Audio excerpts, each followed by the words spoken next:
Good morning, everyone, and welcome back to this Malaga P1, third day from the Martín Carpena.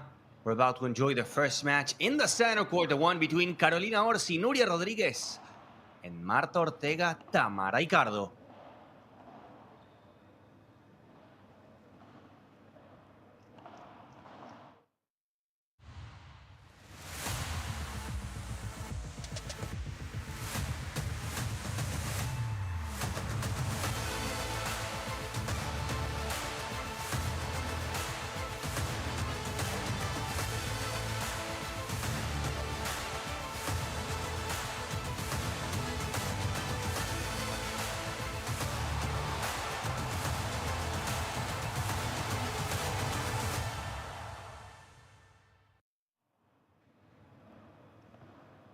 Hola, hola, hello, hello, bienvenidos. Welcome to the Qatar Airways Premier Padel Tour. My name is Gonza Oviña, and this is the match that we have to kick off the third day of this Malaga P1. Carolina Orsi, Nuria Rodríguez, the first team to step in the court. Some early birds joining us in this beautiful and iconic Martín Carpena. Plenty of history in this beautiful stadium. A year ago, we had already some action here. Paulita José María Nari Sánchez claiming the championship. Coello and Tapia doing the same.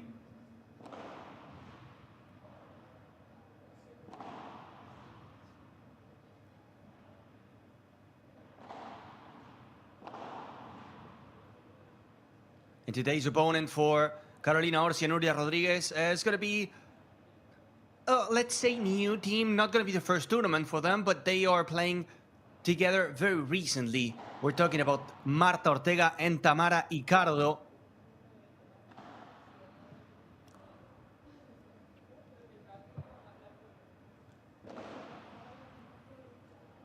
It's early in the morning, 9 a.m. In a long day today, we're going to have 7 matches in the center court. But this is the first one. This is the one kicking off the day. Martita Ortega, the doctor, and Tamara Icardo, the green team. Green is the corner for Martita and for Tamara.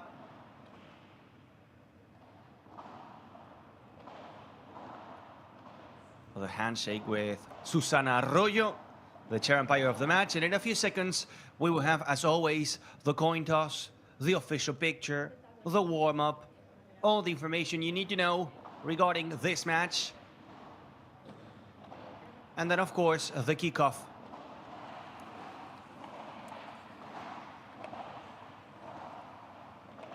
There we go.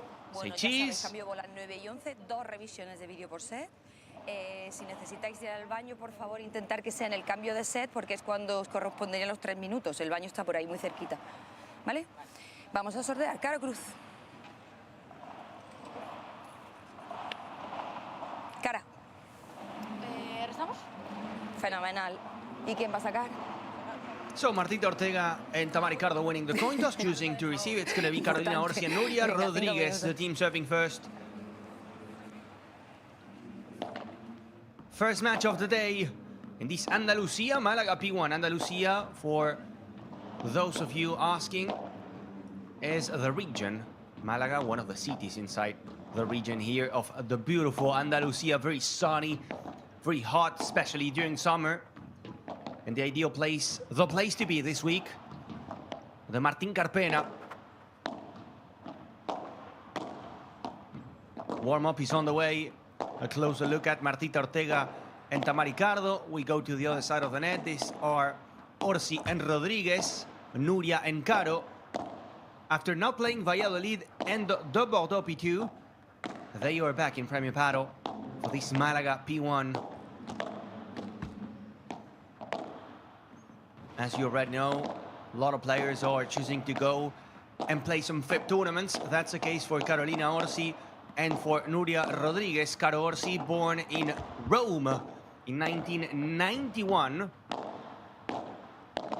34 years of age for Carolina Orsi. And the decision taken by Nuria Rodriguez and Carolina Orsi was not playing the Valladolid P2, not playing the Bordeaux P2, to go and play the fifth server in Chengdu, China, and the fifth server Côte du Midi. Both of them with a great result for Orsi and Rodriguez. They were the winners, picking up 80 ranking points. Not bad at all.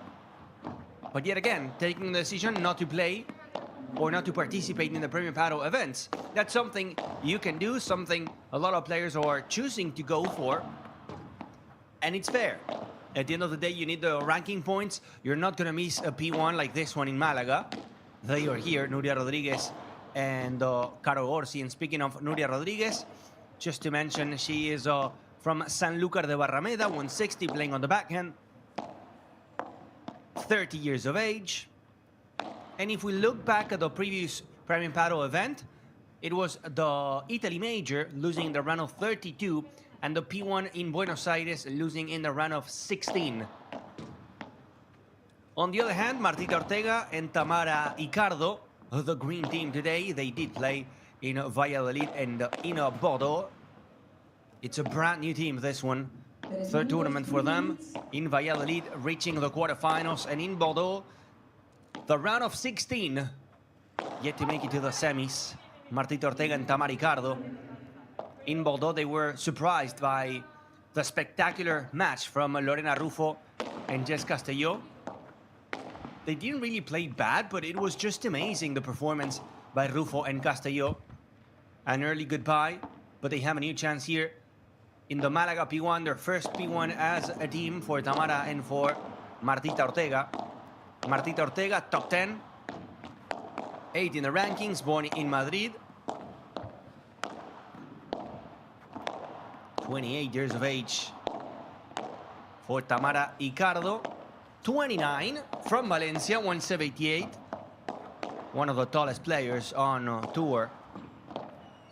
And one of the most regular. If you look at the season from Tamara Icardo, you'll see quarterfinals in almost every single event in Premier Padel. The only time she didn't make it to the quarterfinals was a couple weeks ago in the Bordeaux P2. So that's why everyone was very surprised when her and Claudia Jensen decided to go separate ways.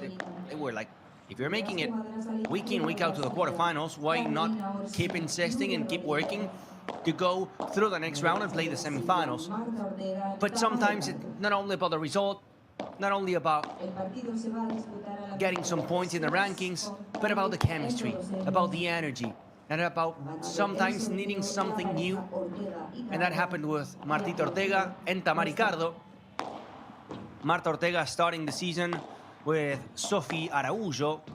A year ago, they picked up a couple championships in Genova and in New Giza. Then she tried some tournaments next to Ali Alonso, didn't work, and now here she is sharing the court with Tamara Icardo. Very interesting player. The only issue with Tamara Icardo is that sometimes she takes some time, even a set, to warm up. A slow starter in the matches, but if she gets a good opening couple games, she can be deadly. She can be very dangerous. But under these conditions, it's a slow court, the one that we have in Malaga. It's a very slow court. I mean, not very slow, but slow. You gotta be patient. You gotta find the moment to attack, the moment to go for the winner. Under these conditions, Nuria Rodriguez and Caro Orsi can be very tricky to play, very tricky to face. Winning 2 tournaments, couple FIPs. So probably Carolina Orsi and Nuria Rodriguez are coming into this match with a lot of confidence. Trusting and dreaming that they can do it. They can knock down Tamara Icardo and I was about to say Claudia Jensen and Marta Ortega. The winner of this match will face the winner between Lara Ruabarrena and Julieta Vidaorria, and the runners-up in the Bordeaux P2, Carmen Goenaga and Bea Caldera. In a day full of action, the Martín Carpena, 7 matches, including the number 1s and the number 2s on the men's side. Tapia, Coello, and Chingotto, Galan.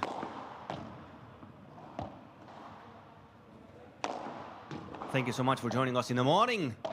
I know it's early, but I can imagine a lot of people going to the office, taking the bus, drinking a coffee, drinking a mate, drinking a tea, maybe a croissant. Or if you're in Asia, already having lunch probably. Anyways, thank you so much. We're live from the Martín Carpena in this Malaga P1. We're gonna go back to the benches to see if we can hear something from these four players: Icardo, Orsi, Nuria, Rodríguez, Marta, Ortega, and Tamara, Icardo.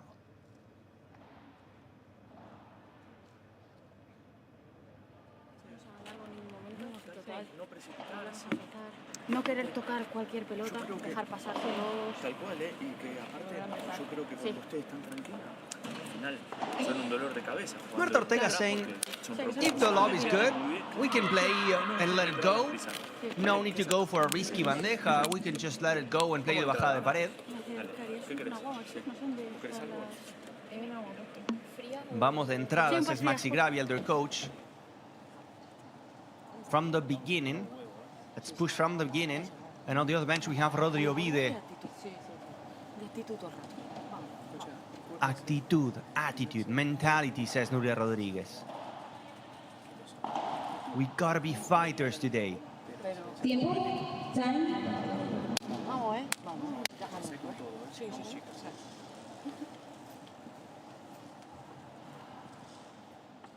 A big battle to kick off the day. The third one here at the Sano Court.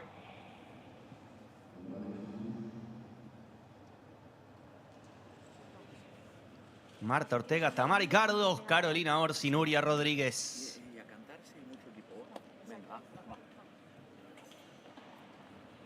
Play as a team, says Maxi Graviel. We're ready to go.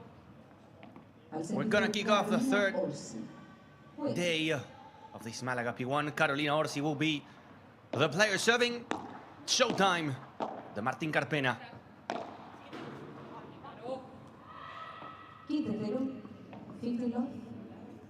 That was in by an inch. Beautiful ruler to kick off the match.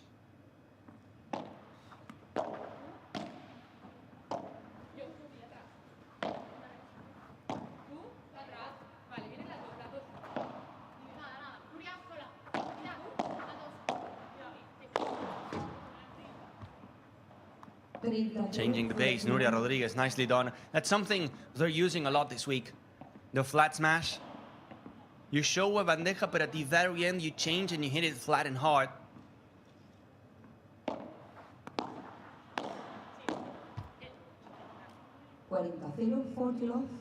Three in a row. Martita Ortega goes with a forehand and leaves it short into the net.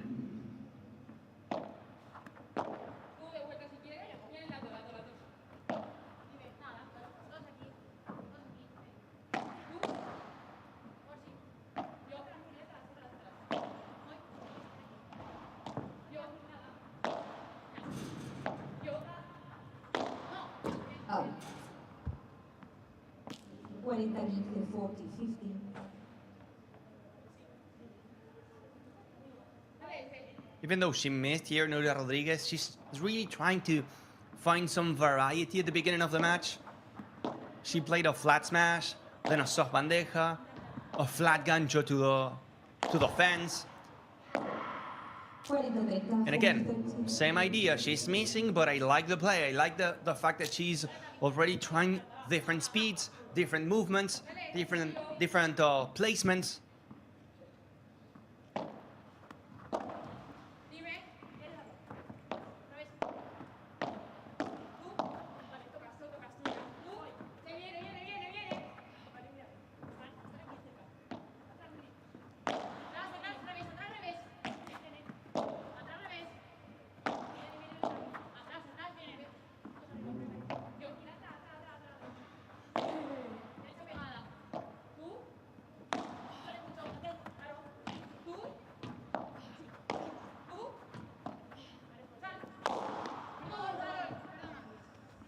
First long point of the match, finished by Marta Ortega with a flat smash. Also good effort. That kick smash from Icardo Orsi was tricky for Martita Ortega, but a big jump from the doctor to pick it up there. And then to go for the flat and powerful shot. 3 in a row for Rodriguez and Orsi to start, and now 3 in a row for Martita Ortega and Tamara Icardo.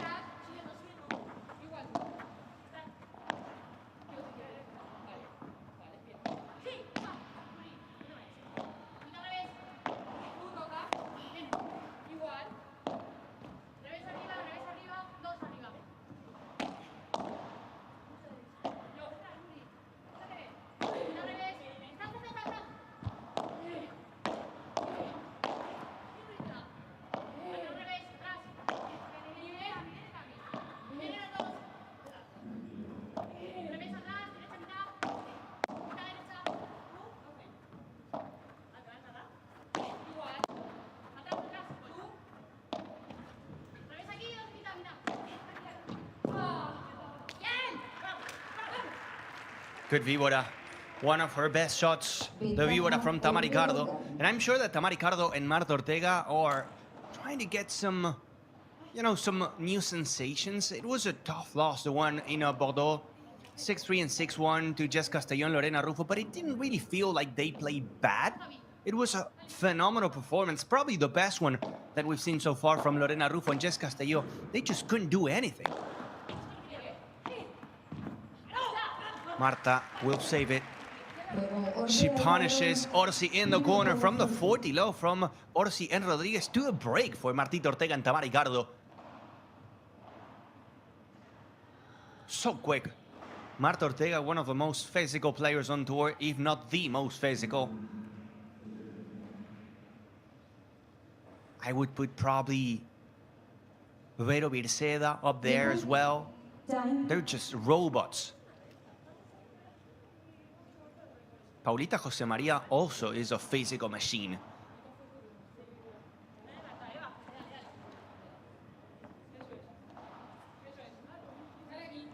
Padel is getting to a point where players are not only paddle players, but also athletes. They train it really hard, the physical part. It's crazy. After getting the break, Martita Ortega serving for the team. What a confidence booster it's going to be, being 40 love down and getting the break.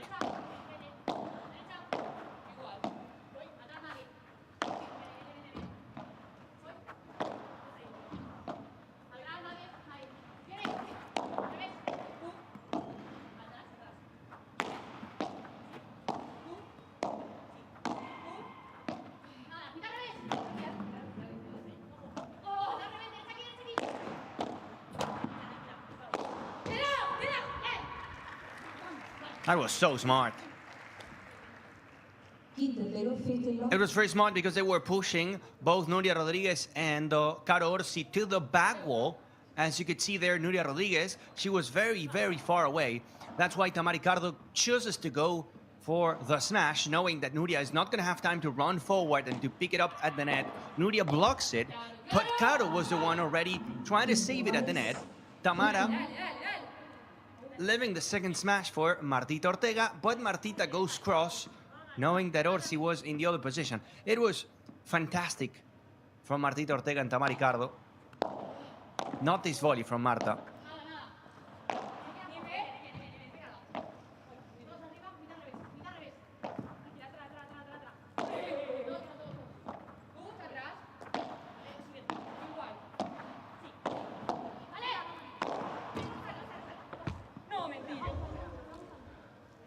A little present left by Tamara Icardo, but Nuria Rodriguez couldn't take it.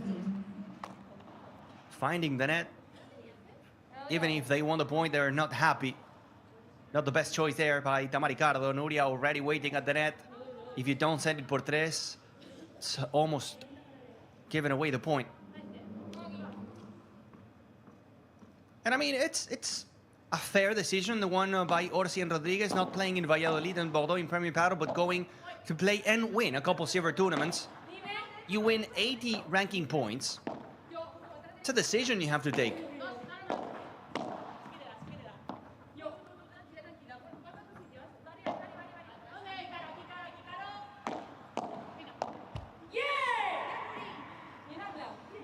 A forehand volley to the net from Marta. Now a forehand volley to the net from Tamara.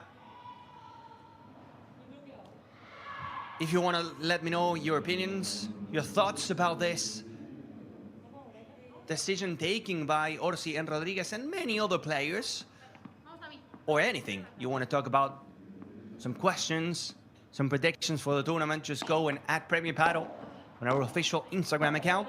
You'll see the pinned post with the agenda of the day. Very tasty one, by the way. We're gonna go through the best matches, in my opinion, today. You go to the comment section and we're talking, we're chatting. Couple great saves by Nuria Rodriguez.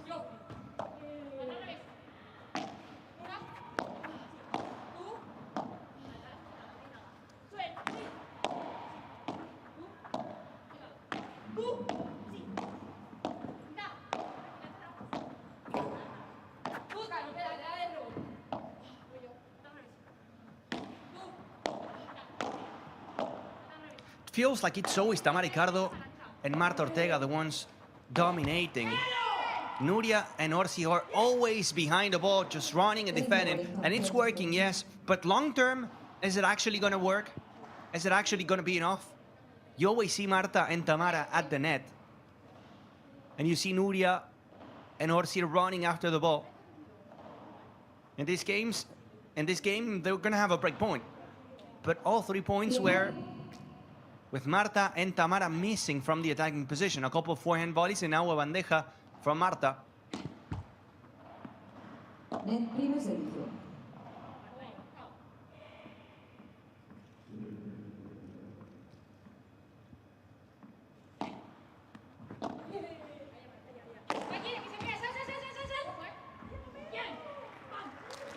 Good por tres from Martita Ortega. A shot that she uses a lot. By the way, when she's warming up, the last shot that she always does is a por tres, cross court. She tries to go for it.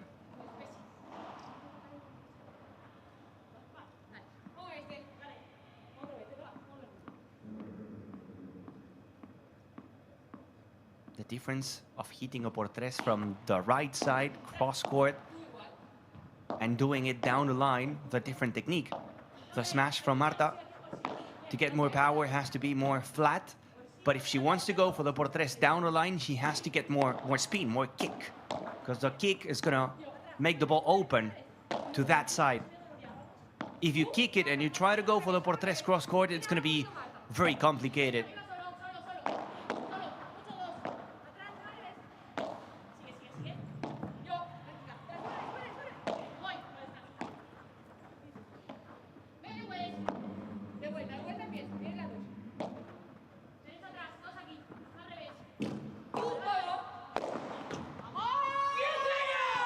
Orsi has a hammer in that left hand, in the left arm.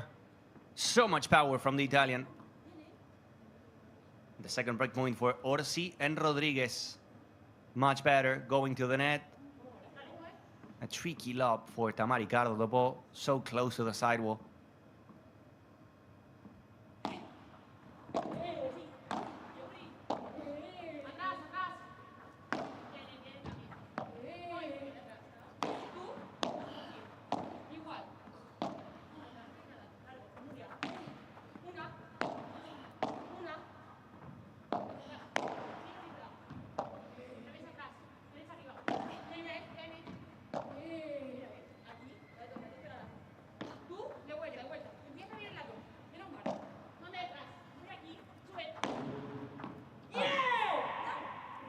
That's going to be wide from Marta Ortega. Good reaction by Orsi and Rodriguez, one apiece.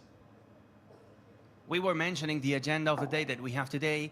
If you want to take a complete look, you can go on socials again. But just to mention a few of them, we have Chingotto and Galan playing after this match, facing Hernandez and Collado. We also have Coello and Tapia playing in the afternoon versus Rubio and Ruiz.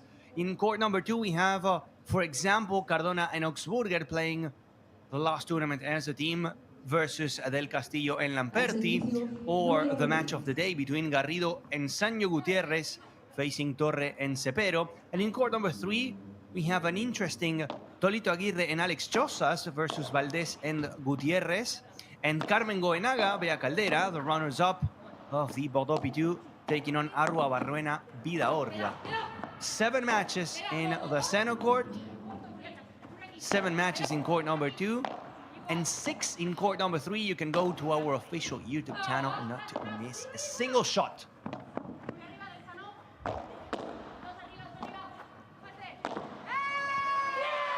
That's going to be an easy por 4 for Nuria. 15 love.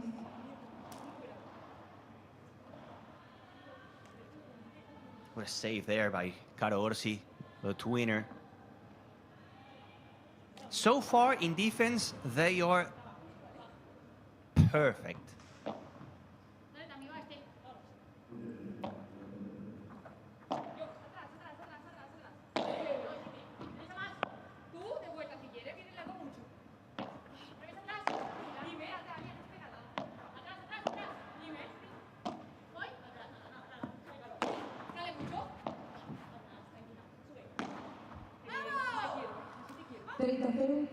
Good save again in the corner by Orsi. That's something that Orsi is working on a lot and improving as well. Coming from tennis, fairly new in a way to the sport. And the way she's growing and improving in the corner, in defense, just phenomenal. Very good job, good work. At the net, she's a monster. She has a hammer when she goes for the smash. Good volleys, good variety. But in the corner, she used to struggle. She used to suffer. Not anymore.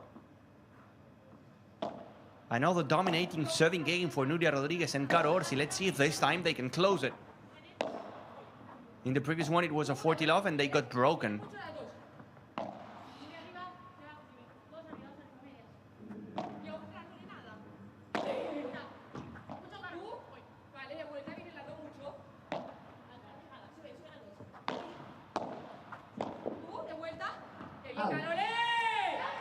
That's what she does. At the net, she's unstoppable. Nicely done by the Italian. Icardo. 2-1 in the first set.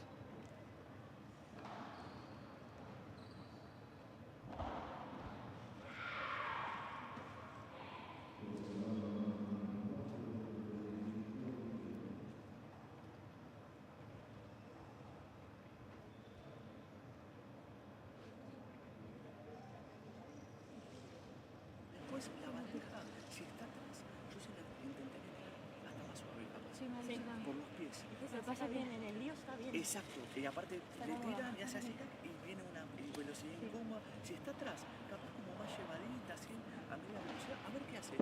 Porque al final la quemaron 5 veces con la pared y la devolvió perfecta. Para ver qué tal. ¿Les parece? Y atentas a cantarse, a vos Nuria se te está viniendo entonces. O le tirás a muerte o si no, se sube de fondo arriba y no te va Orsi. Entonces vos ese hueco lo tenés. Sí, a vos sí te están subiendo.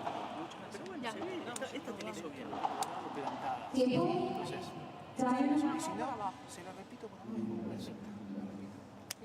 más.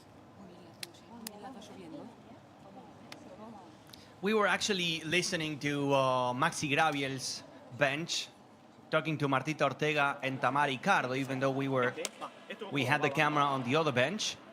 And Maxi Graviel was telling Marta Ortega and Tamara Icardo to slow down with the bandejas and víboras. I feel, says Maxi Graviel, that whenever we play fast, it's a bit better, especially for Orsi. She likes just blocking and staying there with no real use on the glasses and just using your speed to generate herself some more power. So what if we play slower at mid-pace towards her feet and see what happens?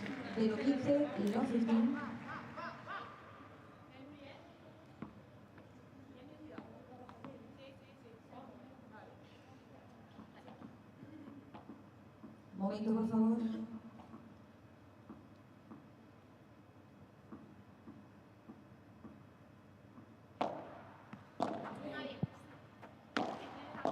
Our friend Camille and the first question of the day with a few couples changing pawners. Do you think players are looking for pawners that adapt well to changing conditions and can still bring in good results? And that's a very good question. We're seeing a lot of changes. That's something common, let's say, in modern paddle, and even more when you approach the summer break or mid-season, like it's about to happen, where you have a month to work with your new partner. And yes, you basically gotta think and take into account two things. The first one, how you two can combine in the court, the play style, the DNA, the way you understand paddle, and then at the same time, outside the court, how you feel off court. Because at the end of the day, you're spending a lot of time, you're traveling together, you're sharing training sessions, trips, planes, matches, not only about how you play, but also about how you feel as a team. Take a look at Tamara Icardo, for example, and Claudia Jensen. They were making it to every single quarterfinal this season. Every single tournament, quarterfinals. That's not bad for a team like Tamara Icardo and Claudia Jensen.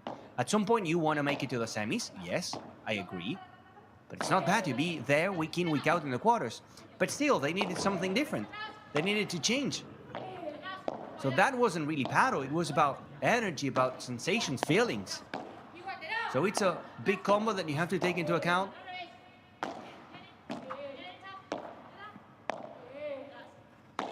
But yes, you need a versatile partner. You don't want a player that only plays good in fast courts or that doesn't really know how to play in a slow court like this one.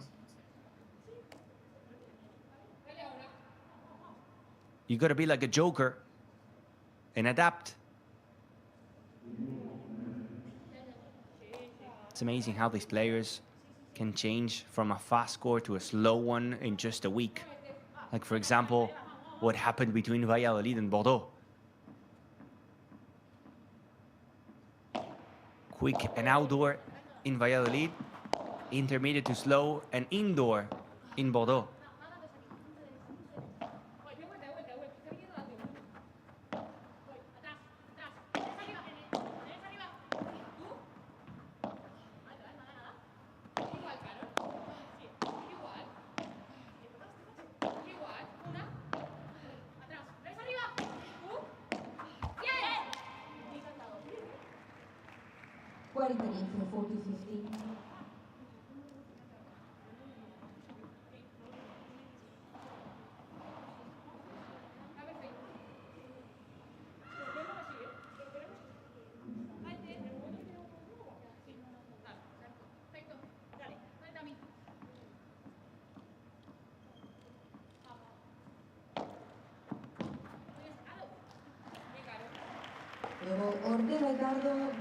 That is a great serve by Tamara Icardo to make it 2 apiece.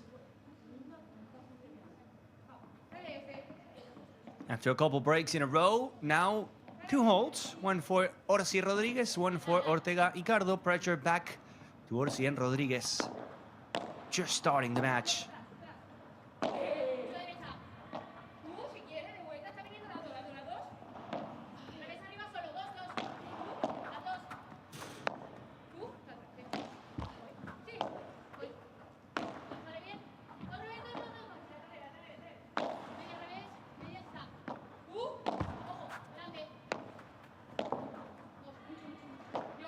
Couple times finding the net, Orsi finding a friend.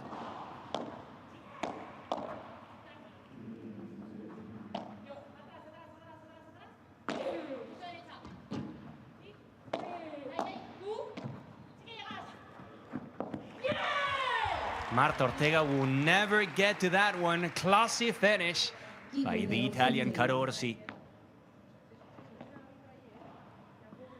Finding a friend at the net. Couple of net rollers.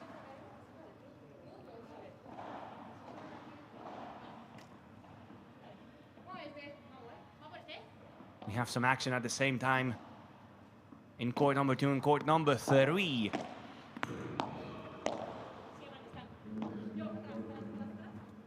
In court number 2, Marta Talabán and Teresa Navarro facing Bárbara Las Heras and Giorgia Marchetti. And in court number 3, Chisco Gil and Maxi Sánchez facing the Javis, Barahona and García Mora.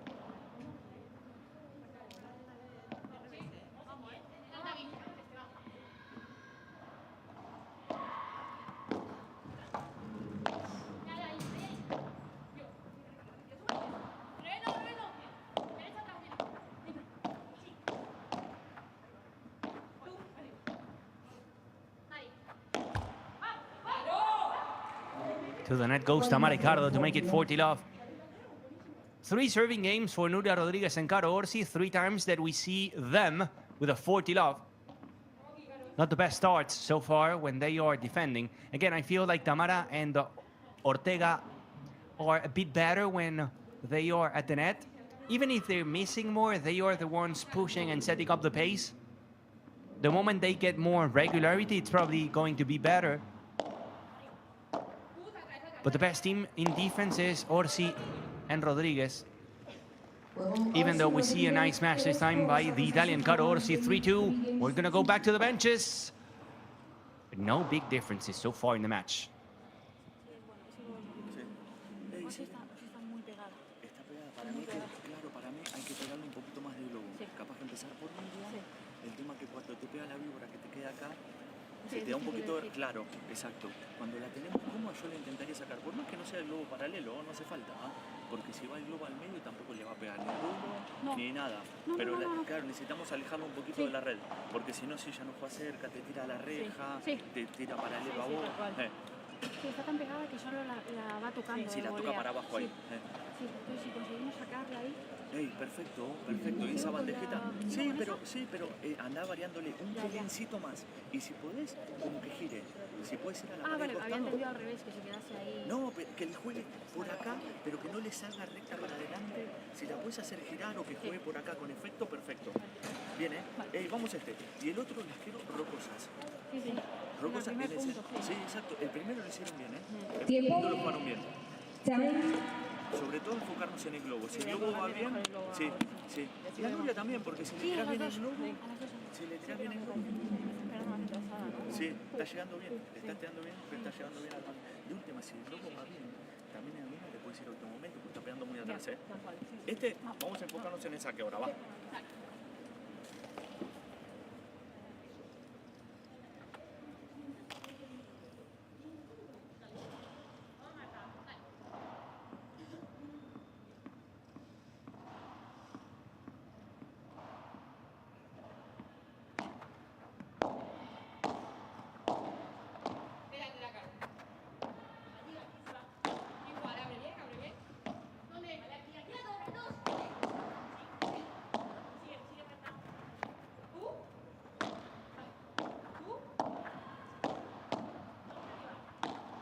Back to the center court. Tamara Icardo and Marta Ortega at the net, just putting some pressure. Our friend Mark Nielsen, as always, joining us early in the morning.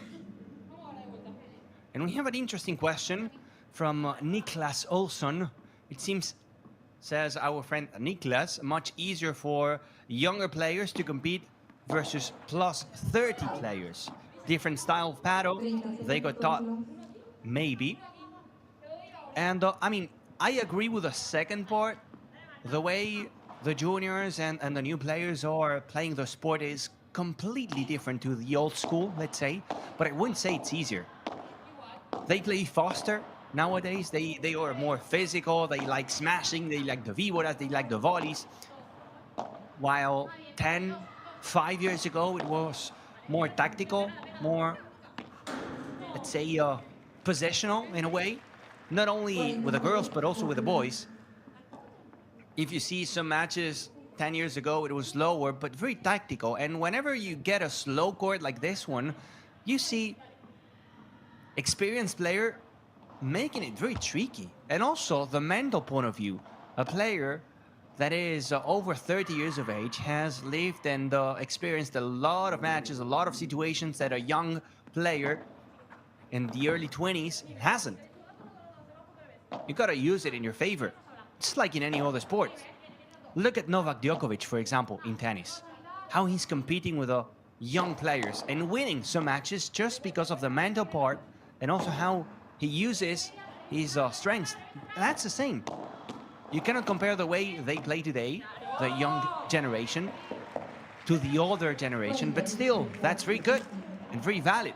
I wouldn't say it's easier, but I would agree on the part that it's different now. If you look at the Coellos, at the Tapias, at the Galans, not the same as when you look at the Velas, at the Sanjos, at the Lampertis. And for the girls, not the same the Bea Gonzalez as, for example, a Carolina Navarro. But yesterday, the legend Carolina Navarro got a match. They won. But a save by Martita Ortega. Digging deep and picking up from the underground, Martita. I love these questions.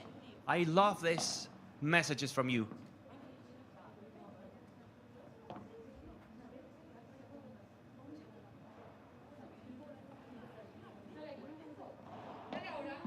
Tiempo.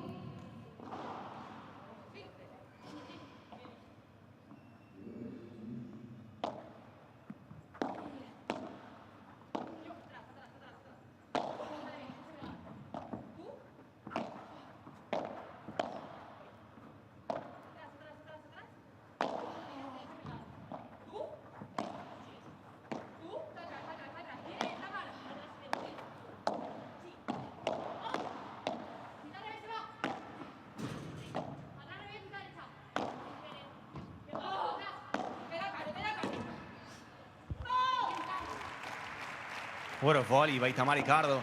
Getting closer to the net. Plenty of spin. Finding the corner from Carolina Orsi. I'm liking the play from Marta Ortega of hitting a lob over Caro Orsi. Orsi doing the effort to hit the bandeja instead of letting it fly behind her. And right after, Marta has the forehand available to play the chiquita towards Orsi, and that's how they lose the net.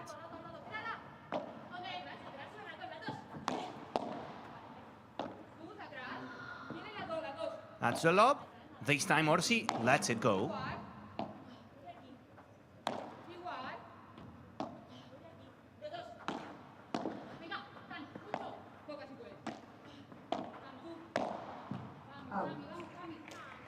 That was wide. Carolina Orsi, physical moment of the match. They are targeting the Italian, forcing her to go up and down, up and down. And you need legs, you need energy to keep up the pace with Marta Ortega. Tiempo. You gotta be in shape, huh?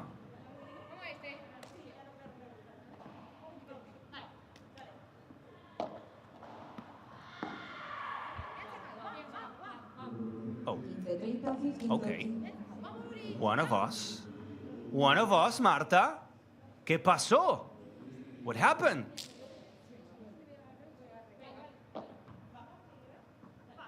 That was a weird one by Martita Ortega, but a free point for Orsi and Rodriguez. They will take it.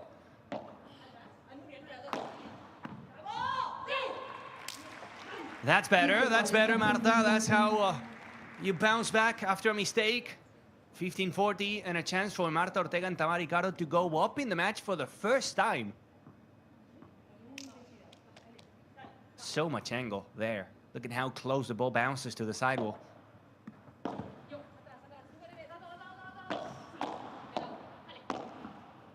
Getting the block. Tamara to the corner. Time to work from the net.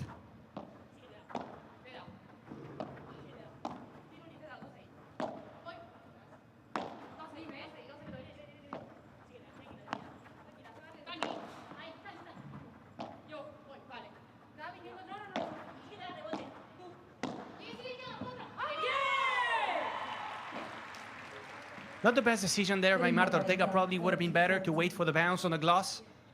Try to catch it here with a backhand. It was really high, and with a lefty on court like Caro Orsi, she's going to have all the options to do what she did.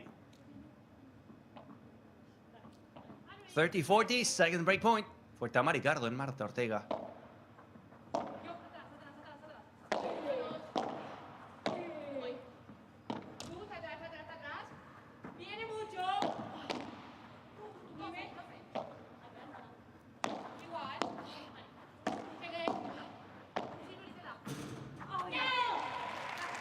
That's a beautiful backhand volley.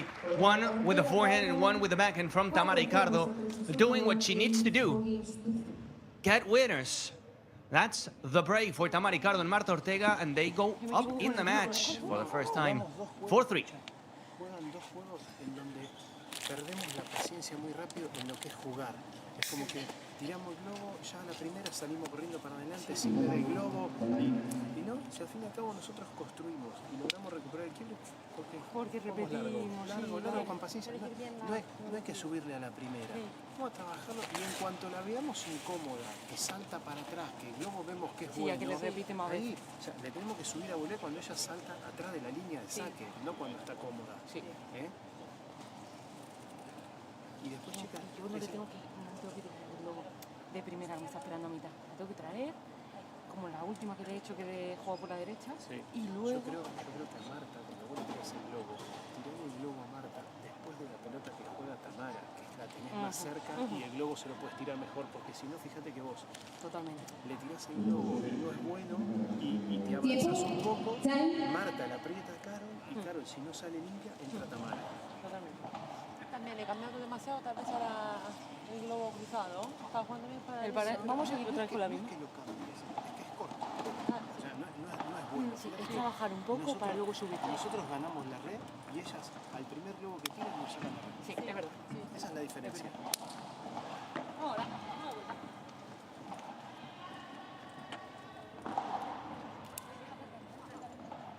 Rodrigo be there telling Caro Orsi and Nuria Rodriguez, whenever we win the net, they hit it up and we lose it again. So we got to do a bigger effort to try to keep there the net. And then also when you are at the back, I'm not telling you to play in only one direction, the lob, but to fake it, not to be predictable.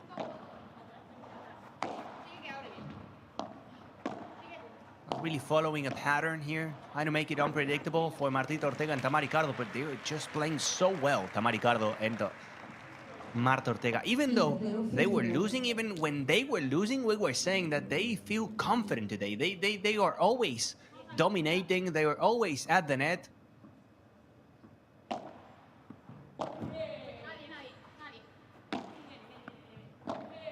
It's always Orsi and Rodriguez running behind the ball.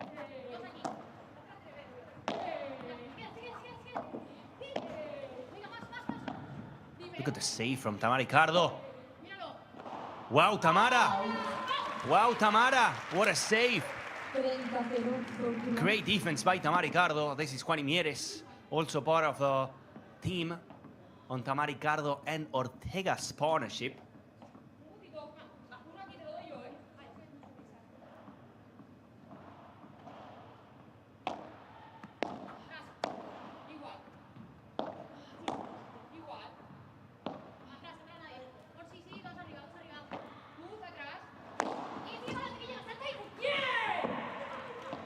That's the effort they were talking about.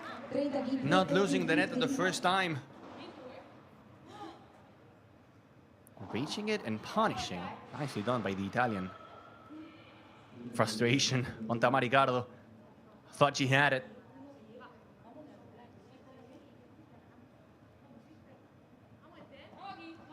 After this match, we have Galan. We have Chingotto and Galan coming up next. Taking on Paul Hernandez and Guille Collado.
Down the middle goes Tamara Icardo. Down Fifth Avenue goes Tamara Icardo. A dagger in between Nuria Rodriguez and Caro Orsi. Miscommunication between the Italian and the Spaniard. Well played by Tamara. She's getting a lot of winners. Tamara and Marta were missing. They were getting a lot of unfair errors, but now they adjusted and they are a couple robots. And of course, I said this, and now they will miss. But overall, they were having and they were playing a great first set. Good serve from Tamara Icardo. Good serve from Tamara Icardo. But an even better save by Nuria Rodriguez. I mean, she played the point to perfection, Tamara. Nothing to complain. The smash could have been a bit better. But look at the serve. It was all about the read by Nuria. Before the smash from Tamara Icardo, she was already running forward.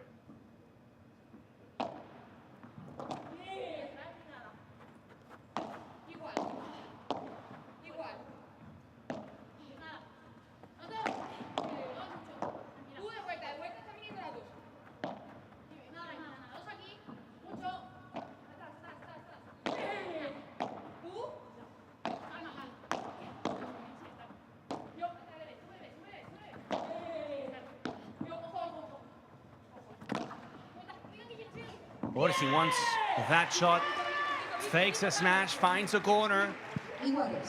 The reaction, they are two fighters, Orsi and Nuria Rodriguez. They could be losing 6-0 and 5-0, but they will fight.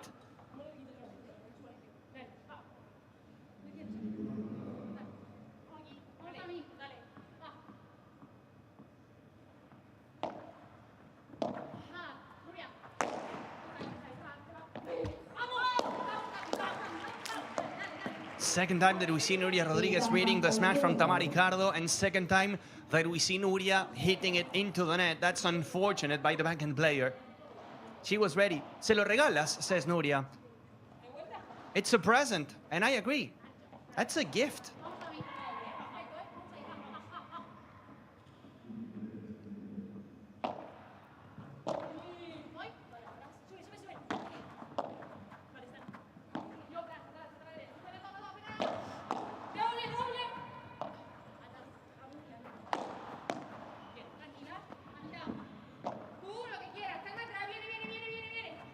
So good at blocking Nuria. Orsi. Doesn't really matter the speed that Marta puts on the ball. She's always blocking.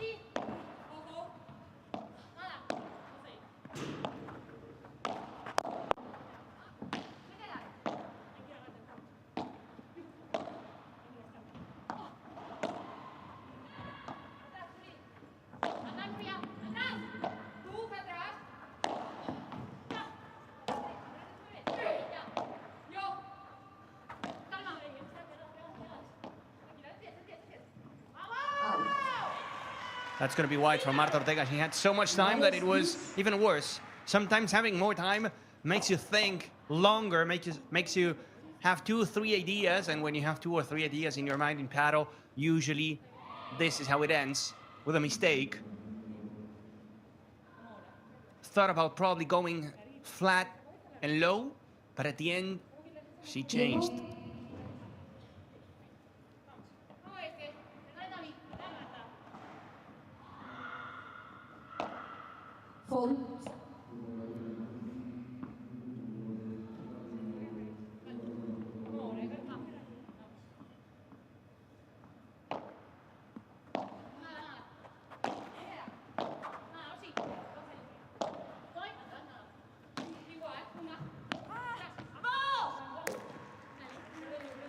Tricky bounce off the fence by Marta Ortega. The moment she slows down, she goes with more angle instead of power, it's better. It's more difficult for Orsi. Sometimes you have a player in front of you that hates whenever you go hard and quick. Not the case with Orsi. She feels better whenever Marta hits a strong víboras. When Marta slows it down, goes with more angle or termero to force Orsi to play with a glass, it works better for Tamara Icardo and Marta Ortega.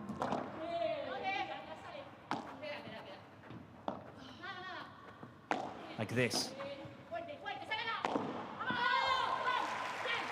Good por 4 for Marta Ortega to make it 5-3. The number 5s are getting closer to securing the first set. Remember that the winner of this match will face the winner between Arruabarruena, Vida Orria, and Carmen Goenaga Bea Caldera, runners-up of the Bordeaux P2. What a tournament, what a run in Bordeaux for Carmen Goenaga and Bea Caldera. losing the finals to Sofia Araújo and Andrea Ustero. Andrea Ustero becoming the youngest champion in Premier Padel, but still a fantastic week for Bea Caldera and Carmen.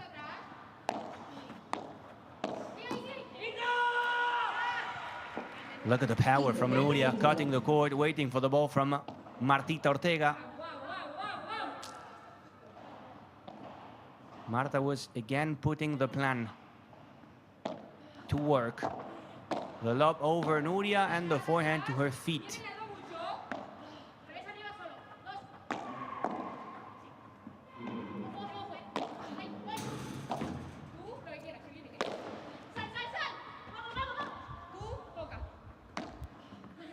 Good save by Marta Ortega out of the cage. She's gonna go back to the corner, but without time. 30 per un ultimo.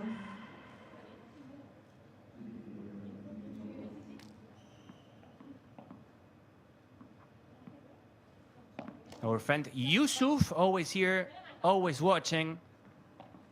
Looking for good paddle shoes. What do you suggest? The only thing I can suggest, not to mention brands here, is to pay attention on the difference between paddle shoes and tennis shoes. Because a lot of people think that paddle shoes and tennis shoes are the same. The sport is growing, and luckily we have brands creating shoes specifically for paddle, which are different than the ones that we use in tennis.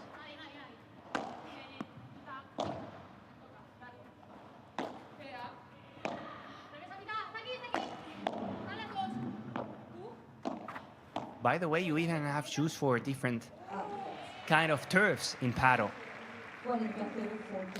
Because you have different kind of turfs in paddle. The material can be different, the amount of sand can be different. Not always the same.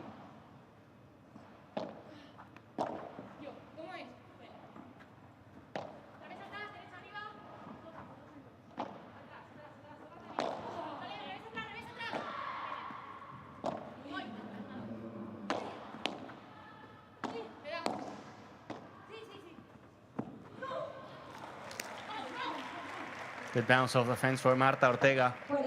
Changing the pace, opening the racket. Some love from the doctor, Martita Ortega. It was floating a bit, but the fence gave her the point.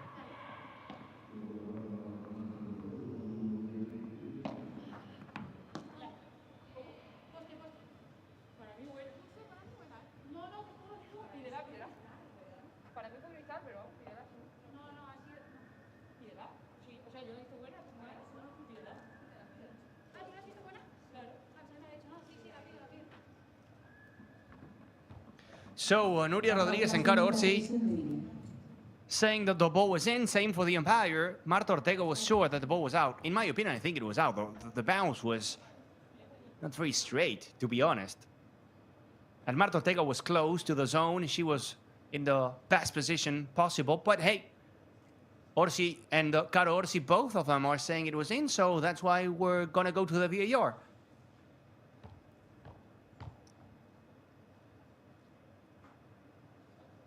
No, that was not a clean bounce. That was out, clearly out. You could see how it wasn't straightforward. Every team has 2 challenges per set. If you win the challenge, you keep it.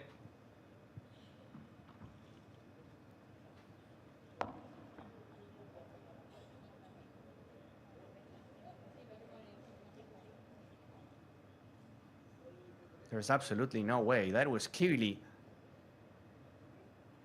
I mean, probably I'm saying all this and it's going to be in, but I'm 97% sure it was out. The ball has to bounce. If you're new to the sport, the ball has to bounce on the turf and then on the gloss. If it finds some part of the fence, of the mesh, it's out. Even the post that you can see as a union, that was out.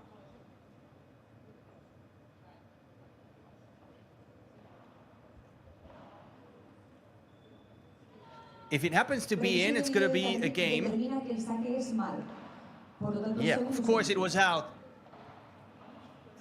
Second serve. But one thing that I always say is that if you have any doubt, just go to the VAR. It's there to use it.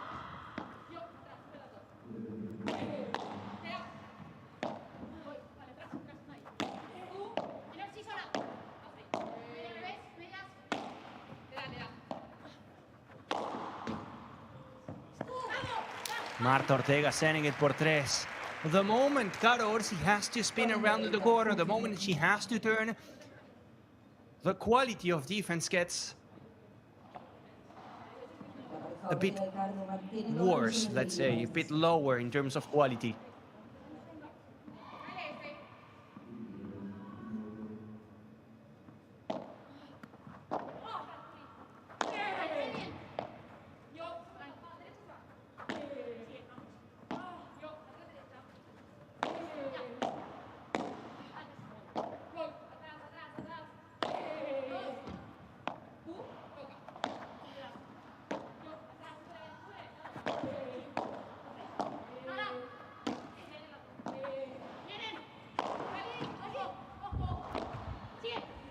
Good por tres from Tamara Icardo.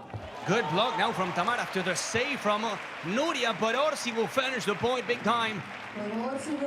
Hashtag not with my serve. You want to win the set? Tamara, Marta, you go and you do it with yours.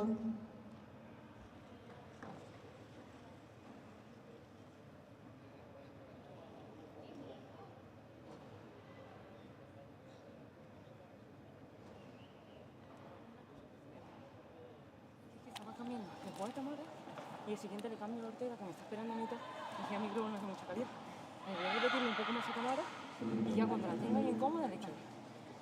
Sí. Tiene que tirar 10 por abajo, me da igual. O volea de fondo, me da igual cuando venís la pelota. Pero lo que te pido es que cuando elijas el globo, lo sí, te lo voy a tirar perfecto ahora. Porque está ahí, fíjate que cada vez que ellas no encuentran por arriba la presión, no ganaron voleas, ganaron una bajada de parezuela. Y al fin y al cabo, cuando el punto se hace largo, fíjate que fallan. Sacamos. También, fallan también, ¿eh? Ahí.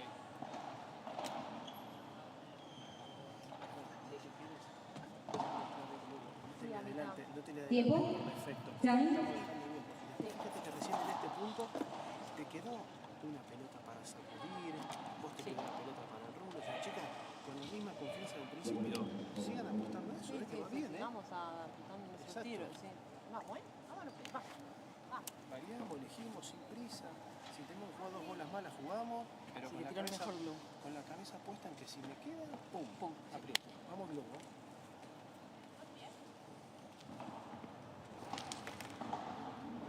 We try to go for a variety, but whenever we see the chance to go for the winner, we gotta push forward. We gotta push, says Rodrigo Vide. We don't gotta be shy. If we see our chance to attack, we have to take it. Because if not, it's always Tamara Icardo and Marta, the ones dominating.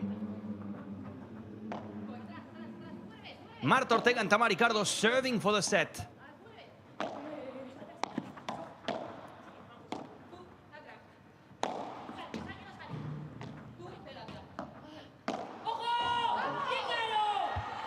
That's going to be long from Tamara. First time that we see her missing this forehand volley. And as always, Orsi and Rodriguez will fight. Look at the reaction from Tamara. Like, how? How on earth did I miss that?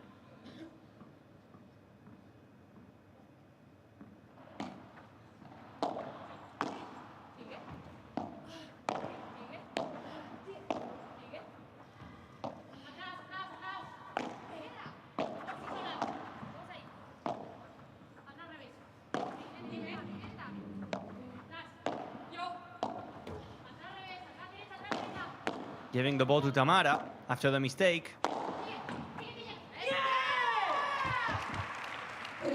Carolina Orsi, hammer time. Love 30, it's not over. It's not over. Momentum is changing, momentum is shifting.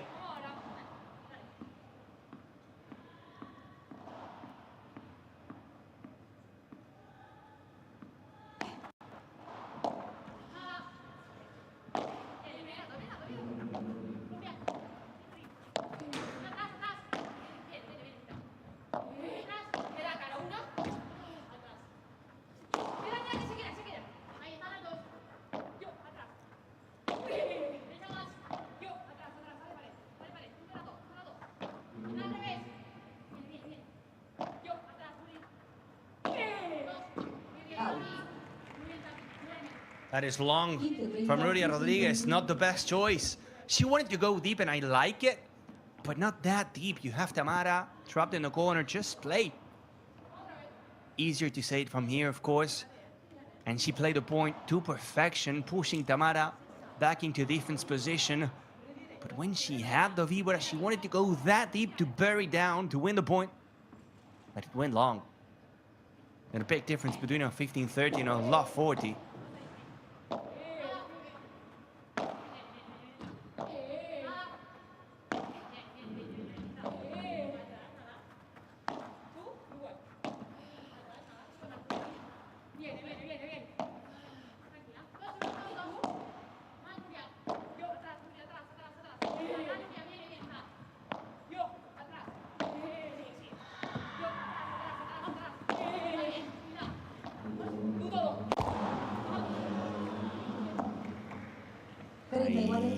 Caro. Carolina Orsi, the smash on her hand. Finding the net, but hey, if that's how you lose a point, you gotta take it. It's better to lose that way, with a smash on your hand, with a point that you win 8 out of 10 times, rather than just staying back in defense. That's better. That's what they have to do. They're building the point to perfection. They just missed in the final execution, these couple points, but that's what they need to do. It's the first time that we've seen Nuria and Orsi at the net with a real chance to put pressure.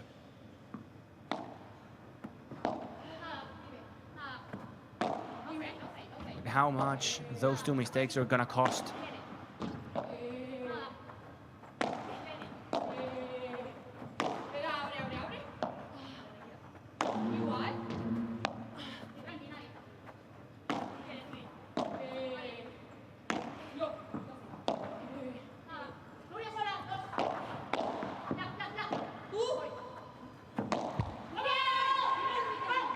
To the net goes Carolina Orsi, third mistake in the game by the Italian, and it's 40-30, which means we have a set point for Tamara Icardo and for Martita Ortega. The mistakes, little points, little decisions in the key moments.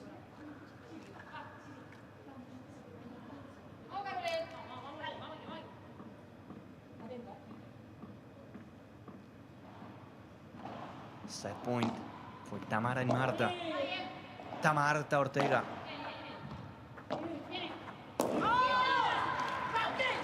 And that's going to be wide 4 on 4 errors in the game by Nuria Rodriguez and Caro Orsi to give the set to Tamara.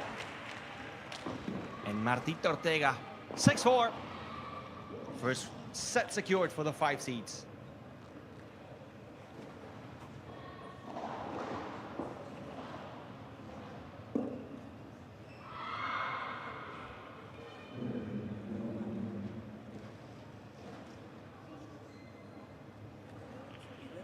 Si vemos que se queda ahí, le volvemos a repetir. Si no, buscamos a Nuria, la tenemos cómoda, la volvemos a traer y ya cuando la tenemos muy cómoda, empezamos otra vez con Carlos. Perfecto, bien, Lucia. Es esto, sufrir y tenemos que 20 bandejas por punto. No pasa nada. Problema, sí, pero muy bien. se lo he dicho ahora en el penúltimo punto, que ha tocado una por el medio. Buenísimo. Sí, para romper un poquito, porque al final estamos tirando, claro, estamos tirando bien. Fíjate, la bola le queda muy abajo, pero al final está defendiendo. Entonces, capaz que romper un poquito el ritmo, sacarlo un poquito más para el costado y eso. Bien esto. Y seguir tirando cuando te quede un poquito la paralela y eso.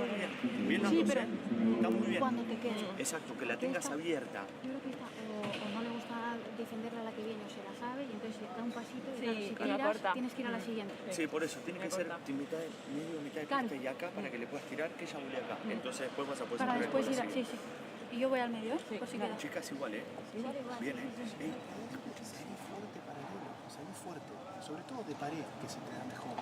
La dejas entrar y de pared, pum, se la tiras firme a Marta en el cuerpo y con ese bloqueo de Marta, mira, vas a hacer esto. Pum, y la vas a pinchar. Sí, pero ahora, por ejemplo, que le he leído bien y subirle, se me ha quedado aquí. Pero bueno, ella se te mete bien y le queda la pelota en la cinta. Estuvo bien. Escuchá, estuvo perfecto. Vamos a seguir por la misma línea. Vamos, que el partido es el mejor de 3 sets. No se termina el partido por perder el primero. Claro. Vamos, chicas. Lo queremos, ¿eh? Vamos. That's very wise from Rodrigo Villa. The match is best of 3. The match is not over when you lose a first set. They gotta go and they gotta win a second one if they want to beat us. Couple breaks for Martita, Ortega, and Tamara, Icardo. Only one for Orsi and Rodriguez. Same amount of smashes, 8 and 8. More unforced errors for Tamara, Icardo, and Marta, Ortega. But I would say that the majority of them happened at the beginning of the match. Second set already started. A must-win set for Orsi and Rodriguez.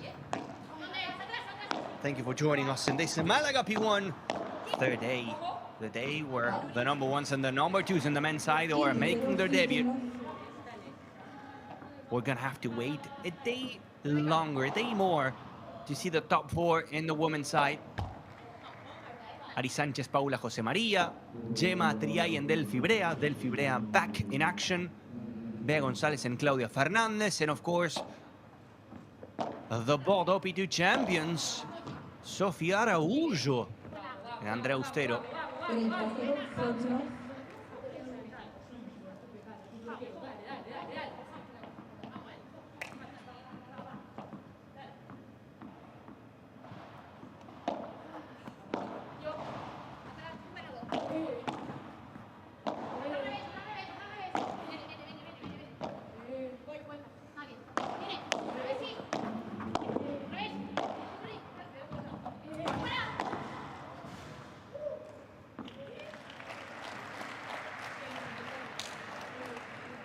30-15.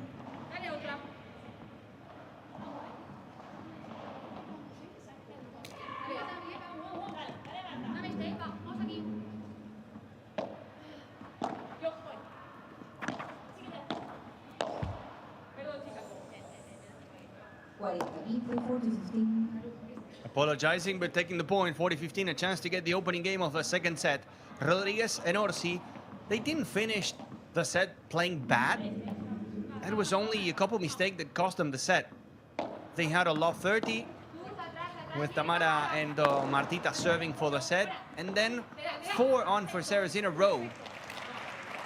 But losing at the net, losing with a chance of winning the point, which is very different than just staying trapped in the corner with no chance.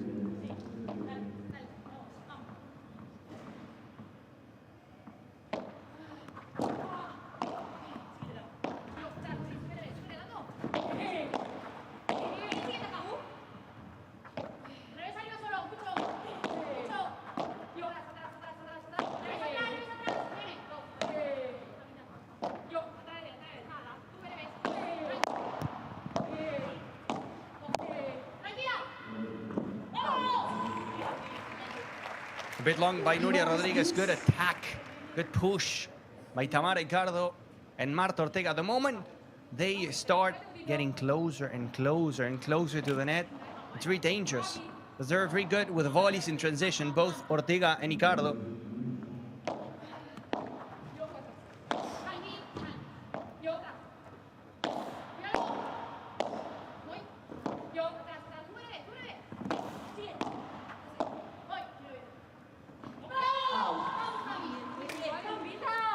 And I guess again the class finder by Nuria Rodriguez, giving Ortega and Icardo the break point, the first one of the second set.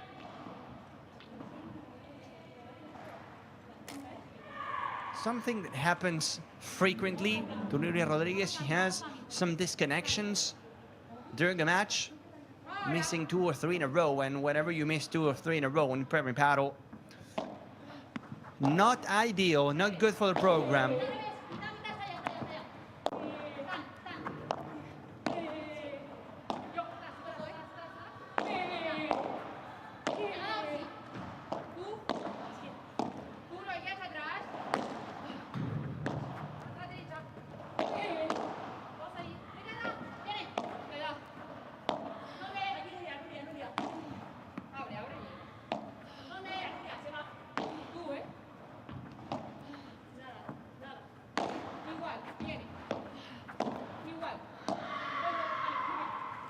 Marta Ortega blocking the angle by Orsi.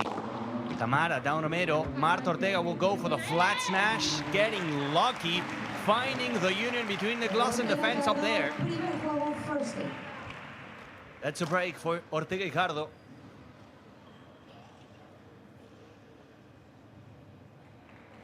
We're switching sides. Always so nice when you go for the smash. You find that pick. And the ball just goes up far away from your opponents. Tiempo. Time.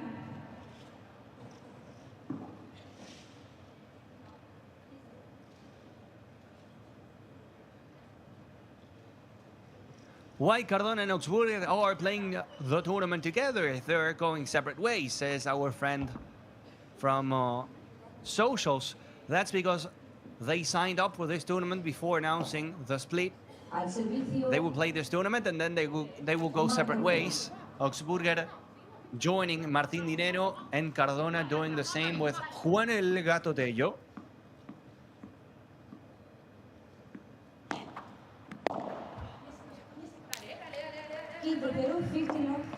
A lot of people joining us in this beautiful morning in Malaga.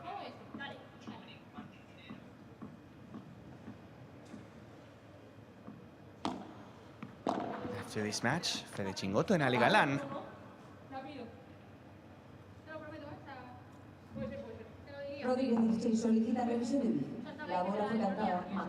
And again, Nuria Rodriguez not sure about the decision, saying it was in, Marta Ortega saying it was out, and Marta said, "Te lo prometo, I promise you. I would give the point to you if it wasn't like that." Reality is, from that angle, it's always the player, in this case Nuria Rodriguez, the one that has the better angle, the best angle to see if the ball was in or out. And she was sure. In my opinion, I think it was slightly out. But in the previous one, in the serve, I was 100% sure. In this one, not so much.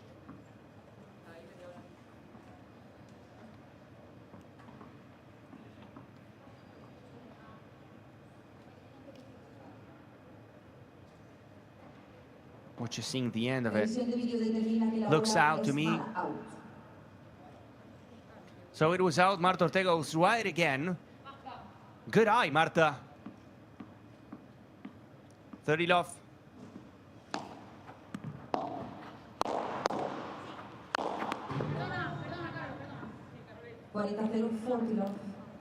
Punishing with power, both Icardo and Ortega going to the same corner. Tamara, boom, then Marta, boom. They are just inevitable today. They used to make it 2-0.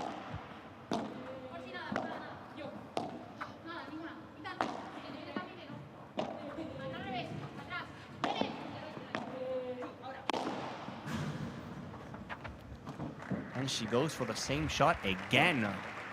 Marta Ortega shining with a smash today.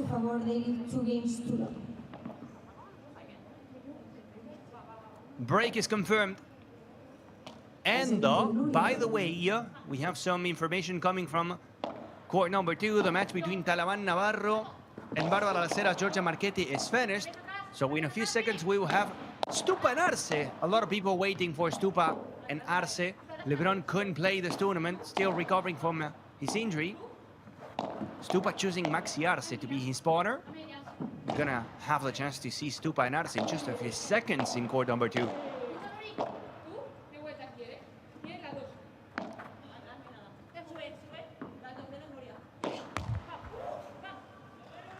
Martita Ortega wanted to go for the fancy bajada de pared. There was no space between Nuria and the fence.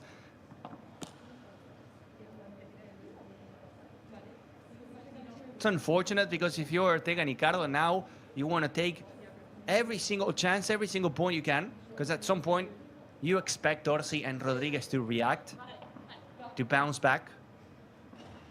So in this mini moment, in this mini match that you're playing now, where you are the best team, you gotta take as much as you can.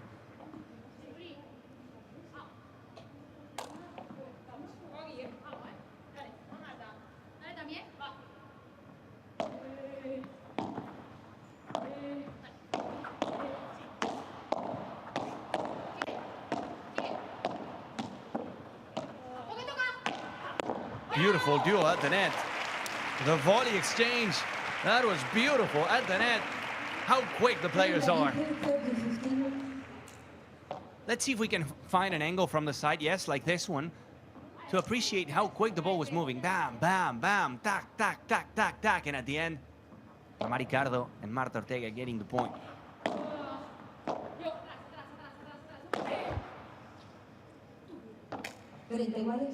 And now think about the bajada de pared from Marta Ortega. The risky one, finding the net. This is a 30-all, could have been a 15-40, and you kill the match here. If you get a break here, it feels like you kill the match.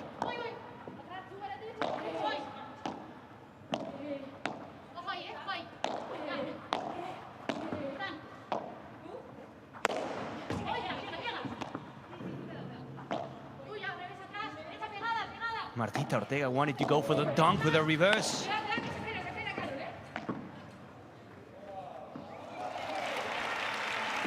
The dunk with a reverse is going to have a different name. Carolina Orsi. They are surviving this moment. And that's ideal for Rodriguez and Orsi. Tamara Icardo had the smash. She could have finished the point.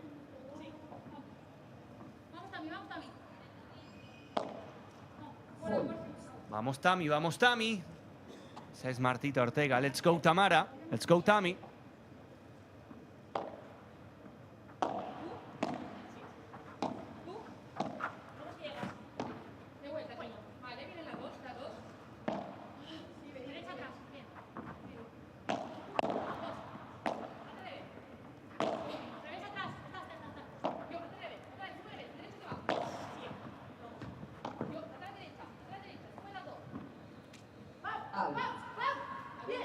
It's wide from Marta Ortega. Chance gone for Tamara Icardo and Marta Ortega.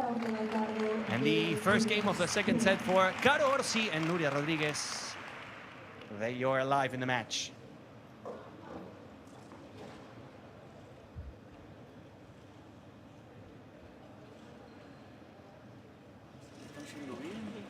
Que no se te apague la tele. Y Nuri, bañame las pelotas arriba. Fíjate que en el primer juego tiraste la víbora siempre firme y Tamara te entró en todas por abajo y te hizo jugar abajo. Entonces, como lo hiciste recién. Acordate que cuando te venía Tamara a bolear, le tirabas la víbora a Marta y Marta de la derecha tiró 3 globos cortos que se mete esa. Están subiendo las dos. Déjalo pasar, pincha, asegúrate un globo de calidad al rincón y volvemos a recuperar, no pasa nada. Pero variar el smash, no te empecines con la víbora al mismo ritmo. Tírale una por el medio, una más lenta para que te baje con pared y entra a bolear, el gancho a la reja, va cambiándole. Y me gustó que hayas elegido el remate rápido, o sea, la idea de bajarle la velocidad y tirarle es que tengas tiempo, de acomodarte y no estés corriendo atrás de la pelota. Tiempo, Vamos ahora, Caro. Vamos, dale. Quedamos en este juego. Y si puedes tirar un lindo globo paralelo, bueno, y subirle, perfecta, metele presión. Vale. Insisto, chicas, ellas ganan porque nuestro globo es corto, nada más, Vamos.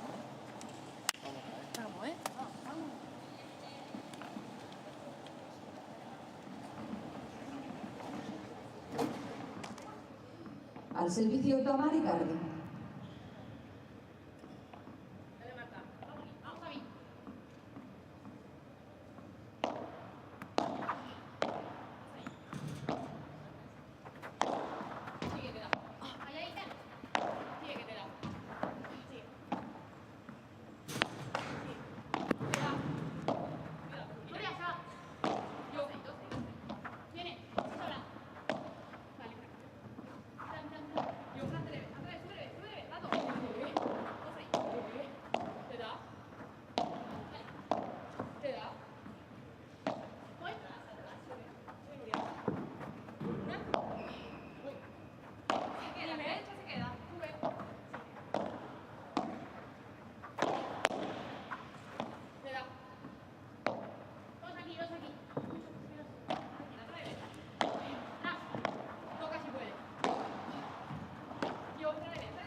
0-15, low 15.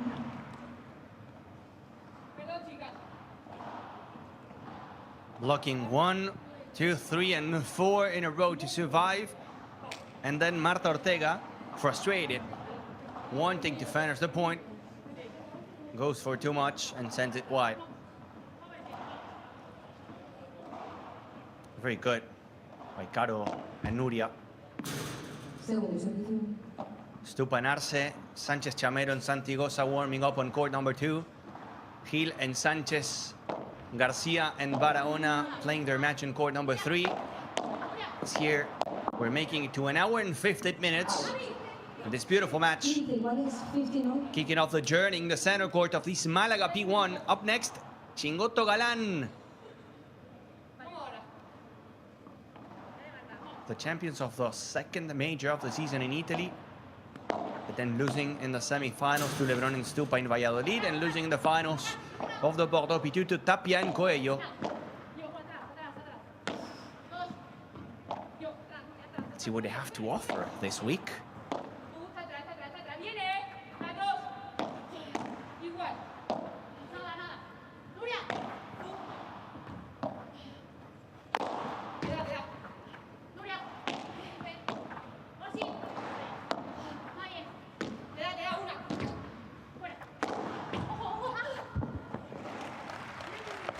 Flat smash by Tamara Icardo. Tamara Icardo, 30, excuse me, Marta Ortega was asking Tamara Icardo to send it por 4, but I think she didn't have the angle, honestly. That works.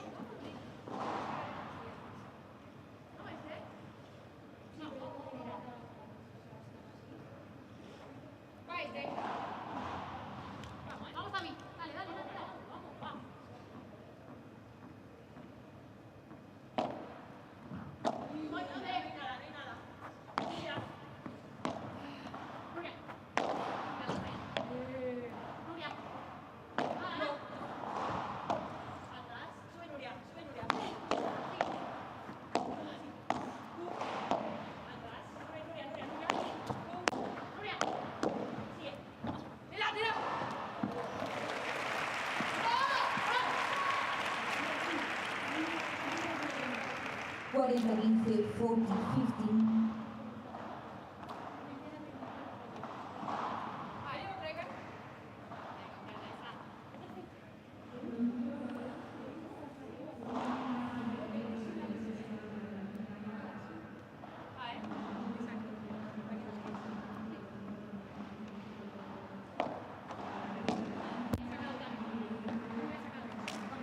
Ortega Icardo, 3 juegos a 1 a su favor del 3 games to 1.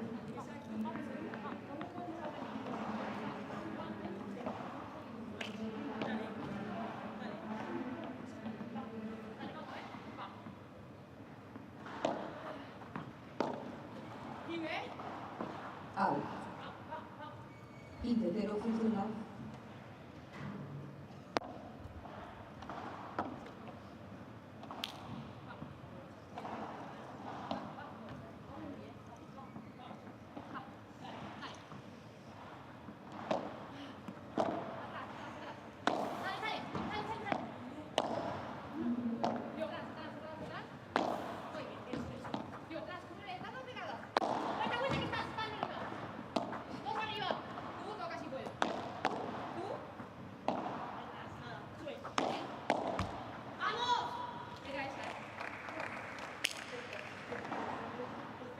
Iguales, 59.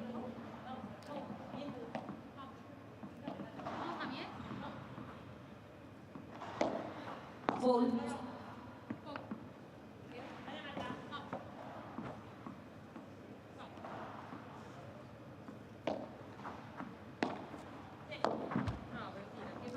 Keep the 15, 30.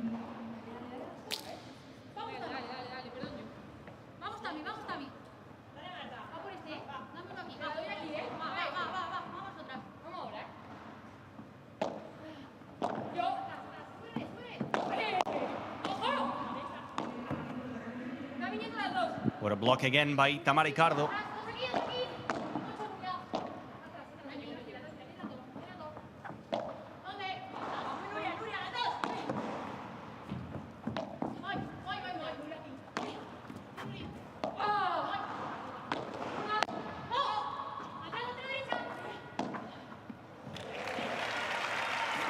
Oh, what a way to save a big point like that one.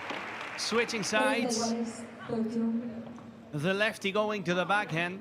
And look at the way she finds a winner with a backhand cross court. So delicate. Look at that backhand. Bing. So stylish.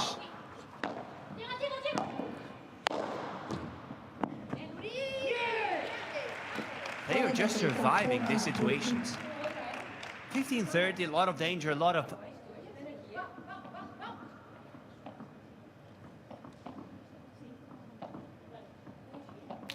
Oh. Nuria and Caro, Orsi and Rodriguez just staying there, staying close, which is what they need to do. 3-2 for Ortega and Icardo. Couple holds, feels like nothing happened. Very nicely done in this game by Nuria, Rodriguez and Caro.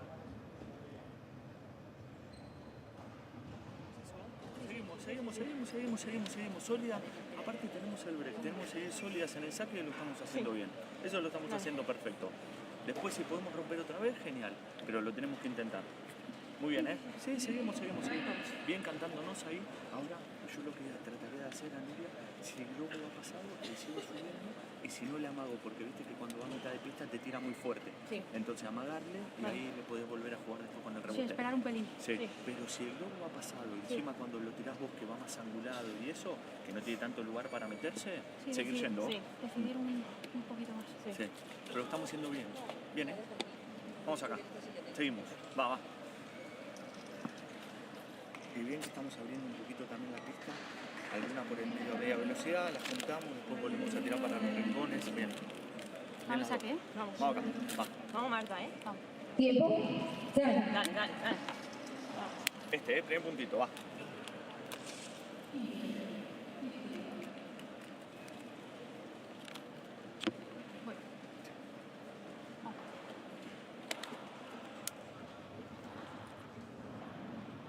Punto a punto. Va, Martis, In a way, Maxi Gabriel felt like Tamara, Icardo and Marta Ortega were frustrated after not getting the second break. But he was like, guys, we're playing very good. We have the break. We are serving. We got to really focus on our serving games. And then maybe we'll see if we can get a second break. But so far, it's perfect. We're set up, a break up, and we're serving. And that's what you got to think about.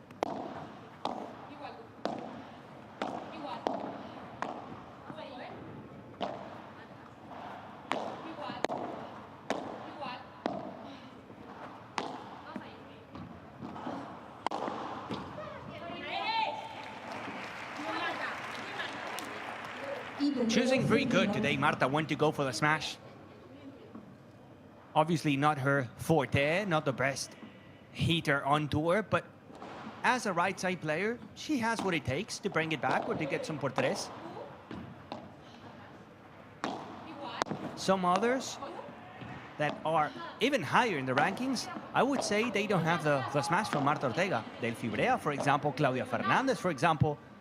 I've heard that Claudia is working a lot in the smash, practicing it with Gaby Reca. But look at Marta.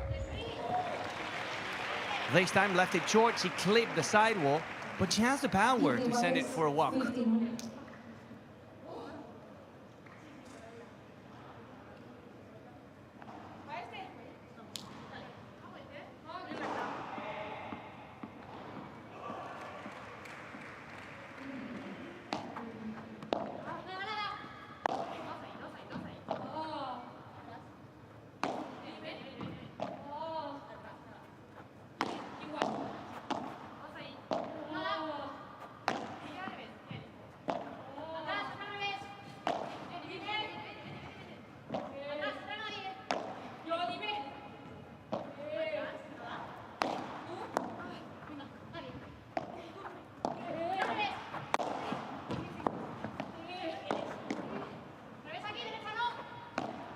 Attacking Nuria Rodriguez, Nuria surviving, blocking everything. Minister of Defense, Nuria Rodriguez.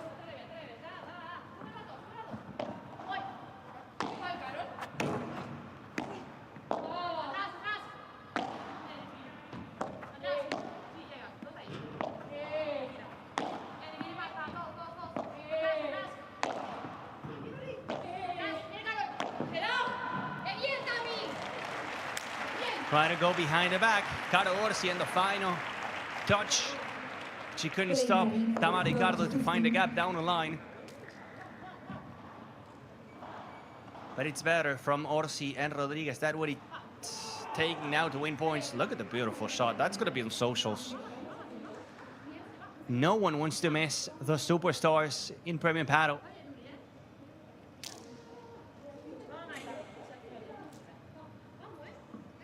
(30-15). The match between Stupa Arce and Sanchez Chamero Santigosa already on the way.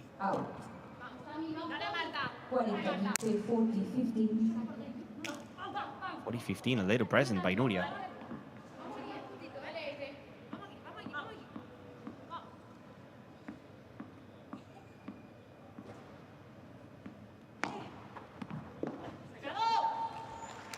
Good serve. Good serve by Marta Ortega.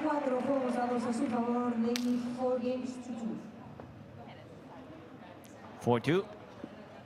And as Maxi Gabriel said, what we need to do is just hold our serves, embrace our serves, and that's going to be enough.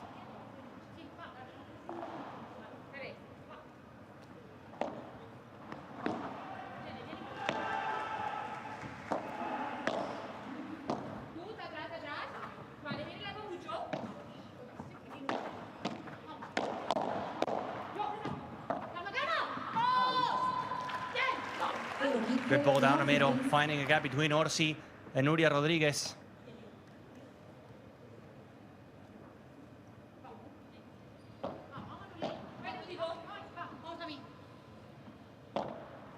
Honestly, it feels like Tamara Icardo and Ortega are closer to a second break than Nuria Rodriguez and Caro Orsi to coming back.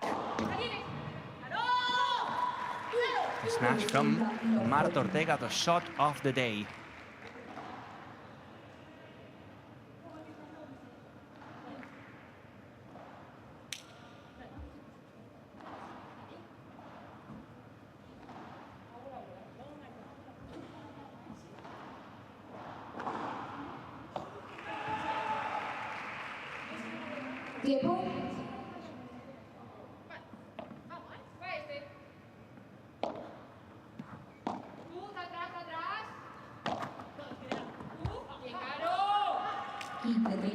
Smart from Caro Orsi, faking the smash. Martita Ortega trying to recover, trying to go back to the ideal position. She just couldn't.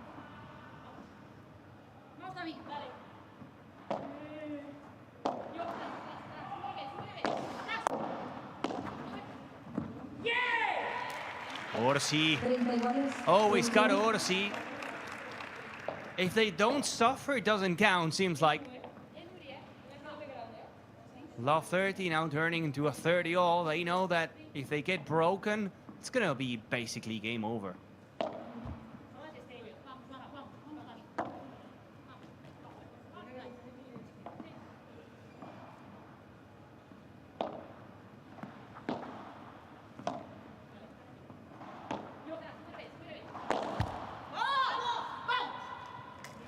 A break point that feels like a match point here for Tamara Icardo and Marta Ortega. 30-40, Nuria Rodriguez feels the pressure, feels the presence of Tamara Icardo close to the net. She wants to go for power. And that's what you get.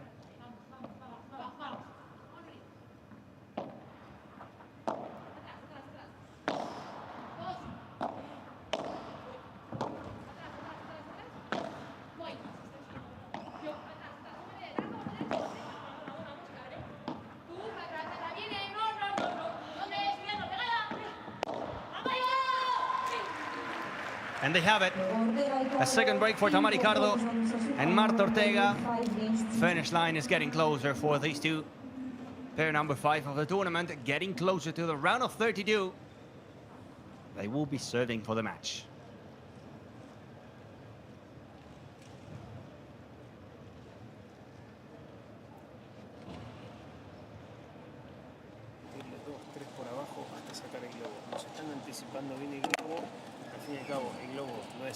Premium, están cómodas y empiezan a presionar y nos empiezan a complicar.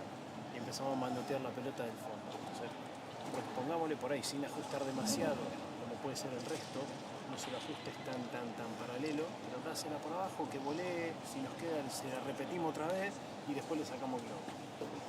Vamos chicas, vamos. Dale, saca. No, que estamos cerca y se nos termina escapando porque la tiramos fuera. O sea, bajamos la intensidad y vienen muchos errores. Pero Mira, hay que cambiar el chip ahí. No, si yo no estoy con el chip de esto, pero que enlazamos mucho. Nuri, no hubo tantos errores. ¿Ves? Sí, pero al final hay más globos Tiempo. que errores. Ese es el tema. No, ellas se están presionando y nos ya ponen no en estamos tan lejos, pero vamos a estar abajo Por eso. 5-2. Sí. Dale. Vamos. Positivo, Nuria, positivo.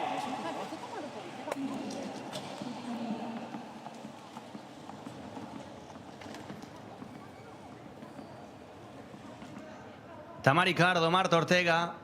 A really good match. Solid performance by the pair number 5. 6-4, the first one now 5-2. Serving for the match. If they play like this, they can be serious contenders. A good serve. Almost an ace from Tamara.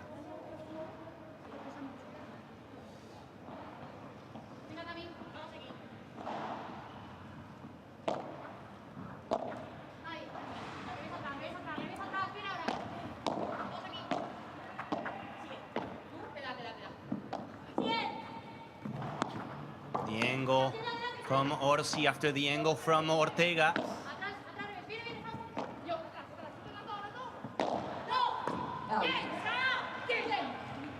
That's long from Nuria. Not the best second set by Nuria Rodriguez. Too many mistakes. And when you're facing Tamara, Icardo and Marta Ortega, you just gotta be regular. You gotta be consistent.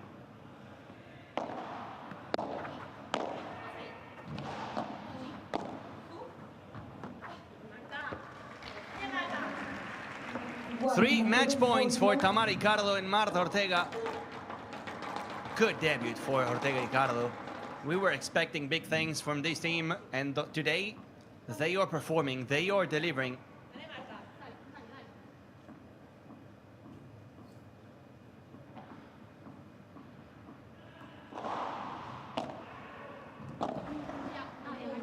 Tamara, Icardo and the serve.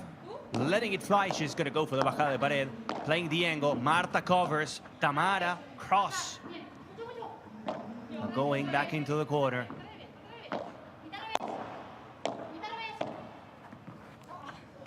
Tamara, Icardo goes for the fence, and that's how you finish. Game, set, and match for Tamara, Icardo and Marta Ortega, 6-4 and 6-2. Pure cinema from these two. Securing a ticket to the next round. This Malaga P1. Nice from Tamara, nice from Marta.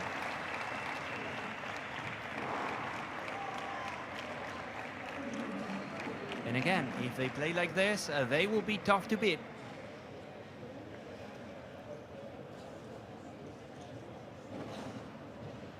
Always in control, always. It felt like it was always them the ones setting up the rules, saying we want to play like this, we don't want to play like that.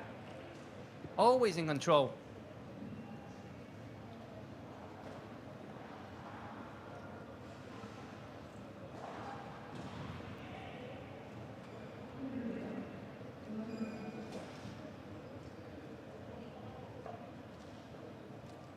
A closer look at the match point, how Tamara finishes the set with a beautiful cross-court, a backhand volley to the fence, a big hug for Tamara and for Martita. And that's how we're going to close the first match of the day. Juan Imieres also hugging Marta Ortega, coach and player. And the next one, Chingotto Galan. So stay here for more action. We're just kicking off the day. We're just starting the day.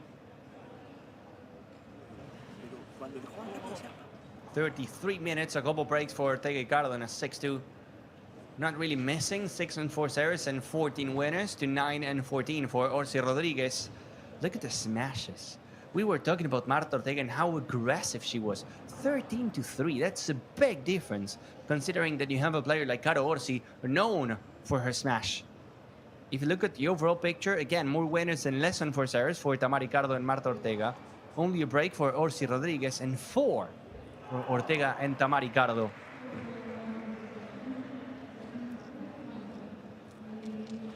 Thank you for joining us in this opening match of the day. 6-4 and 6-2 for Tamara, Icardo and Martita Ortega. Phenomenal performance. But now, time to move on for the second match of the day. Chingotto, Galan, Fede and Ale up next in the center court of this Martín Carpena.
We are back from the Martín Carpena, enjoying the Malaga P1 in the beautiful region of Andalucía. Up next, Galan, Fede Chingotto and Ale Galan taking on Guille Collado and Paul Hernandez.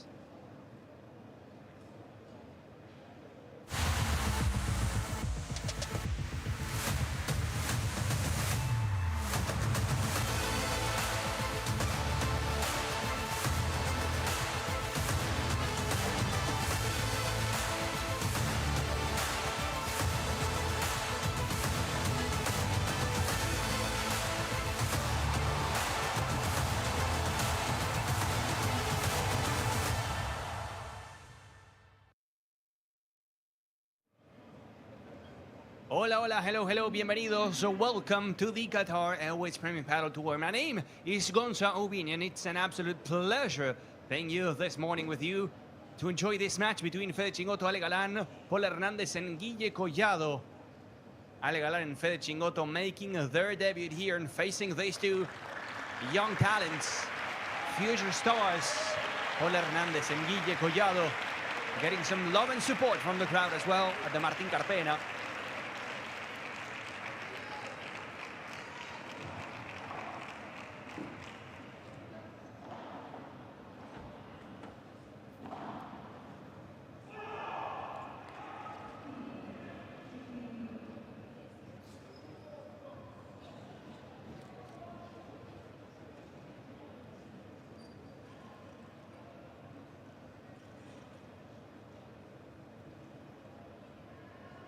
And the turn for the red team. Oh no! They changed the color. Red is over for Ale Galan and Fede Chingotto. I was just so sure red was going to be the color, but not anymore. Apparently, they're changing it. They've been using red for the entire season, but now it's a new tournament, new vibes. White is the color for Fede Chingotto and Ale Galan.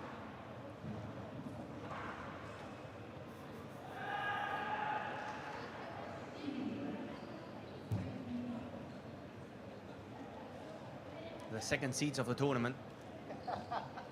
In a few seconds we will have the official picture, the coin toss, the warm-up, and all the standard procedure.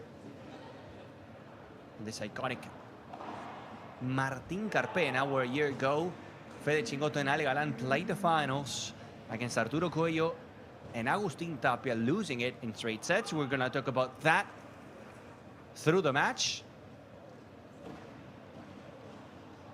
It's weird in a way to see Ale Galan and Fede Chingotto not wearing red anymore. It's been the color so far the entire season. Dos revisiones de vídeo por set para cada pareja y tenemos 2 salidas al baño, ¿vale? Preferentemente cuando acabe el set. Y todo lo demás normal. ¿Alguna duda? ¿Nada? Pues vamos. ¿Me decís Premier? Pues Premier o FIP. Premier. ¿Premier? Elegimos otros. Elegimos.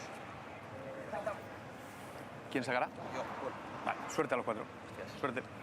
Ale Galan, Fede Chingotto winning the coin toss, choosing to receive. It's going to be Paul Hernandez and Guille Collado serving first. Paul Hernandez finishing to put the new overgrip there. That's why they have to wait a bit longer, him and Ale Galan, to start the warm-up.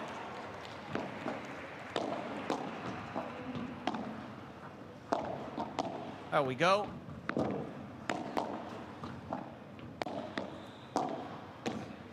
Warm-up is on the way between Guille Collado, Paul Hernandez, Fede Chingotto and Ale Galan. Galan is back. A closer look at Paul Hernandez. Paul Hernandez turning 21 a couple days ago on Monday from Granollers, always on the right side. The last tournament they played was the FIP Silver Giulianova, and they won it, picking up some nice 80 points. Also played the Bordeaux P2, round of 32. Also played the Valladolid P2, round of 32. Round of 64 on the Italy Major for Paul Hernandez. You all remember Paul Hernandez playing next to Rama Valenzuela, but that is over. Rama Valenzuela and Paul Hernandez going separate ways. Paul Hernandez choosing Guillermo Collado to be his new teammate. Guillermo Collado, similar profile, also very young. Only 20 years of age for Guillermo Collado, born in Madrid, just like Ale Galan. We're gonna have a cross-court duel on the back end with a couple players from Madrid. Second match in the center court for Guillermo Collado and Paul Hernandez after beating the wildcards Juani de Pascual and Diego Garcia in less than an hour. 6-1 and 6-1. They were really good. But today it's going to be different. Today they are facing Ale Galan and Fede Chingotto, and when you do it, you know it's going to be a different monster, a different story. Clearly the underdogs, Guillermo Collado and Paul Hernandez today.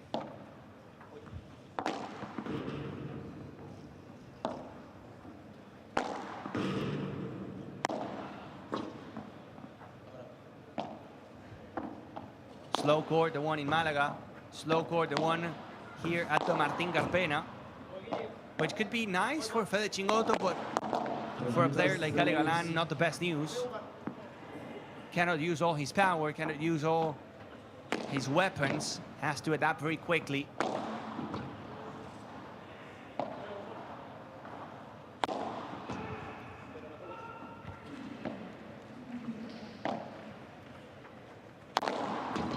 I just love this camera, just walking around the center court, walking around the cage.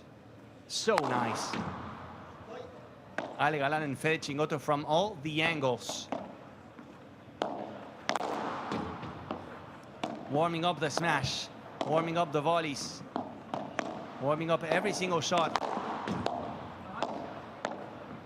Fede Chingotto, the mouse from Argentina, born in Buenos Aires, close to Olavarria.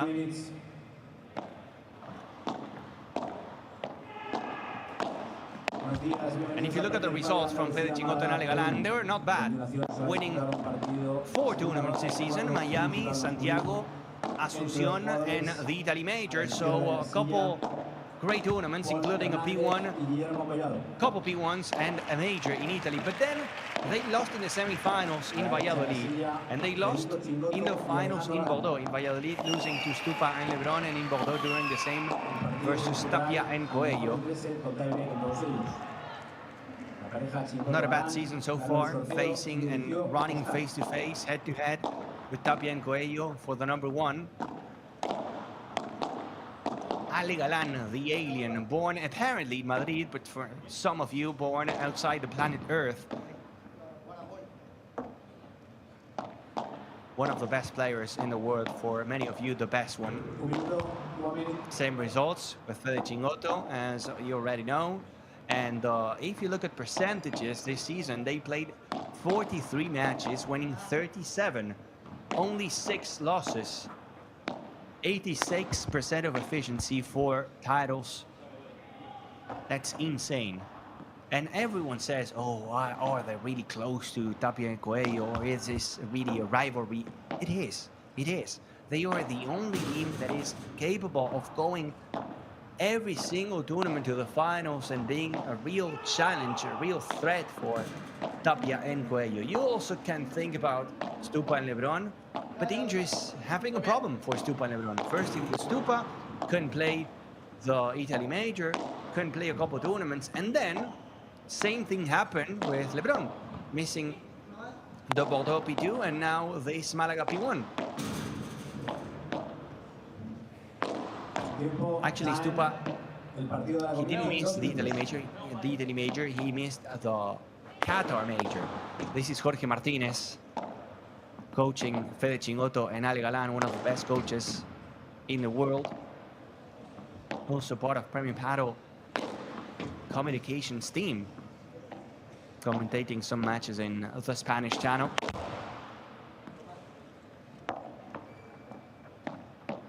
Players warming up now the smash, but not really a court to go for it. Not a court that will reward your smashes here, unless you're Ale Galan, of course. It feels like whenever we see the first days, the matches on a Monday or on a Tuesday, you feel like, oh, the court is low, but then You get the chance to see Galan, the chance to get to see Coello, Tapia, and suddenly the court is not as low as you thought. Well, it is. The thing is that these guys are just monsters. In court number 2, we have a new team, Stupa and Arce. Stupa and Maxi Arce. LeBron couldn't recover in time for this tournament. That's why Stupa chose Arce, and they're doing so far pretty good, I would say. Gonna go back to the benches, see if we can hear something from Ale Galan and Fede Chingotto. El bloqueo es algo que esté muy regalado. Yo me he quedado atrás. Sí. ¿Sabes tú? Sí. Y escucha vos que probate. Tiene algo sacas un poco más de ventaja, tenés más fuerza. Y es la víbora, ¿no? Sí, porque he visto que sí, arrastra. Pasa que cuando te queda un poquito atrás donde la tocas mal. Tiempo, abajo, time. Vamos primero contundentes. Sí. Vamos a hacer duros de atrás, ¿no? Vamos agarrando ritmo. Vamos con más. Empezamos,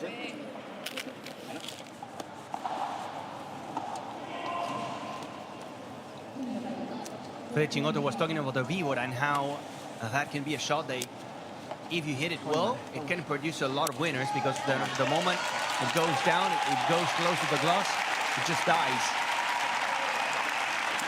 Showtime in the center court. Time to enjoy the second match of the day, the one between Galan and Guille Collado, Paul Hernandez. Paul Hernandez and Collado to serve. Galan to receive. Green light it is. Sit and enjoy.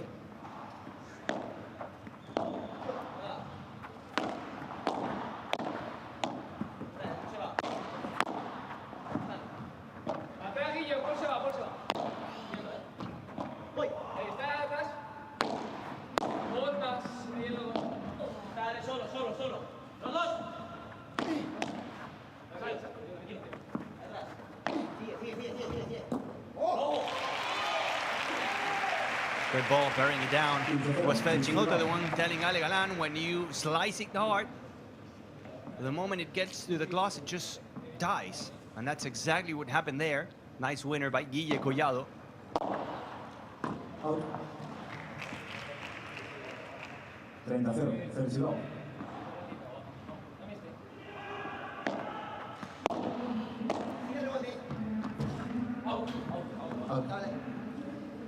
It was out by Ale Galan. 3 in a row for Paul Hernandez and Guille Collado. They were dominant in their first match yesterday versus the Wildcards. Out. 4-15.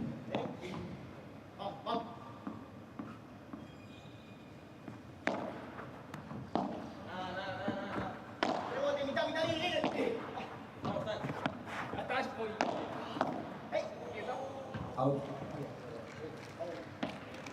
Good call by Ale Galan, just letting it fly at the very end.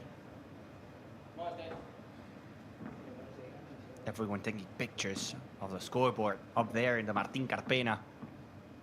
Beautiful venue. If you have the chance to come here, if you don't have tickets, buy them, because it's so beautiful here. Not only you have the chance to experience the Premier Padel event, but also the city itself. During summer, think of beauty.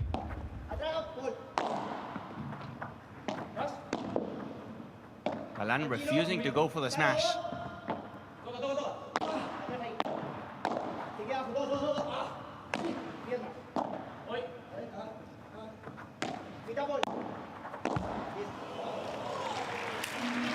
Galan putting some pressure on Paul Hernandez, and Paul missing from the 40 love to the deuce. A year ago here at the Martín Carpena, Fede Chingotto and Ale Galan made it to the finals and lost against Tapia and Coello 6-2 and 6-3.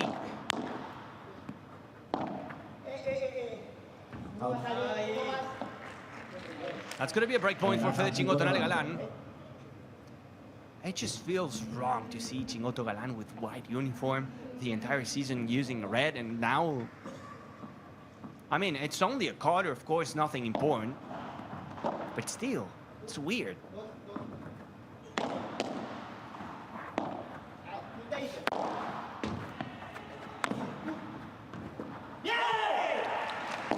Galan bearing it down, good volley.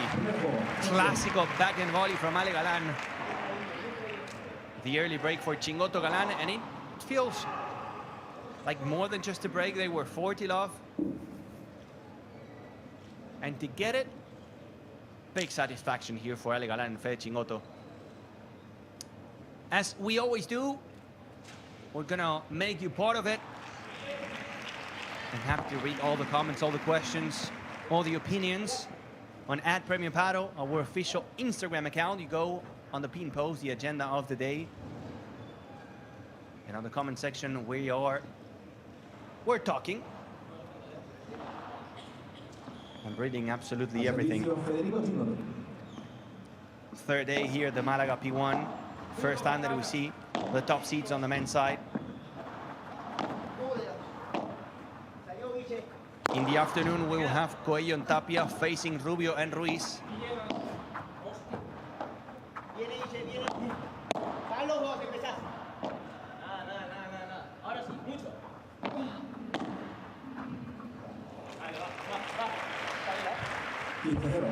Copy paste. The backhand volley from Ale Galan, it's a thing of beauty. Put it in a museum. Out. 30-0, third love.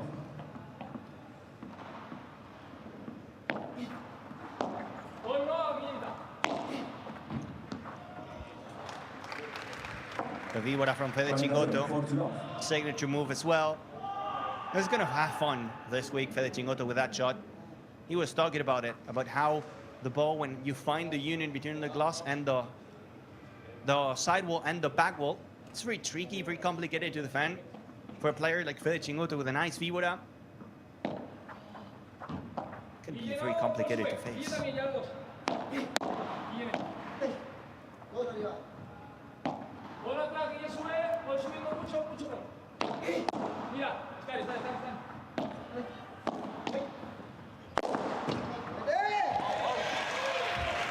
Colete, Paul Hernandez with power over Ale Galan. 40-15.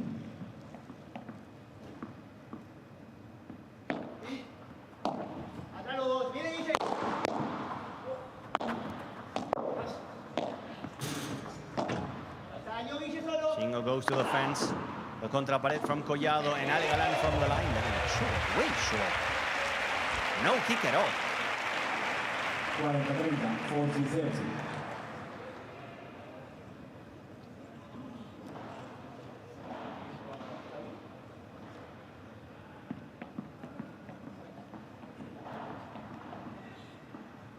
So far in the season, as we're approaching the summer break, 6 tournaments, 6 wins for Arturo Coello and Agustin Tapia, 4 for Chingotto Galan.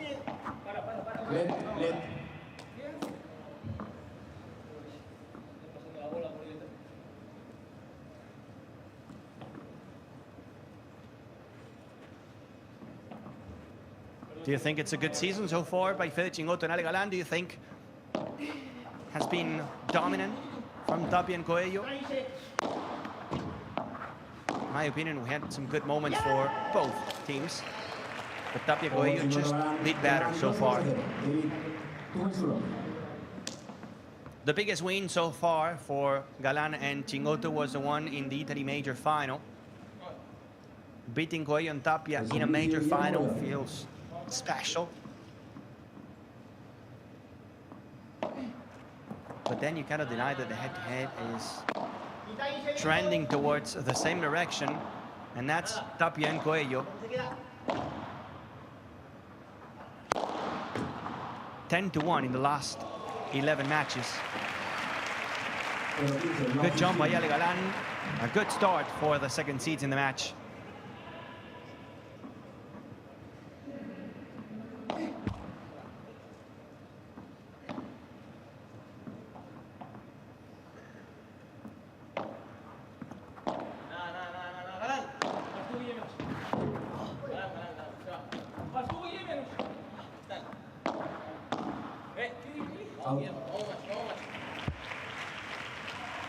Alvarez, 15 on.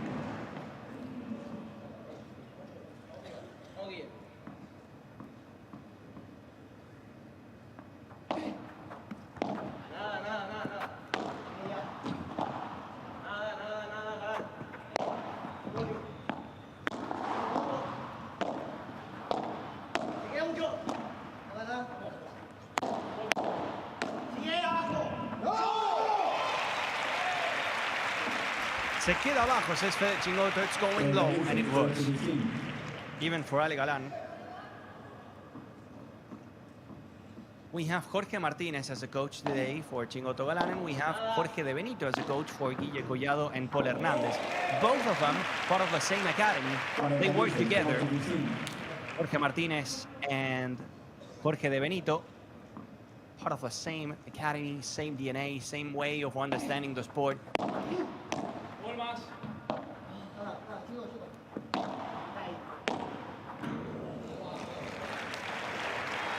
That was incredible. Those are the ones that you're 40-15, you're just going with a 50-50 play.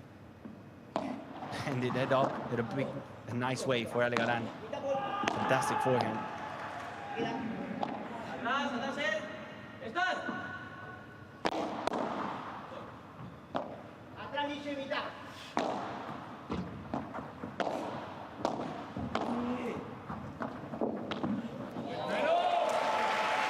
Nice save by Guille Collado, but a follow-up by Chingo was even better, putting him to sleep.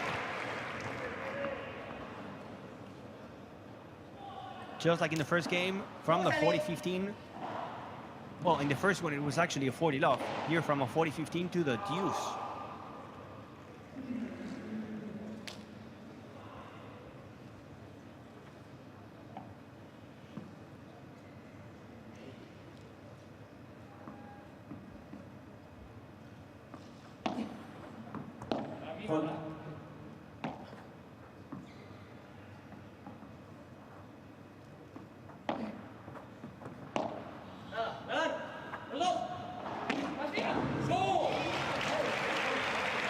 Changing the direction, surprising Fede Chingotto down the line.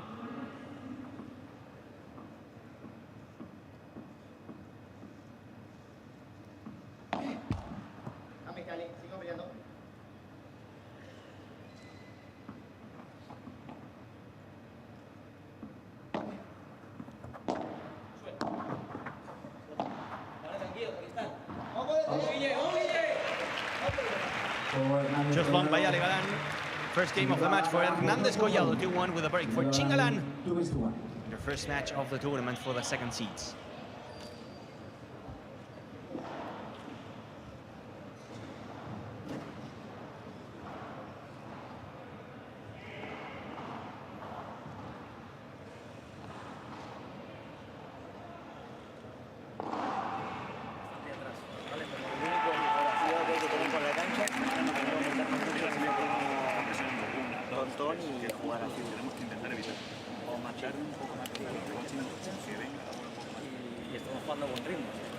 Sí, no. Lo digo por estar atentos.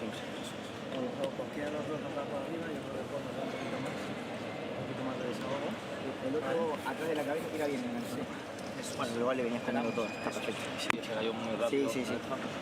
Y el paso, como me dijiste ayer. Está bien. Está muy bien. Y luego el segundo servicio de Collado es muy lento. Jugar mucho. Hablar bien hecho. La una tienes que variarle piña, la otra te la relé, mandas tú. Bien, Jorge de Benito asking Guille Collado and Paul Hernandez for a lot of communication. If you see Fede Chingotto pushing to the net, just hit it hard and straight at him, says De Benito to Paul Hernandez. But that's not the only play you have. At some point you got to change. You need some variety. Go down the line, aiming towards Ale Galan.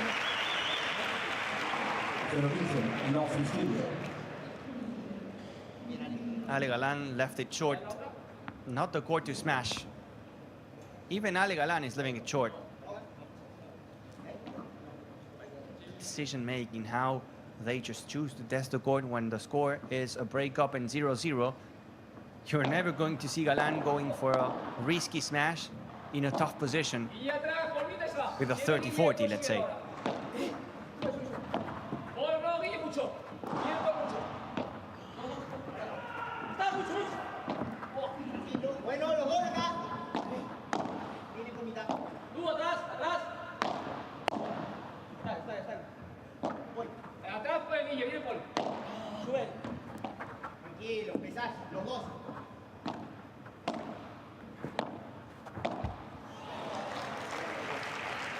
Good angle by Ale Galan. Guille Collado wanted to reply with the same coin. Didn't happen.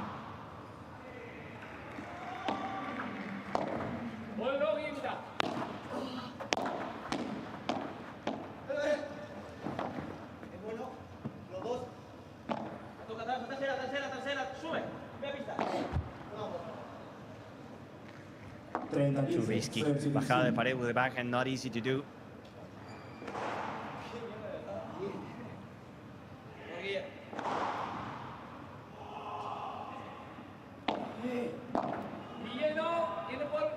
Out.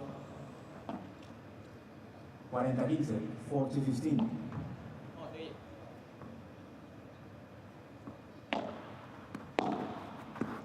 Viene. Pegado.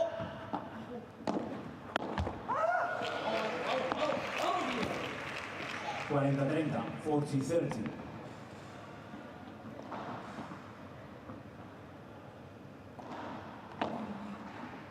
Vas, Guillermo. Guillermo, por sube, Guillemita. Guillemita, ya. Nice bajada by Chingo and the gancho to the middle.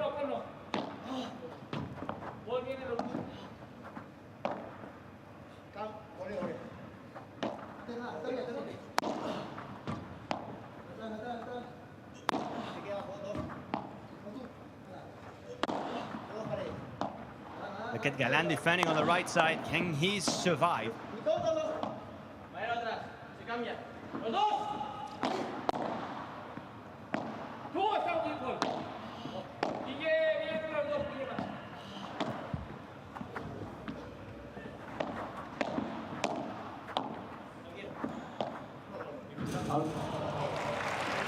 Longest point of the match goes to Fede Chingotto and Ale Galan.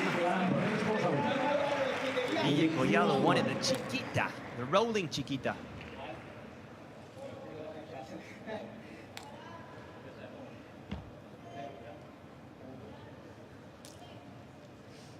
Couldn't hear what Fede Chingotto said. The umpire was covering it. But these players know each other so well. They train together in Madrid, part of the same academy.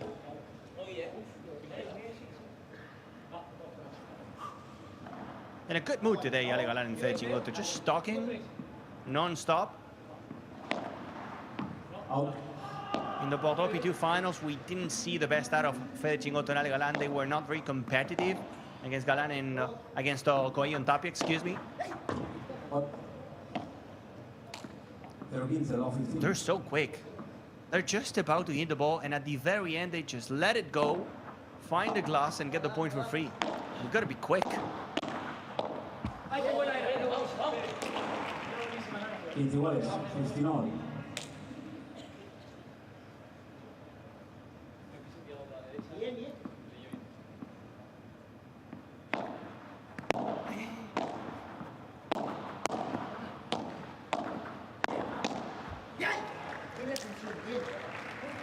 Push from Ale Galan. Deadly. They're flying today. Not really doing something unique or very special, but consistent enough to get a nice lead.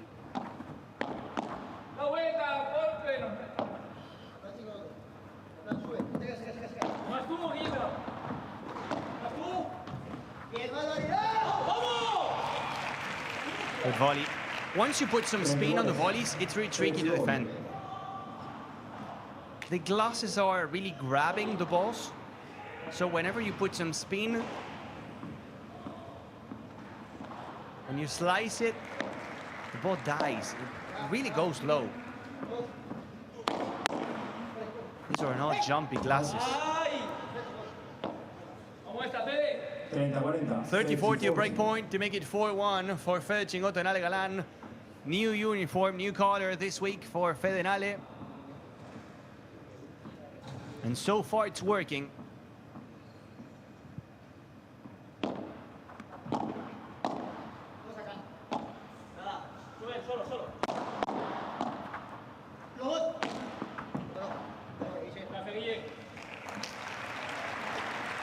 Second break for Chingotto and Ale Galan. Collado usually gets the winners with that super víbora. cross court, but this time he has Ale Galan in front, and Ale Galan, when blocking, it's really good. Back to the benches with a nice lead for Chingo and for Ale Galan.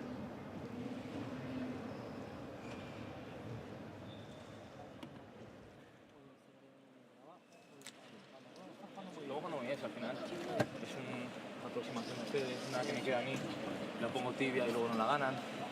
Estamos jugando bien. Sí, estamos comiendo bien red, estamos... O sea, el único peligro es la bajada, porque creo que con los globos estoy pasando en casi todo. Y final, como la bola está pesada, como rápido. Sí. Bien. Sigamos, Sigamos. Venga, vamos a sacar, ¿no? Sí. Venga, sí. Esto no es tu tarea, ¿eh? Sí. Atención y hacernos grandes aquí. Eso es.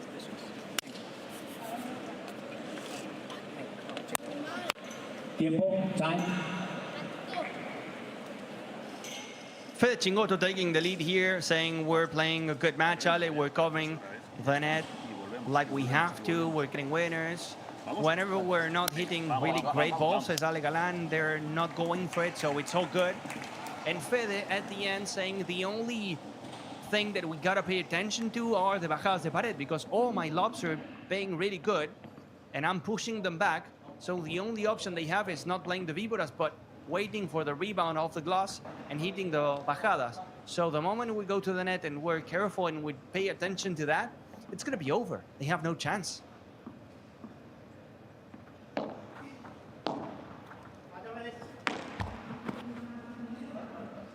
Pero 15, lob 15.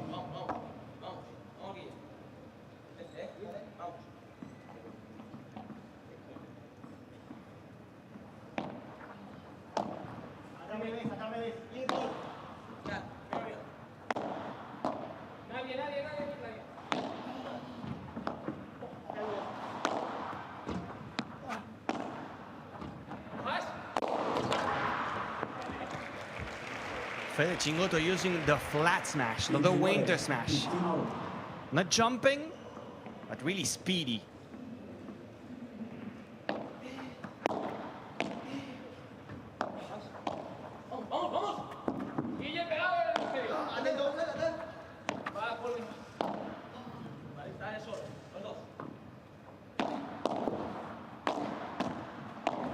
That's what Fede Chingotto was mentioning. My lobs are good, so the only option they have is the bajada de pared. Just pay attention to that and we are good.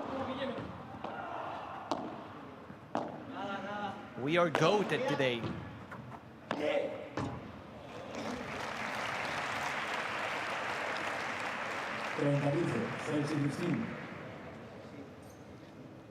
Bad news for Hernandez Collado. I don't see the way they can score points today. They're just not creating any danger, any damage to Fede Chingotto and Ale Galan. They feel in control.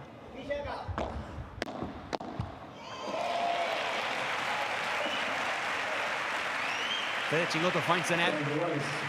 One of a few mistakes that we've seen from the Argentinian so far in the match.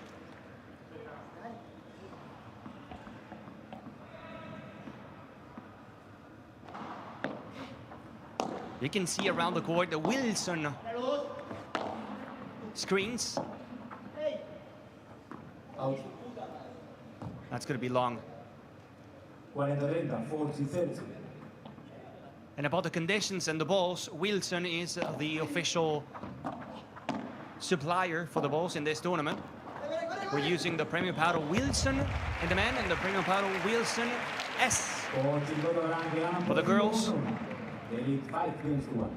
They're a bit quicker, a bit faster, but very playable. Very responsive. Wilson supplying the balls, not only here in...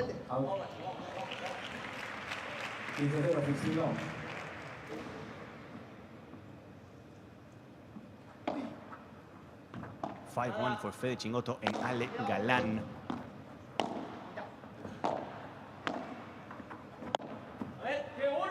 Out. 30-0, 30-0.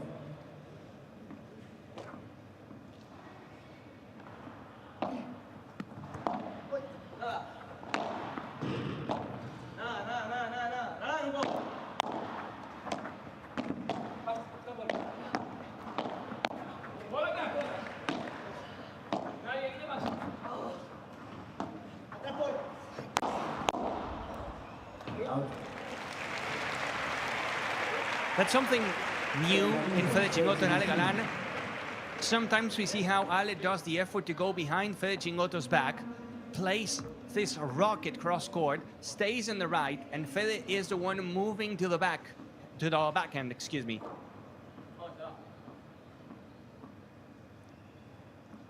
Something that tactically they use a lot, knowing that Fede Chingotto feels good on the backhand, and then Ale, not as good as Fede, but decent enough to play the point until they recover the position.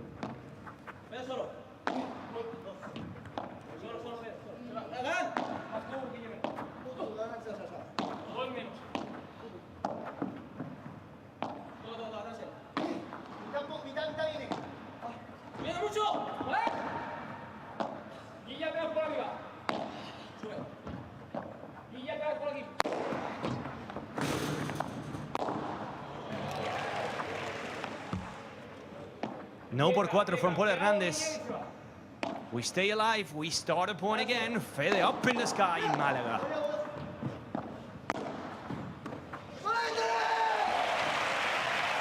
No save by Fede Chingotto. It was all about Paul Hernandez in that point.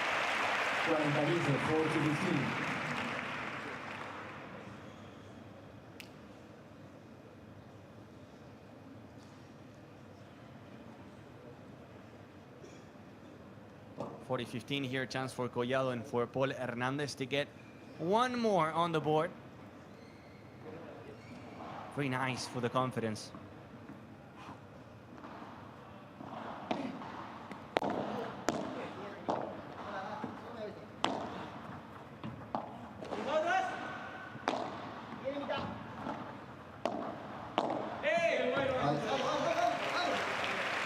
And they have it.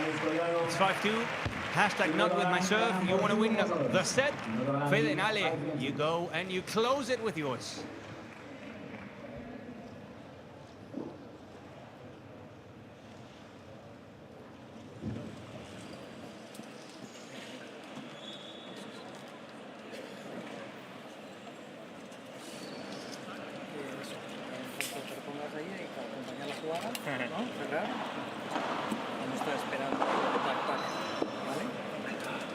Bien chingo, ¿eh? Bien, sigamos, ¿eh? Nuestro saque out. ¿Vas tú, vale? Ahí le pegué rápido, pero...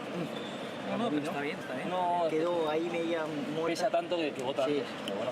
Está bien, está bien. Me gustó, ¿eh? Sí, a mí me quedó abajo y no la pude... Sí, sí. Si no teníamos hueco. Espacio, más velocidad. Se me quedaba en la red, si no. Vamos nuestro saque, ¿eh? Venga. Venga, hay que trabajar, ¿eh? Tiempo, time.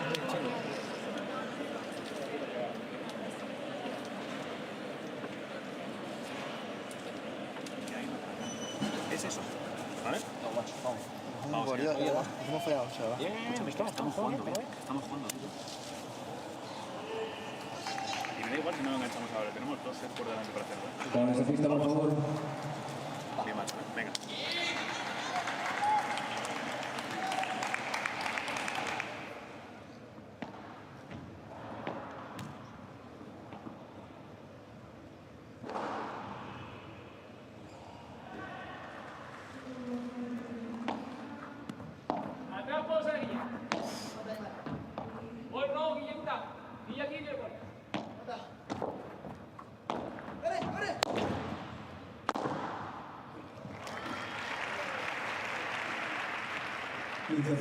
Galan getting up por cuatro, almost sending the ball to court number 2. The second seeds Ale Galan and Fede Chingotto serving for the set here. In a very dominant performance so far. Wilson, the official ball supplier. Very responsive balls, very good balls. We're using the Premium Paddle Wilson in the men, the Premium Paddle Wilson S in the women. Faster balls, quicker balls. 30-0. Wilson not only supplying here in Malaga, but as mentioned before, doing the same in Paris, Milan, Madrid, Düsseldorf, and Barcelona.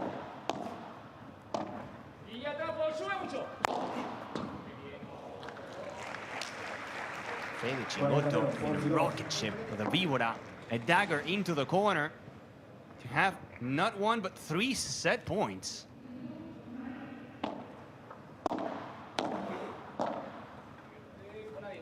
Galan, Fede Chingotto. Oh, la la. Fede, qué lindo. That was beautiful from Fede Chingotto, 6-2 for the second seeds. Classy.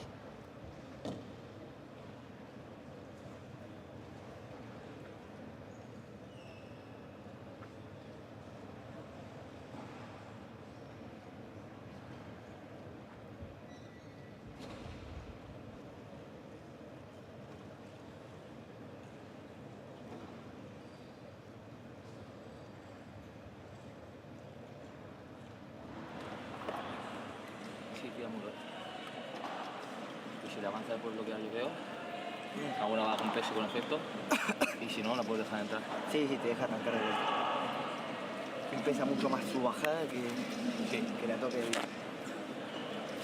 Por eso te digo, ahora voy a tratar de conectarle el globo bien acá para encerrarlo, cosa que le tira paralelo o al medio. Y es más sencillo que con el globo al medio que le queda todavía abierta la cancha. Vamos. Eso, y mantener el ritmo, sí. ¿Vale? Cada punto. Vale.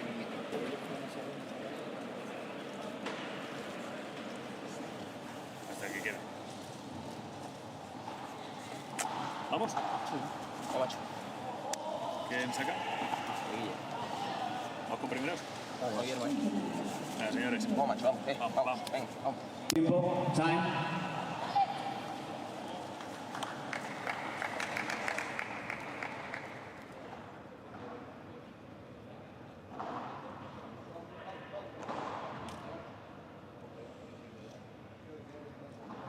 Va a dar comienzo el segundo set. Al servicio, Guillermo Collado.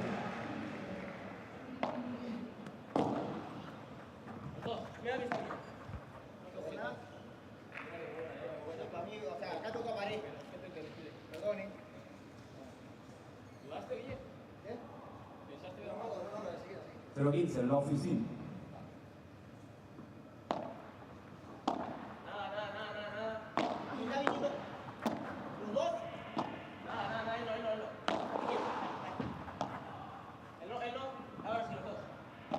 Está Guille atrás por pelado. Guille atrás por mucho. Vienen los dos, Guille ya está aquí. ¡Bueno! 0-30, no 30. It's going to be interesting to see if something changes here for Collado and Hernandez. They need to change something. If not, it's going to be a quick goodbye to this Malaga P1. Law 30 already for Galan Chingotto. We got to mention the performance from Maxi Arsen Franco Stupaksuk. First time playing together as a team in court number 2, winning the first set 6-2, and now 3-2 up with a break. Wow.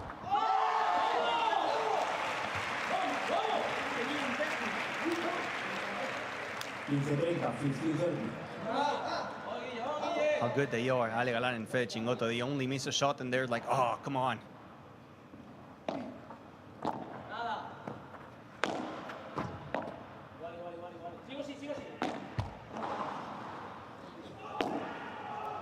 Little present by Guille Collado. That was not of the hardest shot. And that's going to give Fede Chingotto and Ale Galan 2 break points.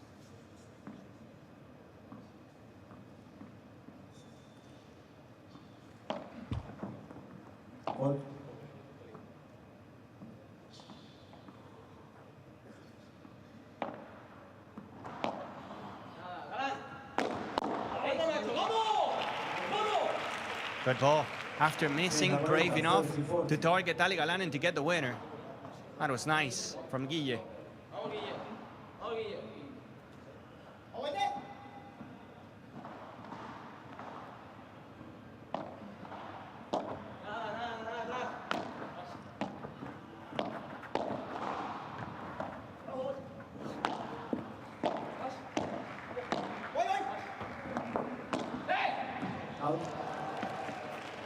What a save by Fede Chingotto, forcing Hernandez to play an extra shot.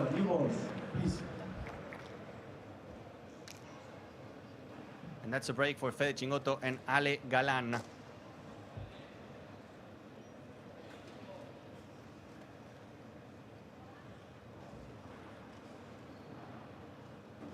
We're switching sides. And again, mentioning that you have the chance to write to us in the comment section of the agenda of the day pin post in @PremioPadel.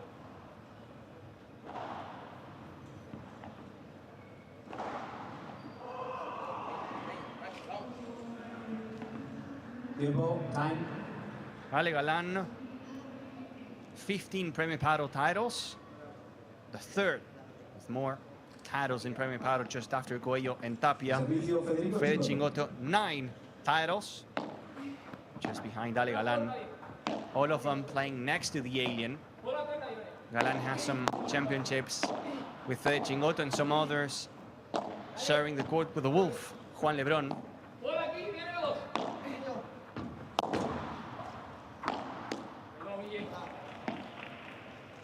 Ale Galan and Fede Chingotto never lost in a first round of a tournament.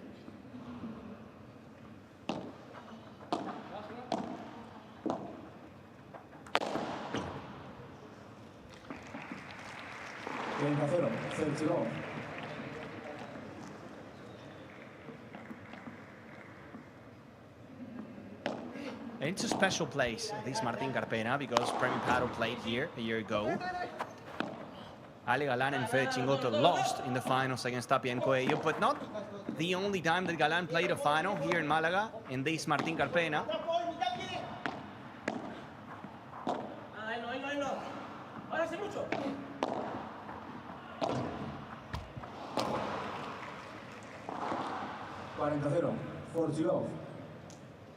Galan won here 3 times in Malaga.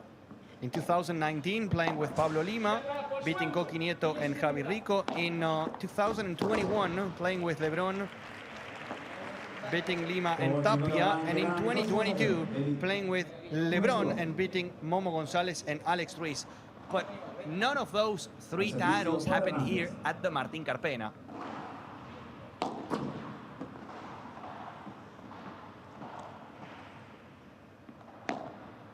Por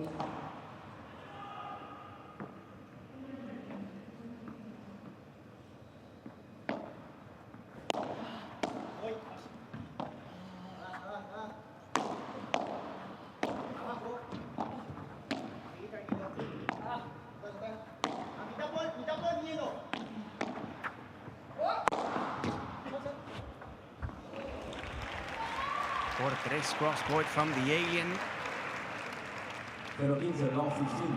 I mean, this is paddle and anything can happen, but it feels like it's just a matter of time.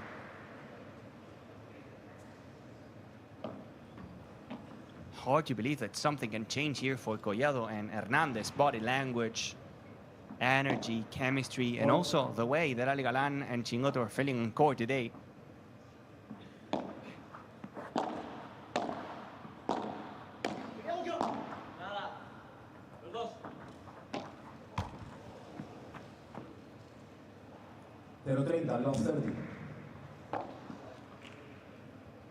And it's understandable because you feel like you're not winning points, so you gotta go for some more, tempting the limits. And when you do, and you're not having your A game, mistakes are gonna come. It's like a circle, negative circle, you cannot escape.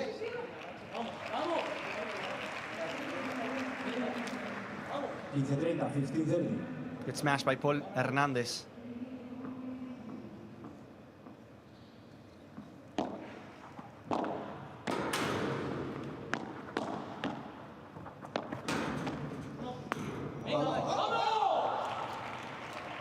After this match, we have Yanguas and Nieto, Coqui and Mike facing Gala and Campagnolo. Coqui and Yanguas starting as the 3rd season in this tournament.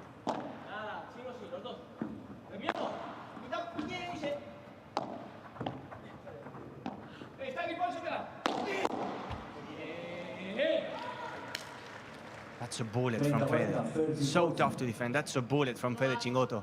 30-40 and a break point that, even if it's the beginning of the 2nd set, feels like a set point, almost, like a match point.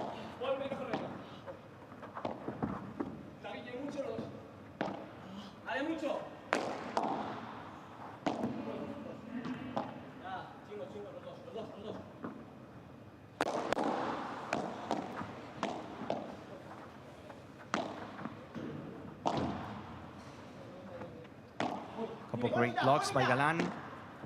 Paul Hernandez going to the backhand.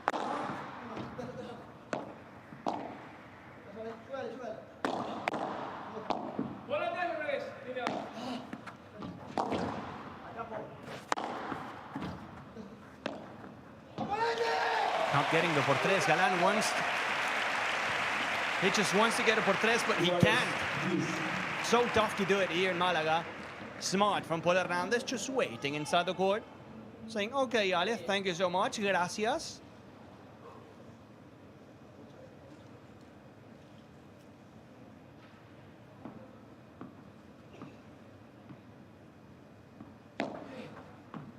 Fall.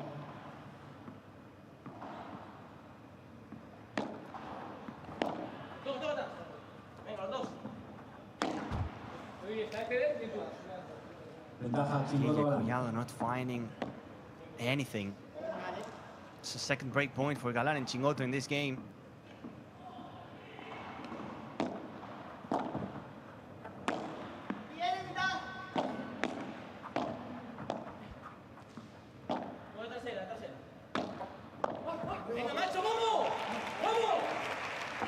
Alvarez, Lucia.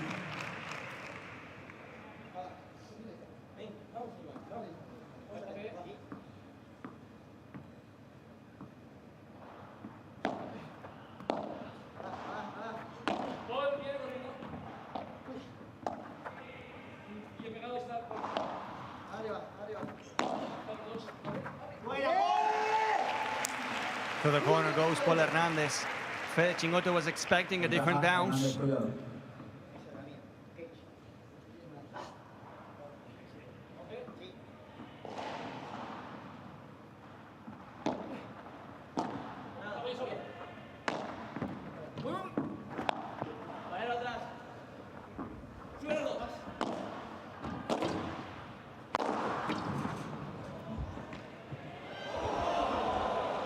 Coello's going to save it, not going to count.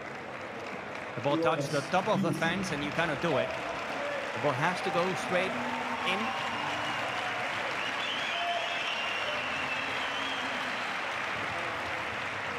And Martin Garpena giving some love to Guille Collado and Paul Hernandez. They want some more paddle.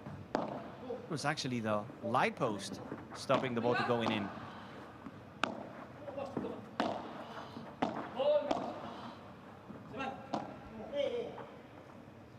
Out. Ventaja Chingotto ahora.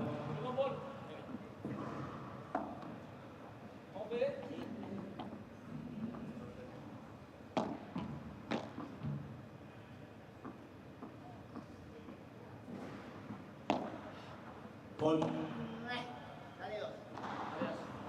Recibo un breve servicio.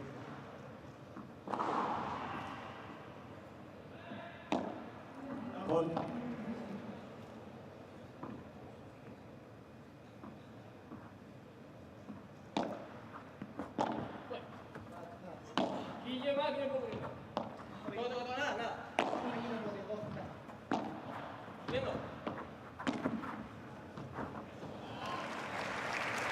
Good ball by Ale Galan in the middle. Second break in the second set for Chingalan. 3-0. The energy has to change or this could be a quick goodbye for Collado and Paul Hernandez.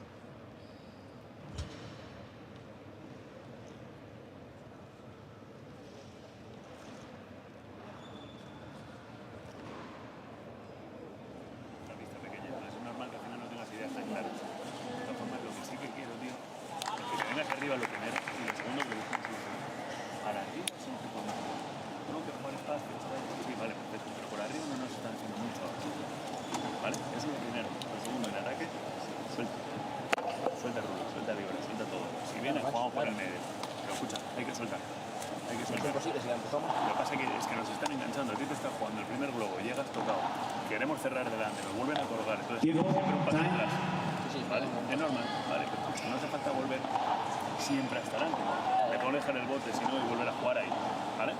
Leer la chiquita cuando le queda por la pared de Chingo, por el medio, fácil, Por esa pista, por favor. saliendo de chiquita por el medio. Chingo's hitting a lob over you, Paul. You're already forced to go very deep to play the bandeja, and you're really trying to go back to the net. And what Chingo is doing, says Jorge de Benito, is playing a second lob in a row, and that's the moment when he gets you. So it doesn't really, it doesn't require you to go after the first lob immediately forward to the net. You can stay just a step behind, close to the line, and maybe that's going to be a better position for you. Galan gets a dunk here, an easy por cuatro, and we have some questions, like the one from our friend Max. Any reason why Chingalan are not playing in red? Well, we were talking about this in the first set. It feels weird, right? We were already, you know, so used to the red for Ale Galan and Fede Chingotto, but today they're changing it. New color, new vibes, using white. Maybe they think that luck is gone for that red color. Giving us Real Madrid vibes with the white.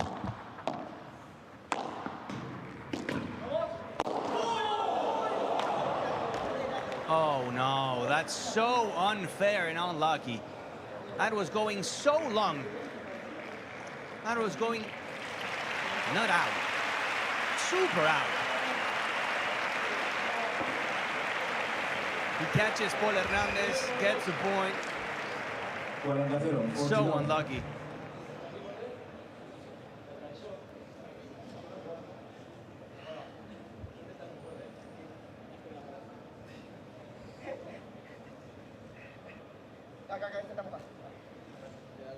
Eric Yin. Hello from Johannesburg, South Africa. They call Galan the alien. What is Chingotto's nickname? El Ratón, the mouse. The Super Ratón, the Super Mouse from Olavarria. That's the nickname. Probably you'll see an emoji with an alien and a mouse next to each other when they're talking about Galan and Chingotto. You have the Mozart for Tapia, you have the King for Arturo, the Wolf for Lebron.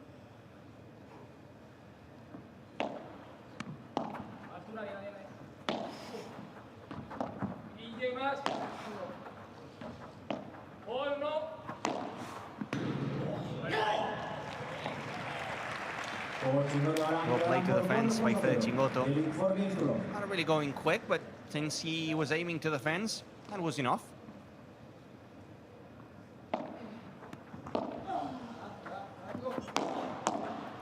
(4-0). Can they make it 5? What a jump. Going NBA mode.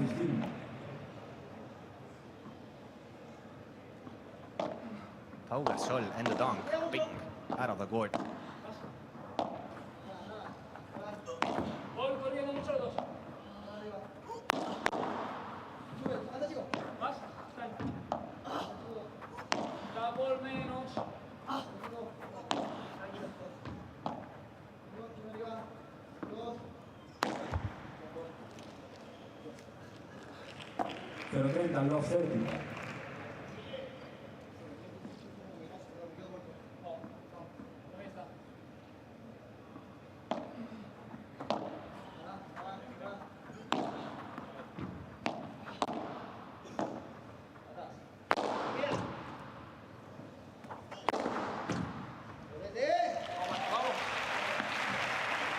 Paul Hernandez giving one to the team.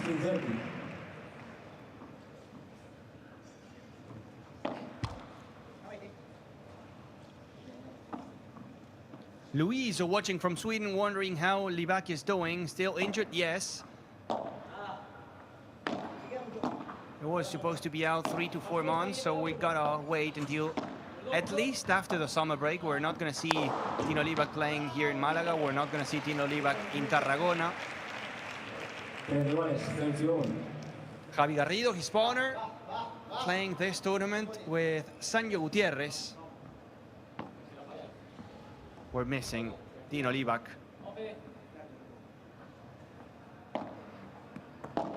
Hard to forget the performance from Tino Libac and Luxburger in the World Championships final. Against Spain, against Paquito Navarro and Yanguas, giving Argentina the title.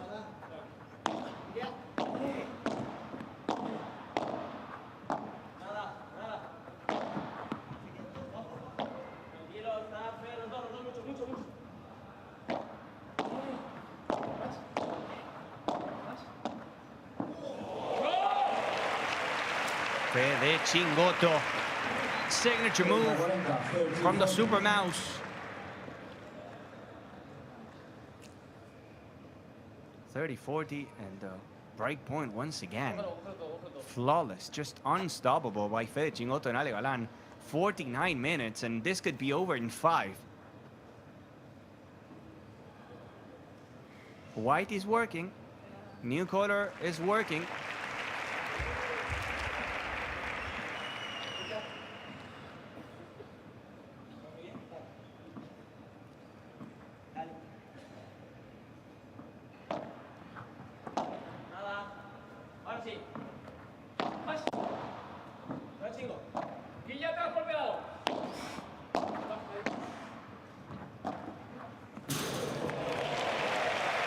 Nice angle by Guillermo. Collado. That was the only option he had. Fede Chingotto was close to the net as well. The volley from Chingo was good, so he had no space to play the lob. That was the only chance, and he played it to perfection.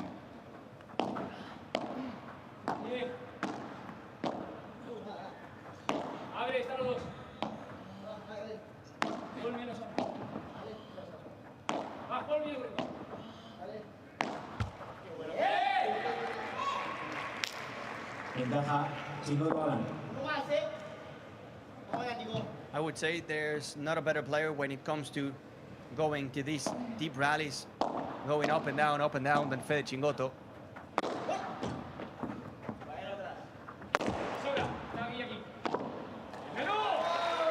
Fede Chingotto getting the dunk, that's a por 4, and the third break, not second, third break for Fede Chingotto and Ale Galan, going back to the benches with a chance to close the deal.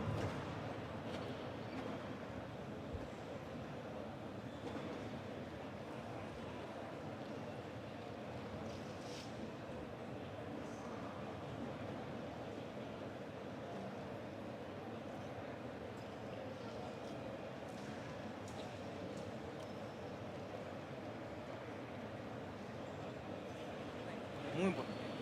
Lo queremos, lo quiero mucho. Exacto. Quiero mucho este juego. Vamos. Vamos, cada punto, ¿eh? Venga. Vamos, vamos. ¡Chingo! Seguir tirando en ataque. La defensa que haría luego y cerrarme bien los espacios cuando vaya a operar la torre.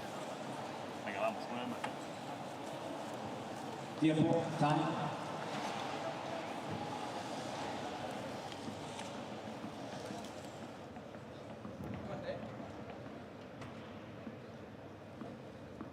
Buen servicio, por favor. Fede Chingotto and Ale Galan serving for a spot in the next round of this Malaga P1.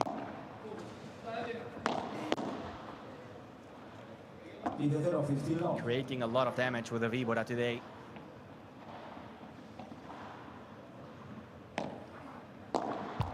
Remember that after this match we have Nieto and my Yanguas.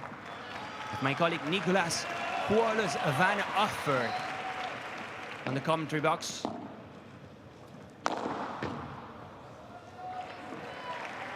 Easy money, up and down. Ale Galan letting it fly, and it's 3 match points for Chingotto and Ale Galan.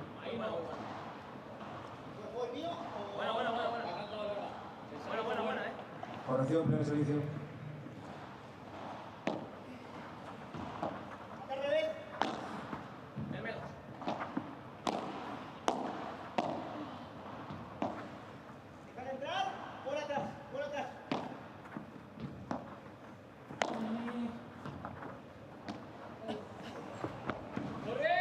Fede Chingotto, saved by Paul Hernandez.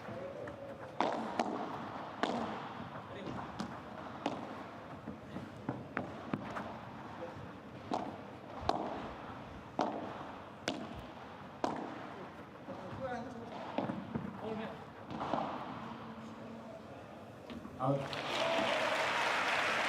Surviving the match, they were fighting. 40 You can easily think, okay, they're not going to run for those little shots by Fede Chingotto and Ale Galan, but they're doing it. Refusing to give up. Second match point for Fede Chingotto and for Alejandro Galan. The slap by Ale, it's over. Good chancletazo to finish the job.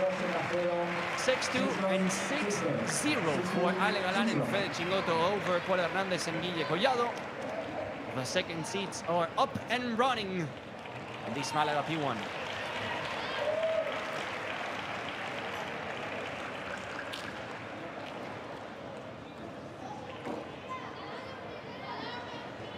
That's how you want to start, saving energy, dominating, sending a message to the opponents.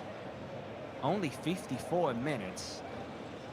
Only 54 minutes for Fede Chingotto and Ale Galan to close the match.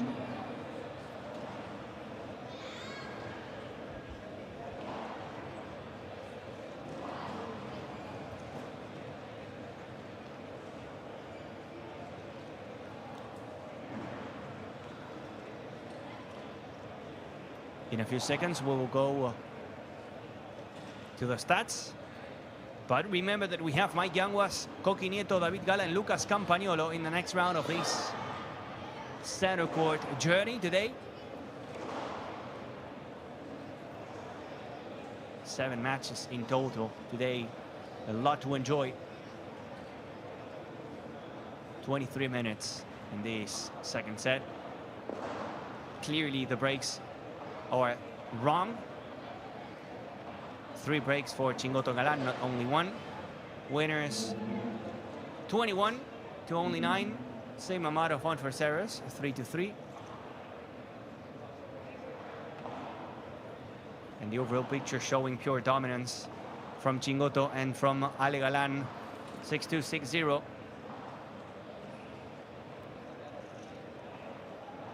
Thank you so much for joining us in this second match of the day. More to come. Coqui Nieto, Yanguas, up next in the center court. Stay tuned. Premier Padel is just starting today, Wednesday. Plenty of Padel of this Malaga P1. Ciao, ciao. See you soon.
We are back at the Estadio Martín Carpena, where one of Malaga's prodigal sons, Mike Yanguas, is up next as he and Coqui Nieto take on Lucas Campagnolo and David Gala, the number 3 seed against the number 20 here in what should be a not lovely game of paddle.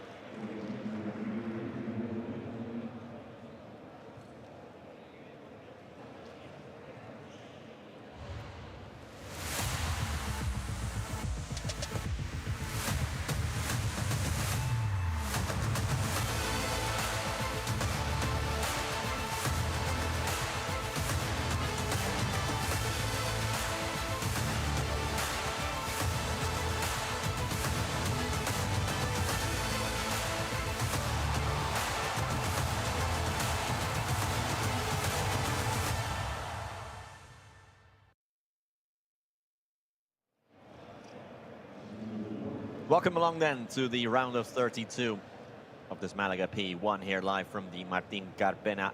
Number 3 seed Mike Yanguas and Coqui Nieto still looking to kind of break the funk that they are still in as they try and overcome Lucas Campagnolo and David Gala. I say funk because Coqui and Mike, so Nieto and Yanguas, started this season in brilliant form. They started the year by making 4 consecutive semi-finals, but since then, so since that 4th consecutive semi-final, which is back in Qatar, they've not been back to that round since. And you might think, well, isn't it a little bit harsh to say someone's out of form by just saying they haven't made a semi-final? Yes, potentially, but at the same time, they have been a top 4 seed for all of the tournaments. And in fact, they are the number 3 seed here because of the absence of Juan Lebron.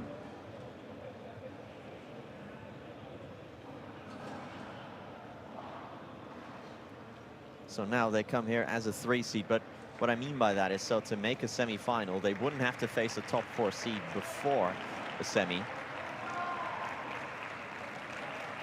So in the last, what is that, 6 tournaments?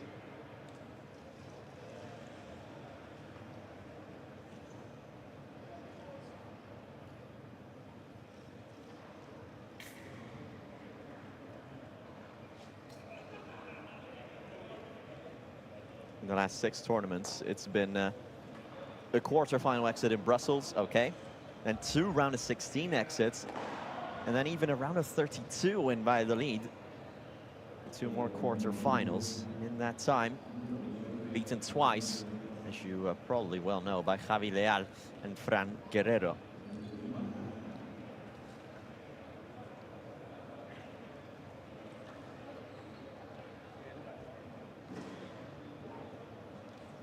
Gala and Campa, on the other hand, it's only their 3rd tournament together, so they've played since Valladolid, and in Valladolid and in Bordeaux.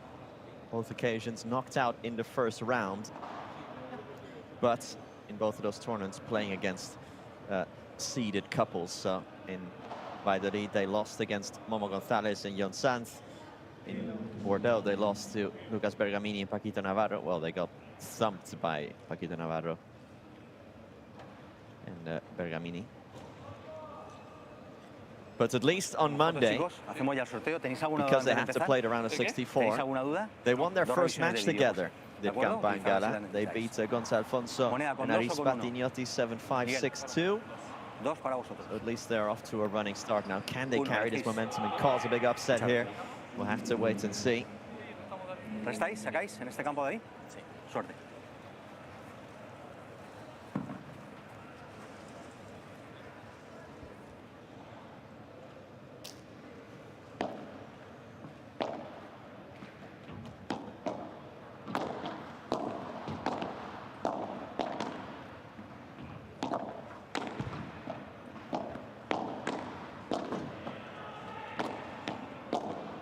Yanguas then,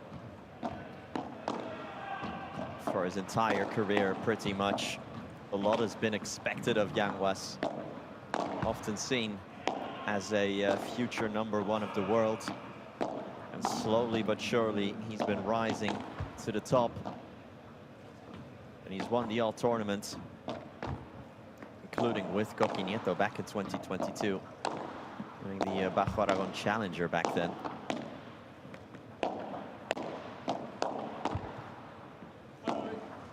But Yanguas, he's only 23. But there is one more step for him to be taken, and it's often the last step, and you can say the same for Coque Nieto. The last step that the greats tend to take is consistency. And the last match you watched between Chingotto and Galan is a fantastic example of that, because we know that Yanguas and Nieto have it in them to compete against the best and to be among the best. But it's not a guarantee, shall we say, in the way that with Chingotto and Galan, you can almost guarantee that Chingotto and Galan, when they play against the lower seed in a round of 32, in a round of 16, they will probably win very, very easily, or not easily, but convincingly. And on a bad day, you get an 8 out of 10 from them. And there is very little volatility between their good and their bad matches. As in to say, there are very few bad matches from them. I think often that goes a little bit overlooked with someone like Chingotto, especially, who is so consistent. Maybe the highs aren't as high, although there's something to be said for that as well. Lucas Campagnolo in your picture now, he's capable of very high highs as well. Remember in Miami in 2022, reaching that final with Javi Garrido, beating Lebron and Galan, beating Sanyo Gutierrez, beating Maxi Sanchez in the process.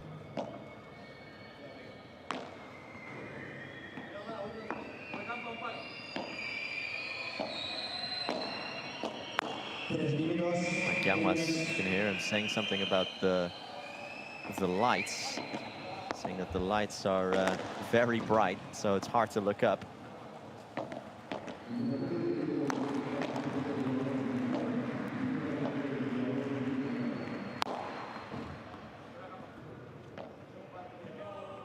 We've got action over on court 2, which you'll hear in the background as well. In the meantime, Pablo Cardona and Leo Augsburger, who we know will be going their separate ways. They are in action as the number 8 seed against Mario del Castillo and Miguel Lamperti. If you're with us yesterday here, you would have seen Lamperti and del Castillo winning. 2 minutos. 2 minutes. Although that match did finish with one of the two injury retirements, with Curro Cabeza having to throw in the towel in the second set, which was very, very unfortunate indeed. But we'll keep you updated on all the goings-on over on courts 2 and 3 as well, as the players finish their warm-ups.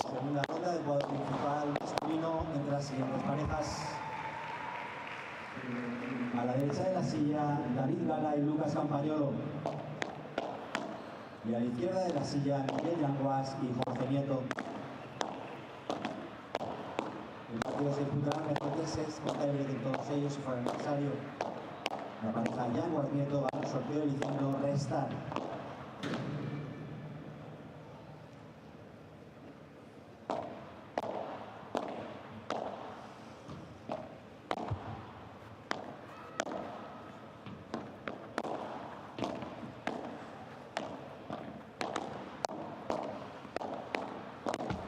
Un minuto. 1 minute.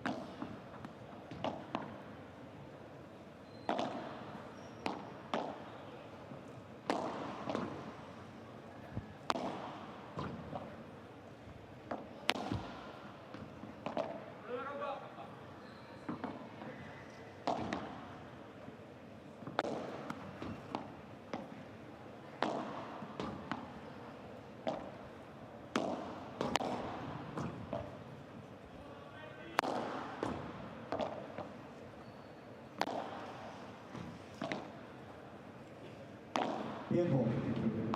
Time. El partido dará comienzo en 2 minutos. 2 minutes for the beginning of the match.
No solamente para atrás, metemos patas, mira que luego. Si tenemos que descargar alguna de arriba, descargamos por el revés de. Vale. Ok. Que muchas veces repite el lobo o baja así. De derecho sí que baja más a pasar. Que después cagar. Vale. Así. Sí, arrancando bien con el globo para abrir un poco de espacio, a partir de ahí cuando lo golpeamos, todos. Estamos centrados sin intensidad muy perfecto. Sacan ellos. Sí, justamente eso. Vamos a intentar no fallar rectos. Si que la otra la recuperamos. Aunque esté lenta la pista, si la bajamos a los pies del otro, vengámonos como Puma, ¿eh? Sí. Como decías tú ayer, que la bajábamos, íbamos. ¿Has visto? Hay mucho equipo, ¿eh? Que la pista está para hacer una acción largo, ¿eh? Trabajar mucho. Sin agobiarnos ni nada. Atentos a cantarse, ¿eh? Acordate, porque si me canto todo. Sí, quédate mirando. Cada vez recuerda que te sube por el revés. Vamos, Mikey, ¿eh? Dale, animal. Tu equipo para jugar bien, ¿eh?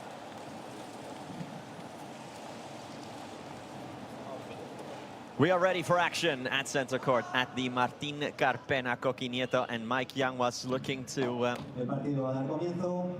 kind of kickstart their season again.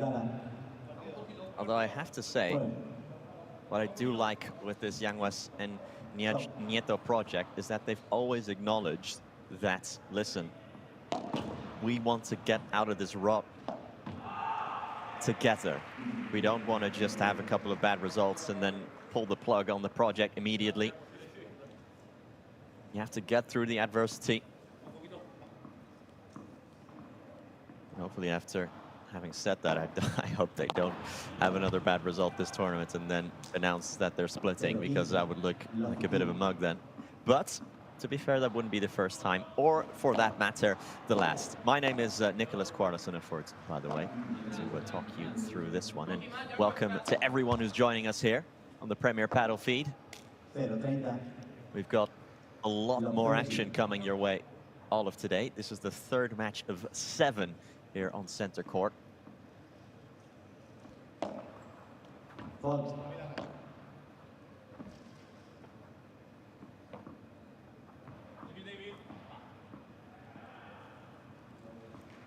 And as always, why don't you let us know where you're watching us from?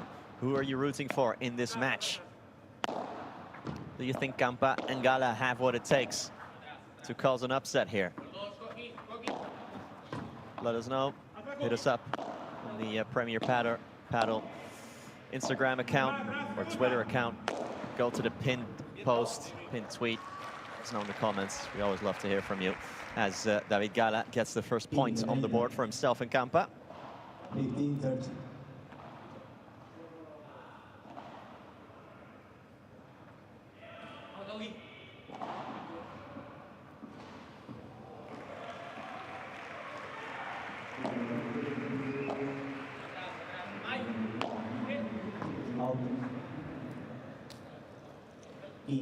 Out. 15-40. 15-40.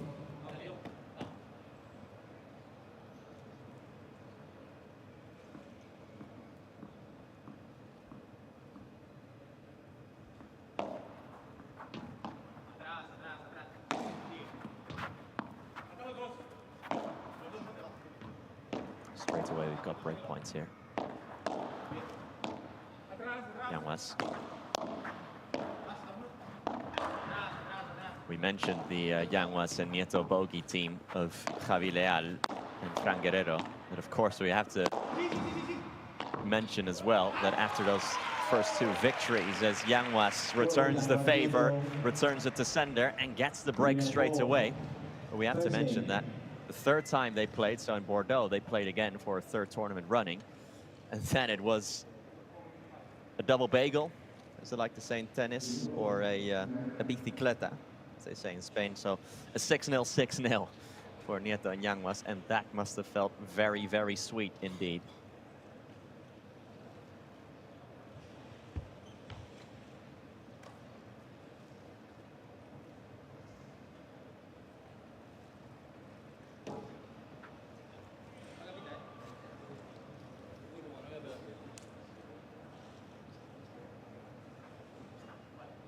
Al servicio, Miguel Yanguas.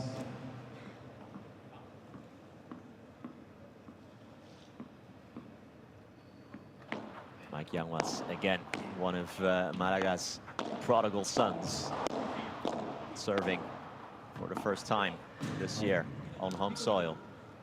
Beautiful, sharp volleys there, burying every single of those shots.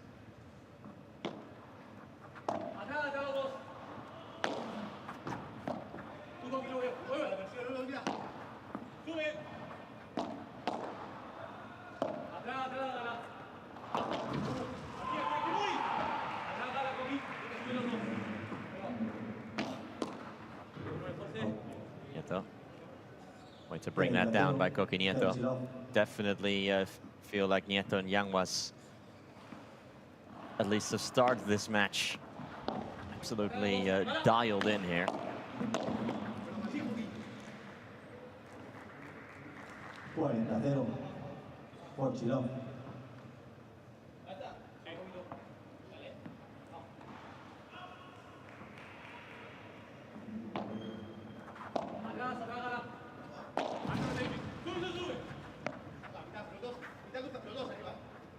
Lob from Gala is a very good one over Yanguas, who brings it down at an angle, then switches sides on the lob.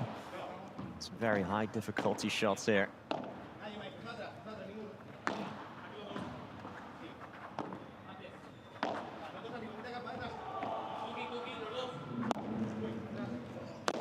Campagnolo stays back.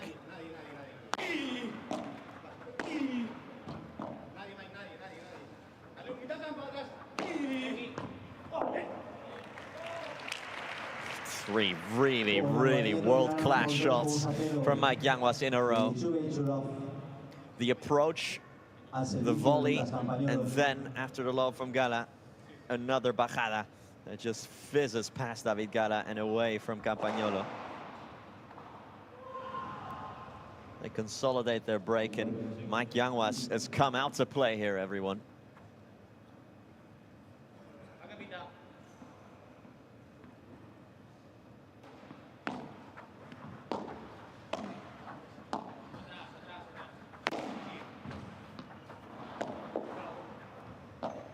Yanguas goes behind the back with the chiquita.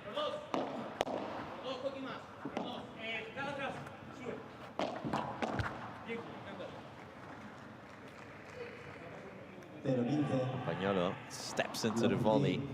Technically, it's a good shot.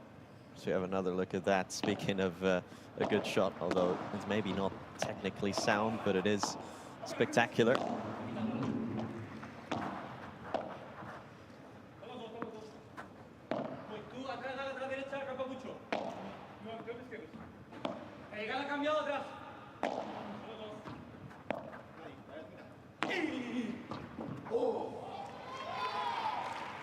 Wow, you see the way that got down off the back wall from Yanguas. Absolutely rains down because of the spin he puts on this.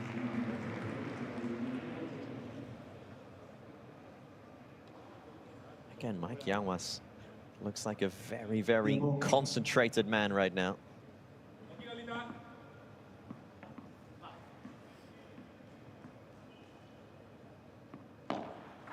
No doubt he'll have all his family and friends here in attendance this week.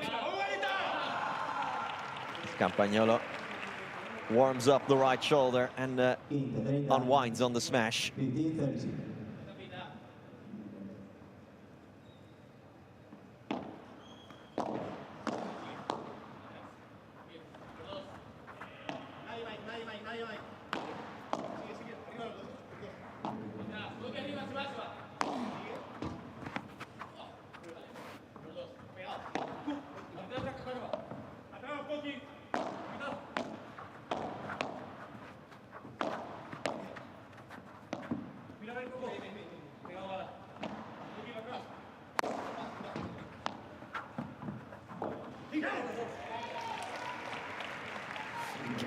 Yanguas with just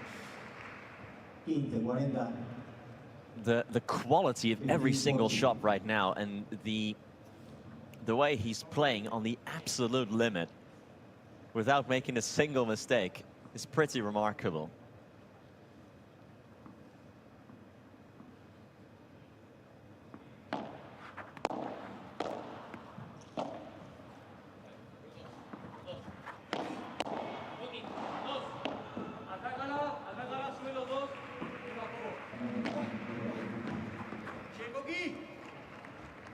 The soft bajada from Nieto that barely had rebound. Right now, Nieto and Mike Yanguas are playing in a different league compared to Campagnolo and David Gala. They're already 2 breaks ahead. The number 3 seed are. And 3 is also the number of games that they're up. 3-0 with serve as we go to the benches for the first time.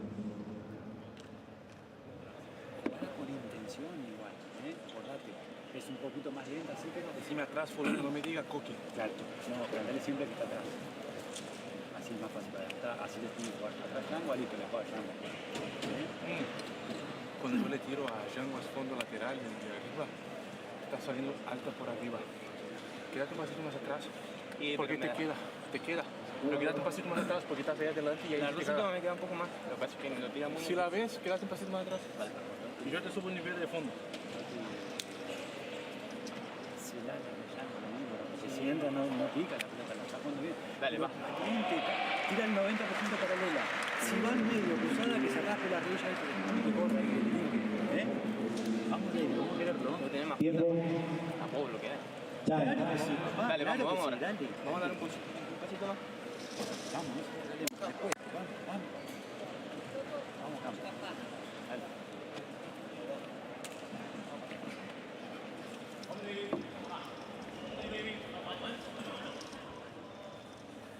Ha servido Jorge Nieto.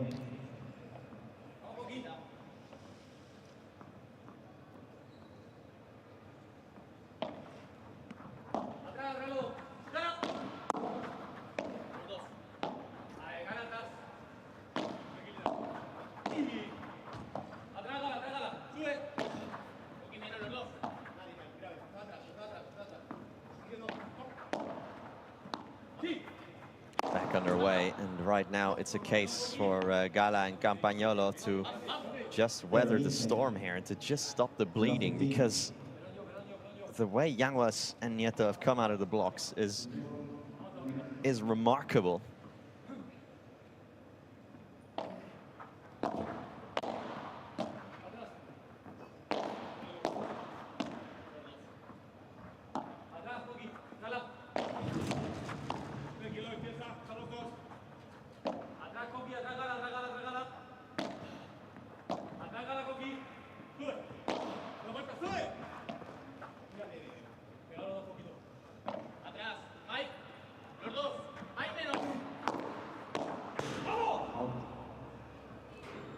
Gala was the right idea, but the wrong execution.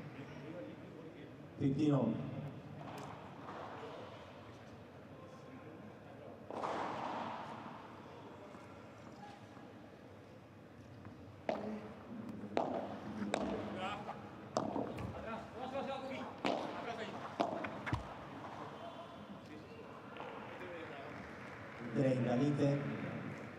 But again, if they're going to make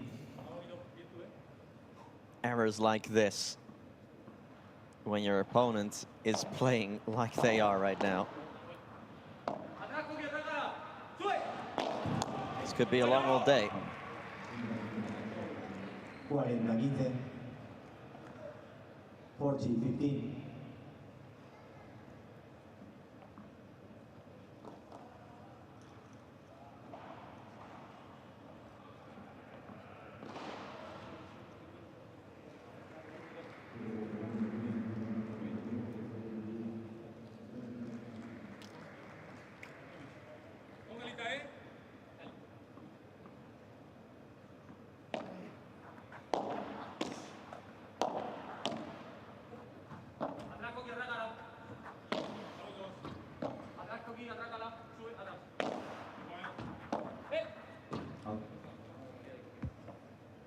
Yanguas Nieto ganan por 4-0. 4-0 to Yanguas and Nieto, who right now are continuing the way they started. Called it straight away, saying can they keep up this sort of foundation that they've laid, this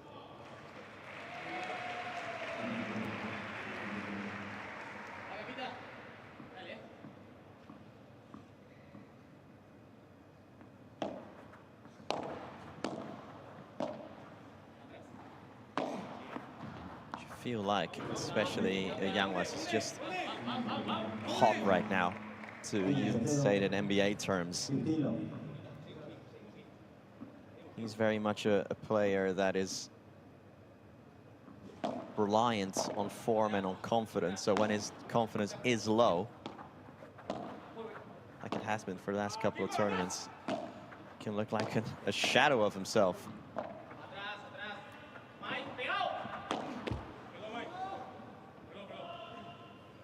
Campagnolo clever to play the body shot there.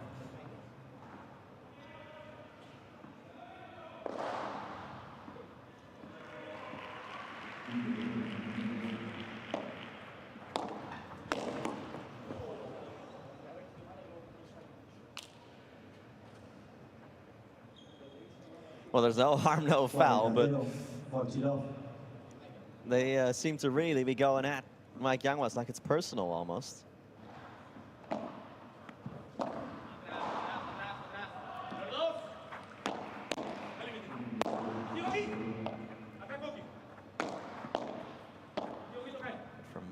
Consecutive semis to not making a single semi in the last 6 tournaments. That just tells you something about the up and down nature of their season so far, as Nieto blocks the first smash but not the second, as David Gala finally gets that one out of the cage, and they've got a serve game on the board.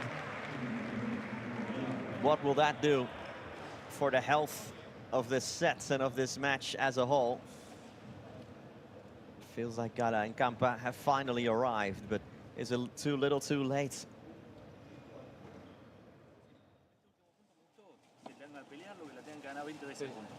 Perfecto. Bien adelante, manejando los tiempos ahí con la bandeja y eso, sobre todo bien cantándole. Entonces, dependiendo de cómo está el parado, tira un poquito más, un poquito sobre los pies, bien los dos, ¿eh? Seguimos, ¿eh? Sí, va. Y lo que dijimos recién, si los puntos los ganan por mérito de ellos, como salió Campa de salida a pared, perfecto. Perfecto. Decía tú que si dejaron mucho en medio de campo, la juega muy bien. No, por eso. Pero de última, en una que te quedaste en mitad de pista para taparle, también está bien, ¿eh?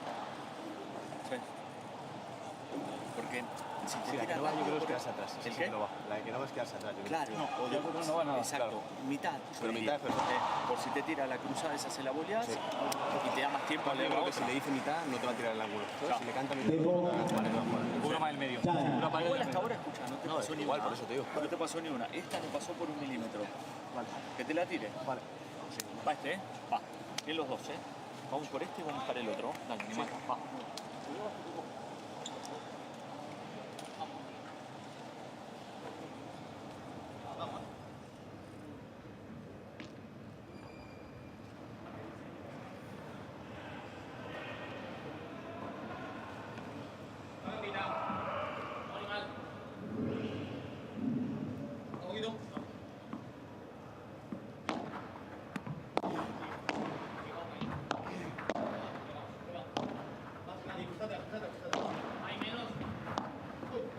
Back underway we go. Skoki Nieto is looking to extend their advantage and to keep their to keep their foot down, basically. They get the feeling that although they might have pretty much wrapped up this set, being 2 breaks out in front, things are a little bit more leveled now as Jorge, as Mike just called him, Jorge Nieto lets fly on the smash.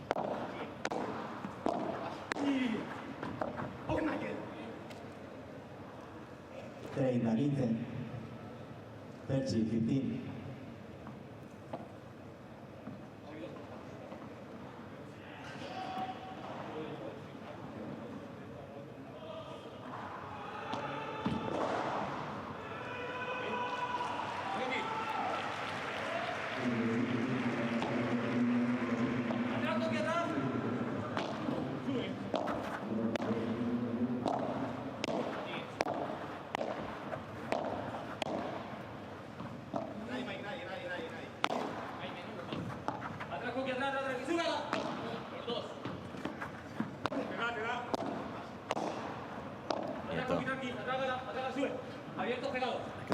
Tightening the screws here with all these volleys.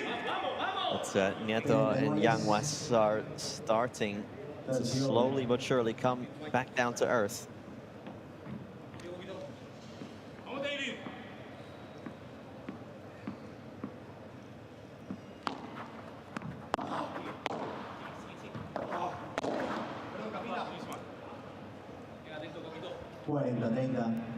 That's unlucky for Campa. He was positioning himself well. He did all the right things to potentially get on the end of that from Nieto, although arguably it might have been complicated.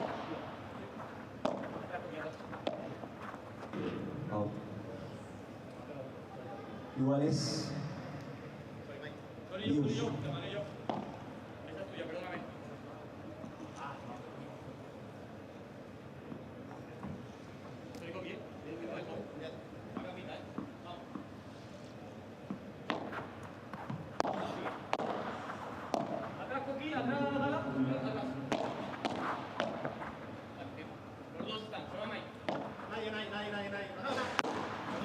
Campagnolo.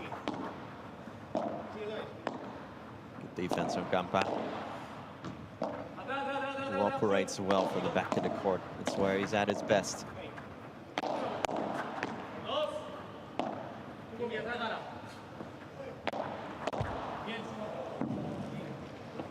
and Campa right there could have produced a break point. Did everything well, from the backcourt defense to the transition to setting himself up for that final shot, but then,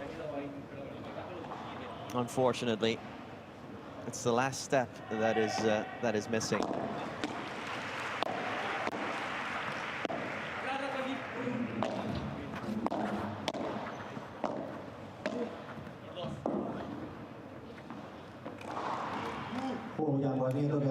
And just like that, they do stick with serve. 5 games to 1 then, and that probably means that this first set is wrapped up for Yanguas and Nieto.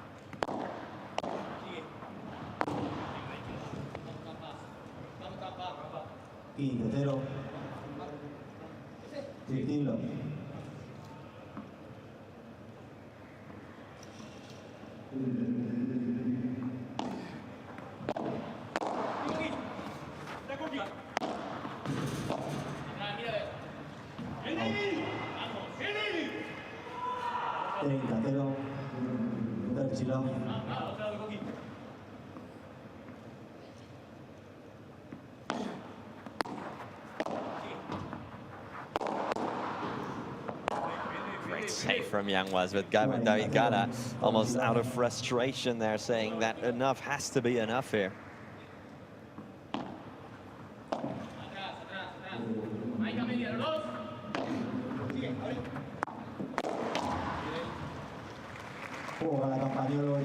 Gala again insisting on that chancletazo on the forehand, going right at Mike Yanguas. Getting him off balance and then repeating the same shot to him.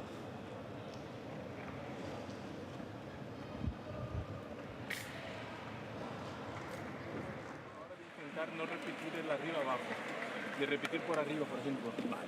Porque Sí. viste que ahí coge, tú la bajas, Sí, la no, bajas ya bien, lo que ya. pasa es que es muy rápido y ahí me caga a mí. El problema es que yo lo intento, pero me la tira muy atrás, entonces ahí siempre me queda para tirar. ¿Viste que das un paso más atrás? Como que cuando la bola viene lenta, vos te movés lento. No, movete rápido igual, por más que te la tira tibiezona, ¿viste alguna? Y esa que yo vuelta bien, ¿no? ¿Cuál? Dejo en la red. Sí. No, eso está, la volea. Está perfecto. Tenés que hacerlo. Te pido Lo que que sí, sí. cuando vos lo elegiste, a buscarla bien. Muy mala adelante, leche, pero- digamos. Si viene fuerte, no podés volear. No la voleás y ya le da rebote de él, ¿entendés? Porque hasta ahora no está cambiando paralela. Y aparte vos estás subiendo cuando él le queda atrás la cabeza, que jodía tirar la paralela. Claro.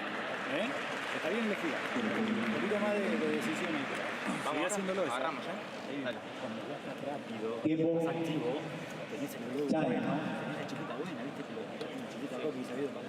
Pero cuando él te ve parado, te domina. Entonces, vete porque pero necesito que te muevas en todo, digamos, de flaco para que te pongas. Por más que tires un globo normal.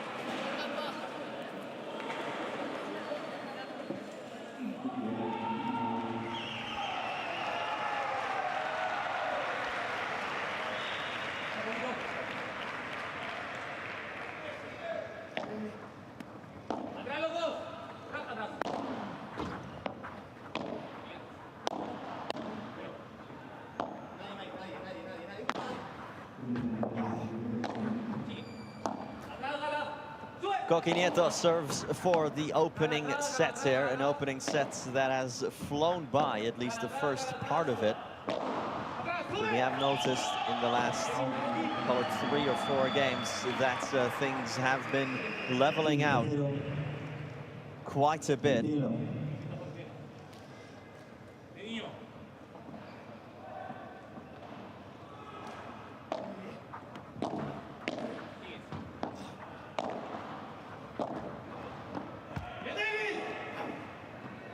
Iguales.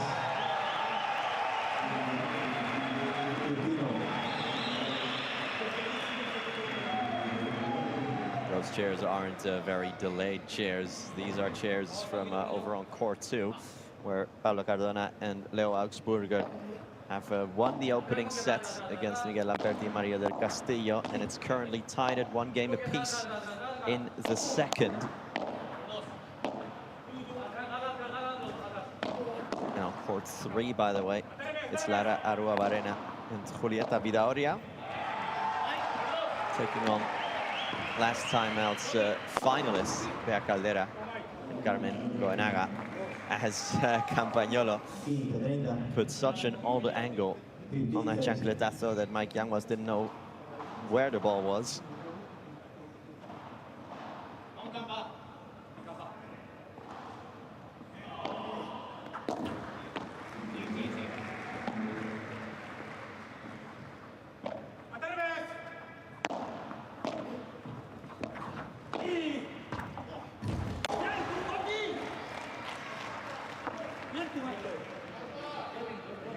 Iguales. Versión.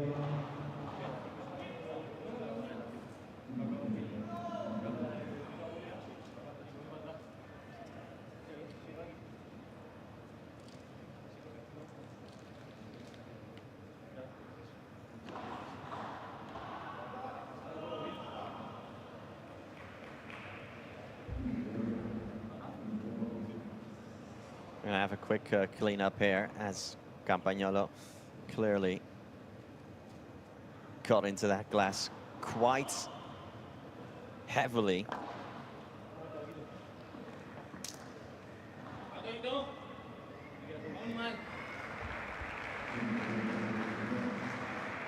Points away potentially, but you always get the feeling more and more and more that Yanguas and Nieto are perhaps not as much in control of the match anymore as they used to be, but they're doing what they have to do to see out the set and maybe start over from the second as Campagnolo produces a huge block on the smash.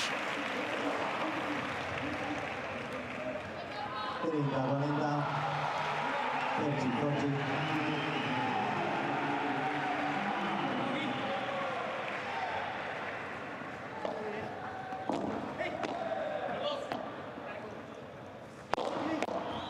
break point of the match.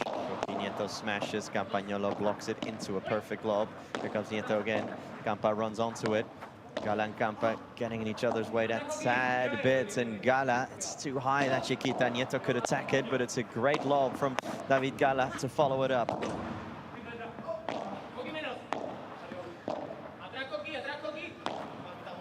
Coqui Nieto being put under all kinds of pressure. And now Yanguas finally getting involved.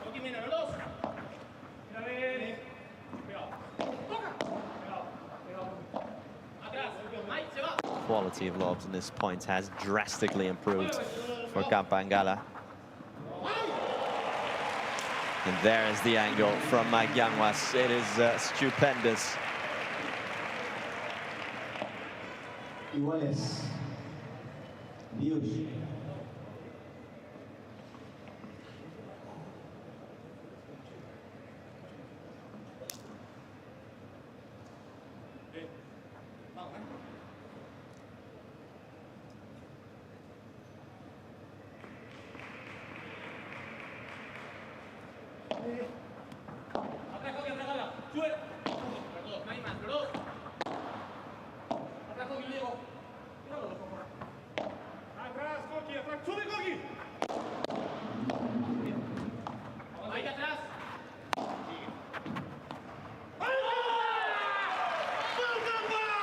Again, it's Campagnolo who turns on the style and just whacks these really hard to stop víboras to Mike Yanguas in the cross court.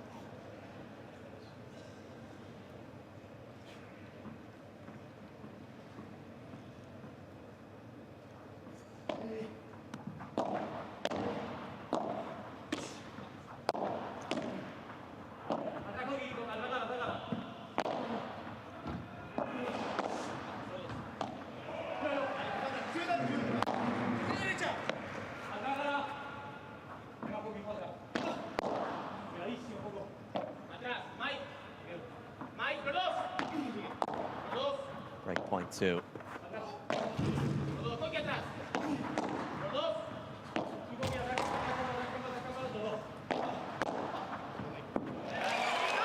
Tapia runs onto it, and Campa produces the winner. Campa produces the break. 5-3. David Gala and Lucas Campagnolo were nowhere to be found in the first 4 games of the match, but since then have come alive here. And they've made a set of this, although is it too little, too late? We're going to find out very shortly. At least they've recuperated 1 of 2 breaks. Looking to consolidate it now.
Campagnolo and Gala. The way they're approaching this match now, the way that they are not dependent on their opponents anymore tactically, but they are rather going after it themselves.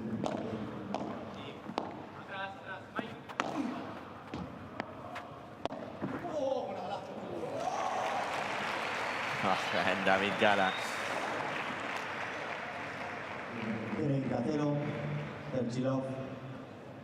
Surprises pretty much everyone with that shot.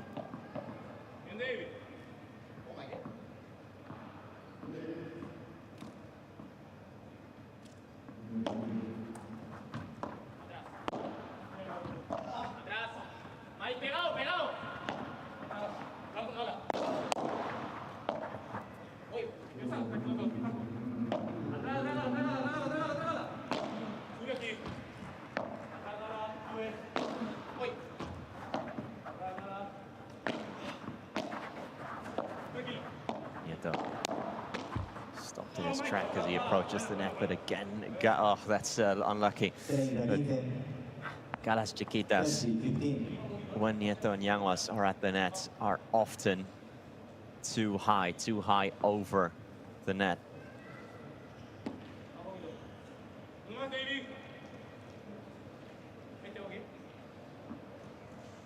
I think they're asking for trouble a little bit, or Gala is anyway.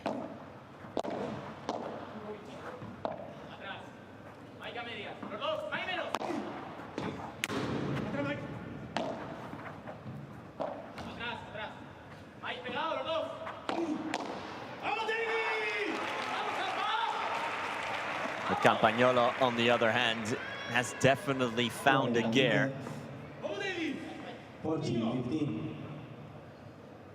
that he hasn't found before. It's like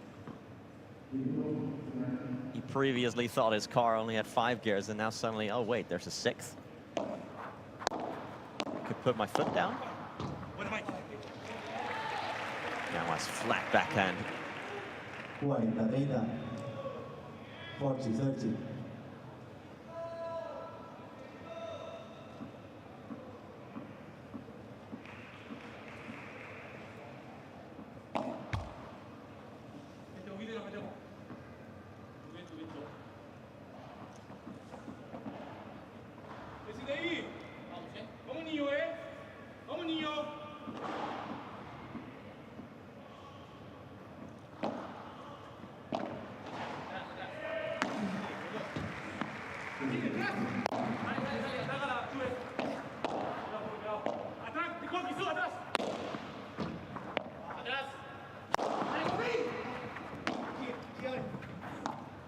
Safe by Nieto.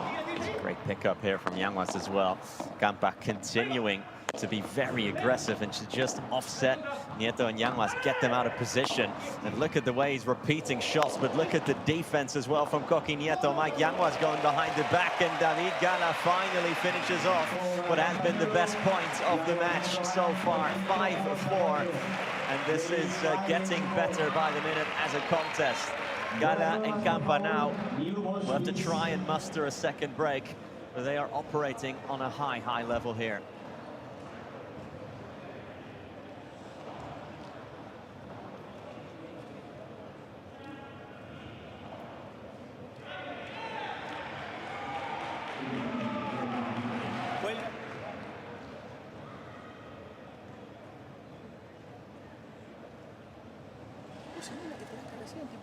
Si te animas, ahora estamos en 4, capaz que suba, vamos igual de normal.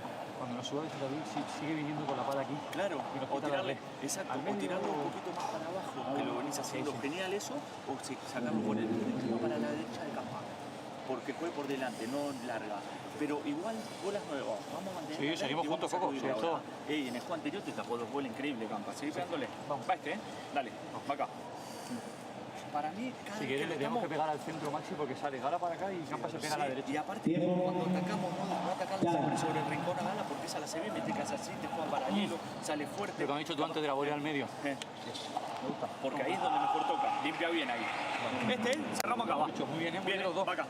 También juegan ellos, ¿eh? No, ni hablar, ni hablar. En 20 minutos, 10 minutos. Están empezando a jugar bien. Sí. Vamos a currar y a ganar este. Dale, este animal, va.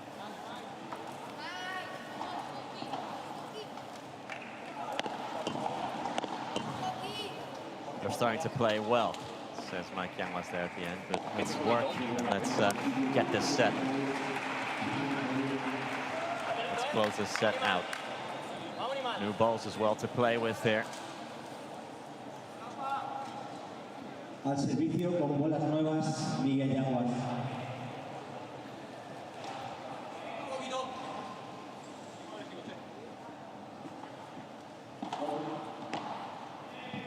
Hold.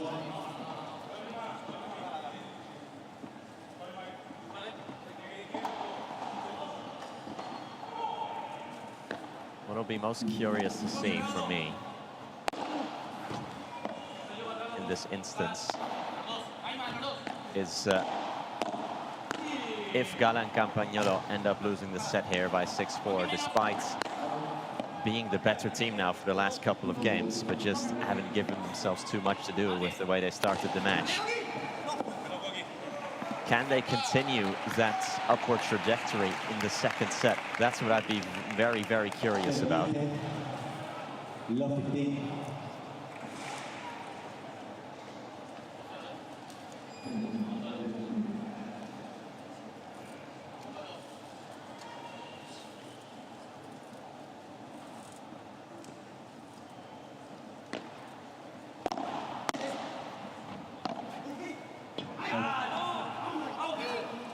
Iguales, 21.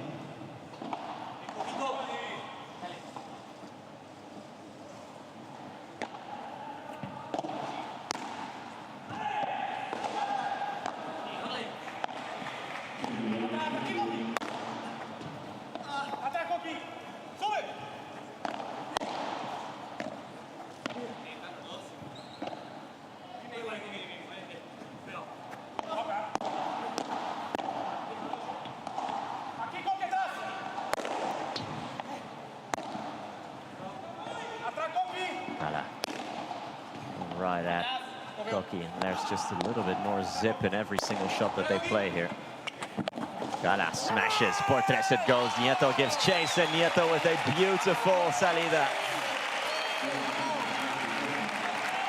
Gala just keeps insisting with every single shot. Goes harder and harder every time. The pace is up and up and up. Finally, he thinks, let me just try this here. Nieto so quick off the line to recover.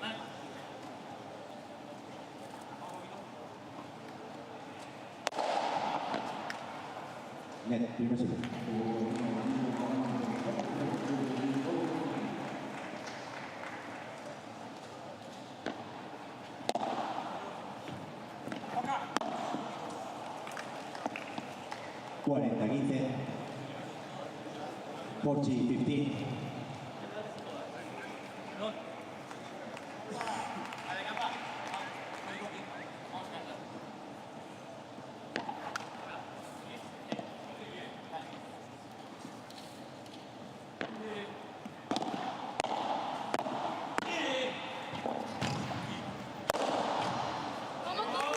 Nieto to take the set. Coqui Nieto seals the opening set.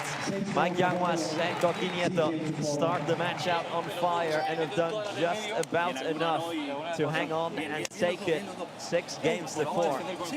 David Gala and Lucas Campagnolo have given it everything they had. Still, they'll take some momentum into the second set. Hemos empezado jugando lo que toca y ahora estamos jugando. Yo estoy jugando luego cruzado. Este también está jugando una chiquita y tal, pero para mí se nos ha ido bien dando. Tal cual. Y aparte, el globo capaz que a Gala no es necesario que vaya tan cruzado porque encima sí un poquito más. Esa la juega bien y la del medio pega víbora, pero te da un poquito más de rebote, viene más rápido, lo que sea. Y después al principio hoy le jugabas un poquito cuando se te quedaba, sobre todo variabas un poquito más la velocidad. Ahora le empezaste a tirar todas víboras rápidas al fondo a Gala.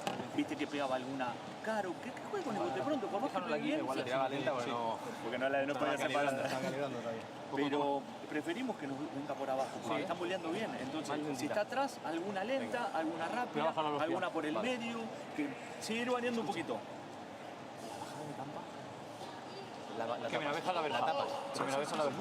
De la deje de todo. Métete ahí y ya está. Sí, pero yo lo que quiero, porque a veces como que vas ya con la pala, date tranqui, claro, y que te dé un paso. Hacé la pausa a ver si podés y después lanzate a la bola. Porque al final vas acá y después no reaccionás hago la para pausa, aquel lado. Claro, entonces frenate y después salís al medio. Mira que normalmente estaba tapando muy bien, porque hoy me está costando tapar. No, pero hoy está yendo de vas, claro, es como que vas acá. Entonces es como que vas a hacer. Es como que quiero que no pase por el medio, va muy rápido. Entonces, como pensando que la de la vez me ha tirado por el cuerpo. Voy a tirar aquí, ya está, lo que dices tú. We're just listening to Maxi Graviel, Mike Yanguas and Coqui Nieto discussing that first set and how things should be attacked in the second. But you can see that the smashes are more on one side, but the winners and the unforced errors are very much on the other. Especially at the start of the match, we were saying how how they were just making way too many errors, Campa and Gala, to keep up.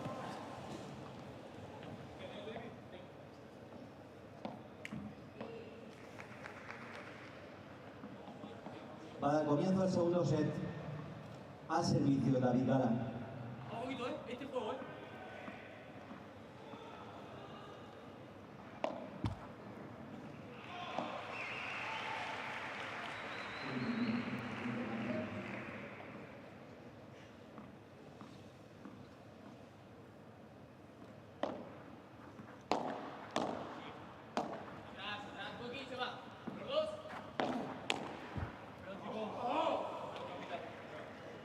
And another time that Mike Yanguas gets help from his home net.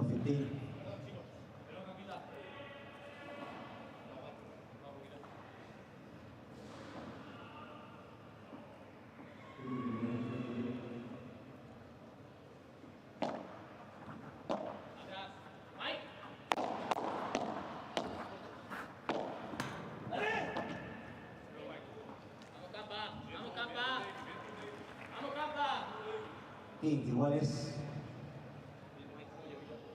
15.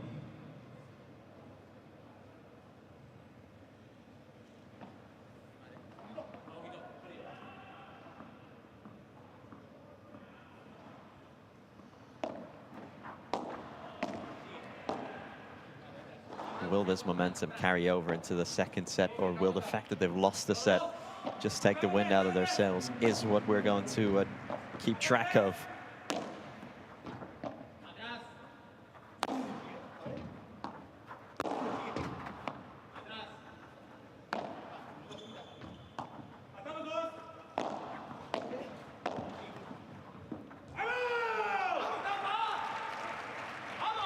Well, at least they're keeping pace a lot better than they used to. 30-15.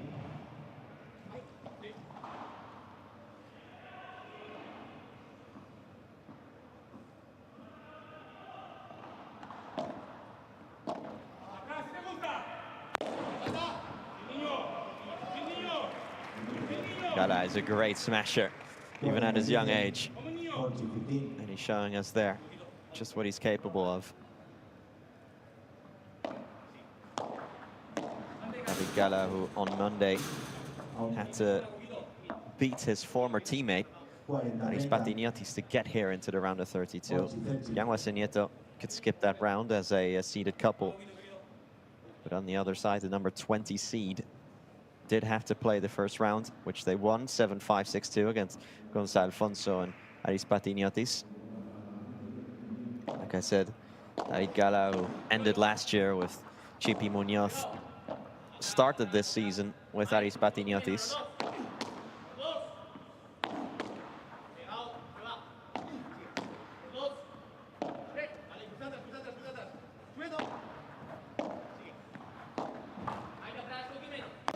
With some up and down results, some better than others. A couple of round of 16s.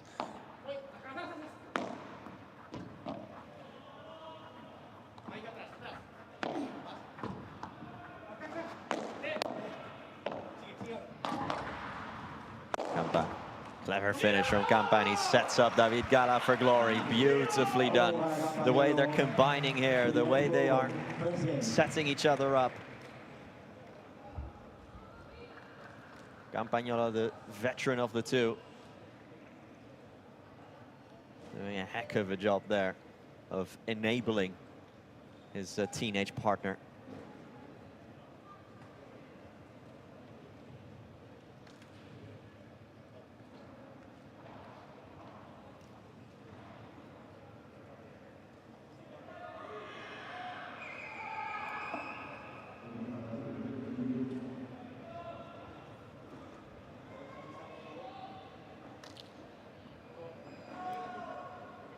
Gala has now established himself as a main draw player, which was absolutely not the case even last year, where he had to often make do with the fact that he lost in the qualifying rounds.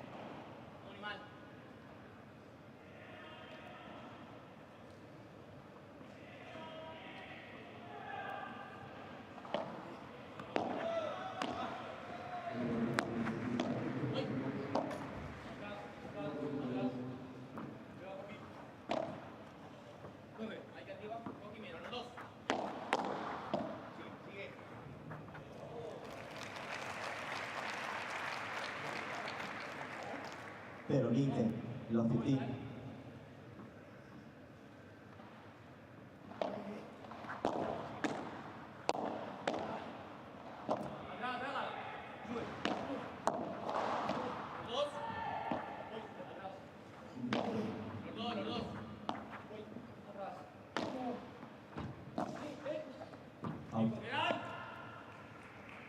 Iguales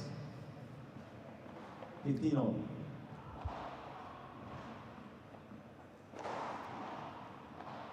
Gala just let that ball skip away from him a little bit too much.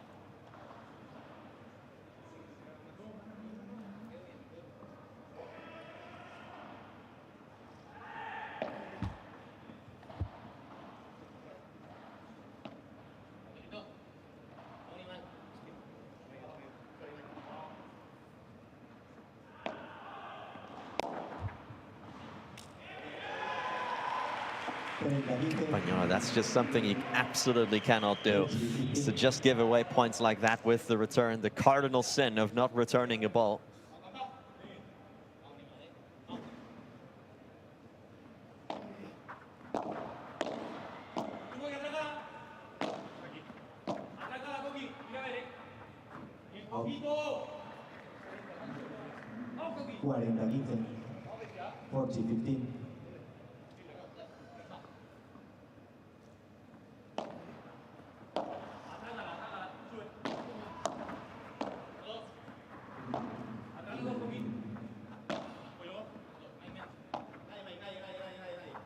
Burak asking us on Instagram, which couple have impressed you so far?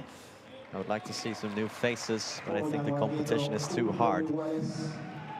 Well, I would have said that the likes of Dineno Teja, for example, did impress me early on, but you can say the same about, for example, Martina Calvo and Aranza Osoro, but in both of those cases, they've already separated, especially the one of Calvo and Osoro. A little bit puzzling to me.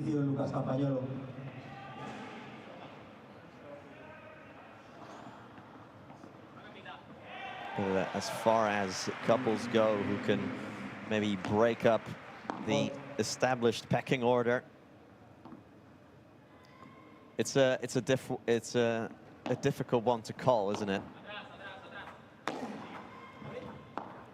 It's hardly a new couple, but I do think that Bea Caldera and Carmen Goenaga have it in them to maybe take that next step and consistently challenge at the top, which they've done sporadically.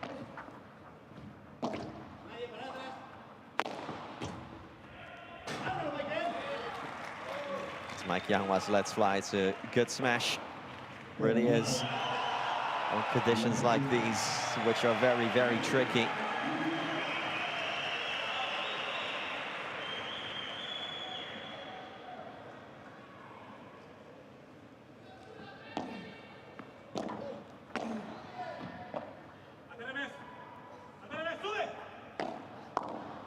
I'll be very interested as well, Burak, to see how Dino Livac comes back from his injury. He's not expected to come back until, I think, September. But for me, that kid is a special, special talent that we haven't seen yielded in its full potential yet. As Mike Yanguas again punches it with the smash.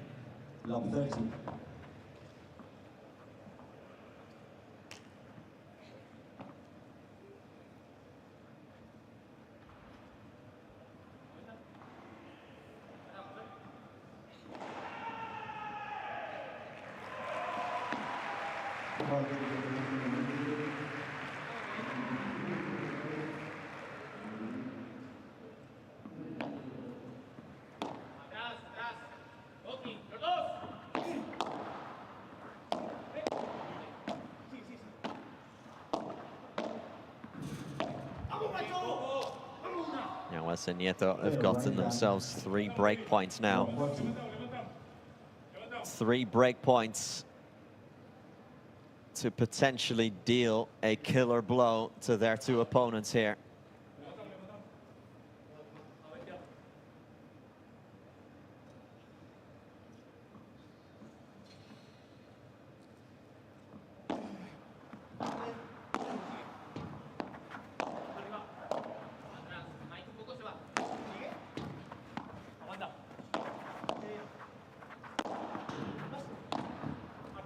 Gala.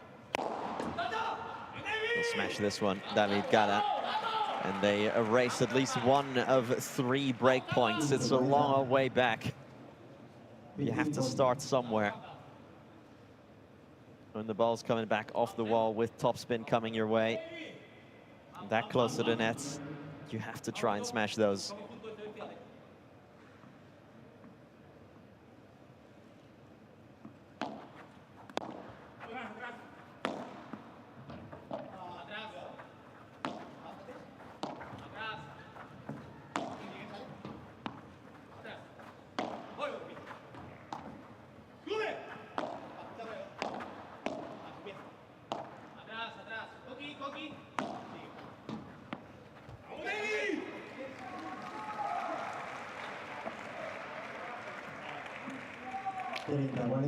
Second one is pure as well.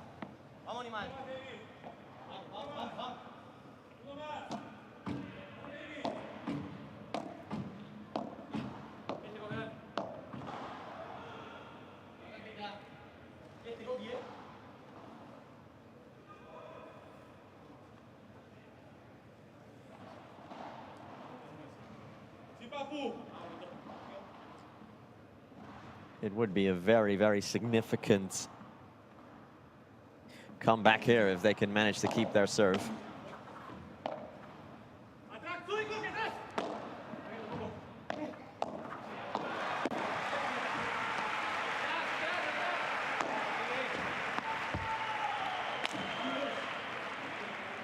Yanguas finds the nets on the turnaround. So from love 40 down, we're back to juice. Again, we're hearing a lot of noise coming from that second court. As Mario del Castillo and Miguel Lamperti are serving for their lives in the second set right now. It's 5-4 to Cardona Augsburger.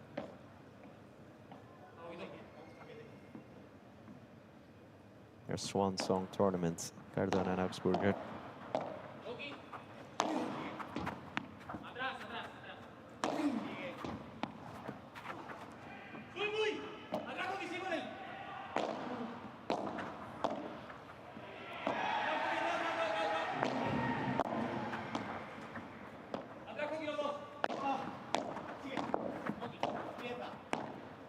Beautiful pick up there from Gala to pin Yanguas back.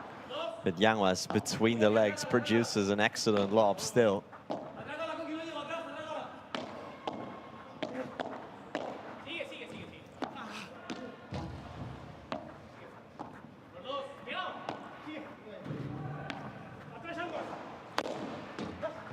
passing shot, the smash, the counter. Mike Yanguas has the final say. And they'll get a 4th break point to go with it.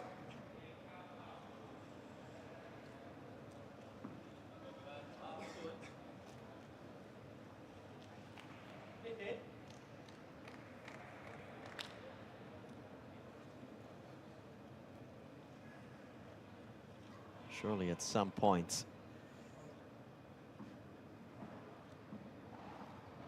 when you're flying this close to the sun, if you're Gala and Campa, the pressure will tell.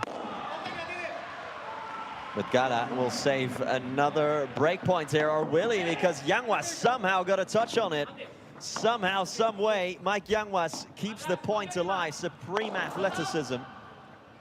Campa will try it, and Campa will clear Mike Yanguas, and there is the typical flailing of the arms from Lucas Campagnolo in celebration.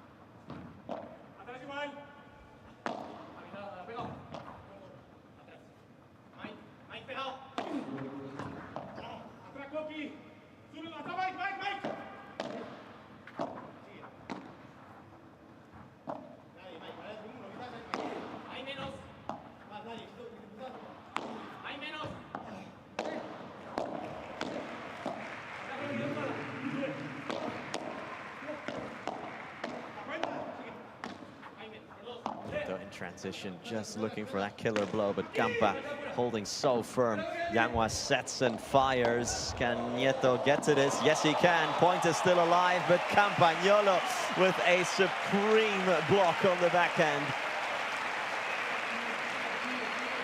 Yanguas withstood in the middle, holding the fort, as Nieto thought, must have thought, had to think that point was won.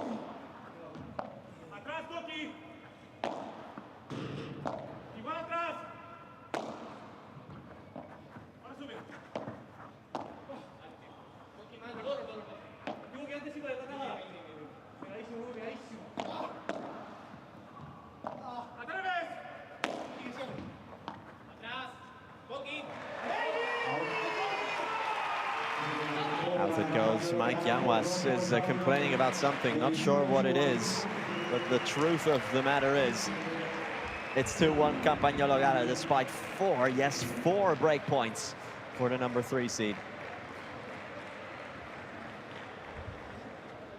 Abrite de derecha y le puede salir paralelo. Pero es por ahí, es por el lado también de Campa y luego por el medio. Vos cuando Campa te tira la víbora por acá, que te hace fondo lateral. Red Bull, porfa. Red Bull, porfa. Me gusta cuando no siempre que le repitas el globo paralelo de acá a David, te está esperando. Vale, gracias. Alguno que te salga por el medio, que va David lejos o va Campa con la pelota acá a la izquierda. Y si va David lejos, te pega la víbora a vos y vos ya limpiás otra vez con el globo. ¿Vale? Ey, calma, calma, que ya va a caer el juego, dale. Lo tuvimos ahí. Voy a pedir papel, porfa. Va acá, Collito, tráemelo. Lo que dijimos hoy, a seguir peleando, a seguir Está debajo del corriendo, árbitro, seguir el rollo. luchando, que esto es largo. Va. Ah, gracias. Va. Muchas gracias. Un poquito bien tú, pero qué liado, tío. Es que sabes lo que pasa, que salió por la puerta, llegabas para saltar. O sea, llegabas a sacar por 3. Ha llegado justo igual, tampoco pasa nada. Que más que nada, que está muy forzado pegando la bandeja. Le repetimos al que está más atrás, no le queremos engañar con la copy, porque al final creo que está adelante, el flaco acá abajo y sigue la jugada. Sí, hay que darle la posición. Solamente tiene que dar acá, que es para traerla, digamos, la que va para abajo, al que está adelante, digamos, a la si no, está haciendo bien cosas que normalmente Yanguas es el que está atrás, porque a él lo complica mucho el globo de Yanguas paralelo, y lo hace retroceder. ¿Se entiende lo que digo? Sí. Vamos, Campita, Entonces le traté de repetir ahí a Mario, acá se camina así. No campa, No va a quedar. Vamos a ir. Seguimos, dale.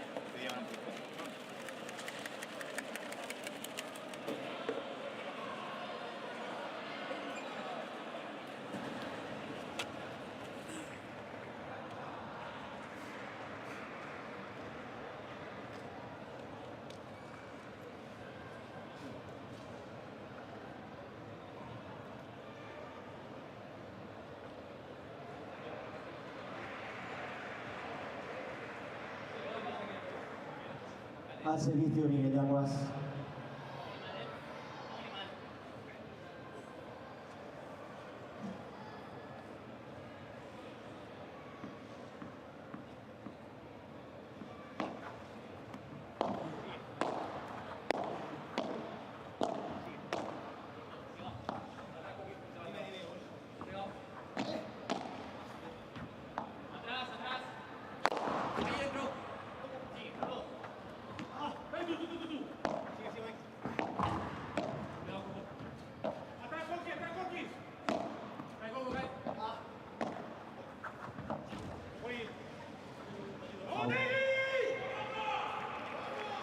To 1, and after not taking 4 break points, they've now got to be careful to stick with their serve in the following game, as Coqui Nieto and Mike Yanguas are clearly now in a bit of a rough patch.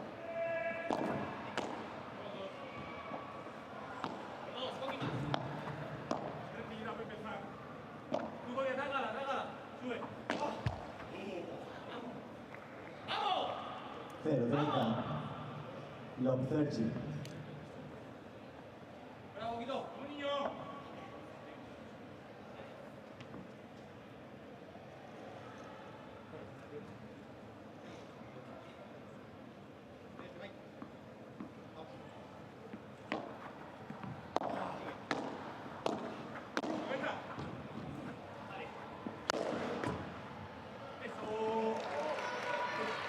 Nieto makes up for his previous error. 15-30, 15-30.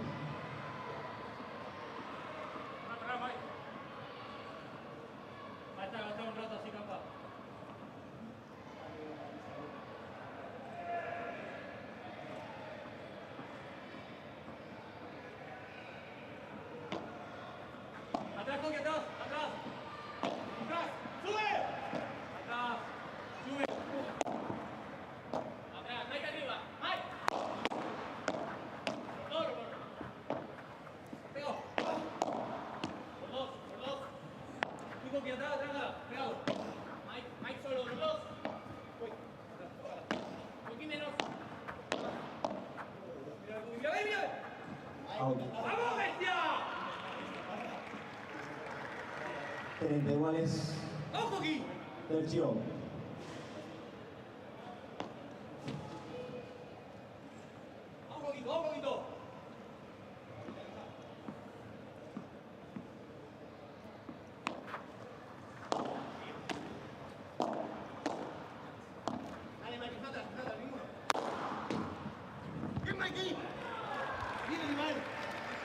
Mike Yanguas with that víbora that did so much damage in the first set. Making a rare appearance here once again.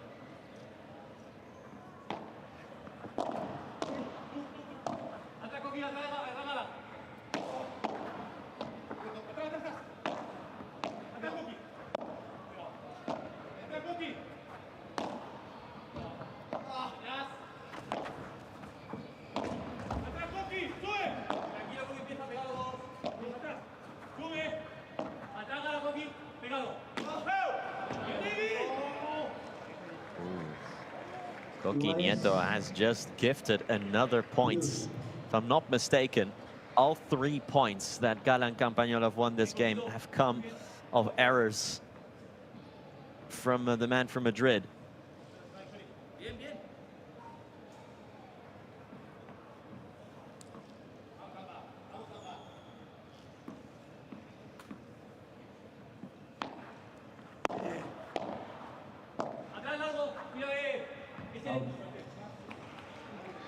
Ventaja Yanguas, Nieto.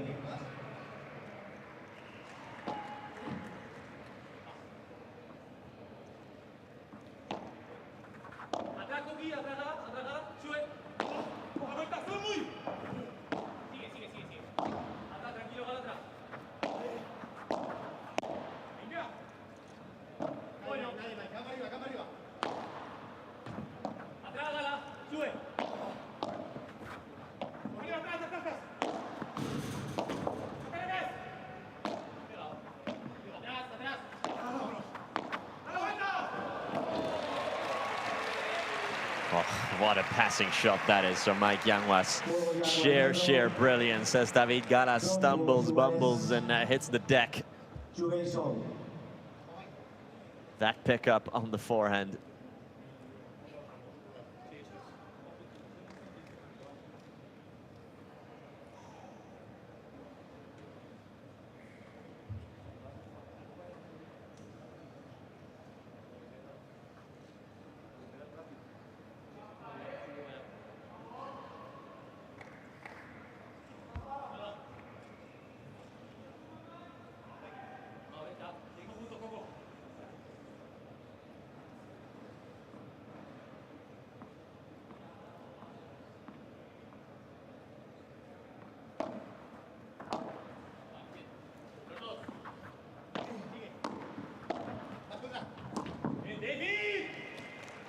That's brilliant. That is just really good, sharp reading of the game from David Gala.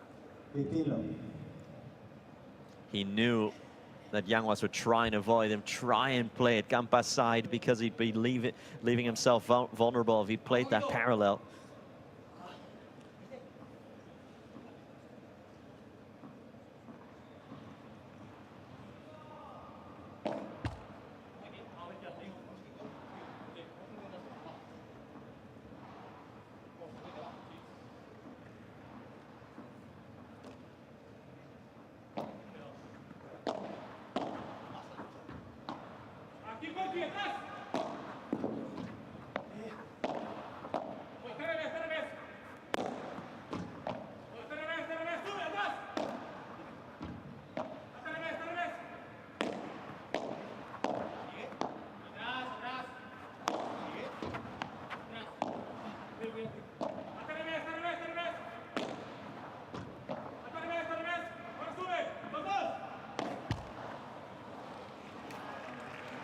Gala.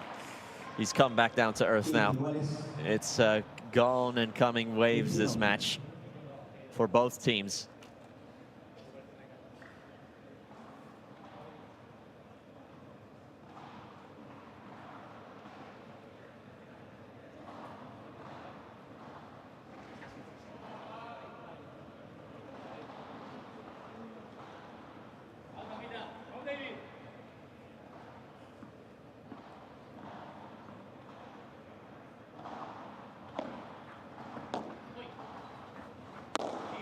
Out.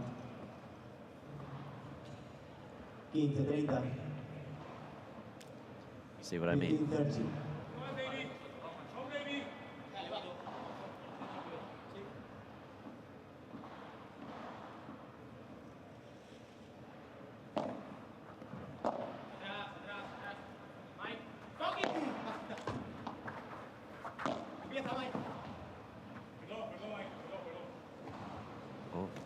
What happened there? Yanguas must have completely misread that, because the way he just kind of stopped dead in his tracks there is... Look at this. It's quite odd.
Campagnolo getting more vocal than ever now. As Yanguas and Nieto, I was about to say, not a little bit out of sync in the way that Nieto is much more aggressive going forward than Yanguas, but on that occasion it actually helped them out as Yanguas could fetch that ball.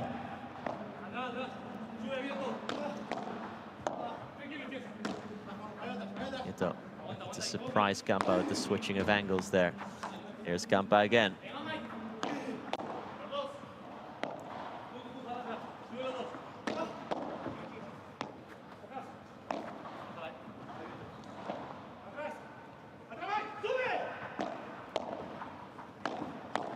Gala, warned by Campagnolo about the impending danger.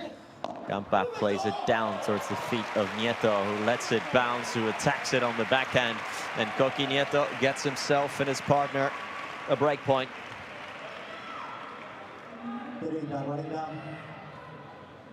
30-40. Well, let's see if the 5th break point in total can be converted.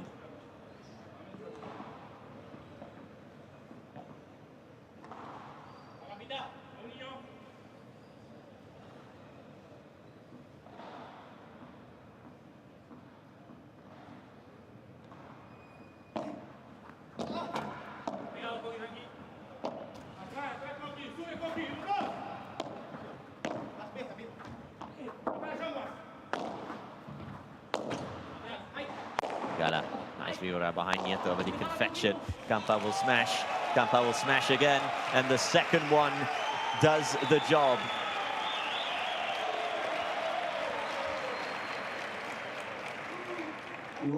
Cue the celebrations as well, of course.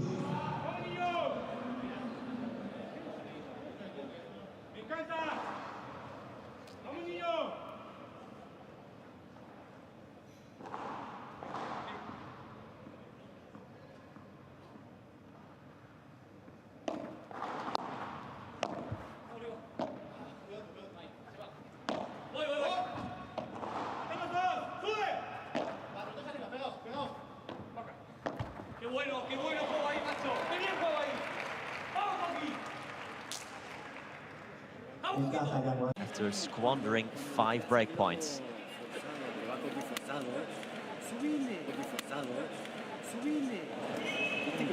Le subiste algunas sí, otras no, ¿viste? Vos dos me quedé atrás. Sí. Le avisé que cuando tenía que subir. bien, porque aparte, viste, está pasando súper, pero vos él la vas a jugar a tapar. Digamos, porque necesito más atrás, vos si la lees, me adelanto. Si va fuerte, la dejamos pasar y dar rebote la pelota. Eso. Vamos. Cuando Cookie está forzado, que lo está presionando bien, digamos que no haga nada, pero una buena presión. Descarga con el globito ahí medio paralelo a vos. Por mi hombro si izquierdo. Estás un pelín más atrás, lo que le pedía muy a David, yo creo que hasta engancharse la fui por el lado de Cookie, rápida, paralela. ¿Cómo la ves? Sí, porque no me la está bajando ahí para que volee. No, y de última, si te la baja para que volees, das un pasito para adelante, tú las voleas, por más que estemos adelante, no se aplasta. ¿Te parece? Para probar, por lo menos para hacerlo dudar al flaco, que quiera tirar una chiquita por abajo a ver si la agarra después, pero esa, escuchá, sí. Porque ya no me da tiempo. Viene tan rápido la jugada del globo rápido, que espera un pesito más atrás. Vamos, chicos. Claro, y aparte cuando viene alta es más difícil, pero si viene más baja, ponete más de lado. Va dale a mi mal, Lucas Campagnolo venting his frustration. Dale. Que queda punto. Sí, dale.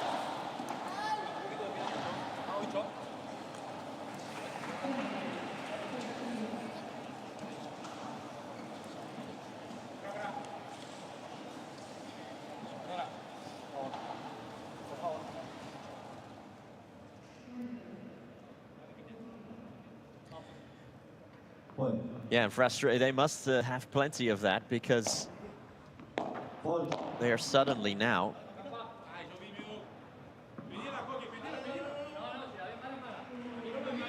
in a situation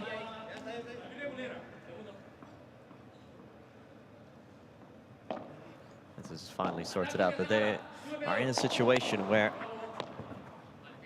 originally they would have thought Campagnolo that they even had the better sort of outlook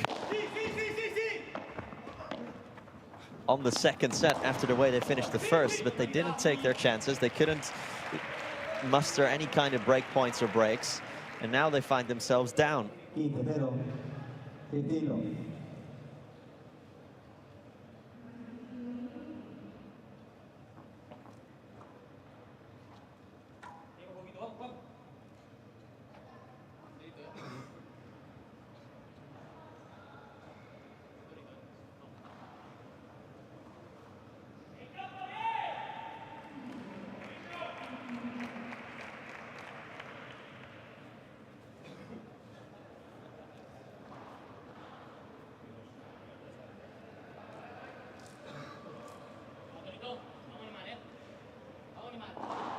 Cut the tension with a knife here, you really can.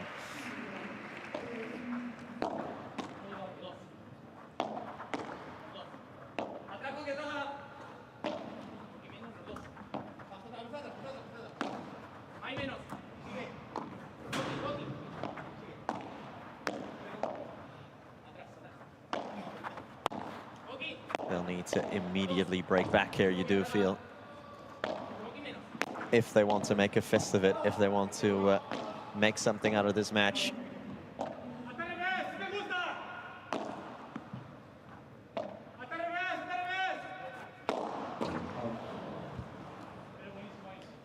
And as I say that, David Gala just completely loses all patience.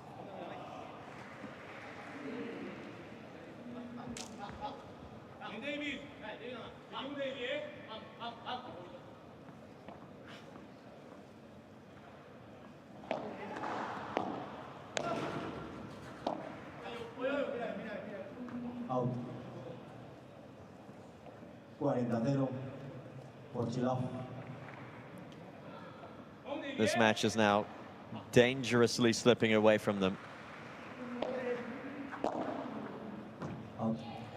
They need to dust themselves off here very quickly, because the way that has just happened, these last couple of points have gone by. Cannot do that.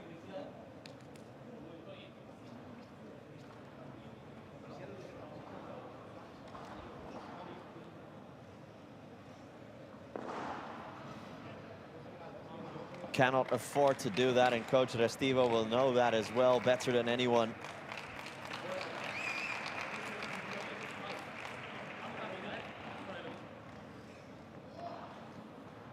They are here for the taking, and I feel that Yanguas and Nieto will know this, that they are on the verge of collapse, their rivals. This is make or break stuff, and Yanguas would rather that be break.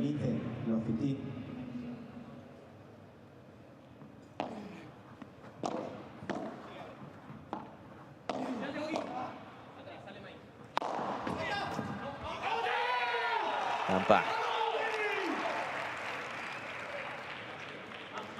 Iguales, 21.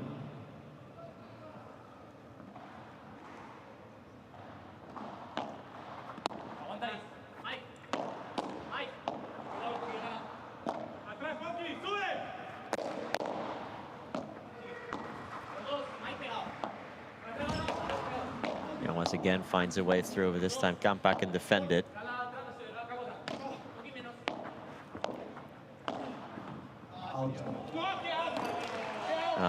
Oh.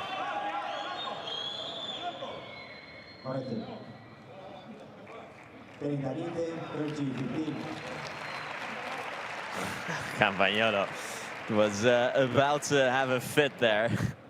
That was, to be fair to him, that was in by quite some way, and it was called out by the umpire. Now he apologizes to his rivals who agree with him. It was in, very much.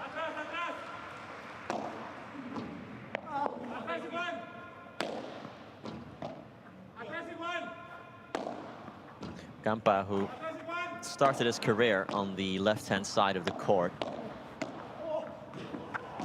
made the switch to the right at the start of this decade, as David Gala finds a way through. It's a lot better, this, from Gala and Campa. But Campagnolo played for ages with the other Brazilian Lucas, with Bergamini. The Bergamini-Campagnolo combination was quite a settled one.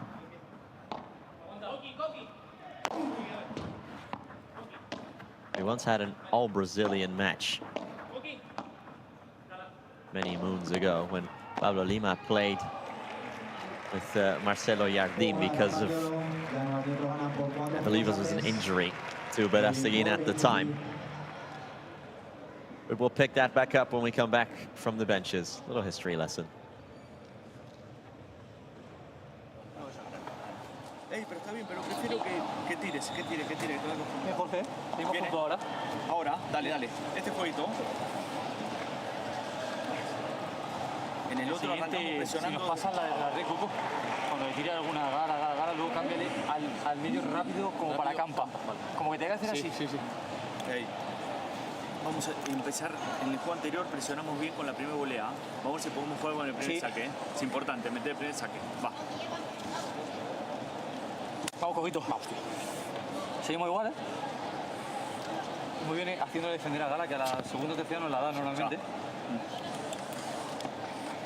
Y a Campa cuando le presiona al medio, lejos de él. Porque cuando le presiona cerquita del revés, ahí la saca. Sí, se tenga que estirar un poquito.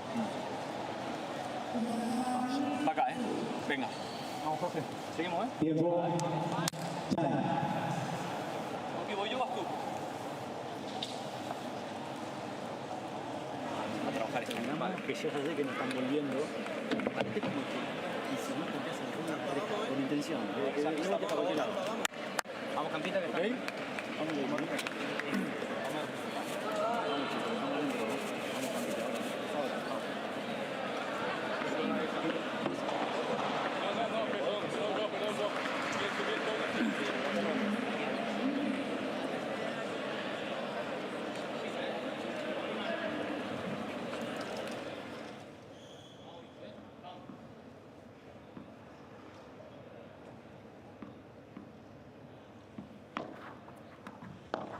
When you pressure Campagnolo, make sure you pressure the ball away from his body, says Yanguas to Nieto.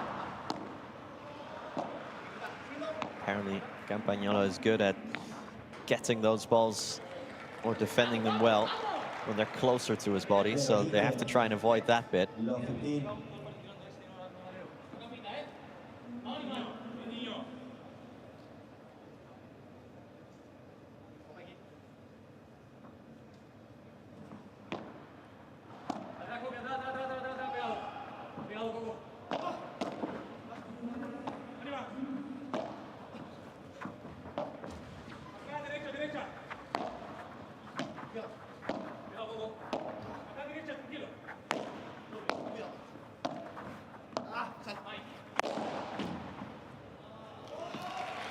Brilliant setup and finish there. Campagnolo and Gala have gotten the best chance yet to potentially get their noses back out in front.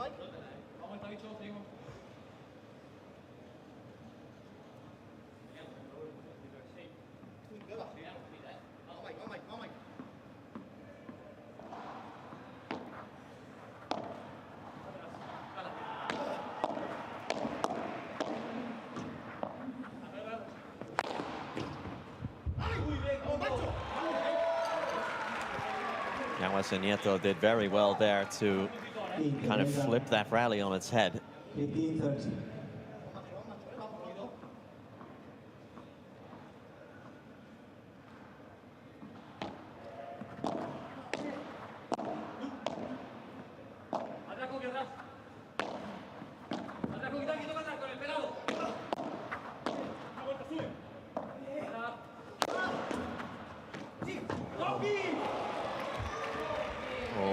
Gala was on the end of it. Gala did get on the end of the smash. They couldn't redirect it downwards.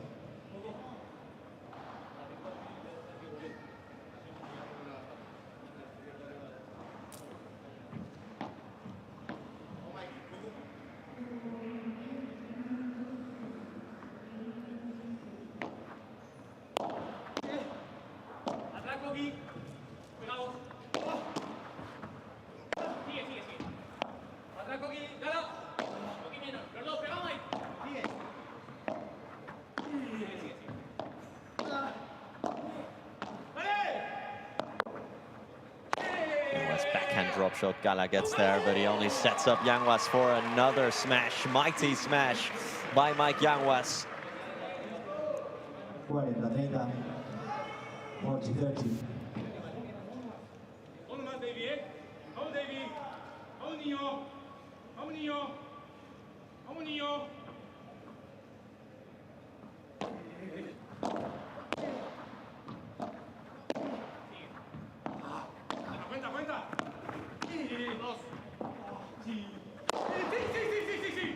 Yanguas, it's a sharp volley for Mike Yanguas. Double touch off the glass, so he can continue. And I think Yanguas is arguing that Gala had a net touch there, so it wouldn't matter. Well, they won the point anyway, so it won't really matter. It's 5-3 either way.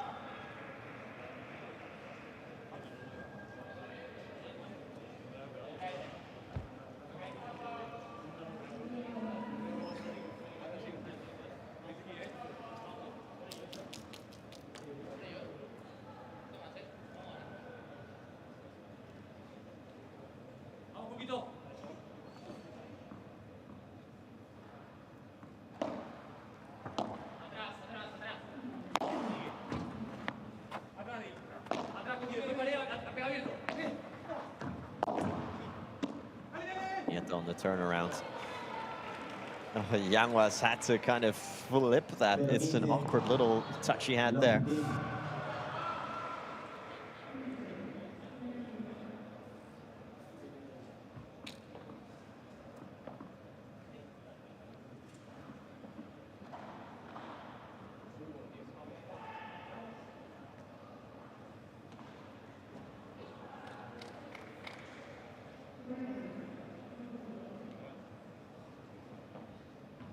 We're getting a quick cleanup here at the Martin Carpena, and that's a good time to remind you maybe of what we still have on the docket after this for the rest of today, because it's a busy day here at the Central, at the Martin Carpena.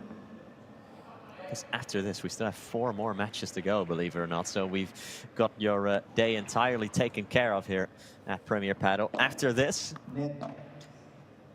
we've got Ale Salazar and Martina Calvo, their debut as a couple. Calvo getting the call up from Salazar and having to leave Arantxa Osoro. Risky move, if you ask me. And an unadvisable one, but let's see how they do there, as it is love 30 meanwhile here on center court. But that is coming up after this. Salazar Calvo against Lucia Martinez and Marta Marrero. Salazar against Marrero, always special. 2 players who became #1s together back in 2016, of course. After that, Lucas Bergamini, Paquito Navarro take to center court against the qualifiers, Montiel and Abate. Coello and Tapia later today will take on Javi Ruiz and Gonzalo Rubio. And finally, the Deus brothers against Jon Sanz and another one of Malaga's sons, Momo Gonzalez. So a busy day here at center court with male-female action. #1s of the world and the holders here in Malaga, of course, Coello and Tapia. Meanwhile, Lucas Campagnolo fighting for his life here.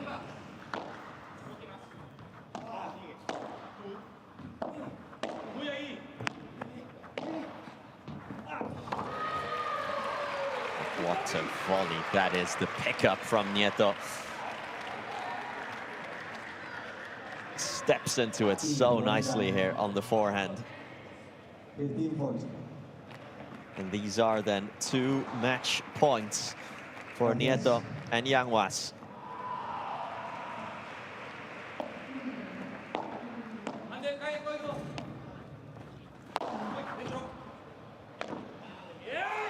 Campa into the hands of Nieto, and that will do it. It is game, set, and match for Mike Yanguas and Coqui Nieto, 6-4 and 6-3 to take care of Lucas Campagnolo and David Gala, who showed us promising signs at the end of the first set and the start of the second. But ultimately, the lows maybe a little bit too low for the #20 seed. So Nieto and Yanguas advance into the round of 16, where Yanguas last season on home soil was eventually eliminated. But the hometown hero, the highest seeded Malagan in the male draw at least, lives to fight another day. Malaga that has plenty of representation on both sides of the draw. Diego Gonzalez, Mike Yanguas, Momo Gonzalez, Alex Ruiz, and even Carolina Navarro, who won with her wild card yesterday.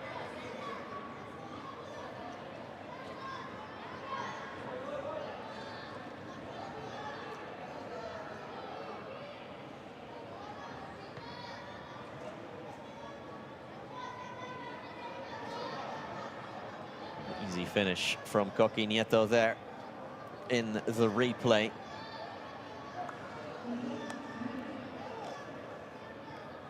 So again, it wasn't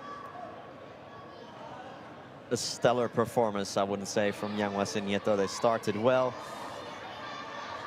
They had a bit of a lull in the middle of the match and then finished well again.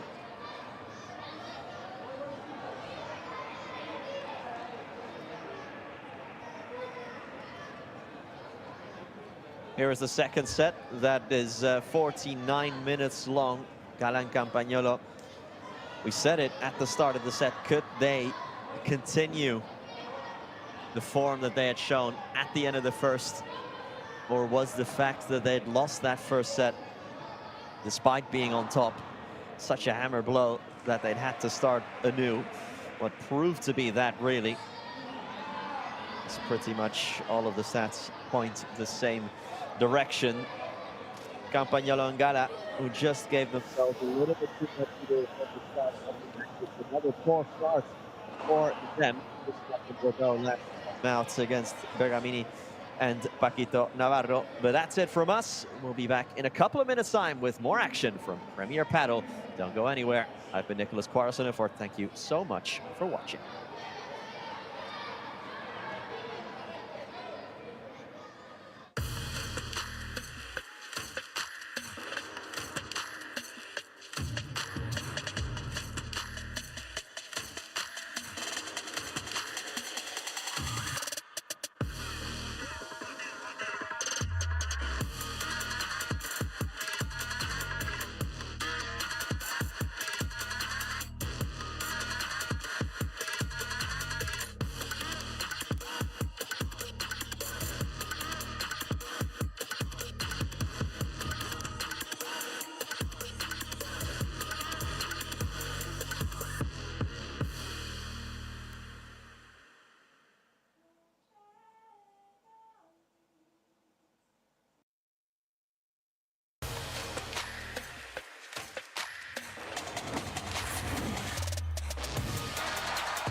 Hello, hello, welcome back to the Qatar Airways Premier Paddle Tour. We're live from the Martín Carpena, an iconic venue, enjoying this Andalusia Malaga P1. And now it's the turn for a really expected teammate, like the one between Alejandra Salazar and Martina Calvo.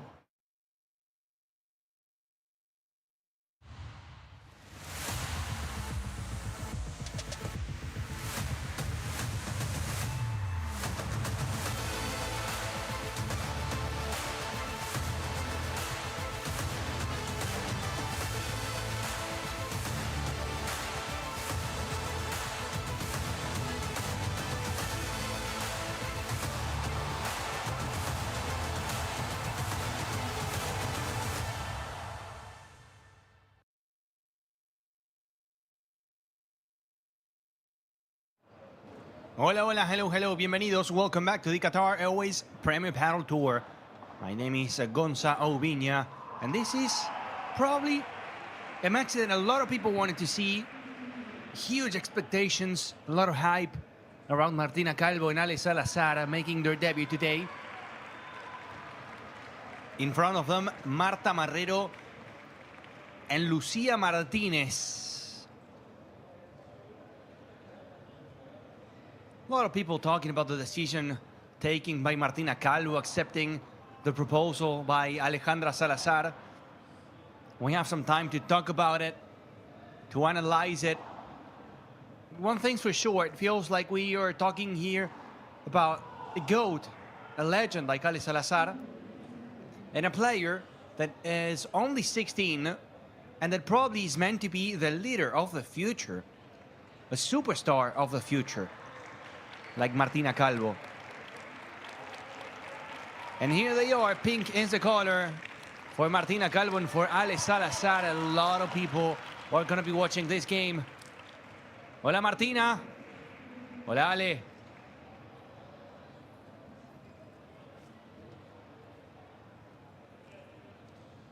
Seven matches today in the center court. This is only the fourth. In the afternoon, we're going to have Coello and Tapia, the number ones in the men's side, making their debut. Defending champions, Agustín Tapia and Arturo Coello, just like Paulita José María and Ari Sánchez in the women's side.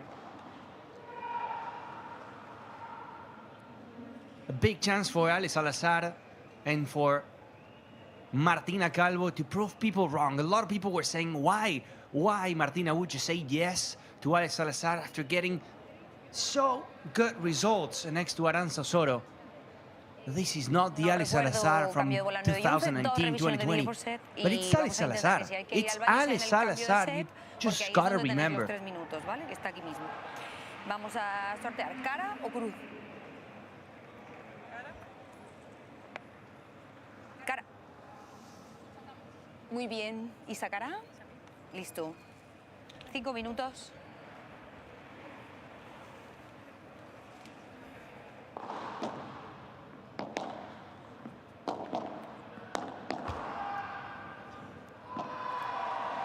Ale Salazar and Martina Calvo winning a coin toss, choosing to serve. It's going to be them, the ones kicking off the match. Warm-up is on the way.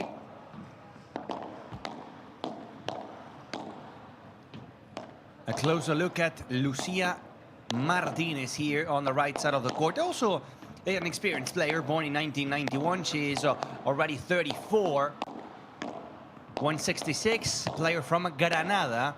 And if you look at the past results, they played the Bordeaux P2 and the Valladolid P2. Round of 16 in Valladolid, round of 32 in Bordeaux. Lucia Martinez played the FIP Silver Kotskije, picking up 80 ranking points, getting a win there, which is not bad at all. Sharing the court with a legend, the former number one like Marta Marrero. Playing on the backhand, Marta Marrero, 34 in the FIP rankings. From Las Palmas de Gran Canaria, such a beautiful place to go. We're now in Malaga, but also Las Palmas. And the Canary Islands, just beautiful.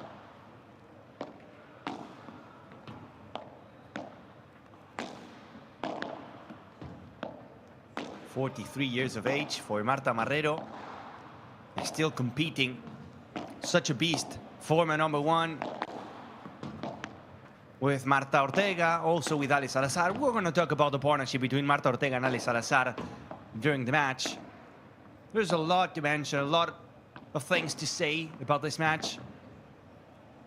Ale Salazar and Marta Marrero, former teammates, former number 1s, now facing each other. Ale Salazar and Martina Calvo, the new partnership, the new team. It's crazy. The drama and the stories around the sport. And that's also why we love it. That's also why we love Padel. Not only because of what happens inside the court, but also outside.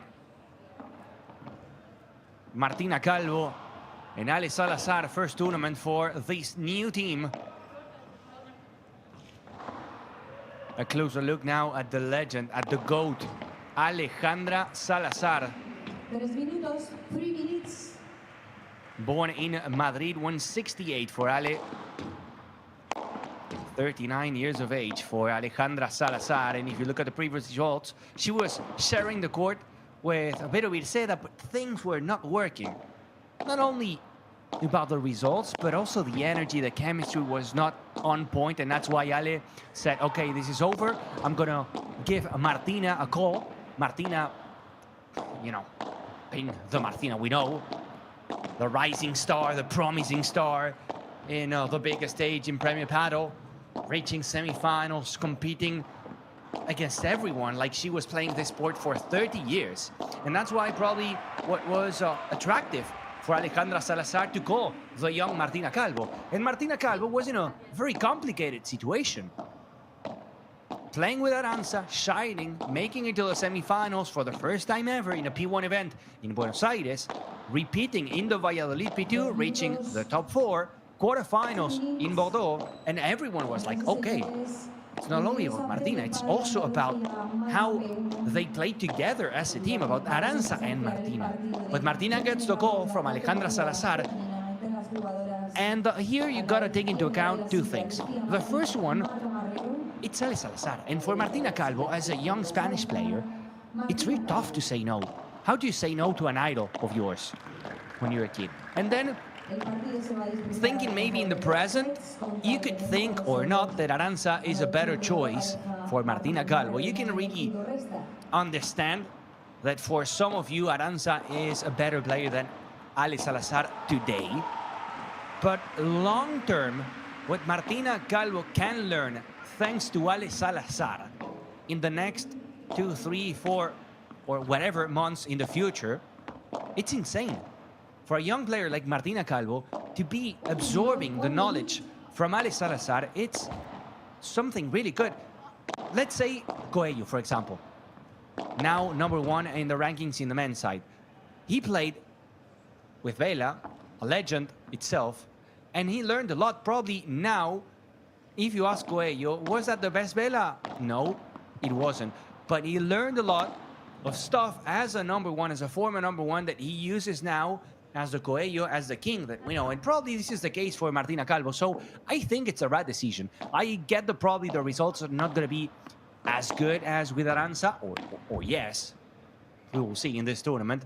But still, I think it's a good decision taken by Arantxa Osorio and by Martina Calvo, excuse me, to leave Arantxa Osorio and to join Ale Salazar. Then we also gotta say that I see Ale Salazar really motivated about this one. I see an Ale Salazar for the first time happy about choosing a partner the way that I haven't seen Ale in a while. And if you have an Ale Salazar motivated and on point, she can still fight. She can still be competitive. Also, looking at the draw, if you look at the chances, it's going to be tough, but quarterfinals are more than doable. If they win today, they will face Lucia Sainz and Pati Llaguno, which is a top-seeded team, but among the options you have, probably the best. And then in the quarterfinals, it would be Delphi Brea and Gemma Triay, but without really knowing how Delphi Brea is after coming back from the injury. So it's a doable draw. You got to go point by point, game by game. But one thing's for sure, a lot of people are watching this game to get some answers, to see if Ale Salazar and Martina Calvo are going to work as a team, facing Marta Marrero and Lucia Martinez. Match number 4 in this center court of this Martín Carpena. Let's see what they have to say.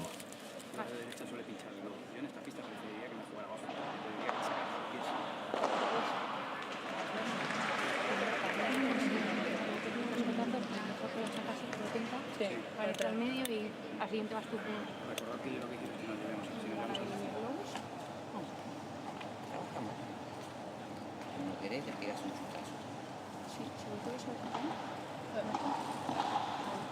Sí.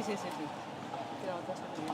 Sí, sale muy bien para montar la pared, deja. A ver la como ahí a los pies.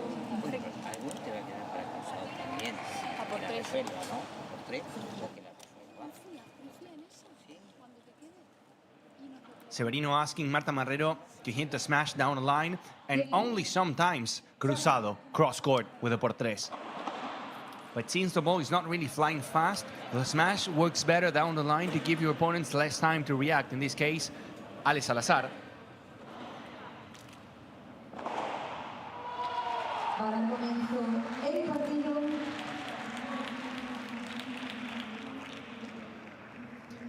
Here we go. Ale Salazar, Martina Calvo, it's a reality. It's happening. Al servicio, Alejandra Sanz. I'm so excited to see this pair.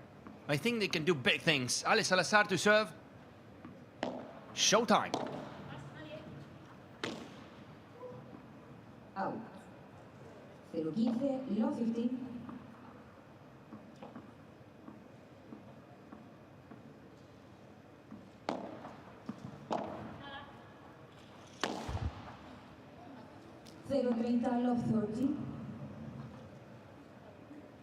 Not the best start from Martina Calvo.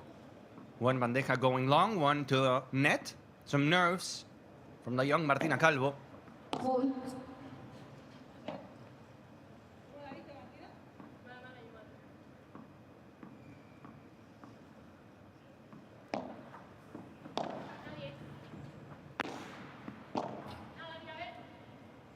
Out. 15-30, 15-30. The glass finder from Marta Marrero. Also a big history between Marta Marrero and Ale Salazar, former number ones as a team, playing 4 years together. From 2004 to 2014 and to 2018. Excuse me.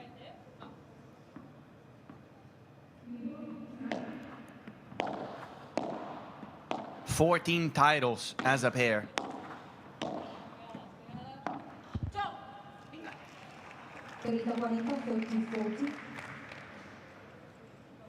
30-40.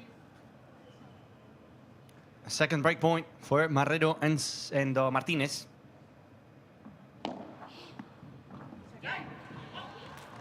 Good serve and ace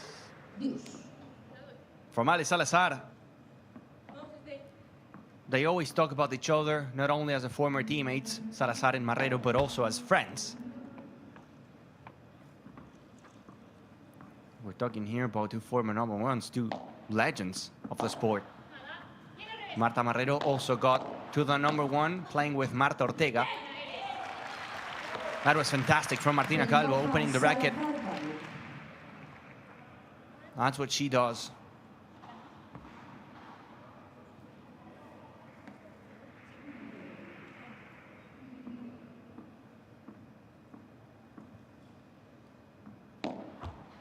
Segundo servicio.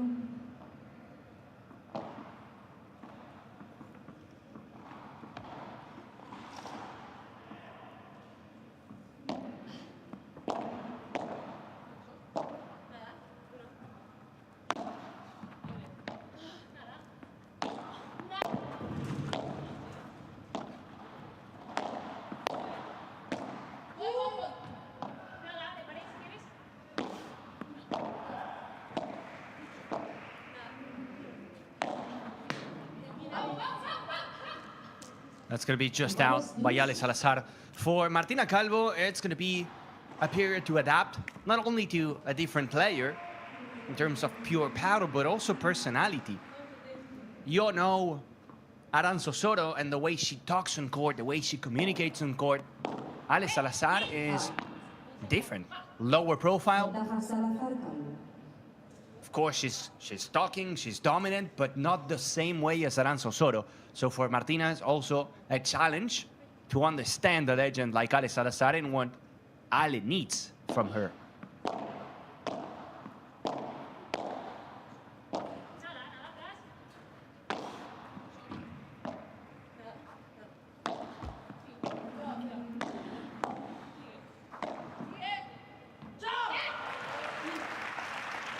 Fake smash by Ale Salazar, the opening game for the pink team, the Pink Panthers.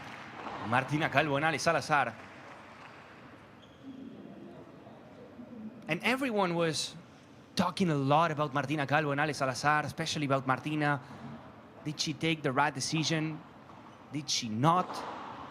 I think that today in this tournament, it's a good test and a good chance for Martina and for Ale to prove everyone wrong, to say, hey, what were you saying? Did you only believe that Martina was going to perform next to Aranzo Soto? Well, this is what we can offer. This is us. And that's why I think this tournament is going to be very important for Martina Calvo and for Ale Salazar. I want to know your thoughts, your opinions about this. If you were Martina Calvo, would you stay with Aranzo Soto? Or do you say yes to a legend like Ale Salazar? To answer, at Premier Padel on Instagram. You know how it works. The pin post, the agenda of the day. You go to the comment section. And you play.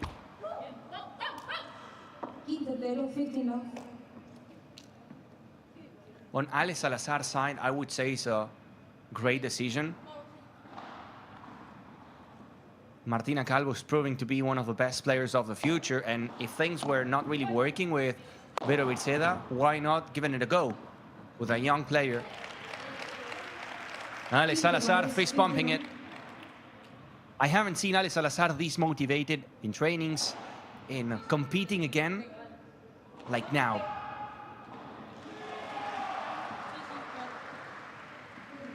It's been tough for Ale after splitting up with Gemma Triay.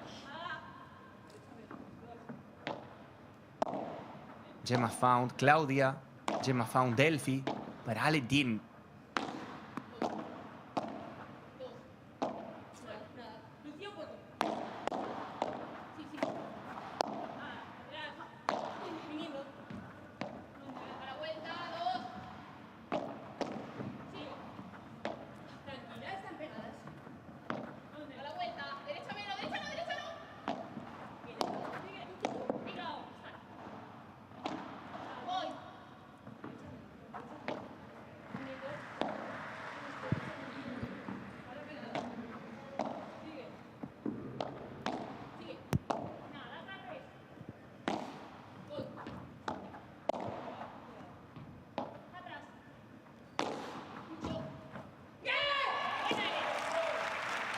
Good víbora into the corner. She started the match missing a couple, but now she's warming up and she can be very dangerous, Martina Calvo.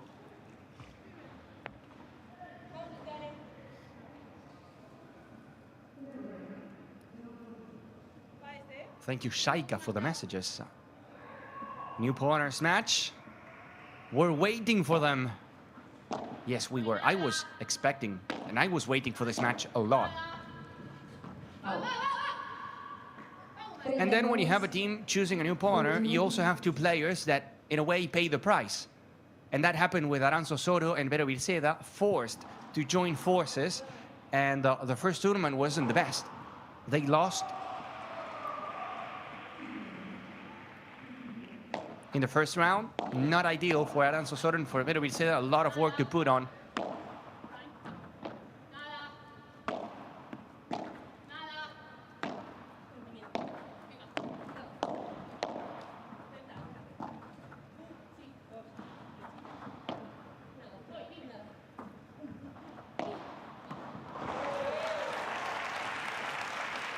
Nicely done again. After saving a couple of break points in the serving game, now Salazar and Calvo with a chance on their own. The angle by Ale Salazar, classic.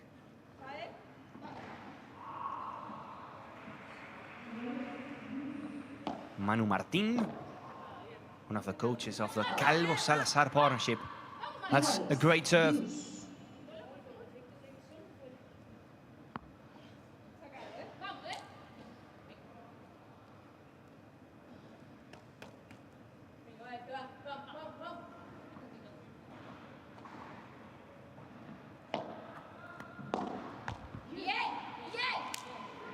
To the net goes Ale Salazar, a couple of 3 points.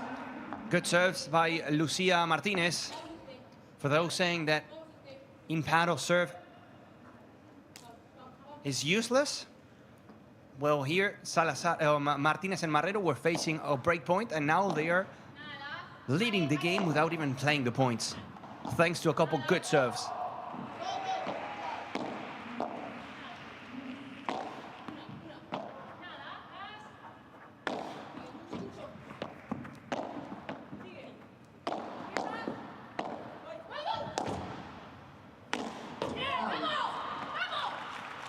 That's going to be long for Martina Calvo. Survival mode for Martinez and Marrero, one apiece. Yitten. In the comment section, I personally think that Ale is still better and more stable option than Aranza. The only issue is that Martina had good chemistry with Aranza, and I hope that she finds the same with Ale. I agree. Not the same playing with Aranza Soto, the way she is, how emotional, how supportive Aranza is, than playing with a legend like Ale Salazar, knowing that she's going to have more expectations. Expecting the best of the best, Ale Salazar. But also I think that Ale Salazar knows that she's playing with a young player, only 16, and she's going to treat Martina in a different way that she would do it with a more mature player, let's say.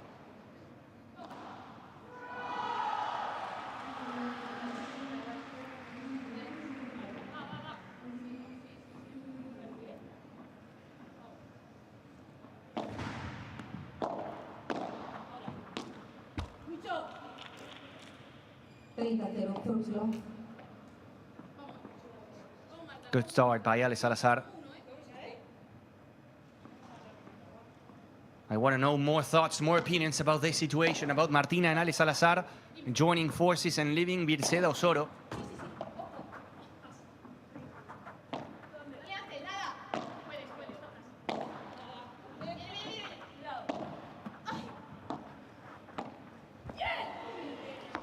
What a save by Martinez. What a save by Lucia Martinez. Interesting to see two different generations, Marta Marrero and Martina Calvo. Marrero, former #1 on the backhand, playing with Ale Salazar in 2014, and now 11 years later, Ale Salazar still there, competing with a rising star like Martina. Missing the second smash, Martina Calvo. That's unexpected from Martina Calvo. Some nerves, probably, on the youngster.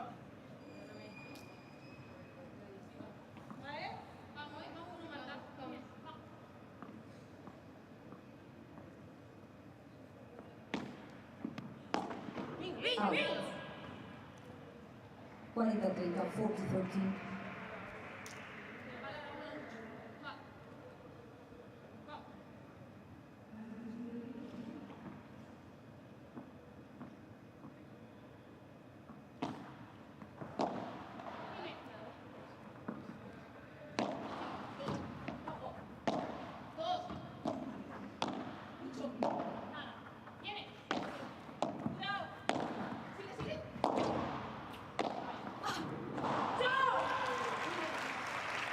That's a classic gancho from Ale Salazar.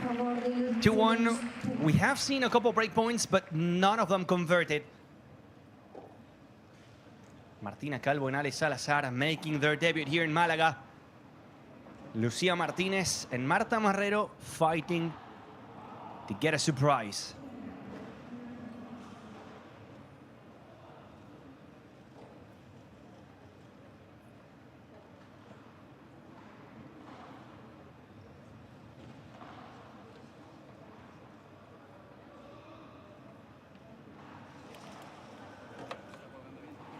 aquí, te va a gustar tu volea de revés. Una la volea. Y luego hay una jugada con Marrero que te la pinto. Mira. Esta.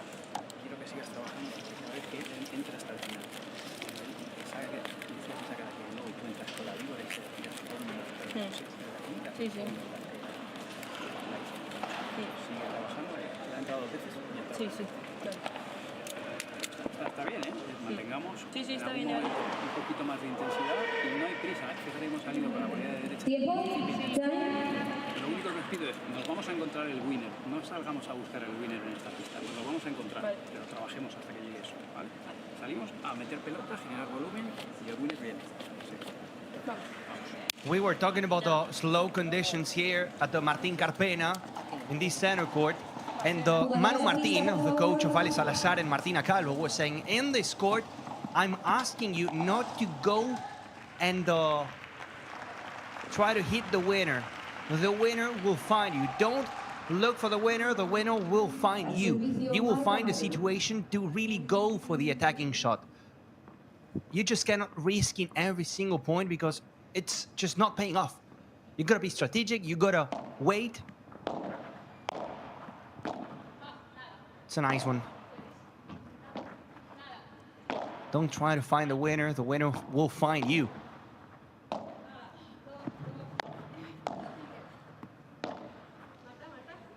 Our friend B, hello from Saudi. It's nice to see strong ladies, players in their 40s. Really motivates me to continue playing, especially that my 40th birthday is coming this weekend. Happy birthday in advance. And yes, I agree, we have very competitive players. Ale Salazar, 39. Marta Marrero, 41. You also have Carolina Navarro, a legend, 49, still competing. In the men's side, Miguel Lamperti, 46. Sanyo Gutierrez, 41.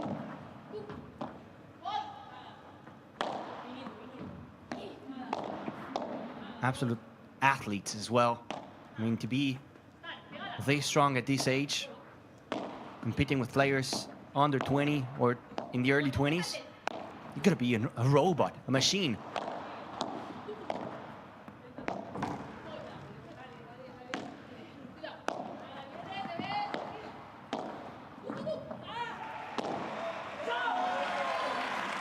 Good por 3 from Ale Salazar. 59. The winner will find you. That was a great volley, a setup shot. And from that position, you can attack. But that's the point. That's what you have to do here in Malaga. You just gotta wait. Gotta play chess in a way, and not paddle.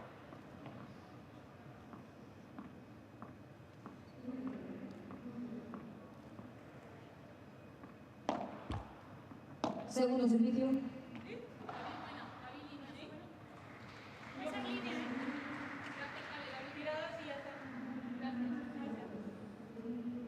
El primer servicio.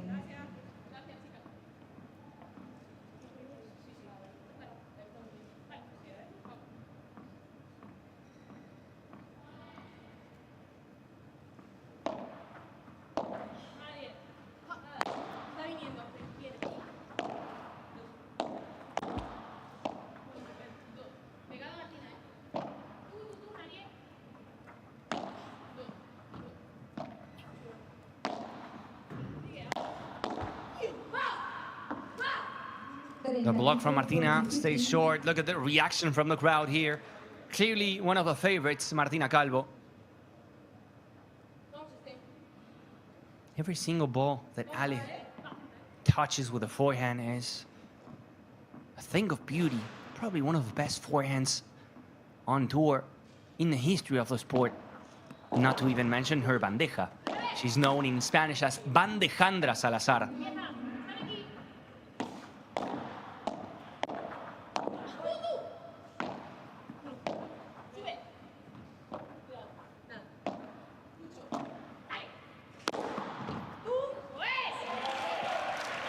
A bit better from Martina Calvo, aiming towards the sidewall, and the moment it hits it, it's going to open up far away from Marta Marrero's position.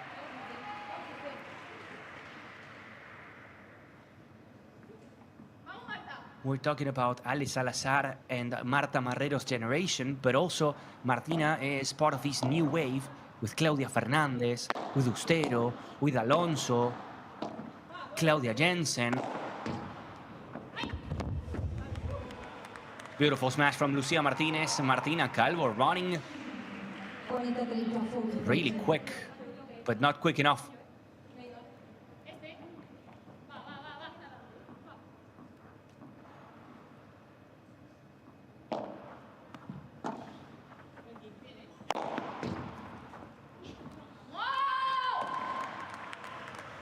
Two apiece, good smash from Marta Marrero. At the beginning of the season, I remember, I mean, I don't want to get credit to myself, but I'm going to do it. I was asked about who's going to be the next big thing in Premier Padel, and I said Martina Calvo, because I saw Martina a year ago playing in the juniors and also in Bordeaux in the P2, and I was like, oh, she can play. And now I'm going to say the same thing if you want to pay attention or you like following new players. For me, Raquel Eugenio Barrera is going to be the next one. It's going to be the next Martina Calvo. Raquel Eugenio Barrera, now playing with Virginia Riera, excuse me. Solid as well. It's curious because in women's paddle, we're seeing a lot of young players, young stars. In men's paddle, it's not really happening. There's communication there between Martina Calvo and Ale Salazar in the middle.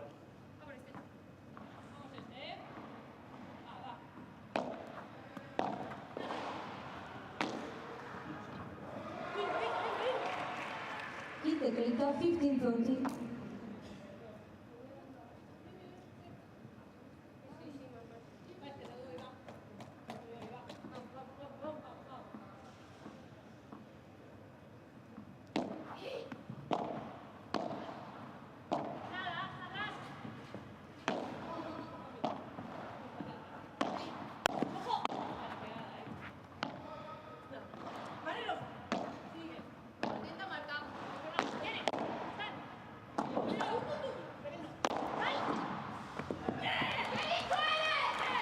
Smart from Marta Marrero, knowing and seeing that Martina was running and making an effort in the middle. And no time to recover and to push forward for Martina. We have a double break point situation.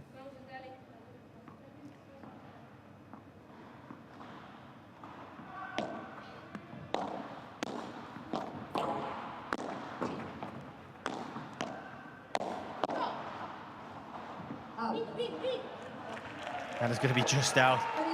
The face from Martina was like, thank you.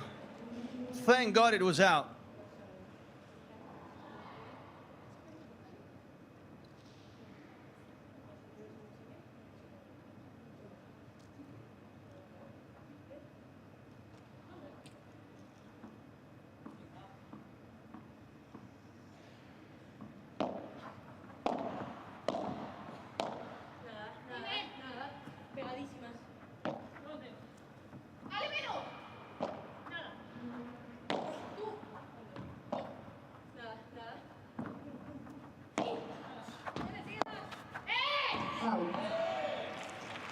That's long. Good. Cross-court short again from Ale Salazar, giving no rebound. So tough to defend. I'm liking the start as well from Martinez and Marrero. Very solid.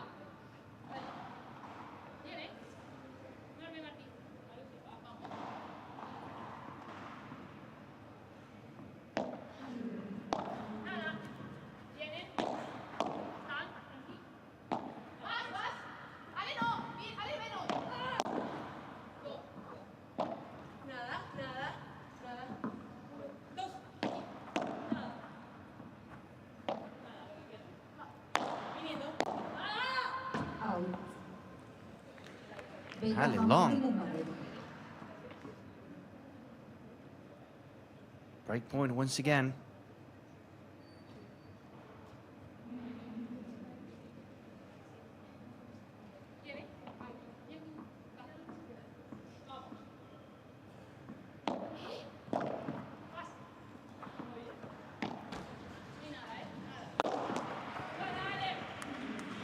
You could see that they're just learning here, Ale Salazar and Martina Calvo. Calvo was expecting Ale to take it in the middle.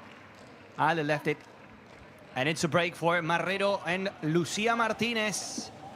3-2 up in the match. First set. Es al revés con pared. Necesito que hagas cosas. Recién la pasaste para nada más. Esa es buena. No, está buena. O también chiquitita y corre. No todo globo. Escúcheme, un tiro que nos dio crédito es el globo no tan alto. Cuidado, Sí. Cuidado, porque están incómodas y nos tiran plano. ¿Vale? Vos si alguna pelota se tira mucho globo, querés tirársela suave. Sí. Por ahí a Marta. Y no tiempo lento. Y no perder la red. Yo prefiero no perder la red contra Ale porque le molesta mi víbora y a mí me molesta la suya de arriba. Vale. Entonces prefiero... Yo le digo lentito la chica, la nena se aburre. Si le tiras la víbora tensa, ella... Vale, perfecto. Muy bien, pero viste que en el primer game hiciste una, se la comió, no sabía qué hacer. A Ale la noto en el fondo medio incómoda. En el fondo. Perfecto. Vas con primeros saques, mucha paciencia, sin ansiedad. Seguramente nos pasen el globo, ¿vale? Volvemos a empezar, tiro abajo. Amagale, cuando bajen de pareja, amagale. Sí. Y después te le paras ahí. Yo me quedo atrás, ¿vale? Sí. Vamos. Me quedo atrás, no subo, no puedes para abajo. No, él sube. Si vemos el A globo. lot of things here. Jugadoras a pista, por favor. The first one says Lucia Martinez, I feel like Ale Salazar is not really precise from the back of the court today. She's not feeling comfortable there, so I'm gonna keep her in the corner with my víboras, my bandejas, keep her away from the net. And then Marta Marrero was suggesting a plan. I'm gonna stay in the back and you go to the net. This is very classic and very common now in modern paddle, how a player goes to the net and the other one stays back. Not to give effects position to the opponents, and also in a way to force Ale Salazar and Martina Calvo to hit the ball to the player in the back. In this case, it's going to be whenever they can, Marta Marrero. A good start with a gancho by Ale Salazar. What I see here is that Ale Salazar and Martina Calvo are trying not to miss. They're not playing the way they do. Understandable, they know there's a big pressure behind this match. A lot of people watching, expectations. But they are not playing free, they're not enjoying the match in a way.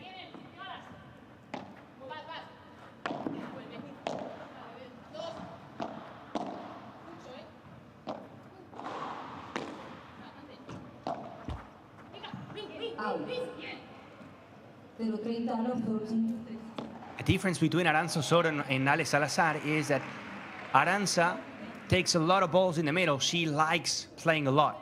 Ale Salazar, whenever she sees a ball going close to her backhand, up in the air, usually she lets the backhand player participate. And that's something that Martina needs to learn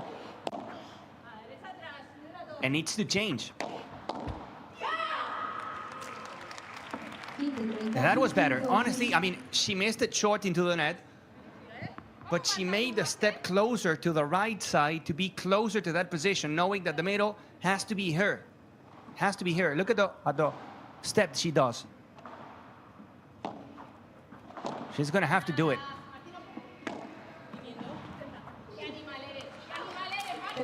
The Víbora down the line, smart. We're doing it the whole life. Marta Marrero.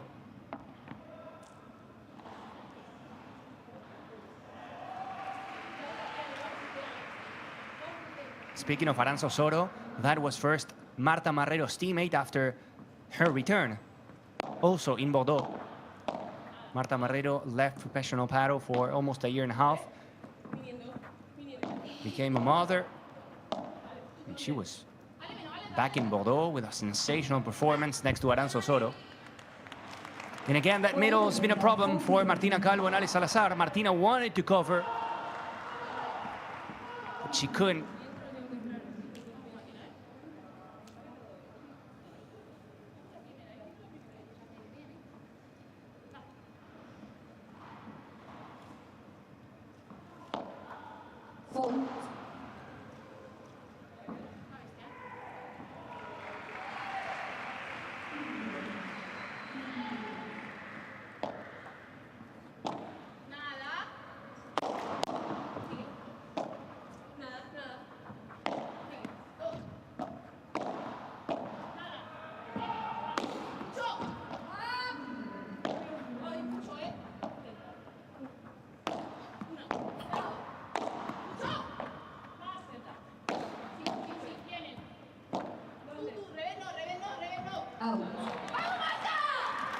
That is long from Martina Calvo. The lob in the middle over Alejandra Salazar. Left shoulder is creating big movements in Ale Salazar and Martina Calvo, and they're not finding the solution so far.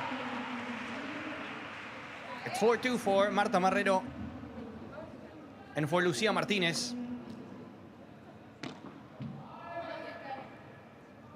After this match, we have Paquito Navarro and Lucas Bergamini facing the Italians, Montiel and Abate.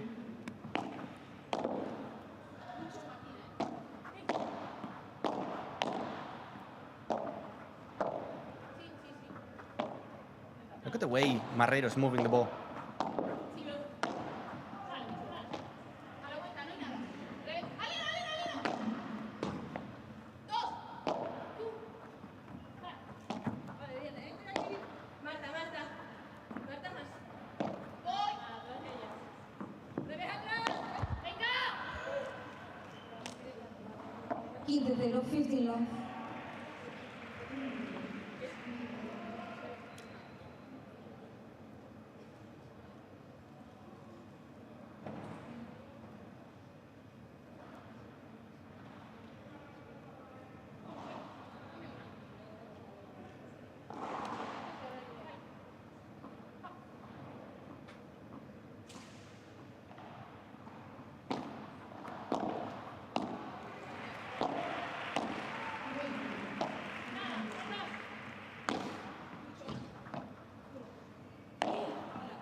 Sending it for a walk, Martina Calvo, but it was all thanks to that soft down the line bandeja from Ale Salazar, pushing Marta Marrero back into the corner. Marta with only one shot, with only one chance of a contra pared. Plenty of spin for Martina Calvo to work with.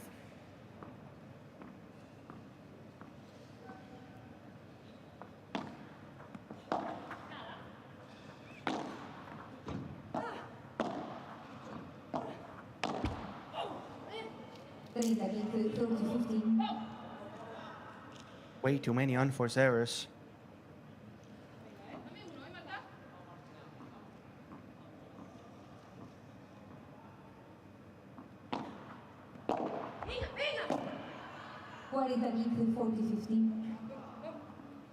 A little present there, they will take it.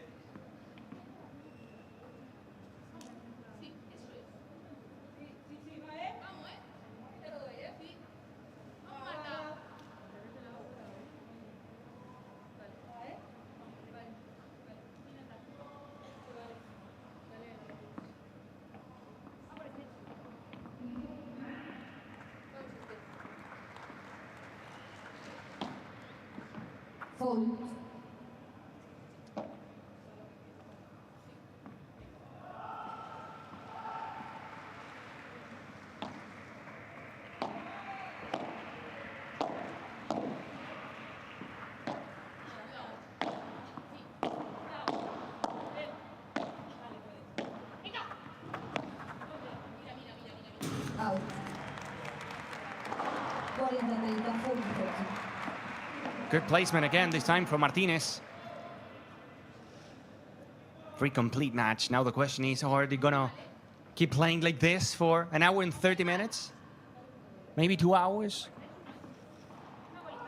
Or are they gonna resist? So far, they're doing great. Behind the Andalusia Malaga P1, you can see on the back, we have court number 2, secondary court. More matches available. Alex Ruiz and Victor Ruiz facing Sacher and Gil.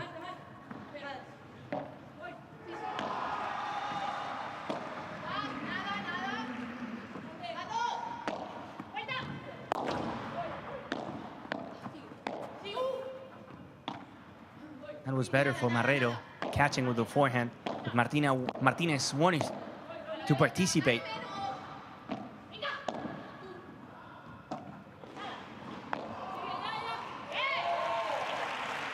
Beautiful. Nice finish to the fence from Martina Calvo. 5-4-3 with a break for Martinez and Marrero as we're getting closer to the end of this first set.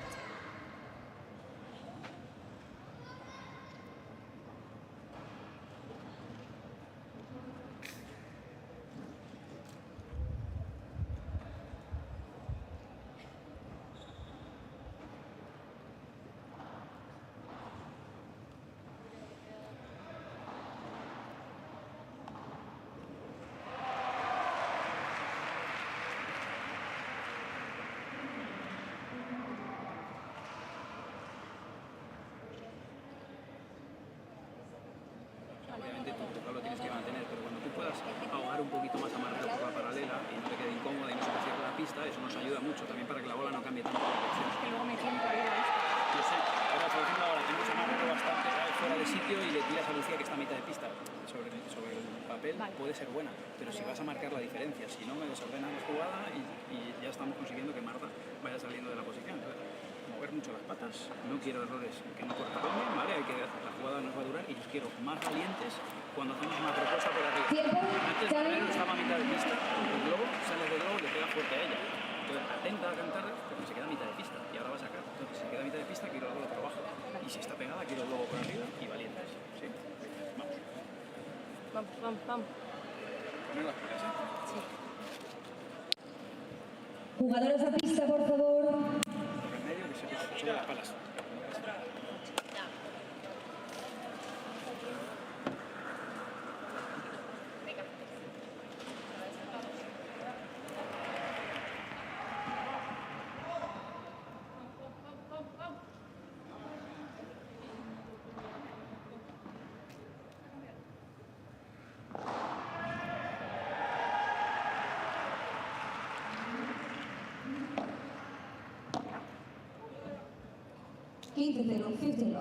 Manu Martin was insisting in not making so many unforced errors, and I agree. I feel like for some moments, Martina Calvo and Ale Salazar are generating good opportunities, good mini scores, a lot 30, a 15-30, and in those moments, they were missing. They gotta be more consistent. Now starting again with a mistake from Ale Salazar in the return.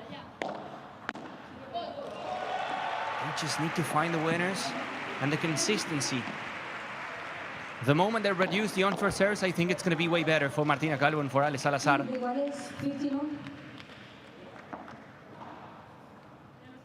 Also, big credit to Martinez and Marrero. They're playing really, really solid.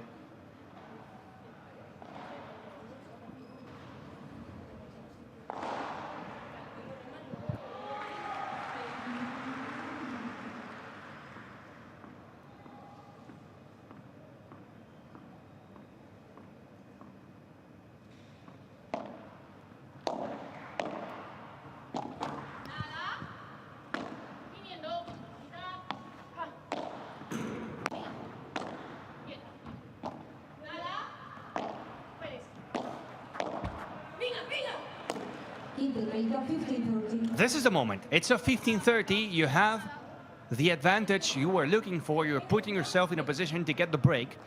This is the moment where, according to Manu Martin, and I agree with this, you gotta play smart. You gotta be consistent. Don't miss. If Martinez and Marrero find a crazy winner, it's okay. You move on to the next point. But it's not you the one that has to miss.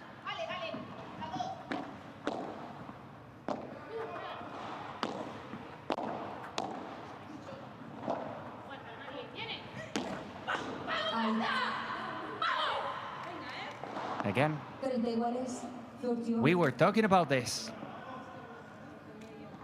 They're putting themselves in good positions. They're finding the 15-30s, the low 30s. But when that happens, they're making these unusual unforced errors, and they were paying the price. They're a breakdown. Still a good situation, this one. It's a 30-all. You can have a break point. But again, we're repeating the same story. You gotta stay there.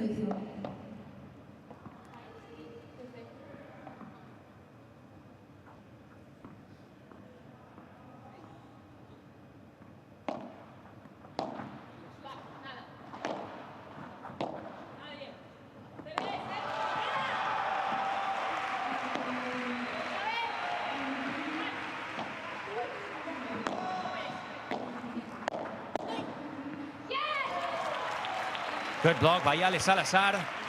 There we go. Just staying in play. Putting the ball to the other side of the net. And that's going to be a break point for Ale Salazar and Martina Calvo to tie things up. To make it even.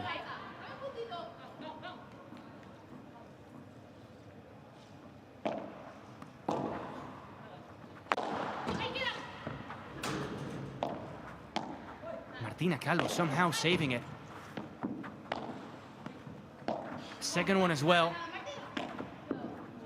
Back to the beginning.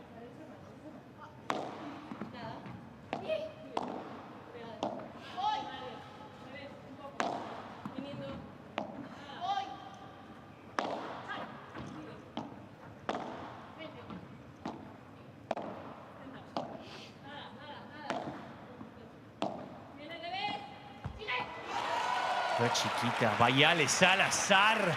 The chiquita, Vayale Salazar. Delicate. Cheeky. Nicely played. That's a break for Martina Calvo and Ale Salazar. 4 apiece. Legend.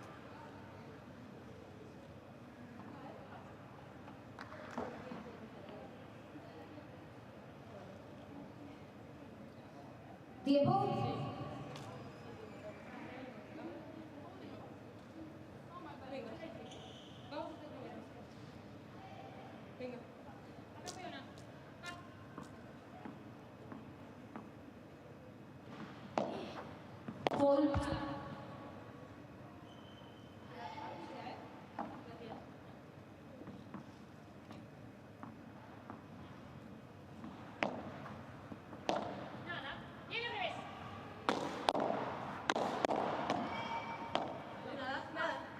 Couple of great blocks from Marta Marrero.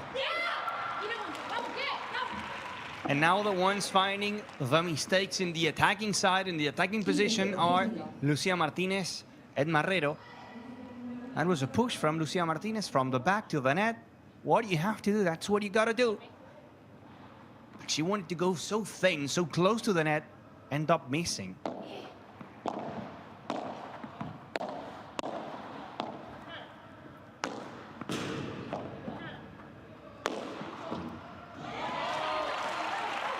Víbora from Martina Calvo. So complicated to defend because the second bounce, look at the second rebound. The first one goes back there on the back wall, but the second one hits a fence close to the net. The power she puts on it.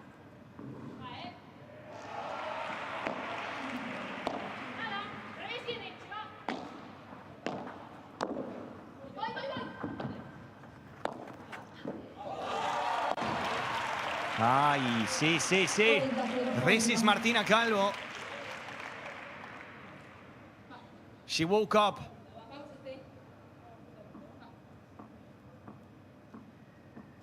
It's a smile from Ale Salazar, like, okay, do your thing, little kid. Do your thing.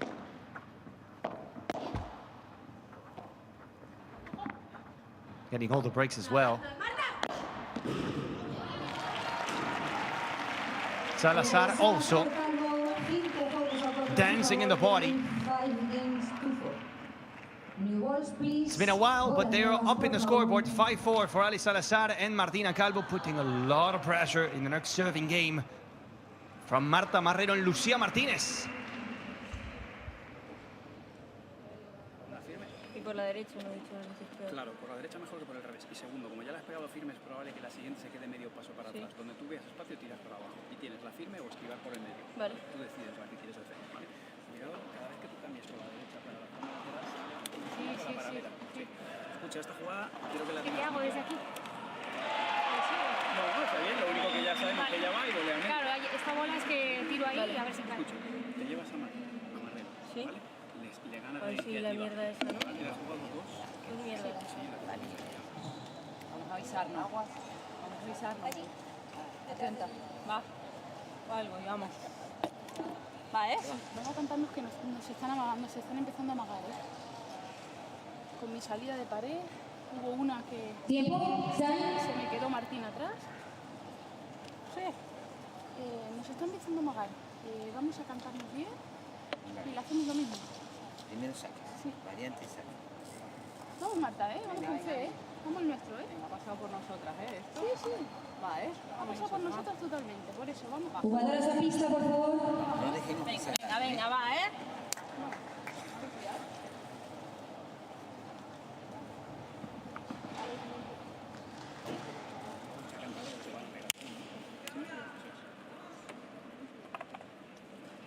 Al servicio con la Lucia Martínez.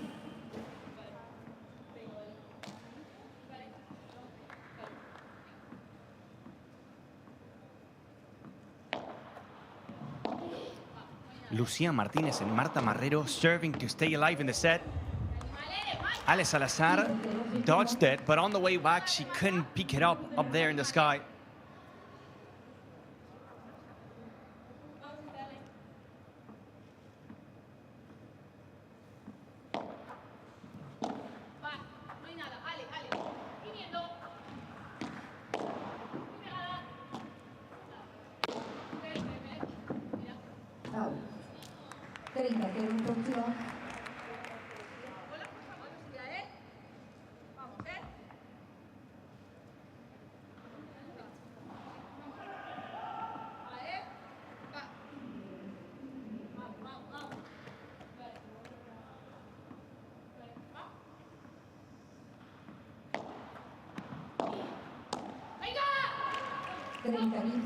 Placing it below the net. Good forehand by Ale Salazar.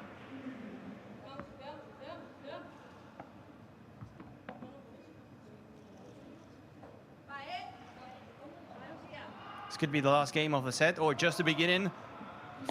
Could be a tiebreak.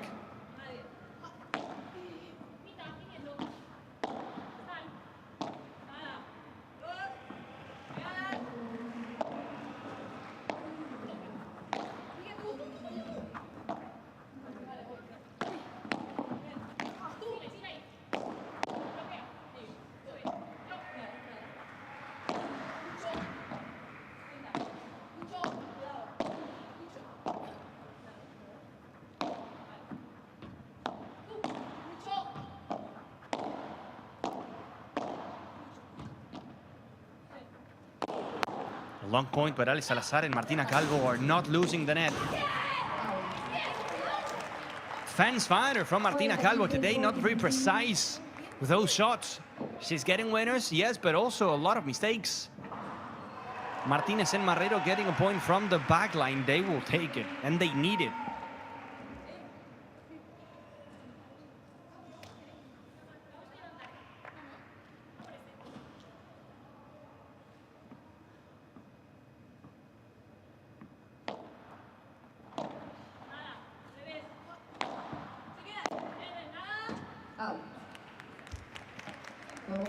It's 5 apiece. A good way for Martinez and Marrero to cut the bleeding, to stop the streak from Ale Salazar and Martina Calvo.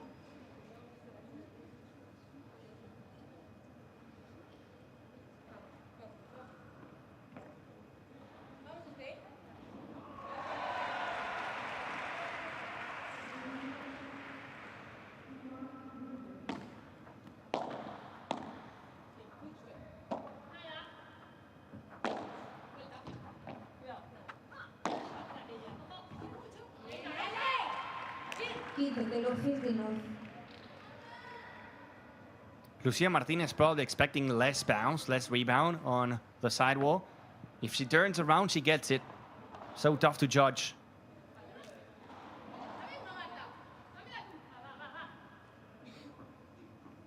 Moments where Martina Calvo is going to need all the experience from Ale Salazar. In these moments of the match, 5-all. Very tight, very complicated. You need Ale Salazar. For the first time, Ale taking care of the middle. Martina covering as well. They're just adjusting that position. That's long. That lob over Ale Salazar left shoulder was creating a lot of problems. But now sometimes it's Sale, the one moving there. Or Martina covering. Much better.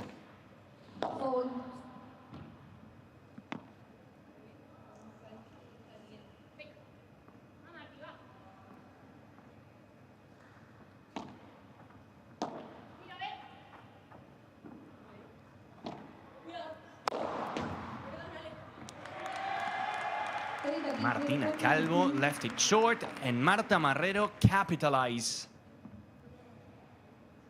on the edge of being out the lob. It's tough because you stop the point, and if you're not right, you lose it.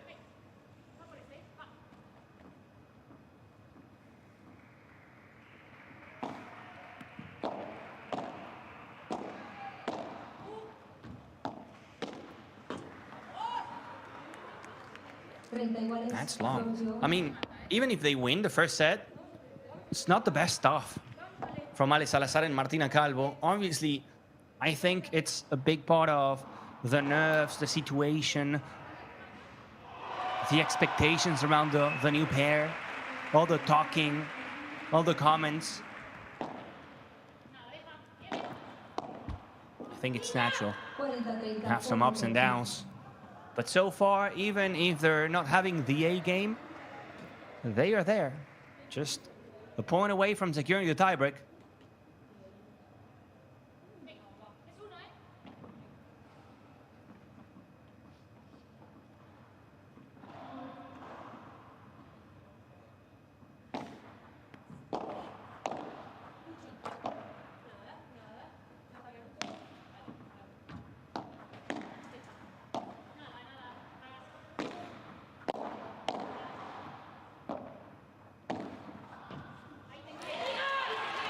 Martina Calvo on the forehand winner, slicing it like a katana to the back of the court. 6-5, Salazar Calvo securing the tiebreak.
Vamos, vamos, está muy bien. Vamos ahora, Primer saque.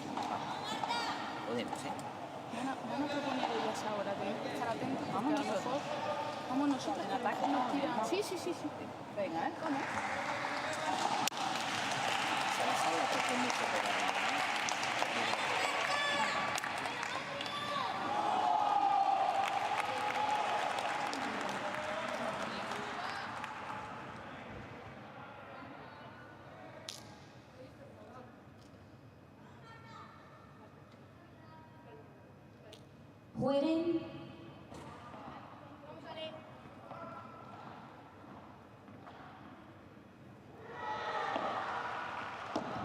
It feels like the mat deserves a tiebreak.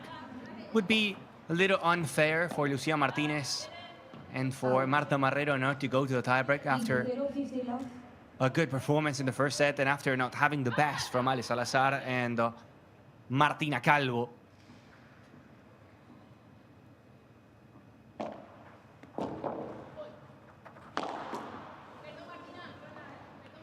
Catching Martina Calvo.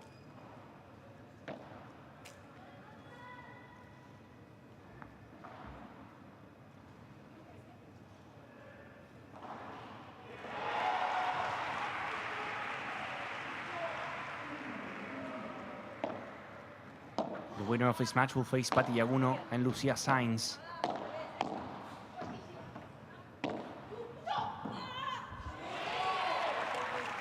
Martina and the forehand volley again. The reason why she's creating so much damage is the position. Look at how close she gets to the net.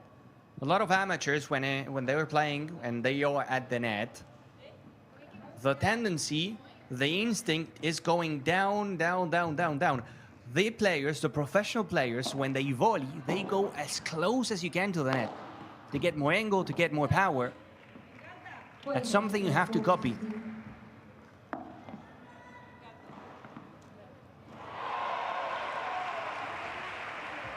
Because the amateurs think, okay, if I get close to the net, they will play a lob and I have to go down. That's not a problem. That's Padel as well. Getting a lob and going back, it's part of the game. Also, you got to be an athlete in a way. You got to be quick in order to do 2-3 steps back and hit the bandeja. Marta Marrero using 2 hands to punish Ali Salazar in a big roller from the other court. We're going to go to the tiebreak. And the big roar is because Alex Ruiz and Victor Ruiz, Alex Ruiz being a local player from Malaga, has just won the second set.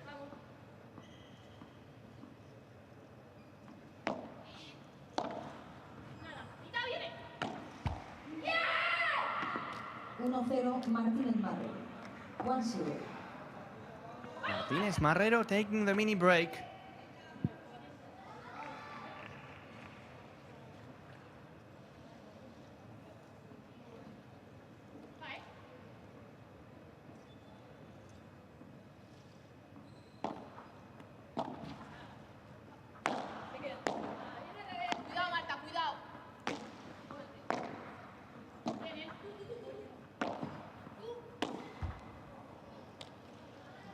To the net goes Martina Calvo. So far, not really playing the way we know she can play.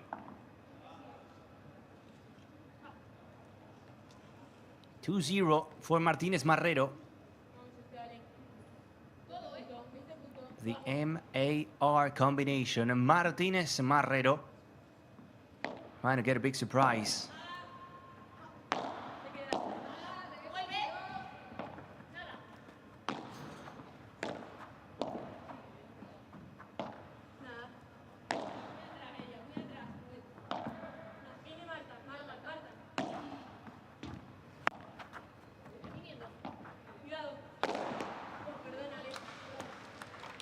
Every single time, it feels like she's aiming towards Ale Salazar and Martina Calvo. She's finding always their opponents.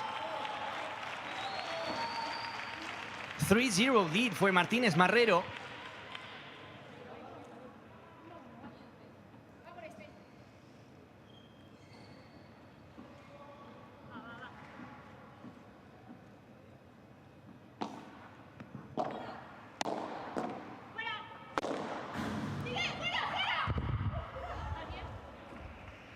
The fan sending it por 3. Marta Marrero didn't see the net. Hitting it on the way. I think she's okay. She's good to go.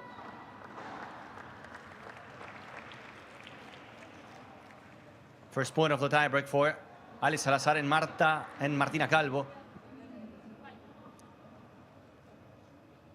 We have a lot of Marta, Martinez, Martina combination here. Martinez, Marta Marrero, and Martina Calvo. We're only missing Marta Ortega.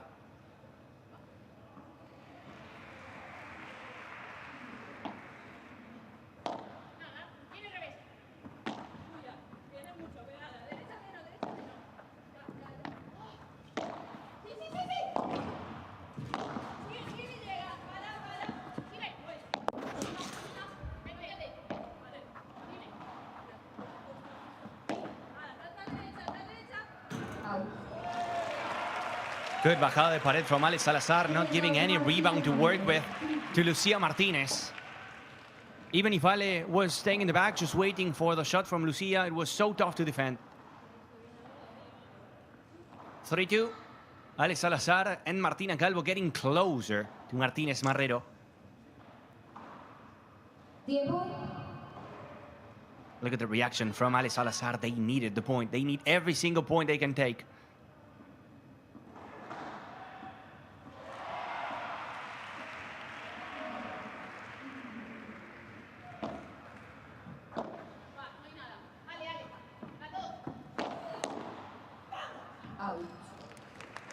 That bajada de pared is unstoppable. You know it's coming from Marta Marrero. You know it's going to happen, and still you cannot defend it.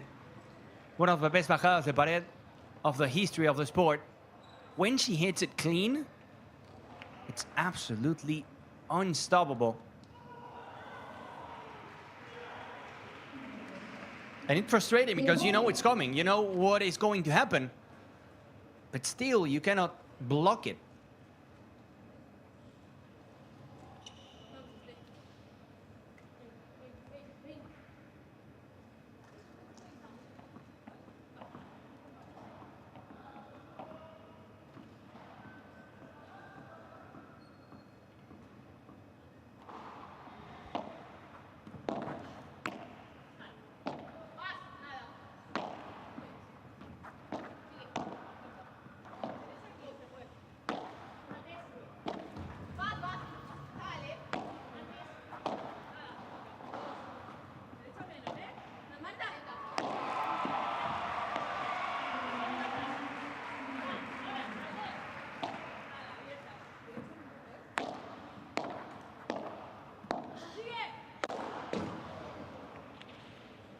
Going for power, not the position to do it.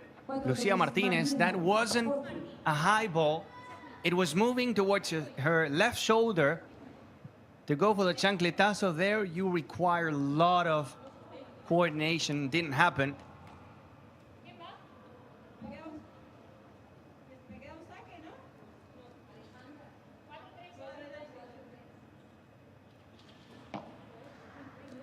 Me queda un saque, said Marta Marrero. I feel like I have to serve one more.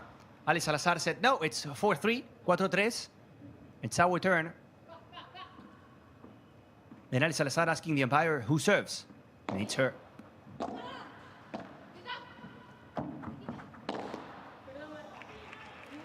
Ali with power. Ali with the soft hands and Martina with power. Good combination, 1-2. Bringing the victim to the net. And Martina Calvo saying hashtag it's over.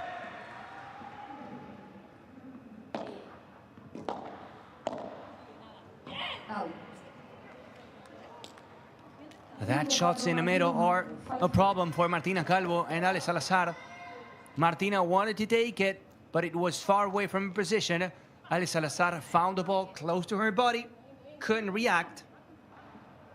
And that was long.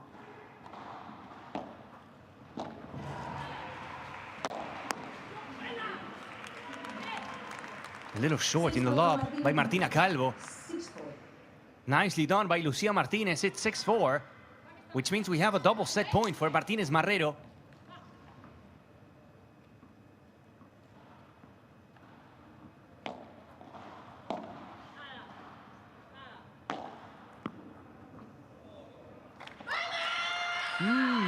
That was in by an inch.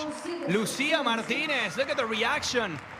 The energy from Lucia, 7-6 for Martinez Marrero.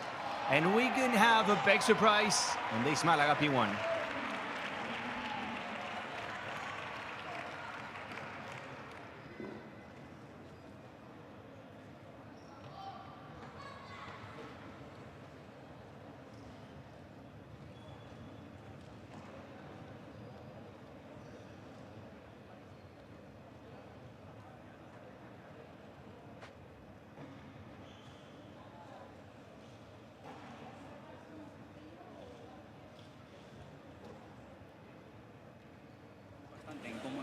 Entrado ahora a la parte final, a esa parte del tiebreak.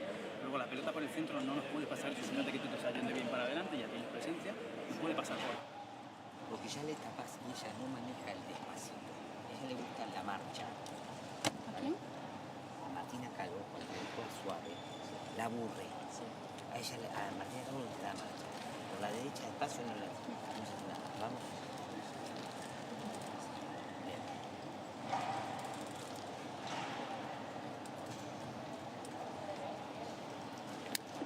Y después seguimos ahí con ese globo bajo, globo alto. No pasa, nos favorecemos. ¿Sí? Sigue atenta. Cada vez que el globo es cantado y Marrero la tiene, te va a pegar. Están tirando lo que decía más El adelante. tema es que le dan a corto. Tira la línea de corto porque la pista se mueve, entonces tiene la línea de corto y es normal. Atentas. te sales de la línea y te levantas un poco. Va a dar comienzo el segundo set.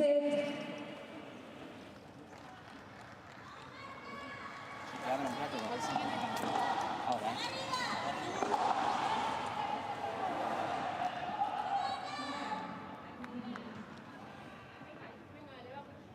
Al servicio, Lucia Martínez.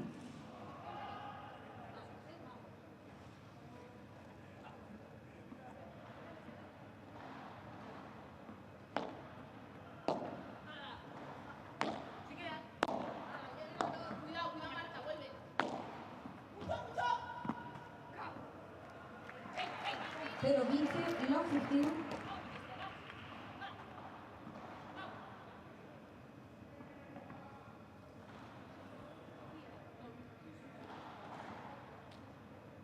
Second set already with a green light. Martinez Marrero serving with a 7-6 underside. Reaction needed by Salazar and Calvo.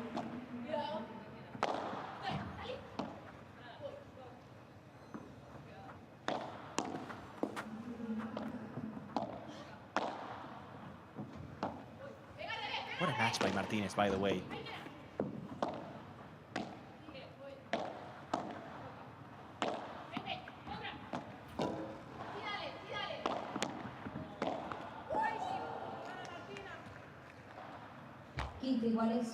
Marta apologizing to Martina, but that was experience.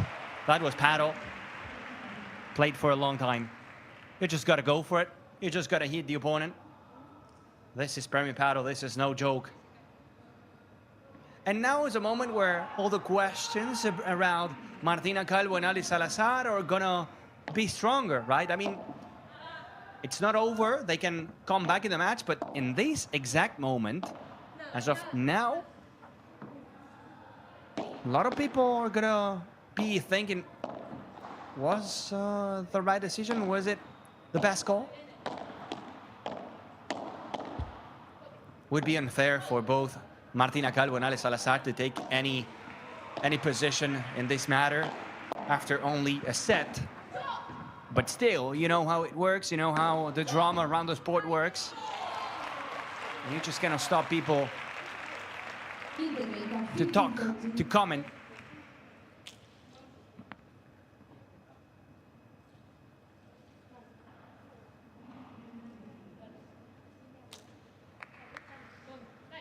That has to be probably the best and the worst shot from Martina Calvo today, the Víbora.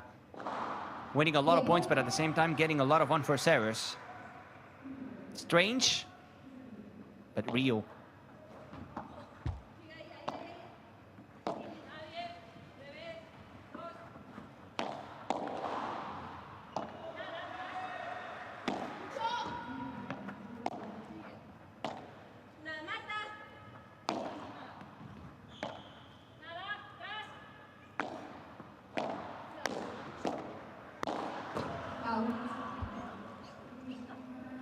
Martina sending it long. Needs to slow down, needs to cool down. Wants to finish every point, and in this court, just like Manu Martin said, the winner finds you. You don't find the winner.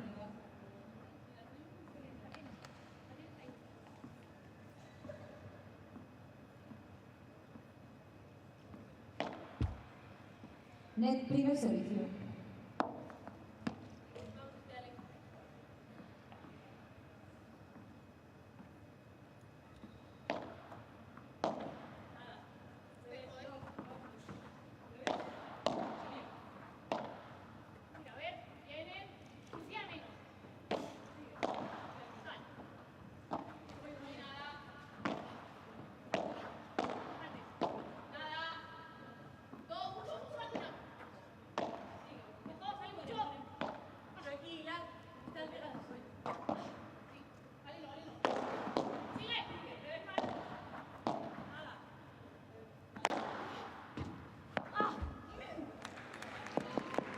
What a víbora from Lucia Martinez, MVP so far of the match.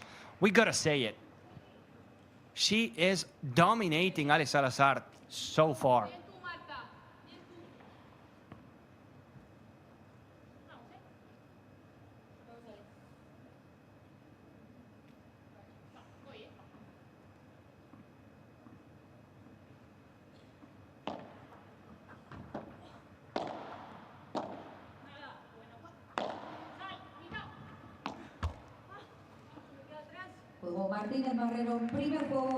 And that's an opening game for Lucia Martinez and Marta Marrero.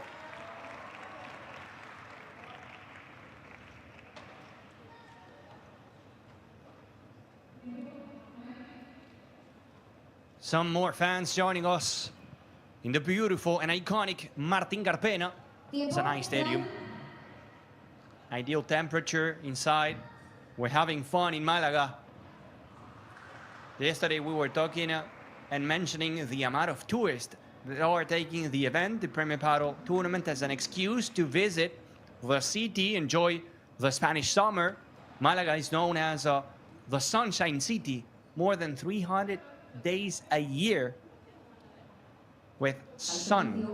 That's a dream. Imagine living in different countries. I'm not gonna mention a specific one because I don't want to make feel bad anyone here, but 300 days or more with some sun in the beautiful city of Malaga.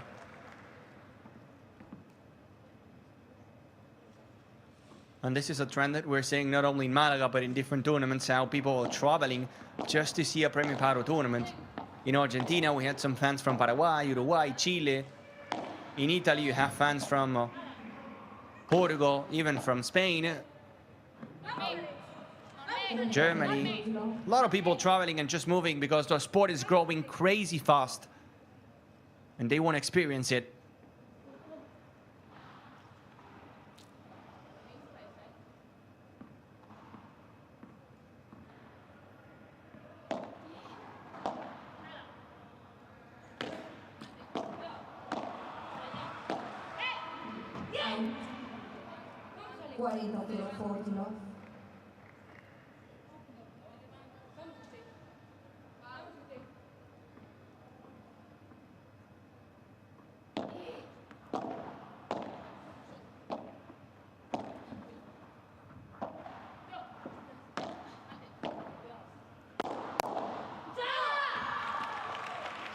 Ale Salazar punishing Lucia Martinez. Celebration is on. If paddle or if body is not answering, maybe your mind has to play a role here. Mind games. Celebrating the points. Sending a message to the other side. Let them know we are here to play, we're here to fight.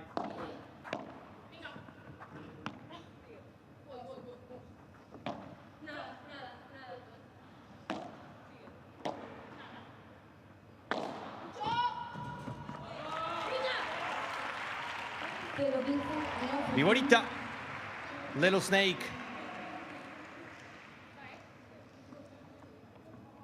It's impressive the way she makes it bounce on the fence on the second one. Far away from the backhand player, in this case, Marta Marrero. We have some more questions on the comment section in @Premio Padel, the pin post.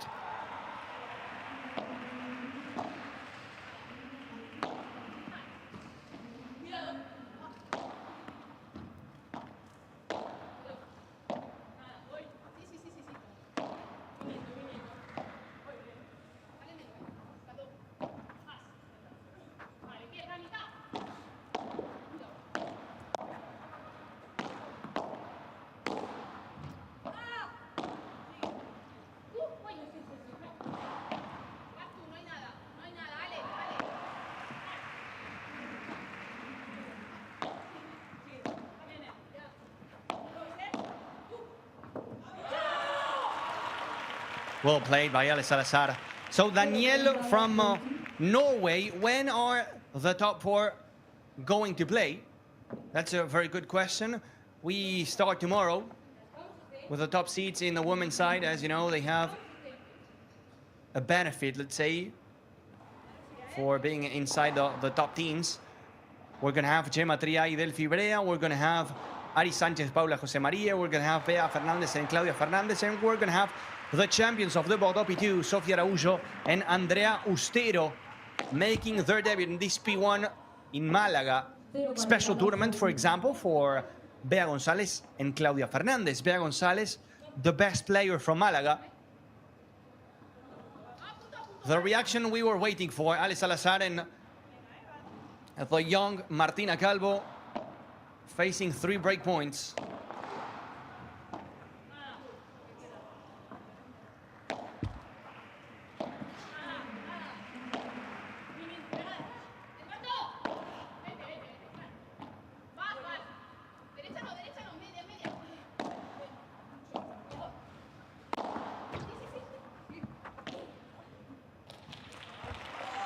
And they have it. That's a break for Ale Salazar and Martina Calvo. 2-1 in the second set. Up in the match as they came to play.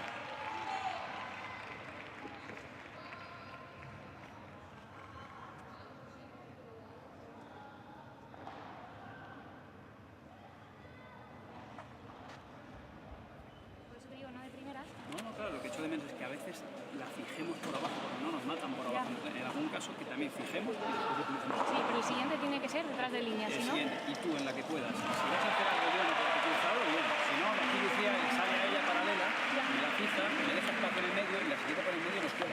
¿Vale? Por eso es, tú vas a hacer algo bueno, Lucia, perfecto. Pero que no me coja la derecha y me clave el lobo después. O de ahí me fije a Martina, porque ahí es donde cagamos. Sí, pero este lo está haciendo muy bien, ¿eh? Sí, es que Martina está, tú te lo comas en la bolsa. De pico o más y está esperando. Lo que pasa es que chiquita no lo podemos jugar, pero si le jugamos abajo, nos quedamos. Si la jugamos y nos quedamos, no es para meter. ¿Vale? Venga, vamos a tener que hacer alguna cosita más. Sí. Tiempo, time. Ese registro, alguna abajo para traerla. Vale, bien. Vamos. Y después que toques al azar mucho, ¿eh? Sí. Toques al azar mucho. La pibita es inconsciente, ¿viste? Ya está tirando fruta. Manu Martín telling Ale Salazar and Martina Calvo, hey, just play a couple shots with low balls. We're not really suffering when Lucia Martinez and Marta Marrero are volleying. And on the other bench, I want Ale Salazar to be the main character here. I don't want Martina Calvo to participate, says Sebe to Coach Sebe to Lucia Martinez and Marta Marrero.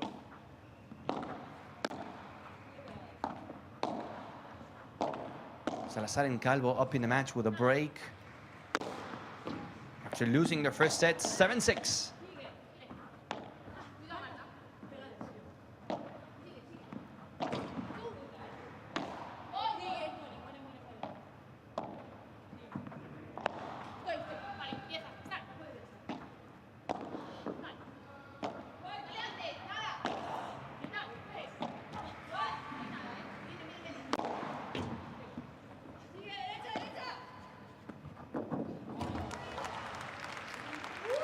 Not the best finish from Ale Salazar. She had all the options to dunk it. That's why she's apologizing to Martina Calvo.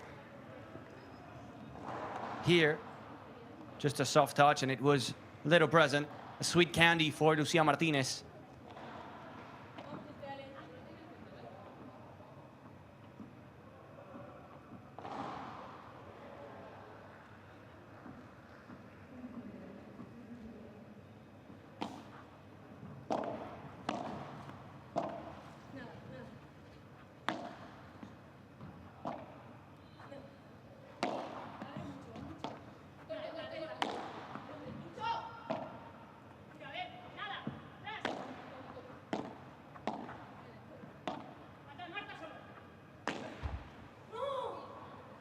Pero 30 love 30.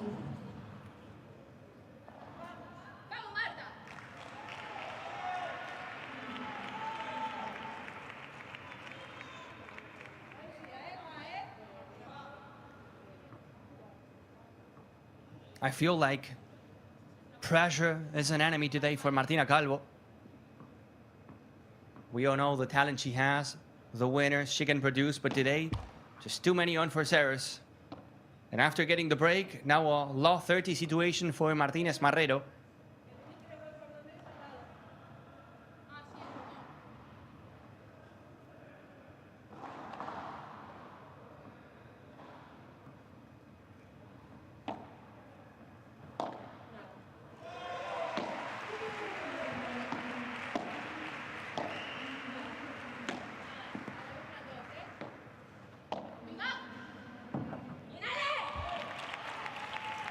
Good touch by Ale Salazar, changing the pace.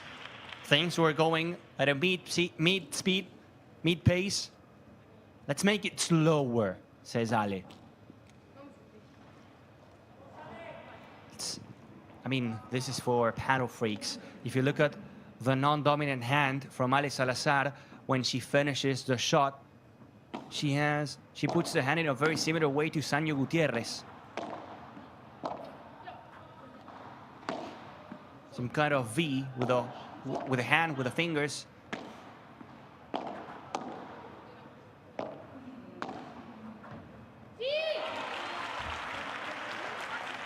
Through the middle goes Martina Calvo. They know it's going to be a mental battle today. Mentally, they got to be strong if they want to get a win.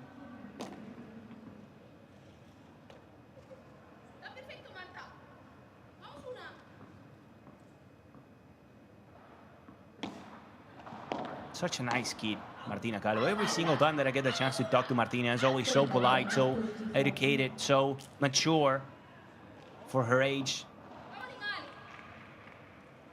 Very thankful to her family for the opportunity she has and the understanding that now she has more pressure, more eyes observing and watching her.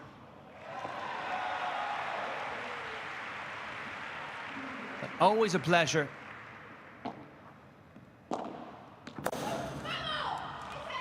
What an angle by Marta Marrero. That's how you get the break back home.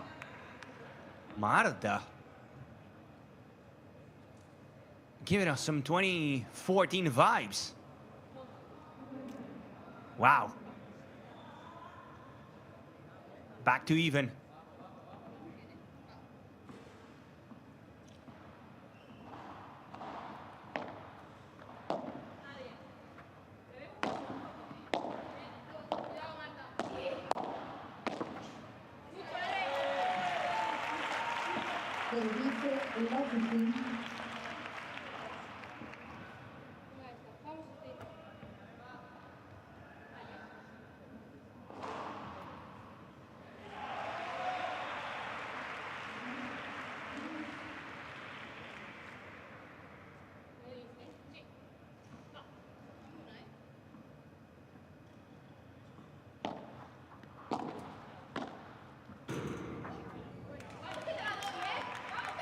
Alvarez, 50.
What a long point. And what a bajada de pared by Ale Salazar. You can see how they know each other. You can see how Marta Marrero knows Ale Salazar and how Salazar knows Marta Marrero. Sometimes if you just follow the interactions, the exchanges between Ale Salazar and Marta Marrero, you can see how they are already waiting in a specific position before the execution of the shot. They know what's coming. 4 years together, Marta Marrero and Ale Salazar. Number ones as a team, 14 championships. And you still remember.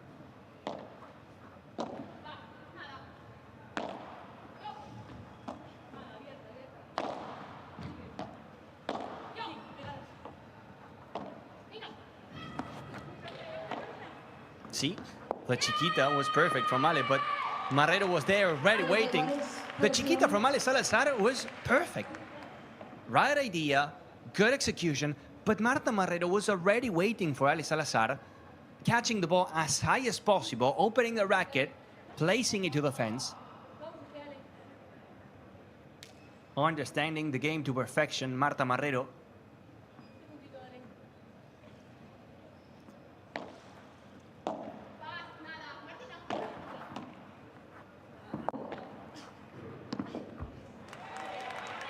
To the fence goes Lucia Martinez.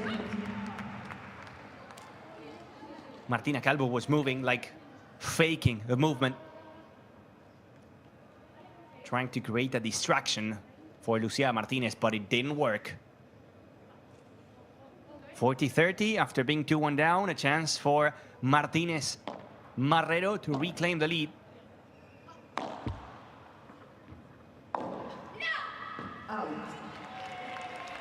Lucky, but they will take it. Martinez Marrero, 3-2 in the second set after getting the first one, 7-6. Work to do for Calvo Salazar.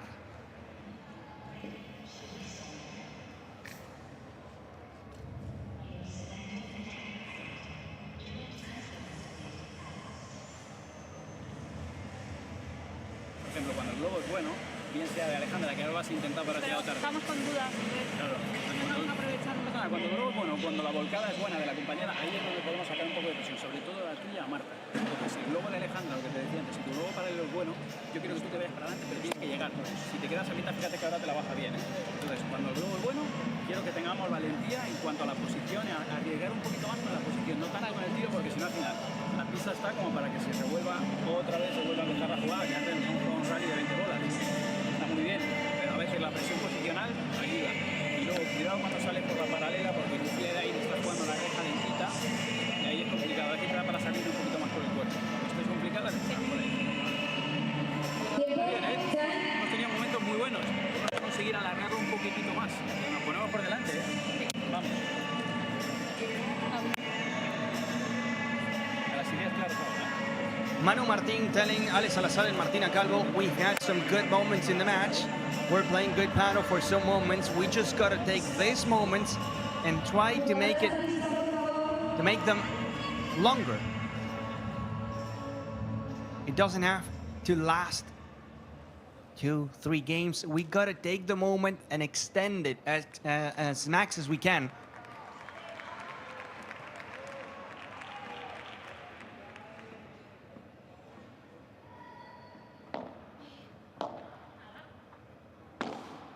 Truth is, Marrero and Martinez are up in the match.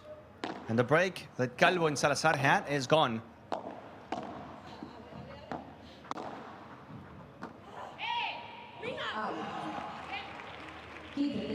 Almost a heck of a save by Marta Marrero.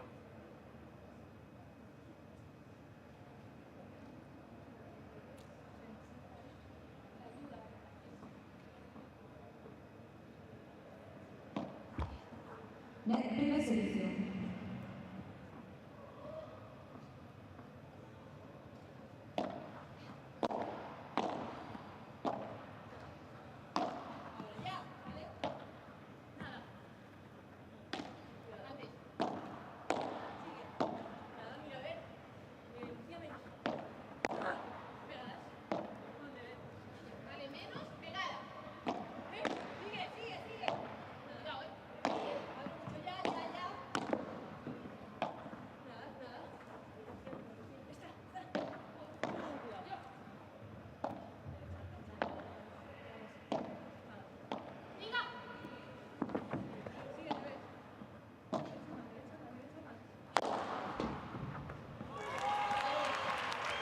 I think Ale Salazar expected Martina Calvo to move to the right side to cover her.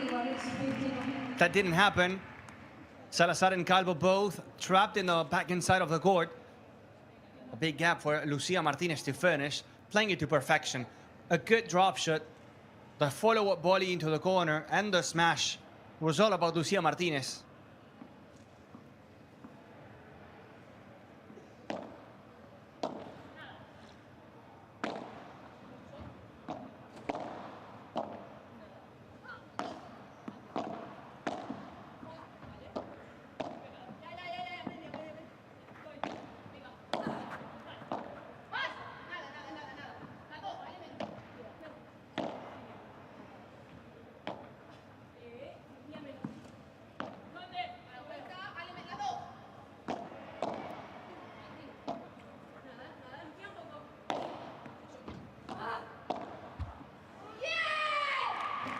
To the net goes Ale Salazar. They're just paying patient.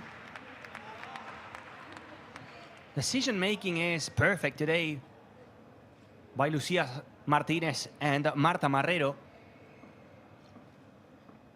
Another mistake from Ale Salazar, and this is becoming really dangerous.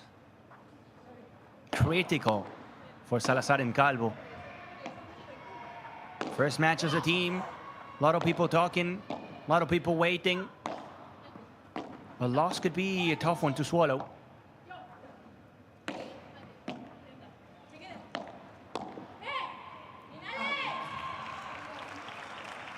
Marta Marrero waiting in the back instead of pushing was a good option to win the net.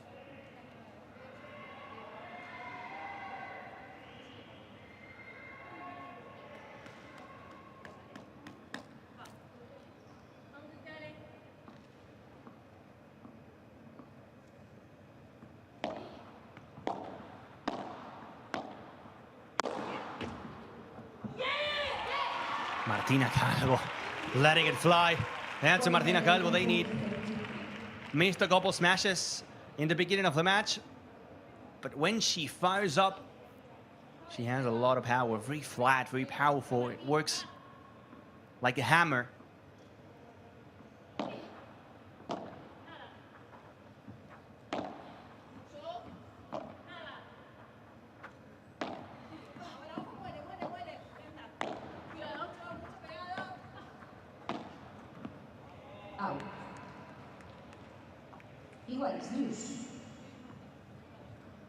Salazar and Calvo refusing to lose the net, doing the effort to play the gancho, but when you go that high up there, it's really tough to control the ball. You just hit it and hope. The famous hit and hope.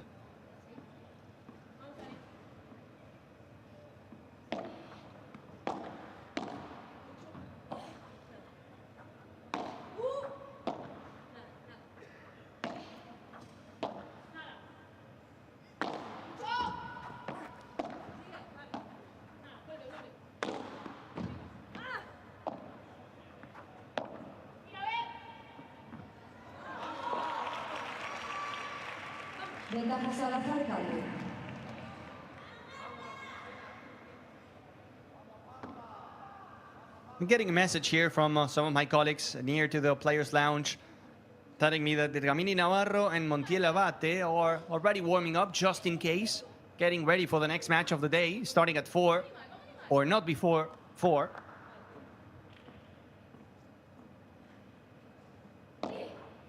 Paquito Navarro, Lucas Bergamini getting ready for the challenge.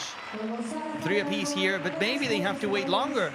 Maybe the reaction from Ale Salazar and Martina Calvo arrives. We go to the third one, and you gotta wait, Paquito.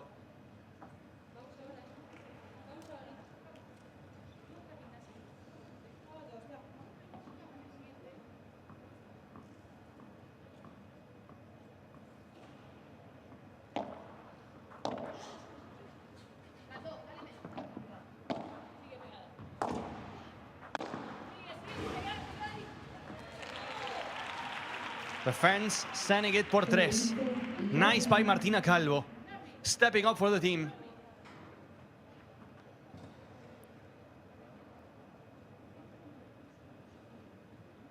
And as I always say, don't look at the smash, look at the previous ball.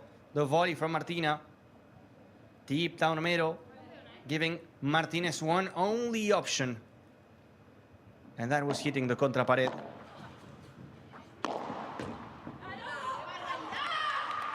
Wow, what a smash. Flying in Malaga.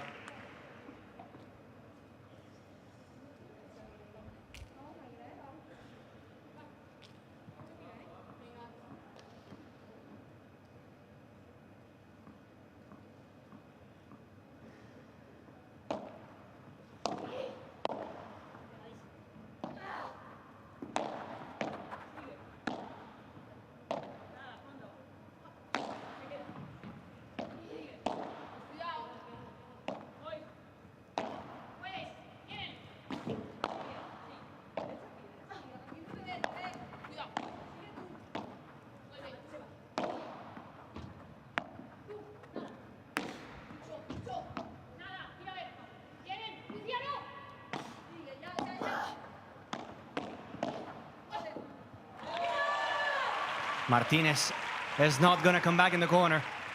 No time at all. A physical effort from Lucia Martinez and Marta Marrero is a big one, but not enough to stop Martina Calvo and Ale Salazar. Salazar and Calvo putting pressure, and it feels like once again they're starting to create something. But as Manu Martin said, we're playing good battle for some moments. We need these little moments, these mini matches to last longer, to extend them.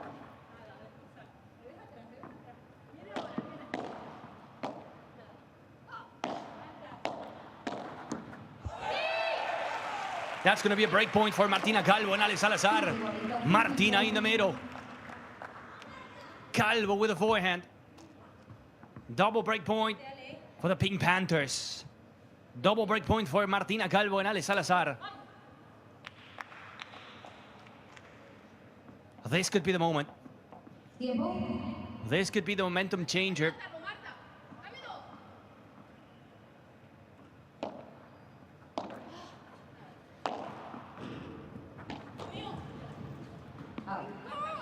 Martina pushing it wide. Good ball by Marrero. And a beautiful route to the fence.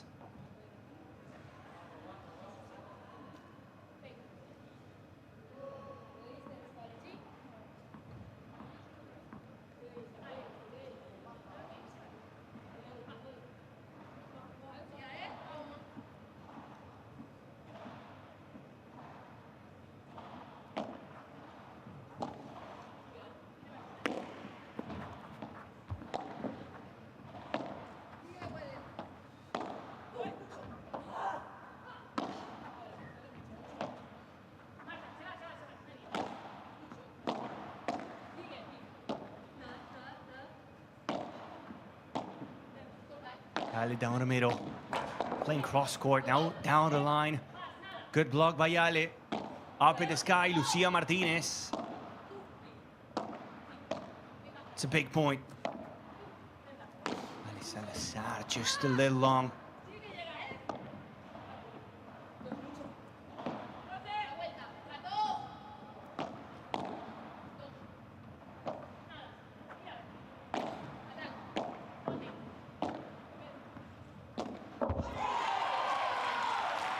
A good ball by Martina Calvo, and this could be the moment. A break for Salazar Calvo, making it 4-3 in this second set. A break up, fighting to send it to a third and final set.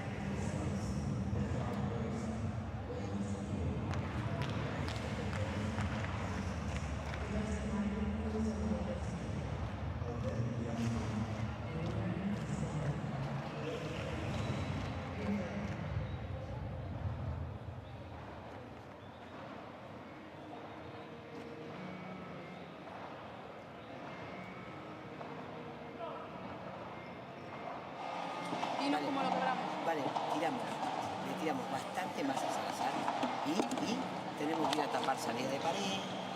Hemos tirado alambres, hoy hemos tirado alambres. Está bien que fue nuestro saque, creo. Pero si te queda rematas. ¿Vale? Salazar, sí. Para mí está jugando más globos ahora, ¿no? Está jugando, está saliendo con globos, tenemos que echar un pasito atrás. Pero si das un paso atrás, en la primera tienes que pegarle un pelotazo al cuerpo y se lo tiras tenso, a la pierna, un al pie. Vamos a romper ahora. Al pie. ¿Vale? Cuatro estrellas. Sí. Jugadores a pista, por favor. Vamos. No, en este partido no podemos quedarnos de ánimo, ¿eh? Vamos.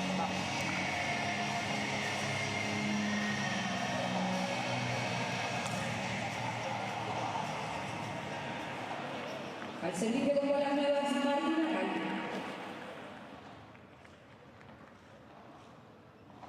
Martina Calvo and Ale Salazar for the first time feeling better in the match. Not only being up in the scoreboard, but at the same time, the feeling, the sensations coming off. Thus, new team is much better than the first set. A good serve from Martina Calvo, 15-love.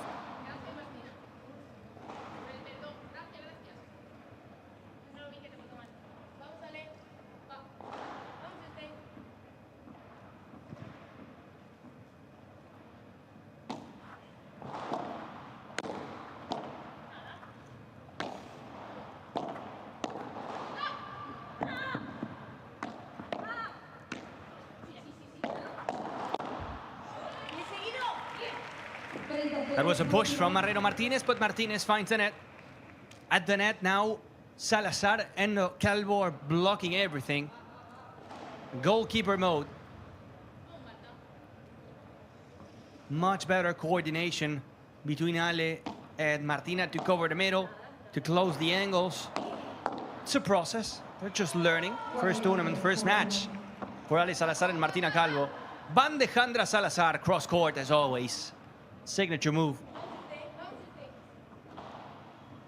But this is different. This feels different now.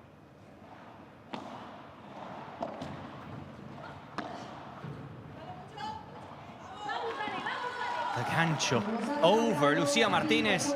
Thing of beauty from Bandejandra Salazar. 5-3. One game away from the third set.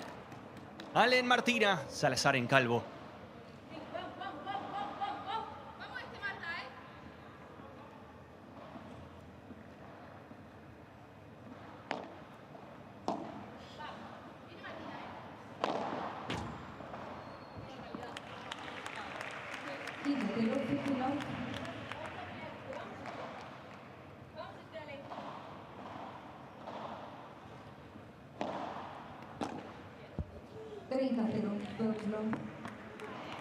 Very love doing their homework so far. Lucia Martinez and Marta Marrero. They gotta close this game, hold the serve, and send the pressure to Salazar and Calvo. The famous hashtag not with my serve. 40-0 falls long.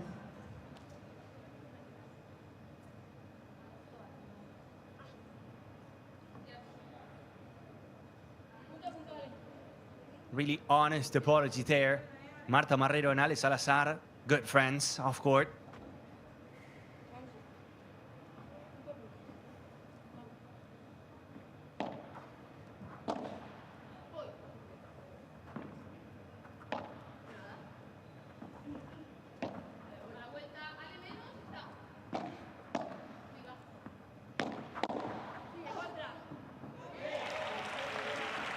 Good block by Martina Calvo.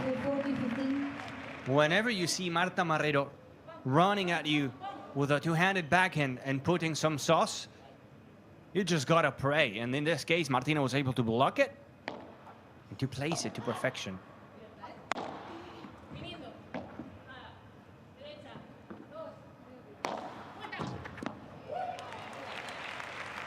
Hashtag not with my serve. You want to win the set, Martina and Ale? You go and you do it with yours. What a bajada de pared from Lucia Martinez.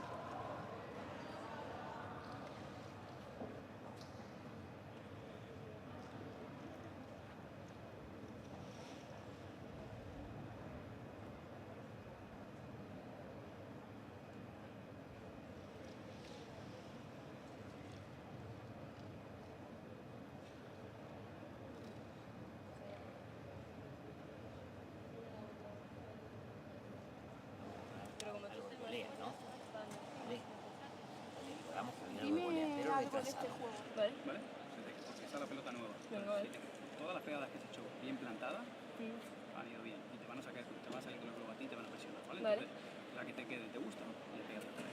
Vale, vamos a leer. Pero le pegas sobre Lucía. Vale, sí, sí. ¿Vale? Vamos. Con las ideas claras ahora, ¿eh? Vamos. Buen primer servicio, quiero primeros servicios y a por ello, ¿vale? Cuando tú tienes la pelota, vamos presionando por el lado de Marrero. Por el lado de Marrero, la que tú entras, le volvemos a Tiempo, presionar. time. Vamos a leer. Venga, valientes, ¿eh? Vamos a leer. Vamos, vamos, vamos, vamos, vamos, vamos. Valiente.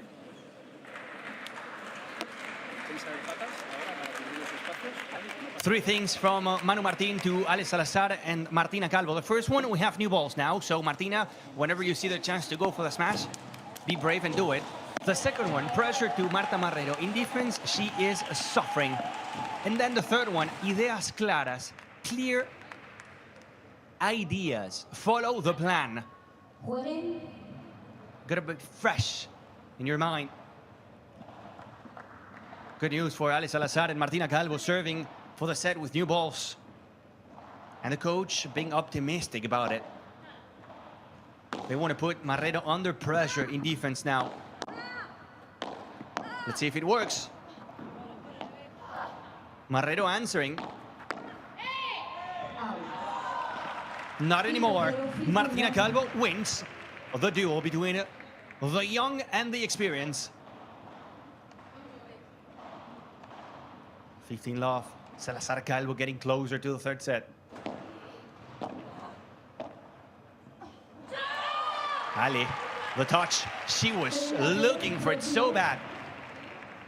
Hitting the backhand drop shot in every single game, and she got it.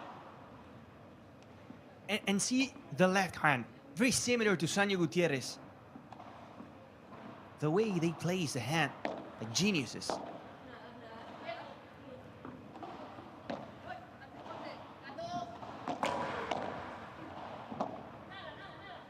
Calvo covering the middle.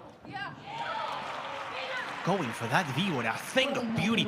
Every single time that víbora gives points to Martinez, to Calvo and Salazar. 40 love, which means we have 3 set points. 3 chances at the 6-4.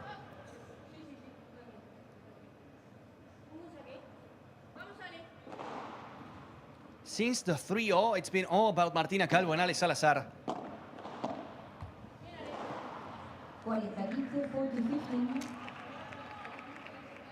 Not the first one. Wanted to close in a cheeky way. Second set point for Salazar and Calvo.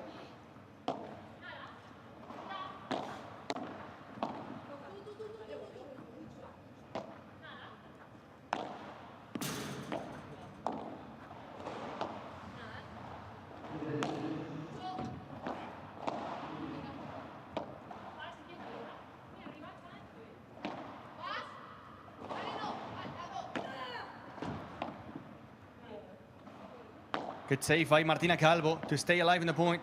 Working in the corner. Not enough. Not enough. Good effort there. Good rulo by Marta Marrero.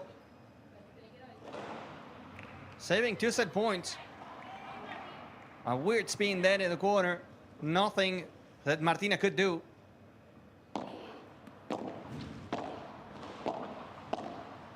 Third set point.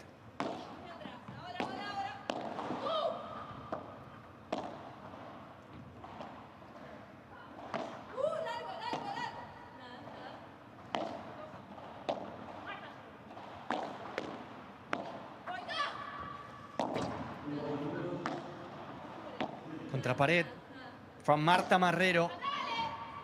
A good lob from Lucia Martinez. Can they save it again?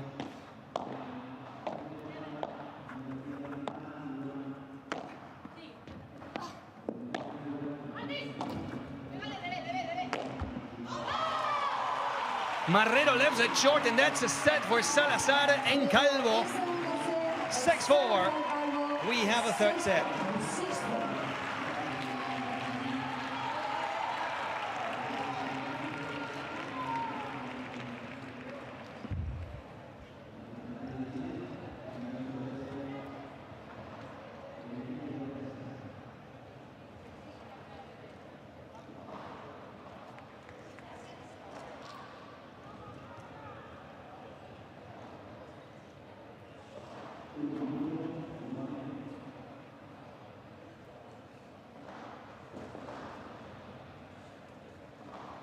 Firme, porque la que va más tal, ella sí se mete bien. Recta.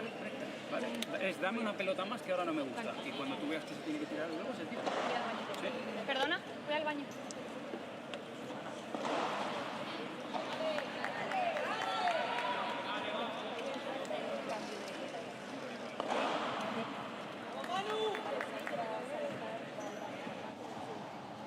Vale, hay que tirar un alambre.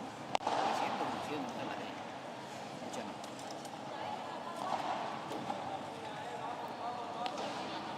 Pon el resto. Ahora te la jugás. Abajo pasa. Y vas a agarrar. Si es australiana, por ejemplo, mira. Una botellita de agua, por favor. ¿Te la jugás? Hay que hacer la jugada. Nada. Estamos perfectos. Estamos jugando impecable, ¿vale? No quiero que nos salgan en el no. Así. Y vos. Vale. Está bien, porque ya no está acá.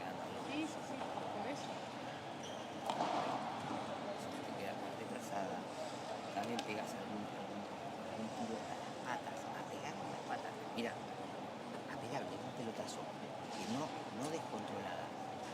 Tiene que ir adentro. Si entra le va a molestar mucho. Sí.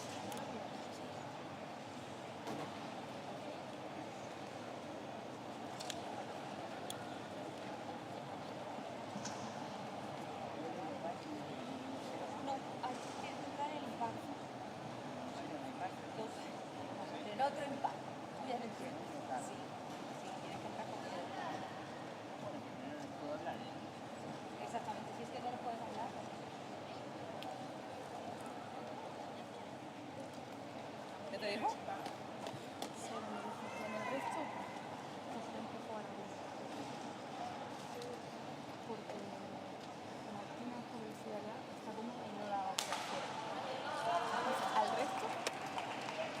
Tiempo, time. Irnos para adelante. Plátano, porfa. Plátanos. ¿Quién saca? ¿Cómo ahora no estoy?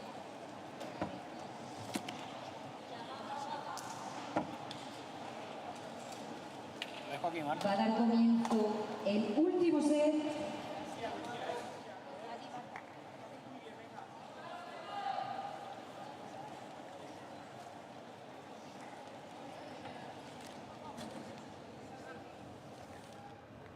Al servicio, Lucía Martín.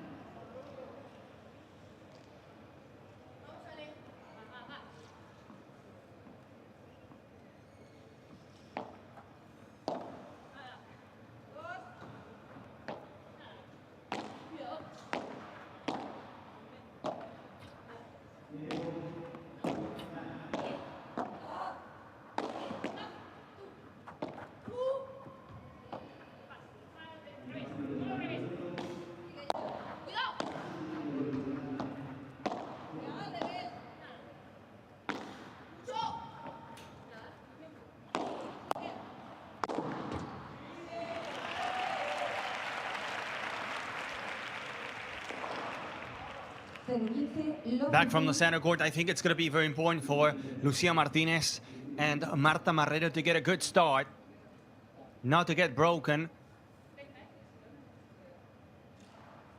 Now all the positive thoughts are on Ale Salazar and Martina Calvo's side. They want to carry the good moment from the second set to this third one. It's going to be important for them. Get a good start, good opening games. Because you know what happens when Ale Salazar and Martina Calvo feel good.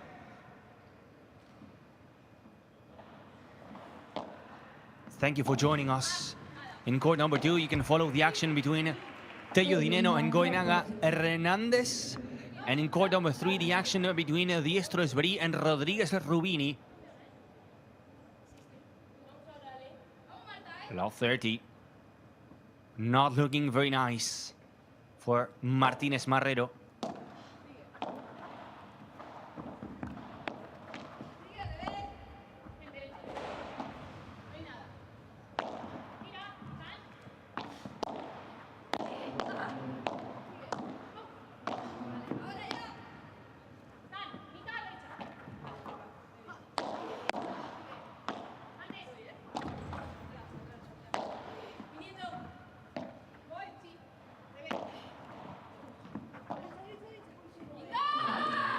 Oh, the ball dropped down.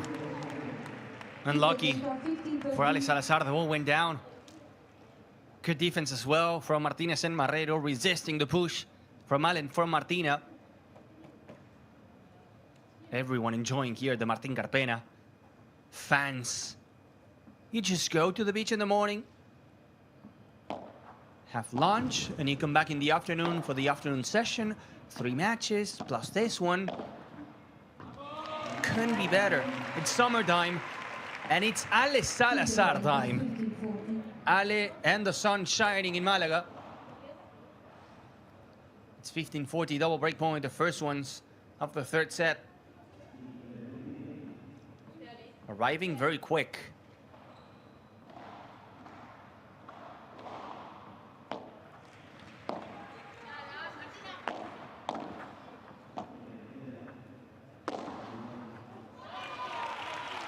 Ale Salazar hitting Lucia Martinez, that's fair.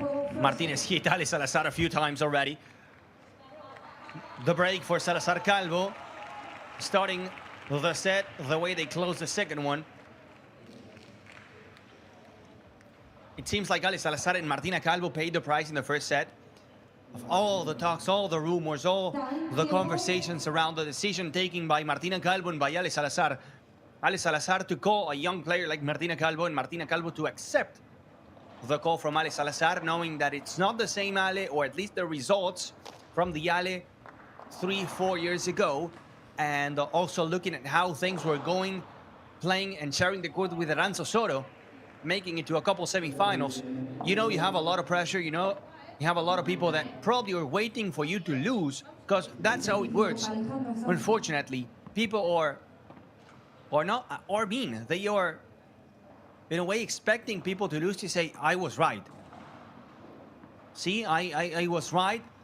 Martina didn't have to leave Aranza. Well, they know this, and that was a lot of pressure, and that's probably why they lost the first set, couldn't enjoy playing together. But in the second one, they're just like this, flawless. They play free. They enjoy.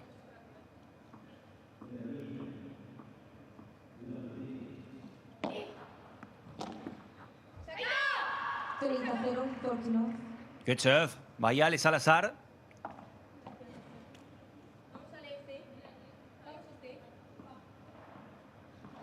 And this is probably the Salazar Calvo they were looking for, Ale and Martinez.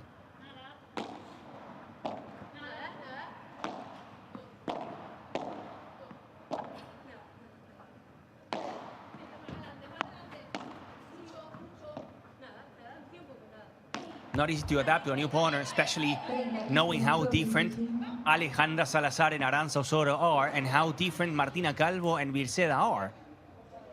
It's very tricky, not easy. Even though you train a lot, you spend a lot of time in the court, not the same going here and competing. Ale Salazar is more a classical, aggressive, but classical right-side player, while Aranza is more magical, loves this Aranza things, skills, little trick shots. And then Virceda, even though she plays on the back end, it's more a defensive profile. Martina is so aggressive, really athletic. So for Ale as well, it's a different story.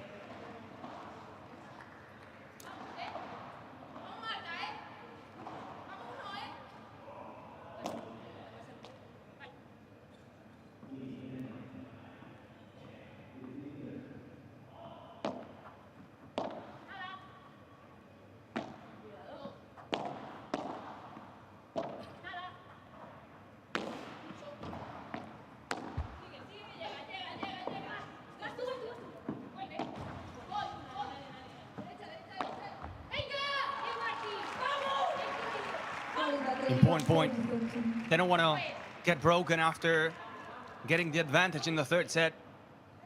Putting the 40-30, good position to make it 2-0.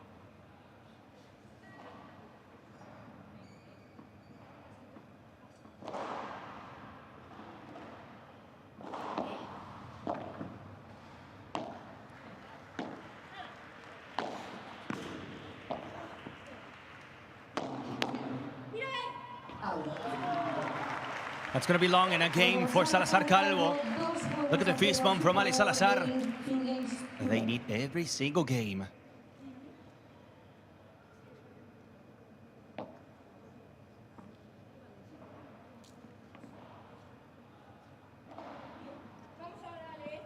Martín Carpena, also the venue a year ago. Ari Sánchez and Paula José María winning the tournament.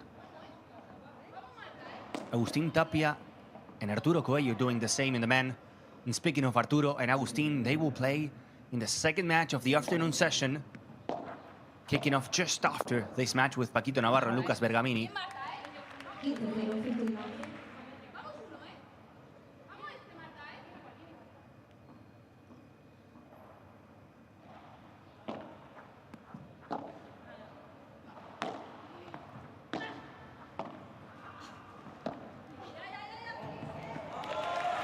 Good angle by Ale Salazar, good angle. I was following her to see if she was able to pick it up. Really quick, Ale, to save it and then to play the angle.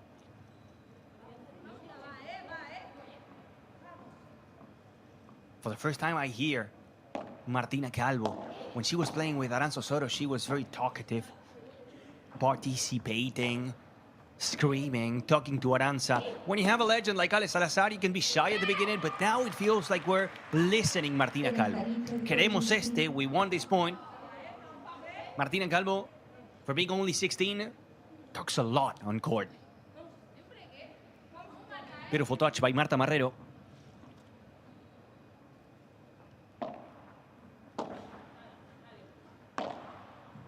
Out. 30 iguales, 31. Very physically demanding this match. And at some point, it seems like Martinez and Marrero are feeling it.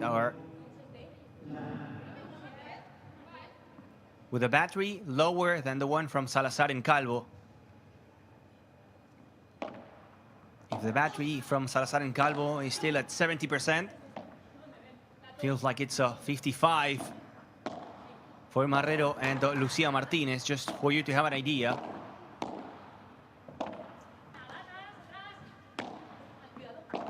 You know where the phone works, but you still are paying attention already.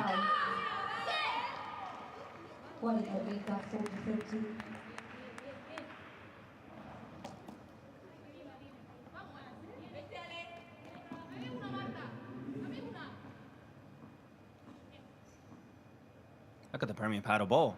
A lot of autographs. I'm sure a lot of people would love to have that ball.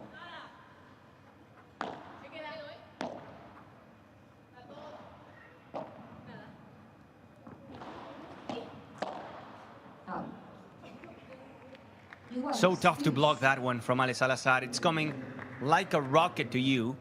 You don't know if to put the racket with a backhand, with a forehand.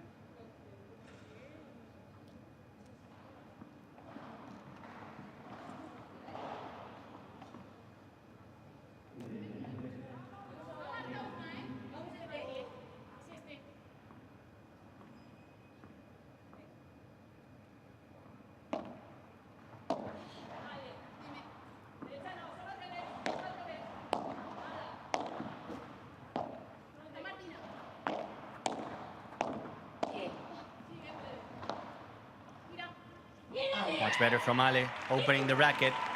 Lucia Martinez is not running like she was in the first set. Physically wise, physically talking, not at her best now, and the team and Marta Marrero needs her.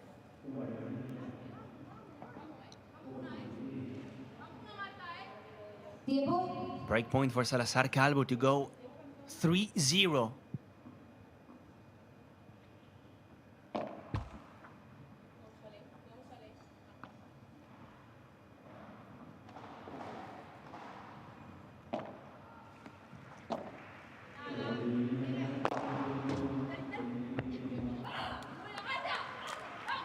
Ale Salazar couldn't touch it. That was inches away from her racket. Very brave decision by Marta Marrero to go for the smash.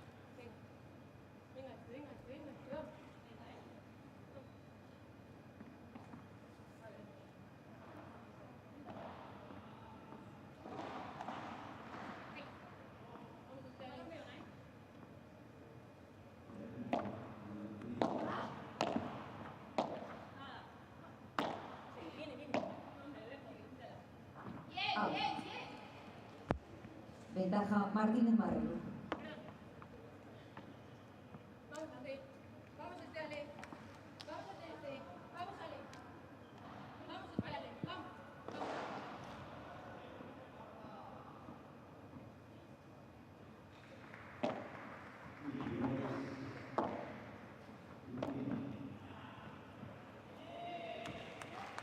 Could have been two, but so far, Calvo and Ale Salazar only one break ahead of Martinez and Marrero. We're going to go to the bench for the first time in the third set.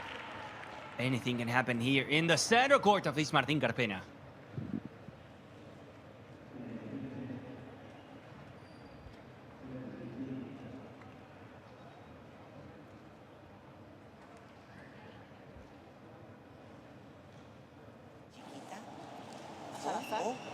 tirásela al globo a Martina que me dijiste. ¿Entendés? Pero mira, entonces, vamos arriba, vamos a rezar. Entra la pelota con pared paralela ahí. Y ahí ella va a tirar. No siempre fuerte. No siempre fuerte. O chiquita paralela, a ver si vamos. O globo Martina por la cabeza. O globo Martina por la cabeza. Pero no va el globo Martina más a la derecha. No va más. ¿Vale? Venga. Vamos. Agua, por favor. Sí, Vamos ahora, Marta, ¿eh? Es un break, ¿eh? Pata, Lucia, va. Sí, Lucia. Venga. La tenés arriba. Tirásela a Calvo. Sí, pero suave. Vale, por eso. Pero suave, no hace falta más. Tiempo. Si la tengo que tirar plana. Plana. Porque está tirando bien el globo. Vamos. Y después, si estamos retrasadas y queremos pegar a un chutazo como los que pegaste recién, que te Ahí, peguen. Vamos. Venga, con fe, Vamos a ganar. Con fe. Vamos. Si algún reto la querés jugar, ya te lo dije. Venga. Sí, vale. Vamos,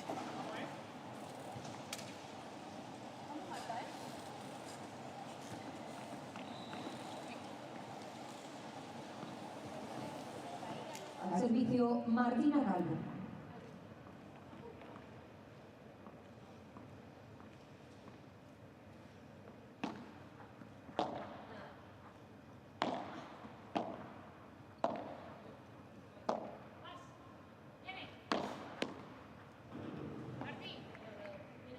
Quintetero, 15 love.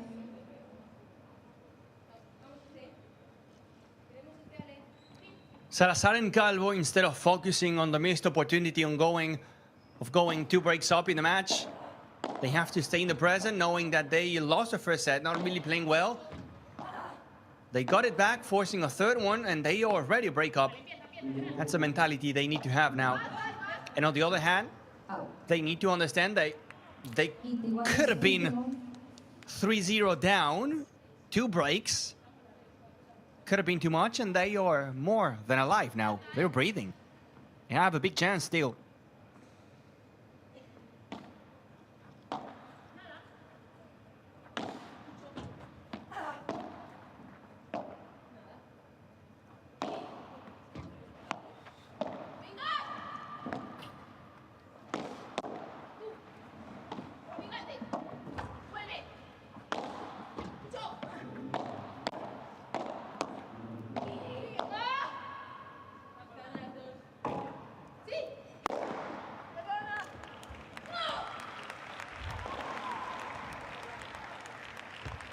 Keep the rate of 15-13.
Such a long point.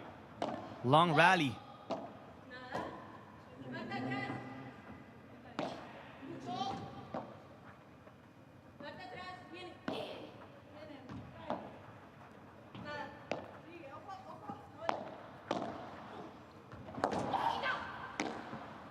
What a point. So long. And it ends up with a fantastic flat gancho to the fence from Martina Calvo. That was long and physical.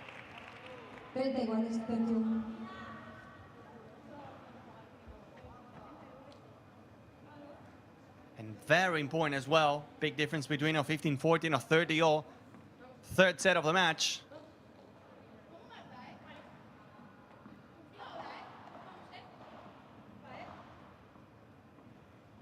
Got to recover now. Get some air and keep fighting.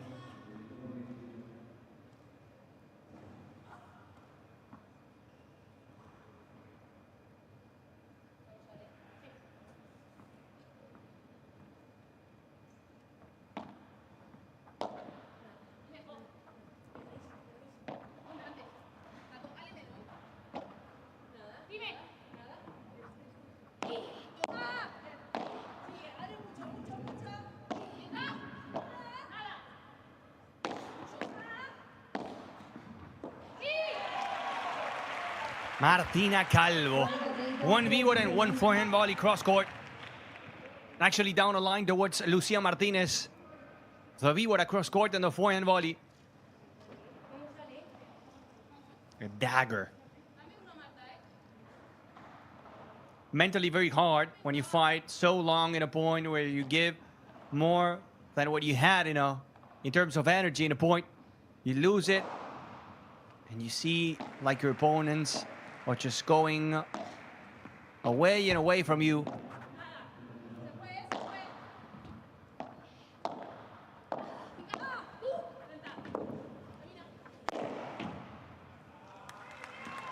Martina Calvo forcing the smash from Marta Marrero. It's going to be good. Money in the bank, bringing it back. It's a deuce.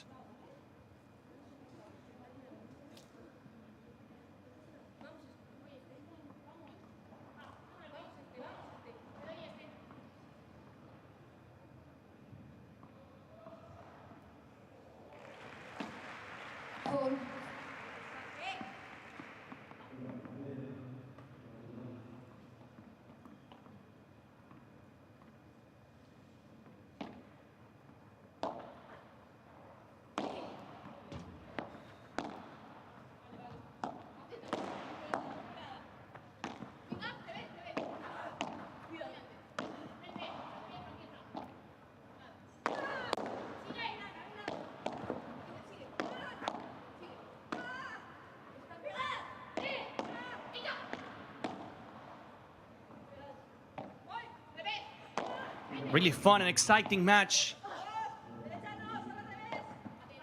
Martina Calvo and Ale Salazar fighting to get a comeback. Insane rally. Ale and the angle.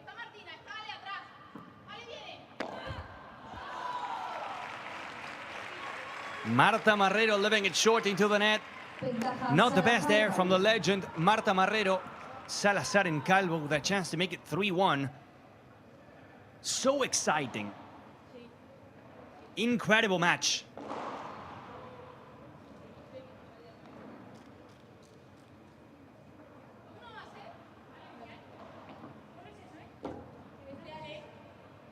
Tiempo.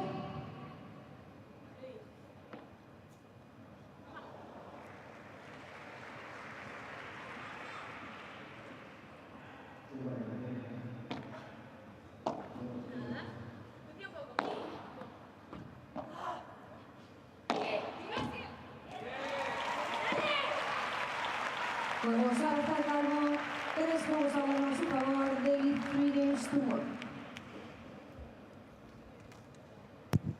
3-1 it is for Martina Calvo and Ale Salazar. Maintaining the serve, maintaining the lead. That break, that one and only break they have.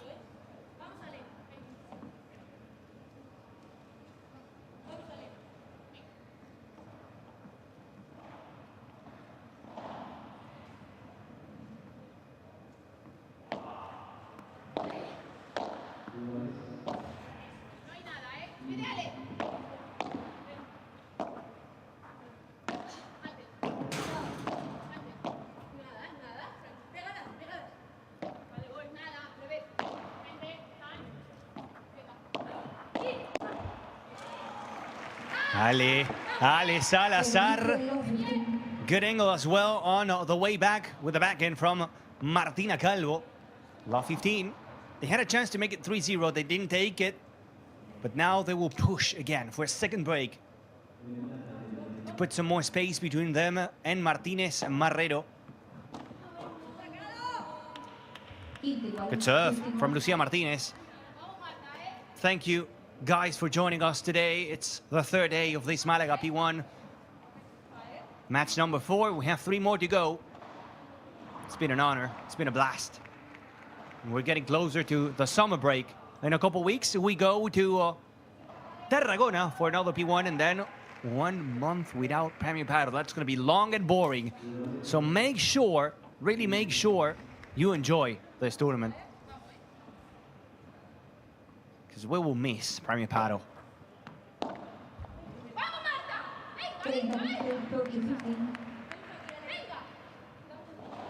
It's unfortunate by Ale Salazar and Martina Calvo. It's so tough to win points here, and you give away 2 for free.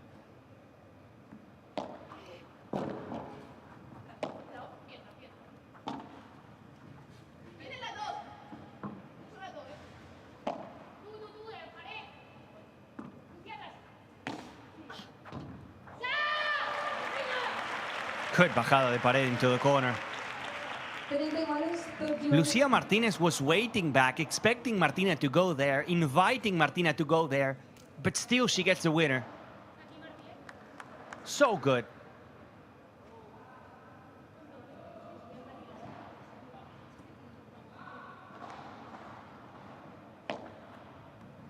The guy was on the phone like, did you see that on TV? Did you see the bajada de pared from Martina? 3 points for Martinez Marrero in this game. 3 good serves and 3 mistakes by Salazar Calvo.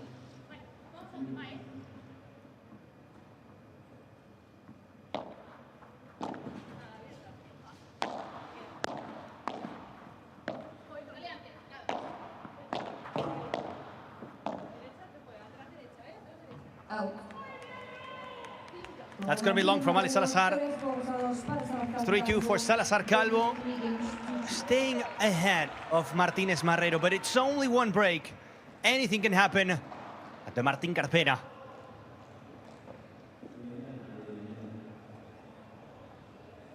Segundo saque. ¿Qué te pedí? ¿Qué te pedí? Que te la juegues. Sí, porque no hacemos nada al resto. Vale. Ser conservadoras. Entonces ya lo sabes. Pero vamos a suponer que vienen luego a Salazar. Agua, por favor. Bueno, llegamos a 30 iguales, ¿eh? ¿De resto? Sí, por eso. No jugamos mal. No, necesito que le juegues despacio. ¿Cuándo? Cuando te juegas a la sala volea. Sí, pero apoyate en la pared. No, se queda, se recibe se la cambia ella. Juega un moco ahí cortado. Si rebote, ella se pega más. Es más, es que vais a tener que cambiarlo durante el juego. O sea que tomad la decisión que queráis. Lo que sí que No quiero firme, cascotazo. está la propuesta de la bola me viene difícil, voy a tirar recto, voy a esperar, pero cuando tenemos que tomar la iniciativa tenemos que ser valientes. De nuevo, no es que me la vaya a jugar, no es que me vaya a tirar una dejada o un tiro, que voy a cambiar mi posición en base a la jugada de la compañera. Entonces, hablando antes, si hemos dicho que vamos por arriba, pero si le pegan es que están a mitad, y si están a mitad hay hueco abajo. ¿Vale? Aprovechémoslo, valientes. Quiero 2 juegos ahora. ¿Cómo sale? Martina, va. Talking about taking profit of the spaces left by Marta Marrero and Lucia Martinez. Manu Martin telling Ale Salazar and Martina Calvo that sometimes Marta and Lucia are waiting not that close to the net, so that means you have the space to play the chiquita. I want you to be brave, to be aggressive whenever you can. That doesn't mean that I have to go for a crazy drop shot, says Manu Martin. But when we have the chance, we gotta choose the spaces, the empty spots, to go and place the ball there. On the other bench, Severino talking to Marta Marrero and to Lucia Martinez, but it was Lucia Martinez the one saying, I feel like when Calvo and Ale Salazar are serving, we're not generating anything. It's easy for Martina Calvo and for Ale Salazar. But Marta was positive and she said, hey, Lucia, they were serving and we were 30-0, so not bad at all. A good start for Ale Salazar and Martina Calvo in this game. 15 love already.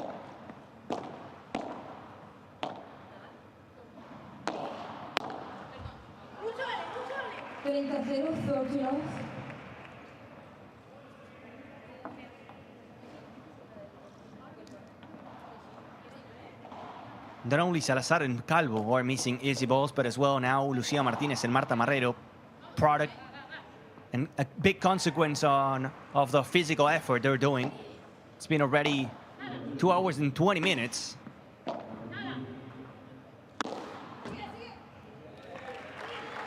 See, they don't have any legs to run. That's what Manu Martin was talking about. If they wait in the back, the space is going to be at the net. If they are at the net, the space is going to be behind them.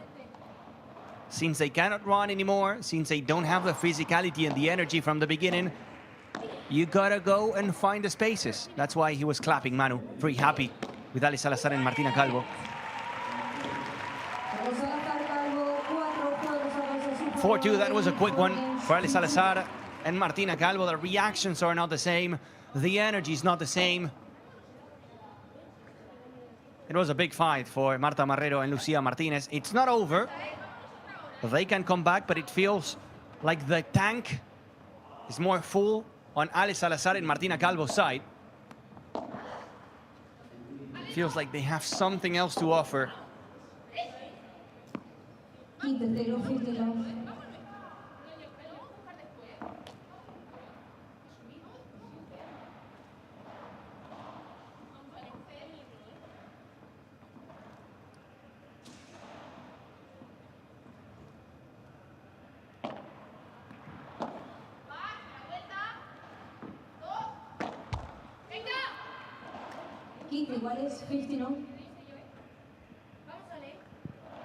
Getting it to a good position to go for the bajada de pared. Marta Marrero leaving it short.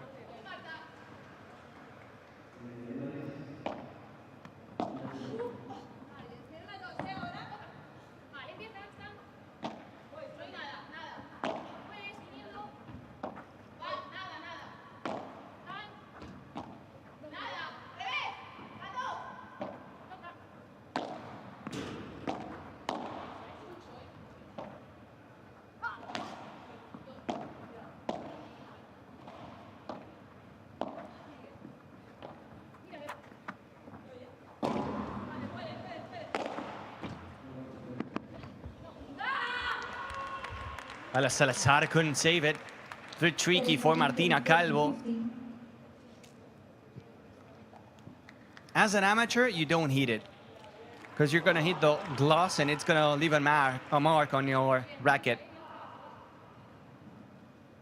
But they get them for free, right? So Martina Calvo had to go for the contra pared somehow.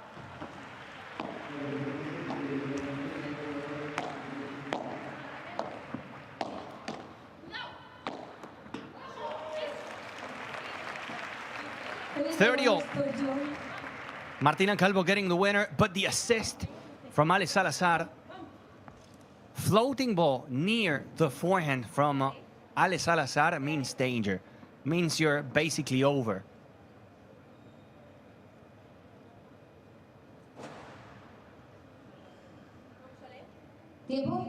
Patilla 1 and Lucia Sainz watching this match and probably very happy knowing that they're spending a lot of energy.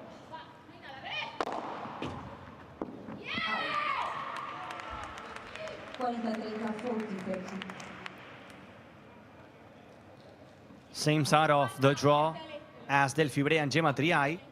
If they keep advancing and logic happens, we will have in the quarterfinals Del Fibre and Gemma Triay and Martina Calvo. Ale Salazar. That's a game for Martinez Marrero. Nothing happened. We're going to go back to the benches once again. But that number 6 for Martina Calvo and Ale Salazar is getting closer. Cuando lo hacemos bien, fija cómo entra. Y la transición la tenemos que hacer. Tengo que tirarle y caminar y ya está. ¿No? Yo aún así sigo viendo que vamos muy frontal con el globo a Marrero. No, que quiero tirarlo para allá, de verdad. Por abajo. No pasa nada, si es que de volea nos van a presionar, pero es que la pista está para eso. Entonces, de verdad, de adentro no lo veis, pero es que la transición de atrás a adelante, o sea, hay dos jugadas que me interesan. El globo bueno y Martina sube a presionar, ¿vale? O la bajada de cualquiera de los dos e iniciamos la transición. La pista no está para ver si la entierro o la gano, porque la bola levanta, está para jugar en transición de atrás hacia adelante.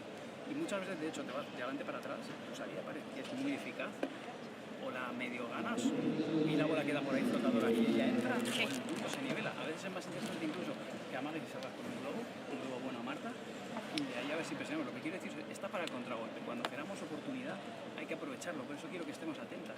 Si está Marta a la mitad y los... Tiempo. Raza.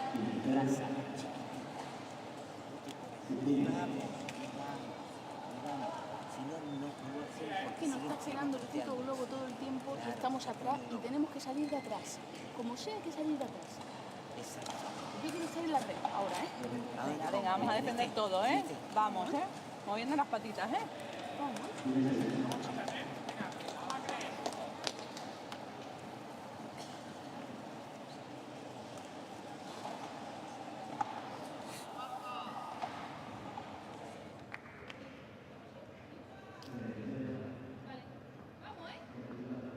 Marta Marrero asking Lucia Martinez a final physical effort.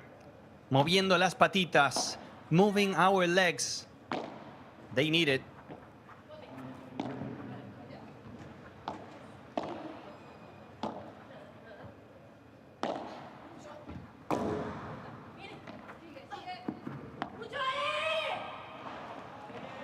Fence fighter by Ale Salazar.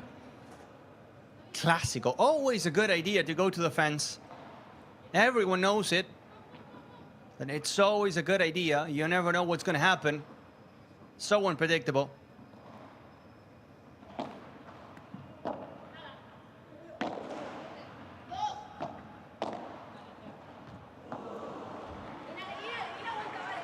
Chiquita, too chiquita, too small. Chiquita in Spanish means small. And that was too chiquita.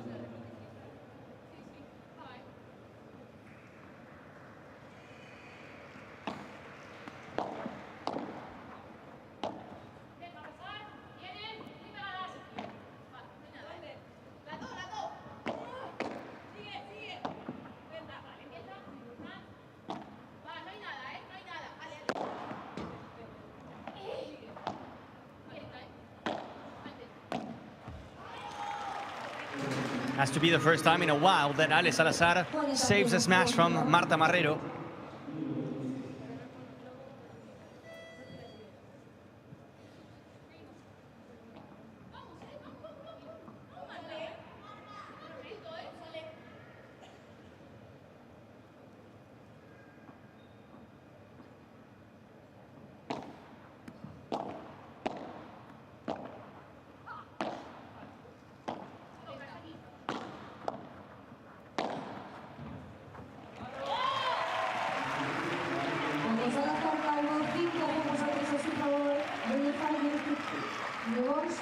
Bolas nuevas, por favor.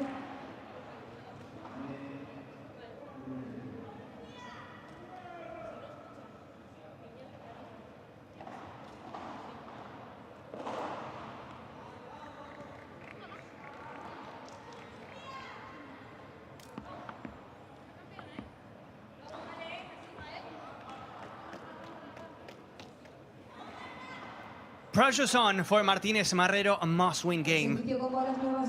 If they don't save it, it's going to be ciao ciao Malaga. See you next year. 3 points away from the win, Salazar and Calvo. Too much from Marrero.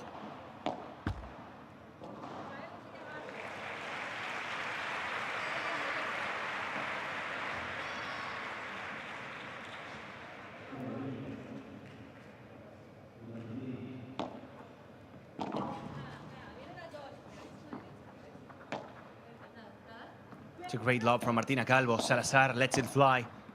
Plays a chiquita. Here comes the push, opening the forehand. Here comes the push, opening the racket with the forehand. Love 30 for Salazar and Calvo. It's Ali Salazar. She can play. She's a monster. The GOAT for a reason.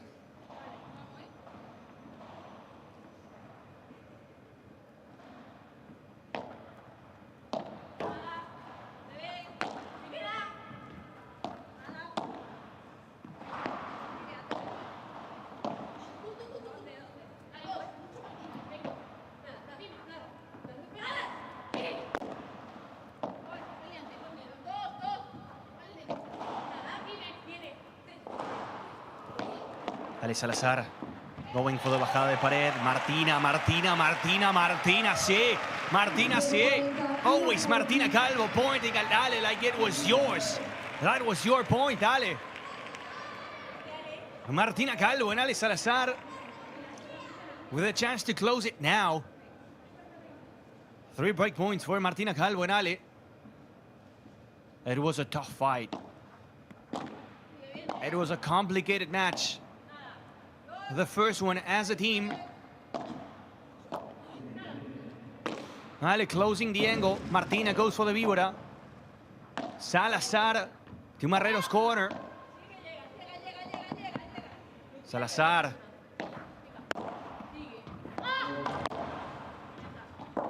What a save by Ale. Martina gets it back, but gets a hit as well.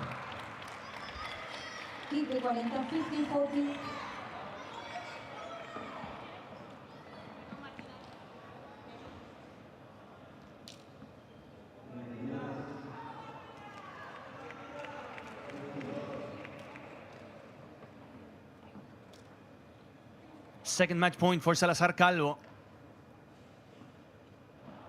Martinez serving.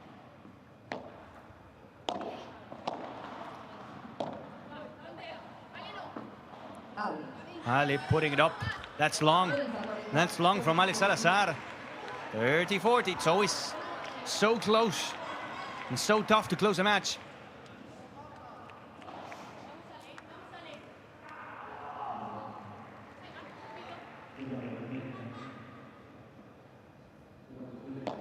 Third match point. That's going to be short. Salazar gets it.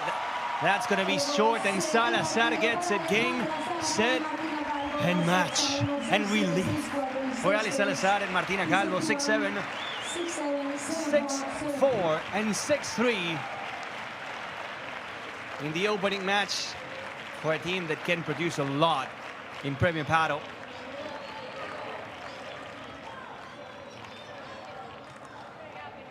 Big fight, 2 generations. Marta Marrero, Martina Calvo. Past, present, and future of the sport. That was complicated and very tough mentally for Ale Salazar and Martina Calvo. First match as a team, you go there, you lose the first set, and you come back. You just got to give some credit to this team.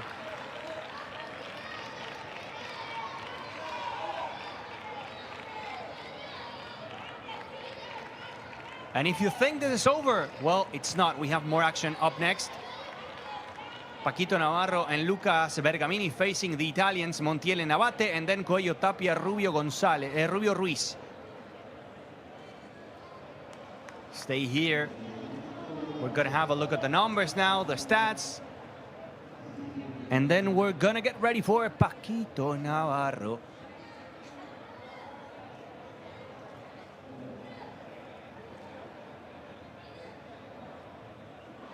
7-6, 6-4, and 6-3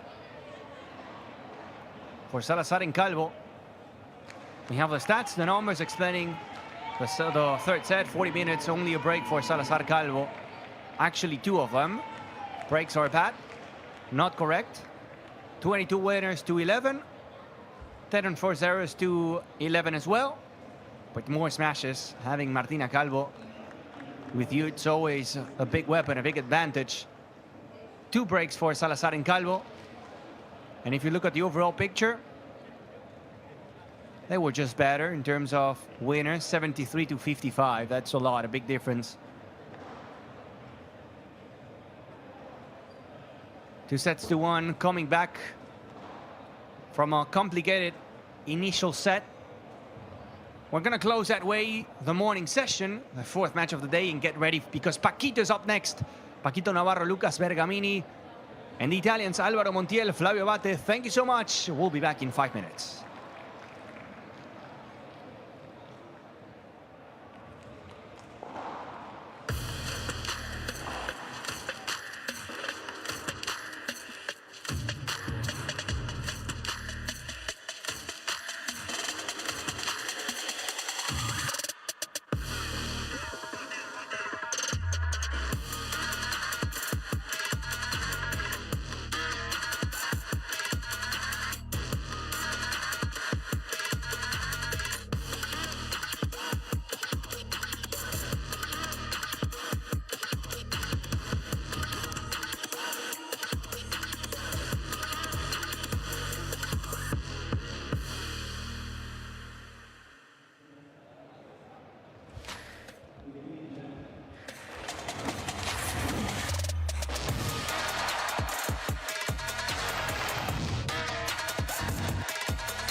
Welcome back to the Martin Carpena, where our journey here on a Wednesday afternoon goes on. Up next, Lucas Bergamini and Paquito Navarro start their journey in Malaga as they take on the number 44 seed and the qualifiers from Italy, Flavio Abate and Alvaro Montiel. That's up next. Don't go anywhere.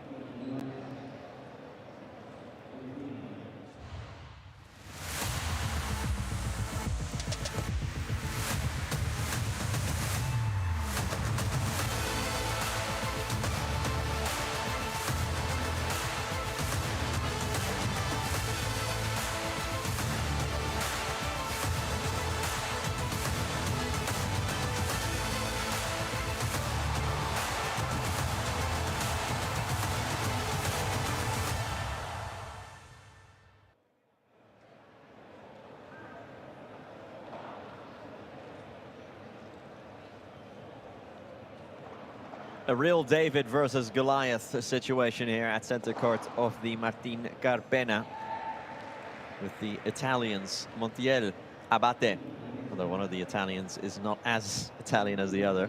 Let's put it like that. They take on Bergamini and Navarro, who have had a good season, I think it's fair to say, but they're looking to make it a great season.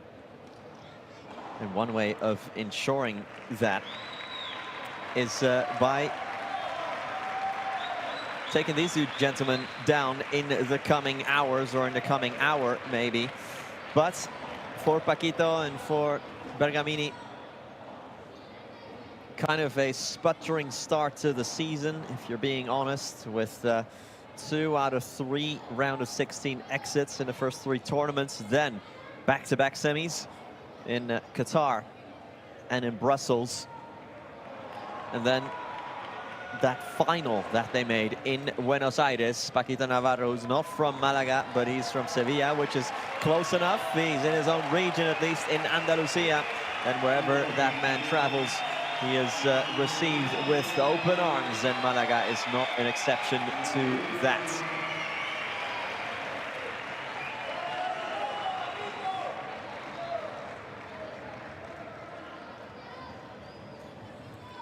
So Navarro and Bergamini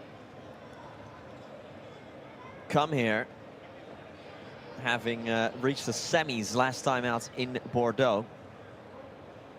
Another good tournament from them, especially the way they started that week. They were absolutely on fire. And now they maybe have an opponent who it's been more difficult to do their homework on, in Flavio Abate and Alvaro Montiel, who don't really have a wealth of experience when it comes to Premier Padel. This season they've played in a couple of tournaments. They played in Riyadh, but they stranded in the qualifiers.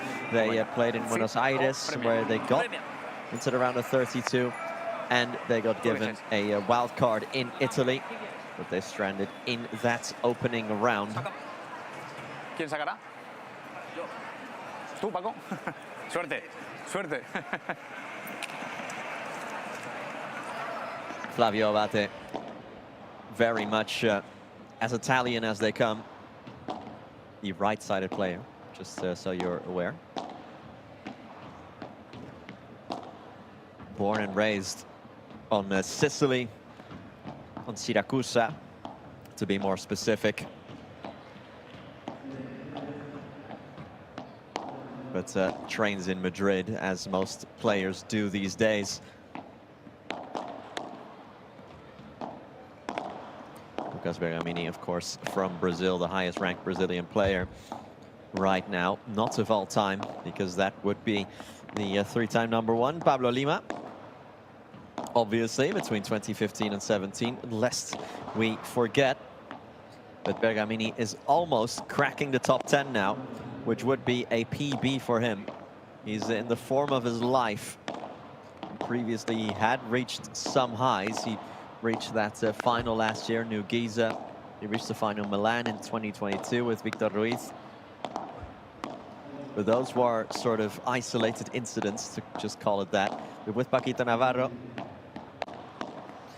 he has really found a way to let Paquito be Paquito, which is something that always sounds pretty straightforward. Just let Paquito do his thing and I'll do the dirty work. But it's always, he's a special man, isn't he? A special man, a special talent. But he doesn't always gel the same with everyone.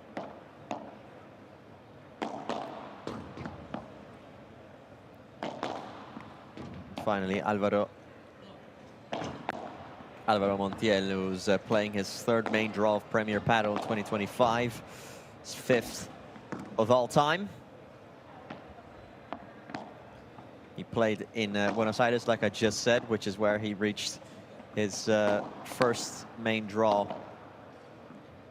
on home soil, doing it with Leonardo Job.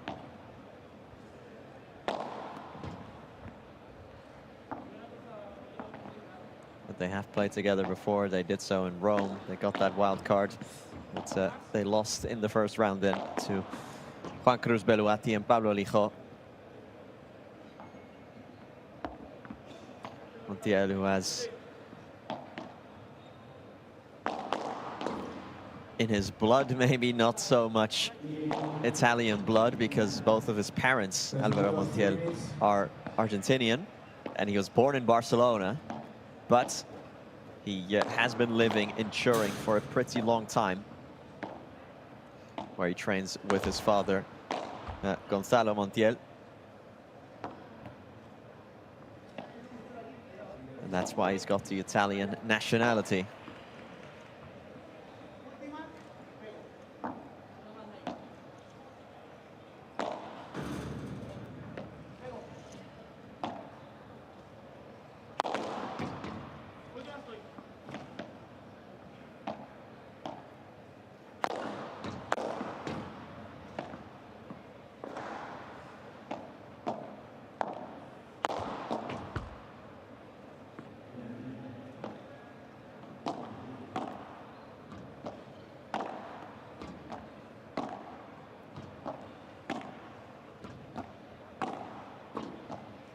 Dos minutos, 2 minutes.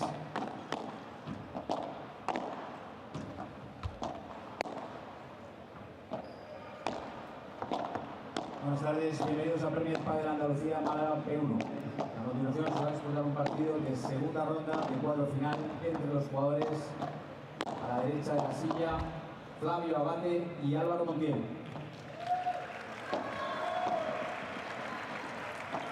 A la izquierda de la silla, Lucas Bergamini y Francisco Navarro.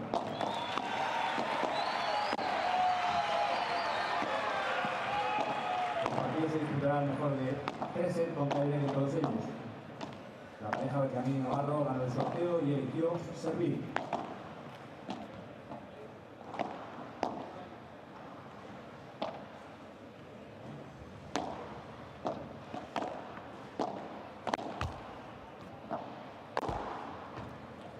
Un minuto, 1 minute.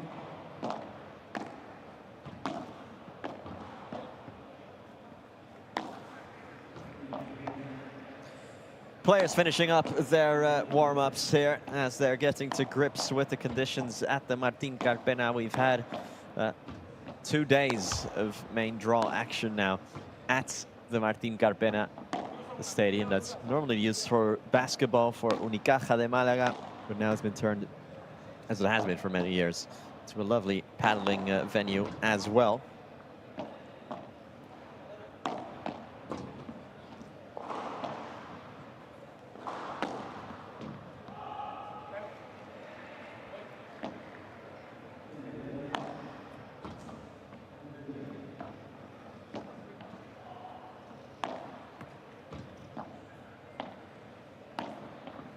Paquito Navarro, once upon a time, back in 2014, reached his first final here in the modern era. Of course, he'd reached a couple before, but there with Tito Alemandi, quite a fiery partnership that was, Alemandi and Navarro. But in the modern era, as we like to call it, since 2013 is where he reached his first final. That was here in Malaga as well.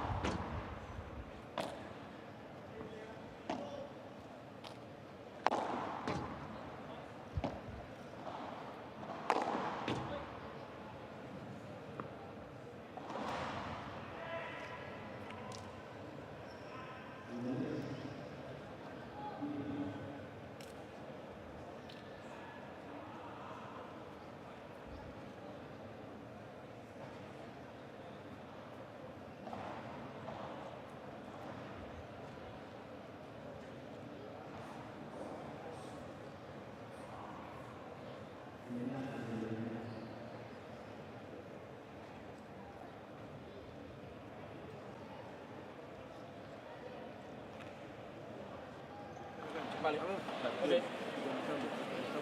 Acuérdense, busca la mejor línea de tiro. Para estar muy atento, sabiendo que nosotros tocamos, saben que debajo del centro para demostrar los globos con el padre. ¿Está bien? Vamos, que buscamos la mejor línea de tiro. Vale, vamos. Tiempo, time. Vamos, equipo, Vamos ahora,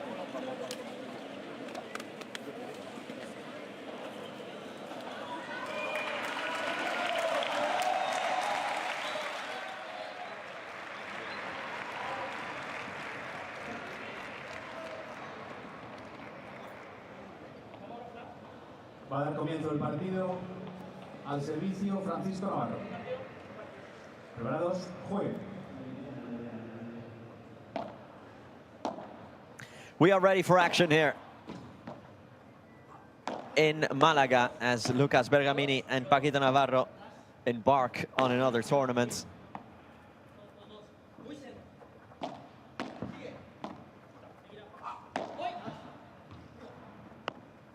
Again, Flavio Abate and Alvaro Montiel. It's Montiel on the left and Abate, the lefty, on the right. Nick on the way through. The finish, no, but on the follow-up, there it is.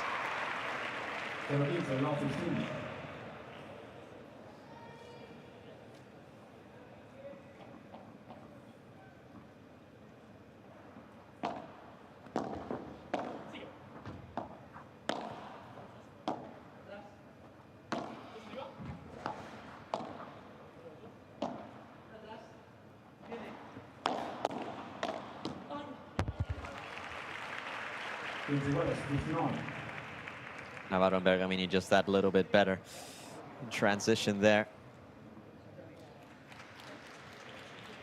Montiel and Abate, both of them still early in their paddling careers, still have a lot of growing to do.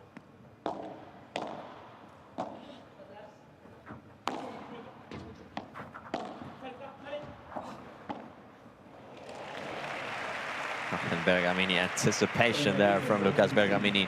Look how close he's standing to the net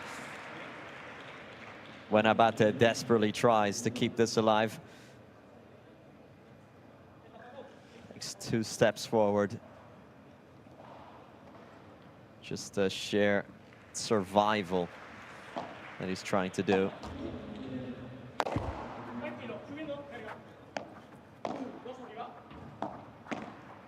Bergamini was seeing most of the ball here, and again Lucas Bergamini gets so close to the net. Gotta say, Alvaro Montiel has to let his partner know there that Bergamini is getting close to the net so he can apply a lob. Clearly the way to go for Abate is to keep things down low, and he gets an awkward rebound of the back wall there to seal the serve game. Bergamini really seeking out Flavio Abate.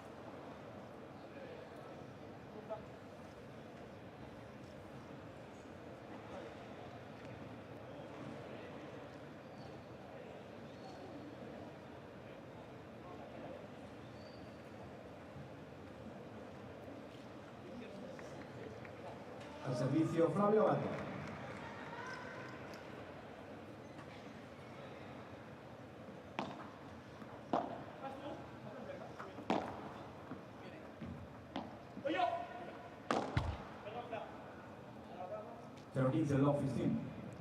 Again, they are these nerves.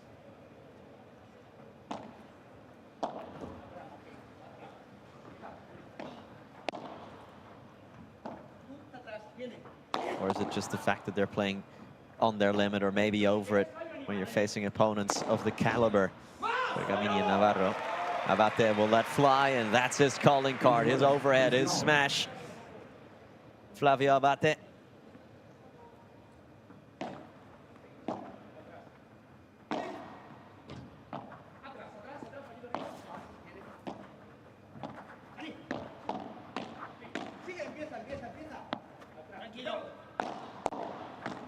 Pieza says Paquito, start over with the lob.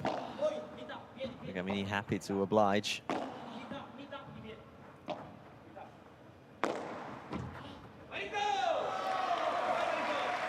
It's another tremendous smash here. Well, of course, Montiel and Abate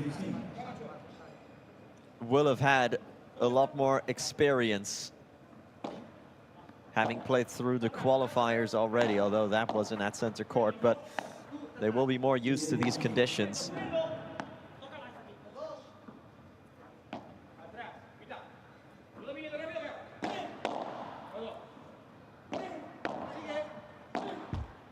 So they've played 3 matches already, and this is the first one for Paquito and for Bergamini, although of course they all train before they play.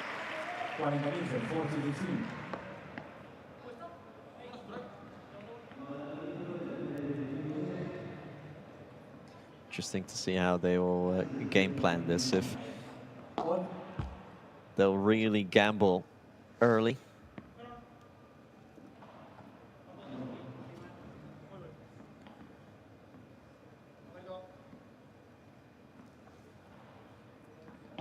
Or if they'll try to just keep pace and go for a late break, try and steal this set.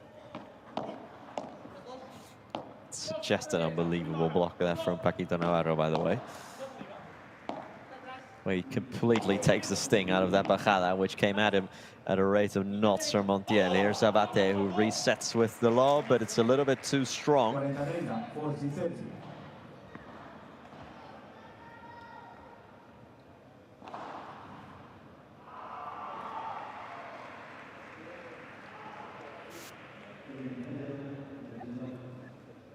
Malaga.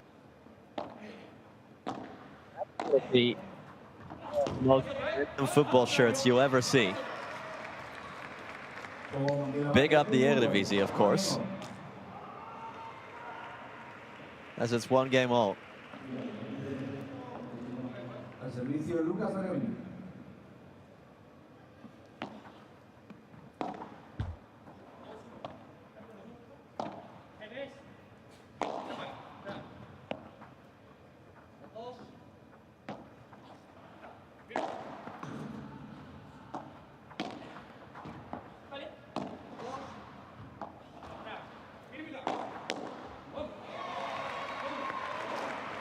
It's cleverly done.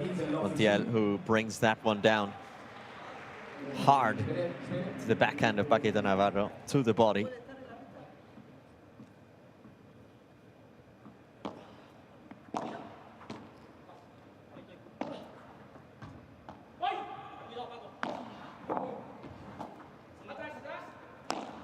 And when he takes it off, Paquito doesn't trust his backhand lobbing ability, apparently.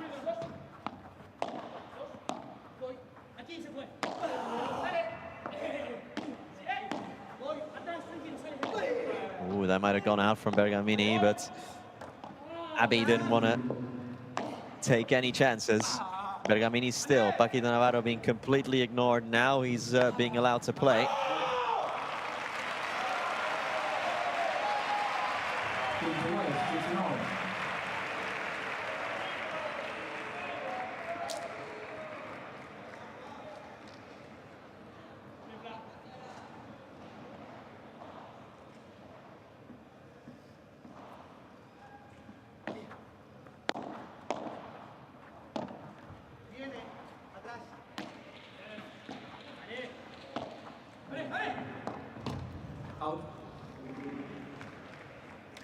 Out it goes, and again, it's a good job that Paquito and then Bergamini are doing in getting it behind Abate.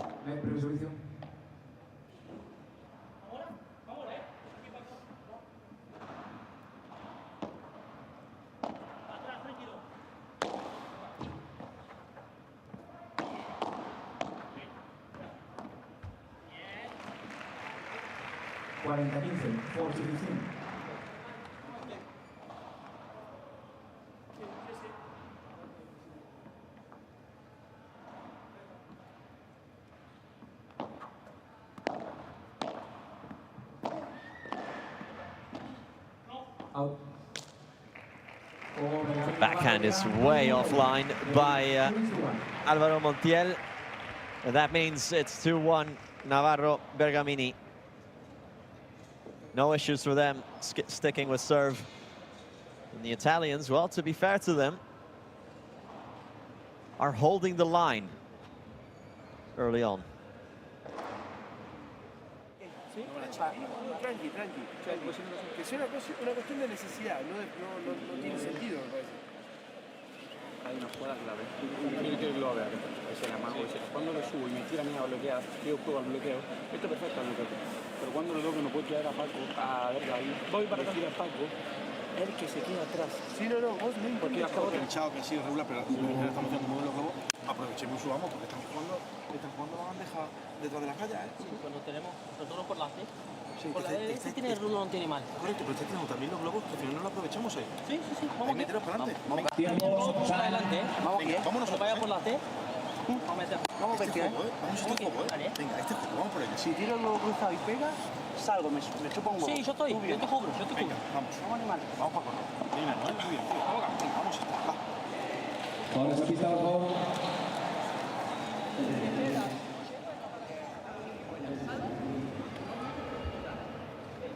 If I play a lob cross and he hits it, I'm running out of the cage, says Paquito Navarro. So we're talking about Montiel's smash there. Betting on the fact that Montiel's smash will be por tres, and Bergamin says, okay, I'll cover you. Meaning that if it doesn't go out, he'll pick up the scraps there as it bounces off the fence. Interesting bit of insight. Juanjo Gutierrez wants this, and there it is, the plan coming together, although Montiel provides the block as well.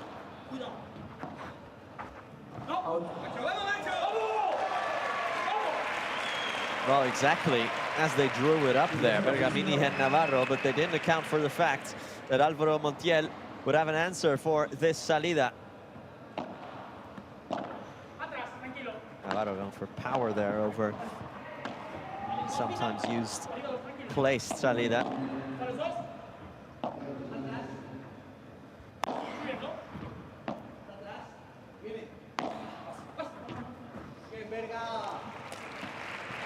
Abate was never going to reach that one.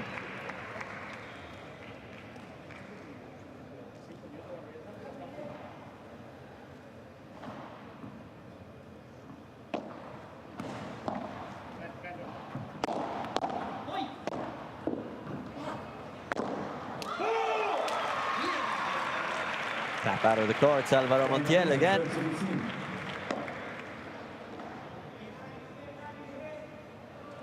The man with a triple nationality.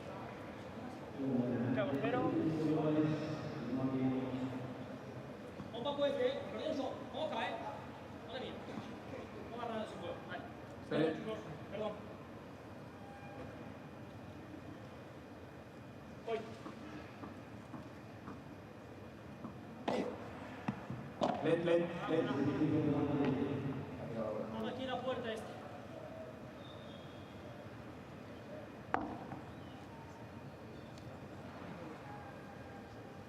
No apagó.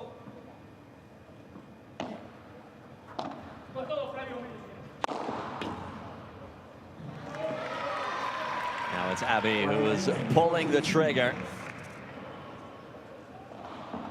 Letting fly now, Flavio Abate.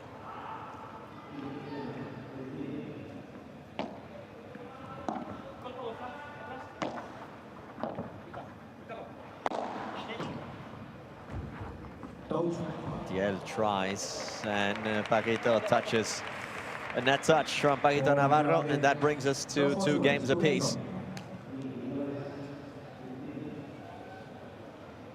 It's, for me, the most complicated part of this, as he quite clearly touches the net there with his right foot. It's one thing to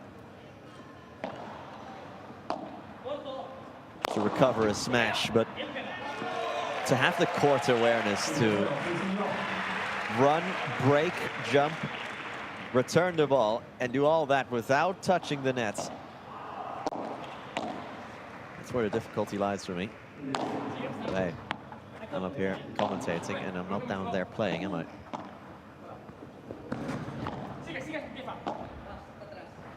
Bergamini.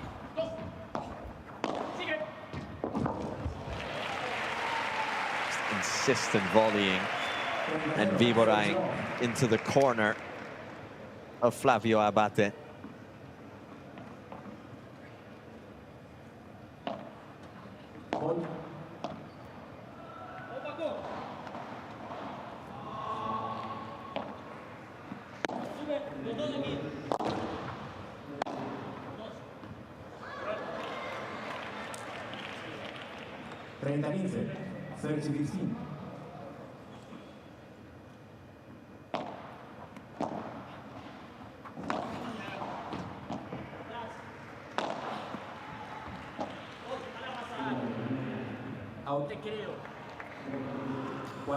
Long there, the lob from Álvaro Montiel, who was desperate to take net position, but these kind of unforced errors are the ones you're not, well, not allowed. You are allowed to make them, but if you want to compete with players at this level, you make it very difficult for yourself when you make back-to-back unforced errors like they have just done now. 3-2 to the benches we go.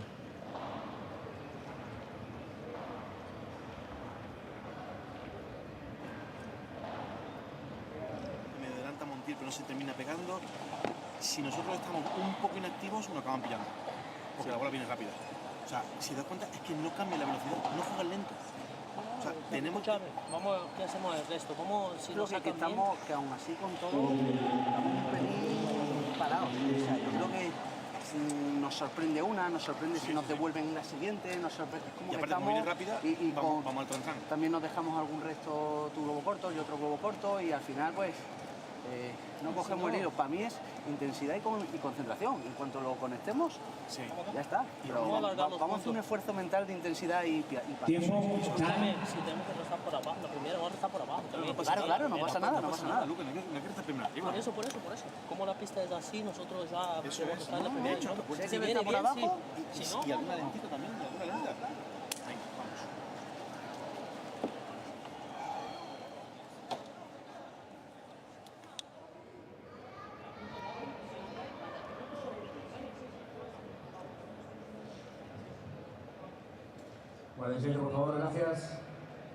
Once we play with concentration and intensity, it's over. Says Paquito Navarro, who thinks that he and Bergamini are letting themselves get surprised a little bit too much by what's coming their way from the other side.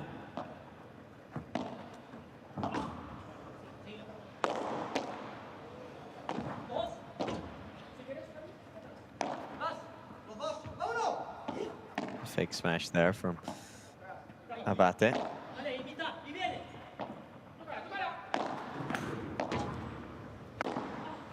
Rulo, hard Rulo. And por cuatro. Really had to lean into that as he jumped, Montiel.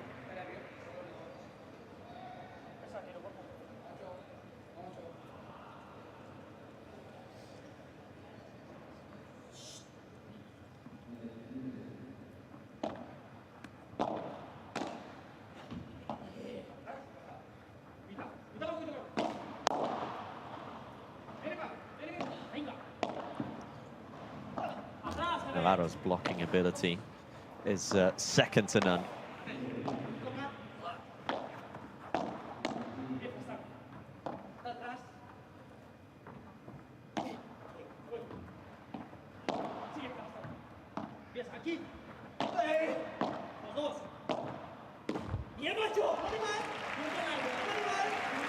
Paquito Navarro kind of teed up Montiel there, and he really could have finished that off pretty easily. But there came the unforced error at a very inopportune time. Coach Silingo immediately scribbling some things down.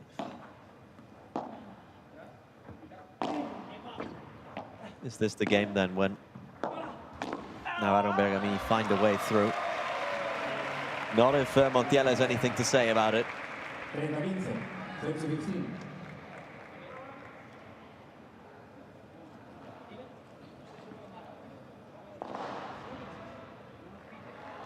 We said yesterday that, or we said previously, excuse me, that Montiel and Abate have already played 3 matches because they played qualifying and they played the round of 64, which Bergamini and Navarro can skip as a seeded couple.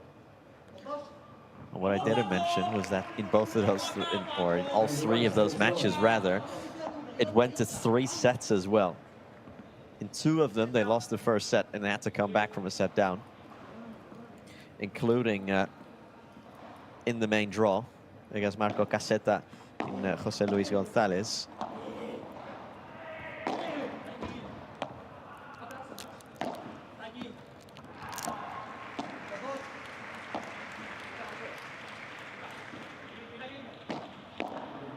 Montiel is going to let this fall all the way.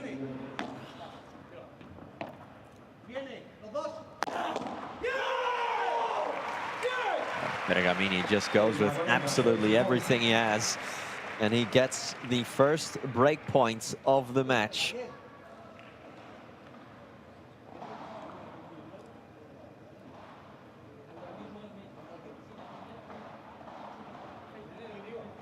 First time the alarm bells start ringing for Montiel and Abate.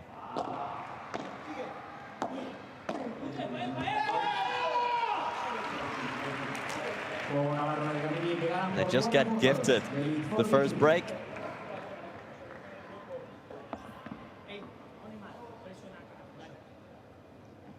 Álvaro Montiel completely misconnects on that backhand volley.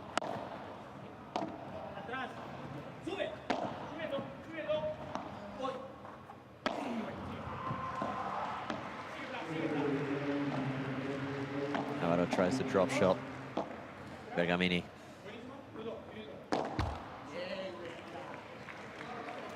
Montiel with another unforced error. Again, it's when you are the lower seeded couple, when you are big underdogs in a match, you have to almost play above your own level and mainly above your own normal tempo to keep up with your rivals. And when you are playing on the limit like that, or over the limit, it can lead to way more unforced errors. Paquito Navarro tried to open up a pretty unlikely angle.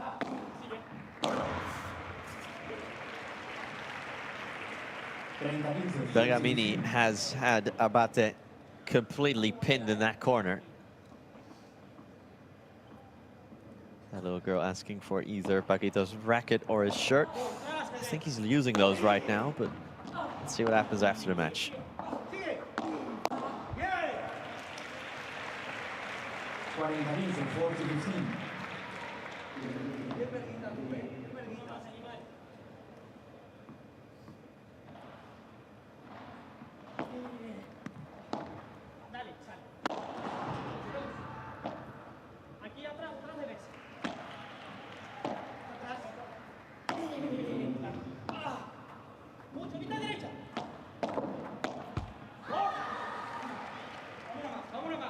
Navarro just not quite there for Paquito Navarro when he gets put under a bit of pressure.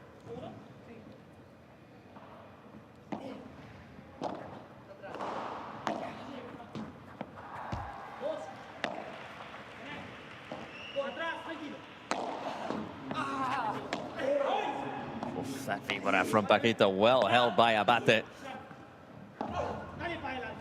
Look at how the Italians are being run absolutely ragged, and Paquito Navarro says enough is enough now. Done playing with his food and finally puts it into it with a big-time smash to make it 5-2 to claim the applause from the Martín Carpena Stadium. They consolidate their break. And on the home straight of the first set.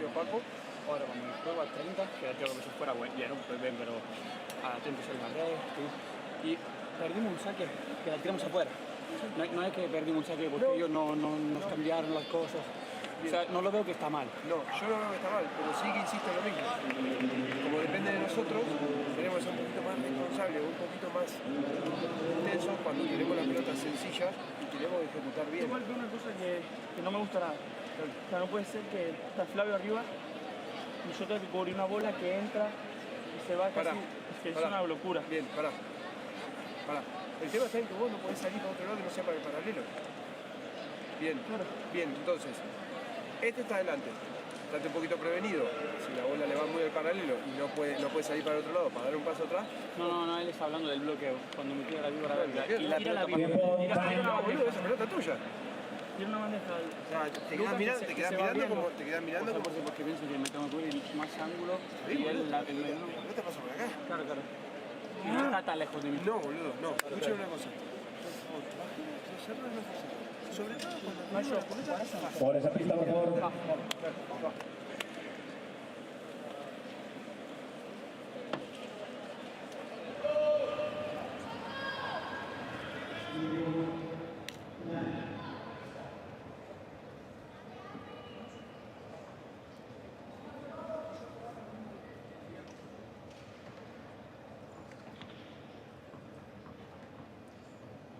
They were hanging on very well. They were keeping pace very well. Then you get broken once, and out of the blue, you're serving for your life in the opening set. If you're Abate Montiel. And by the way, if you're watching us here on the Premier Padel feed, first of all, we welcome you. My name is Nicholas Pardasunefort to talk you through it all. But let us know where you're watching us from, who you're rooting for. Are you rooting for the underdogs? Are you Team Italy? Or are you Team Bergamini Paquito? Let us know all of your thoughts. Tweet at us. Go to our Premier Padel Instagram page. Leave a comment on the pinned post, the order of play one. We read all of them. We're always keen to know your thoughts as Montiel finishes off the sequence there.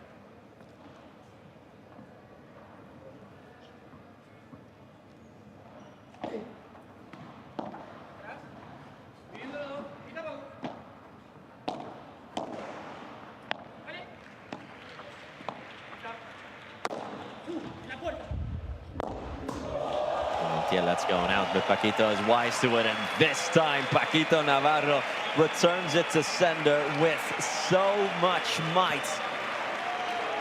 It sweeps the people off their feet. Goes between the legs as well. I didn't even clock that. Unbelievable stuff from Paquito. Always willing to put on a show. 40-15, 40-15.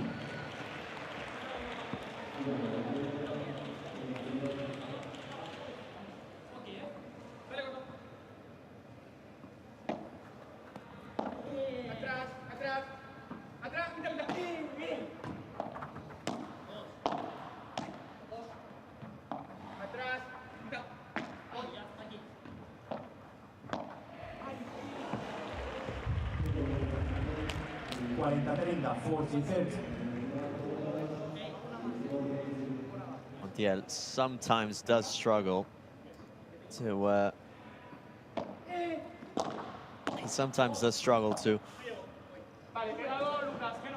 repeat what he does for several consecutive points, although we've seen plenty of highlights from him. How about that? Goes at Bergamini, and Bergamini thought he had it covered, but still couldn't deal with it from Abate.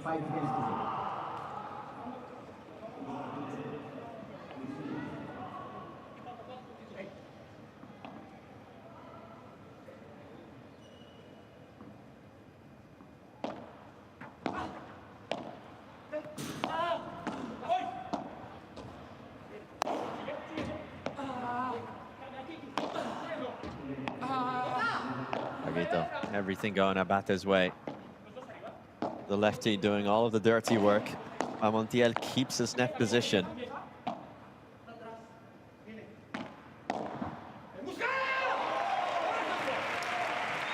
And then he finally steps in to devastating effect. Abate was doing all of the water carrying throughout the rally. And Bergamini there just leaves one hanging in the middle, one of those bandejas, and That's when the patient Montiel stepped in. Out. 59.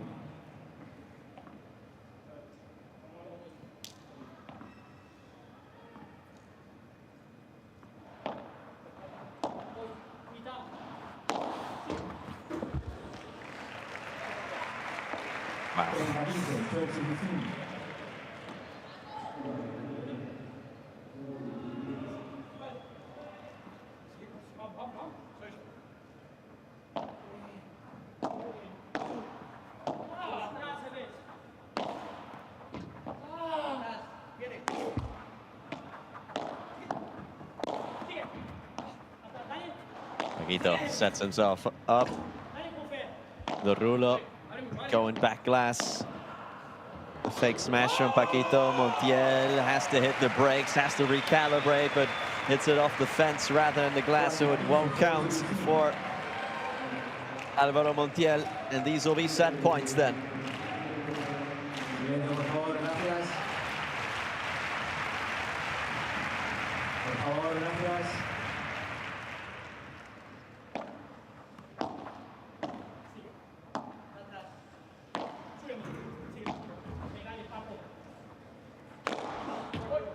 Navarro wants to finish it in style, and Paquito Navarro does finish it in style. The first set belongs to the number 5 seed. It belongs to Paquito Navarro and Lucas Bergamini. Montiel and Abate getting in each other's way a little bit. Maybe one of them could have caught it, but neither of them did. And that means Paquito, on pretty much home soil, home region anyway, is out in front. Yo necesito entender una cosa para no romperle las bolas a más no poder. ¿Están de acuerdo con que el globo a la T no tiene que ir? Venga. Vamos, Paco, vamos a romper ya, ¿eh? Depende de nosotros, ¿eh? Sobre todo con la elección de cuando nos metemos. De la posición y también con la vibra creo que podemos un poquito más. No sé si es o más velocidad o menos, pero le estamos jugando una velocidad que le está dando rebote. Sí, yo creo que tiene que ir más despacito. O menos con más efecto, que me gusta también, o más fuerte. Sí, pero que no nos quedemos clavados a mitad de pista. Que entremos, salgamos y volvamos a... Y aparte, si nosotros tenemos recursos por si nos tienen la chiquita y nos vienen, vamos a preparar bien la vibra, que es la que cotiza más aquí en esta pista. Okay. ¿Cómo ahora? Si nos sacan bien... Por abajo, sí, podemos... Volean muy cortado, pero muy corto. Entonces, ahí estate pendiente del medio, que limpia muy bien. No volea ninguna en la mesa, caí 2 veces ya para acá. Y el de derecha, mírame, y el de derecha está todo el rato dando el paso para atrás, para esperando el globo. ¿Vale? Las chicas, le das el pasito para adelante a ver qué pasa. ¿Vale? Ey, vamos a romper aquí ya, quiero un 0 arriba. Vamos.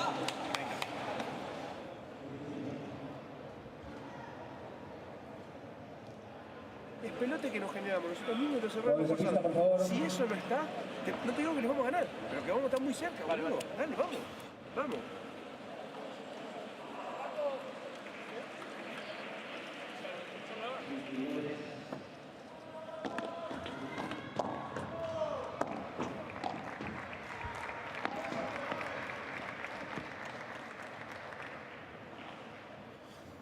We are back for the second set here at the Martín Carpena, where Lucas Bergamini and Paquito Navarro are trying to close out these two pesky Italians, Montiel and Abate.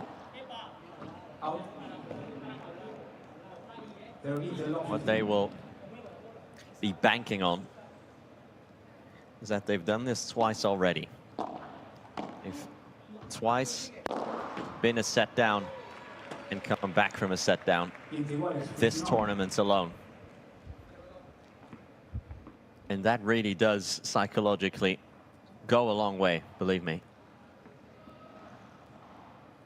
So they even did it in the main draw in the first round against Marco Caseta and Jose Luis Gonzalez. Of course, it is a different kettle of fish when you're playing against the players they are opposite of right now.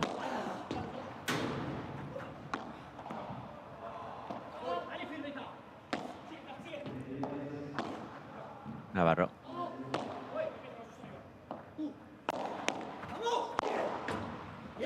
Finishes it off, no, but Bergamini does on the follow-up. It's often like they're just hanging on for dear life and just praying for a miracle once Bergamini and Paquito can start attacking.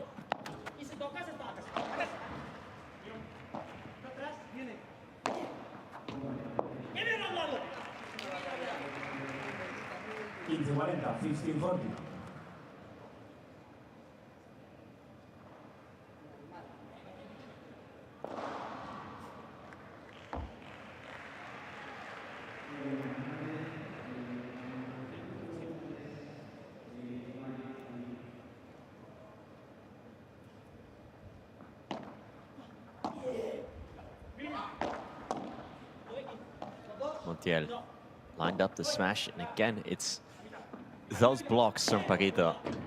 We should normalize those as Montiel brings it down very fiercely.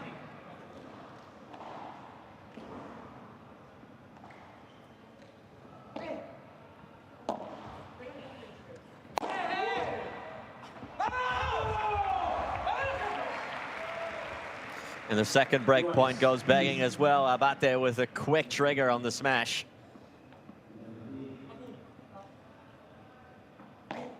Neither Navarro or Bergamini had it covered. Again, oftentimes with these smashes, it's not about the actual height you get on it.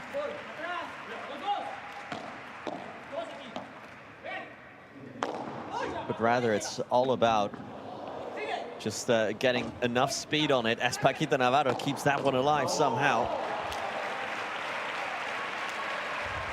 It's getting enough speed on it so your opponent can actually make up the ground in time.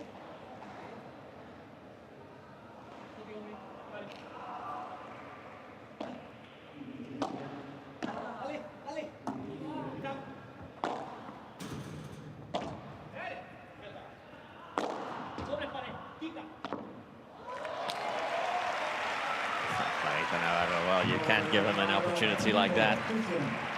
He'll finish those all day long. As we head to the benches for a brief 1-minute intermission. But already Navarro and Bergamini up in the second set, much to this kid's delight.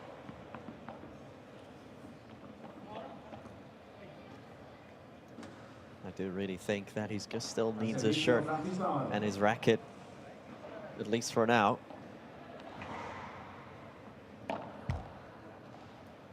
Best time you could ask for a player's racket is at the end of a tournament. Although, probably understand that they don't really give them away that often. They do need them, and they're not exactly cheap.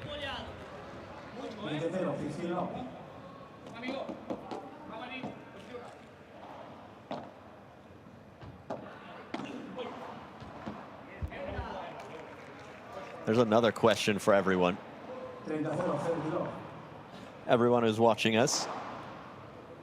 Have you ever gotten a player? What is it?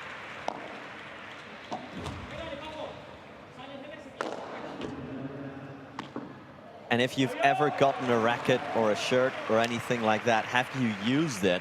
I always think that's an interesting one as well. Do you use it? Say that little girl gets Paquito's racket. Does she actually use it, or will she frame it or something like that? So again, don't be afraid to reach out to us at Premier Padel on Instagram. Go to the first post, the pinned one, the order of play for today. Leave a comment. Do you have any kind of memorabilia from a professional player?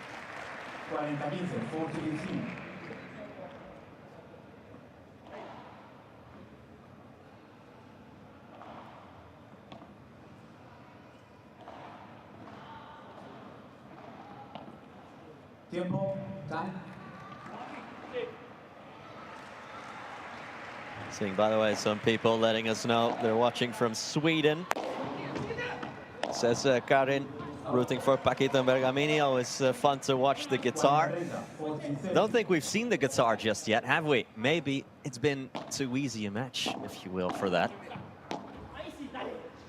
Mahmoud says he's watching us from New Giza in Egypt. Of course, he's seen all of these players live last year. Well, Mahmoud, not all of us are as lucky as you that you have a premier paddle tournament in your backyard.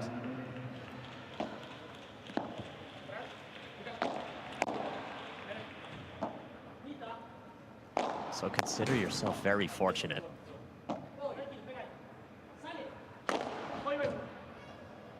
I don't have one either, by the way.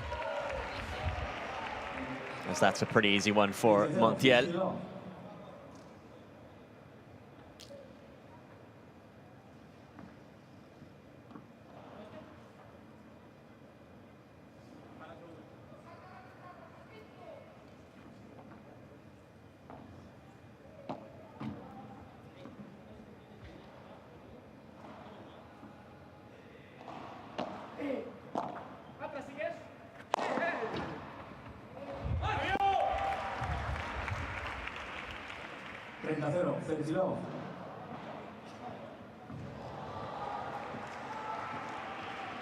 Abby, as he likes to call himself, Abate, not afraid to let fly.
Navarro resets.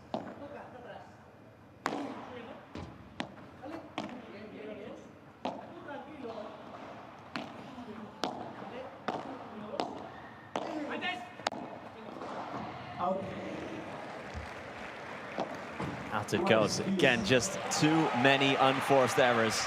And especially Montiel is making a couple where he is under no pressure whatsoever. I really don't want to be harsh because these players have fought so hard to be here. And they are so early in their careers, you know. We're talking about players who are in their very early 20s, both of them, both Abate and Montiel.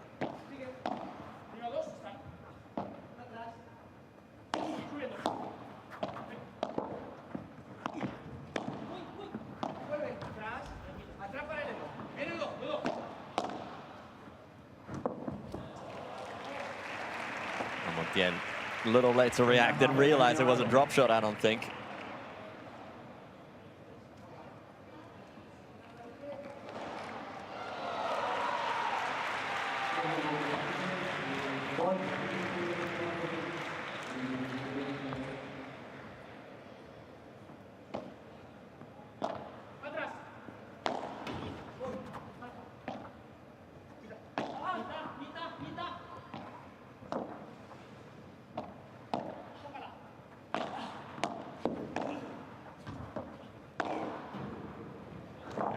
To bury it, and when he does it on the first time, he does it on the second. Montiel is out of reach, and it's 3-0, a second break for Bergamini and Navarro. And again, it's Lucas Bergamini who's providing the goods, who's providing the offensive paddle.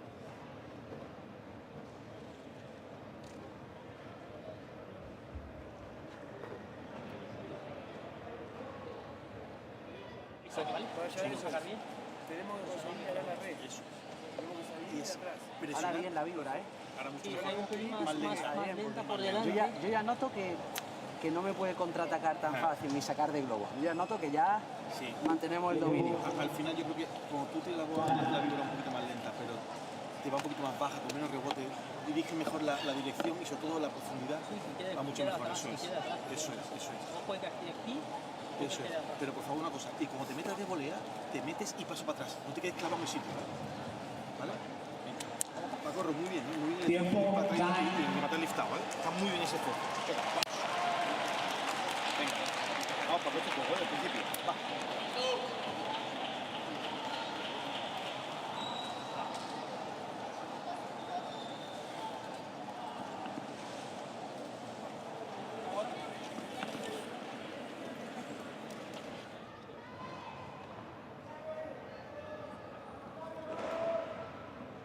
Espere.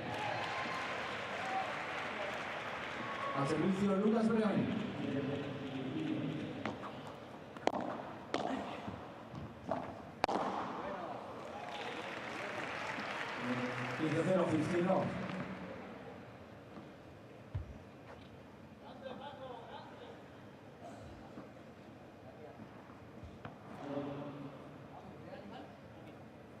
Looking to consolidate their second break.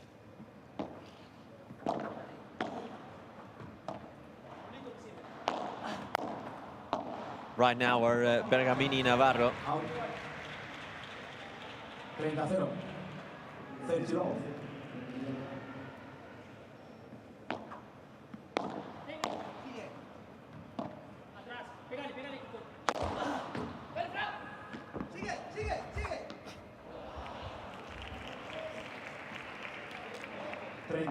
Sergio 15.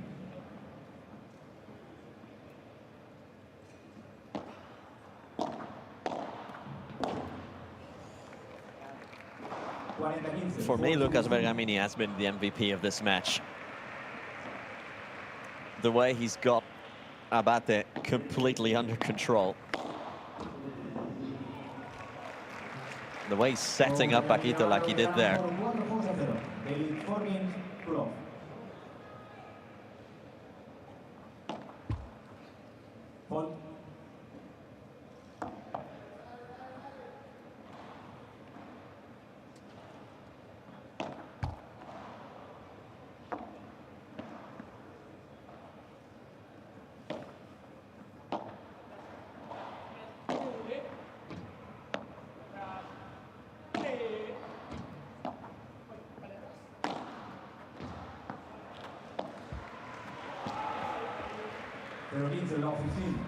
Montiel.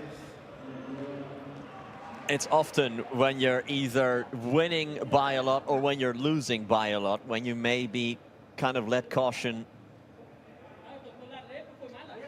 goes into the wind, and when you start trying things. And I think that's not a sincere smile, but rather a smile that says, what's going on here?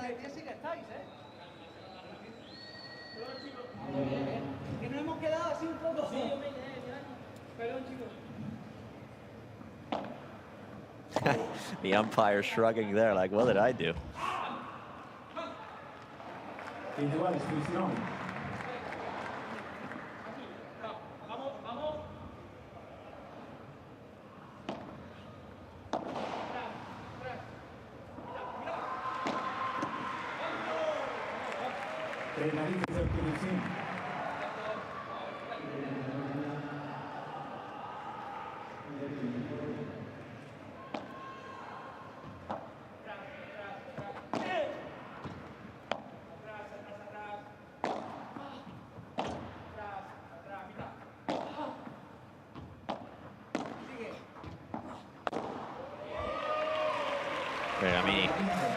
And Montiel applying the finish. Álvaro Montiel. Could argue that it all started with that forehand by Paquito. It was neither a chiquita or really a flat shot that's difficult to defend. Montiel could attack it, and one after, he could send it por cuatro. Paquito. To pin back Montiel. Now goes cross-court. Abate flips it back up. Impressive defense from Flavio Abate. And Montiel looking to go behind the back, but to no avail.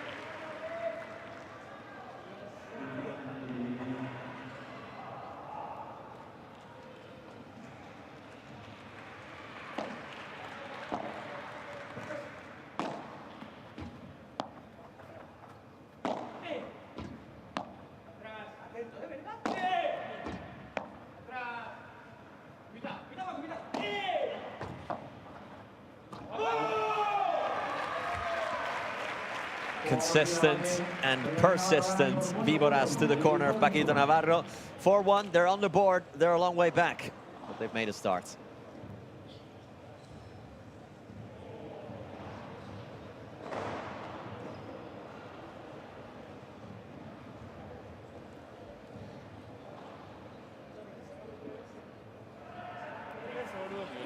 Escucha, bien, escuchame una cosa, yo te voy a pedir un poco más de activación. Estás caminando en la cancha ahí. No pasa por él, no consigo mirar la jugada, no leer la jugada, ¿sabes?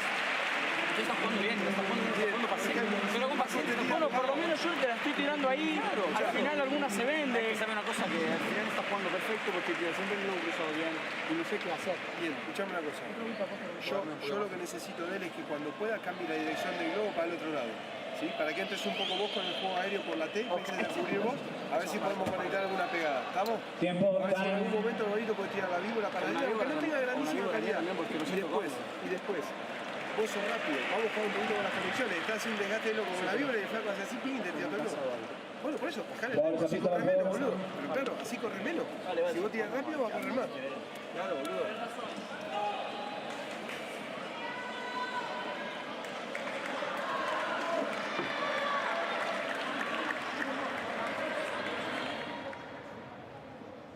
Listo, por favor, gracias.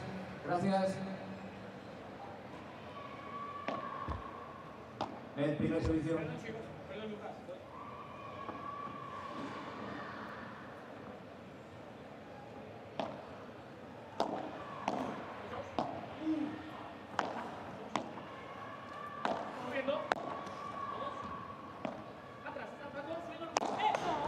Out. Y entonces lo ficcionó. Vamos ahora, Flavio.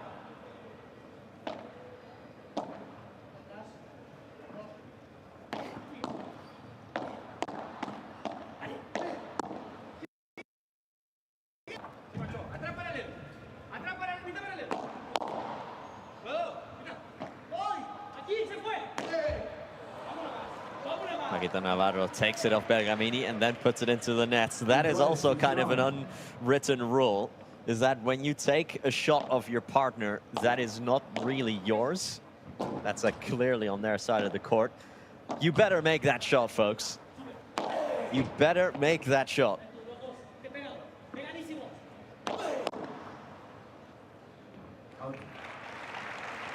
Paquito Navarro is just putting more and more venom into every single shot now. It's like he's got a dinner reservation at 8 that he wants to get to. He's just trying to close this match out as quickly as possible.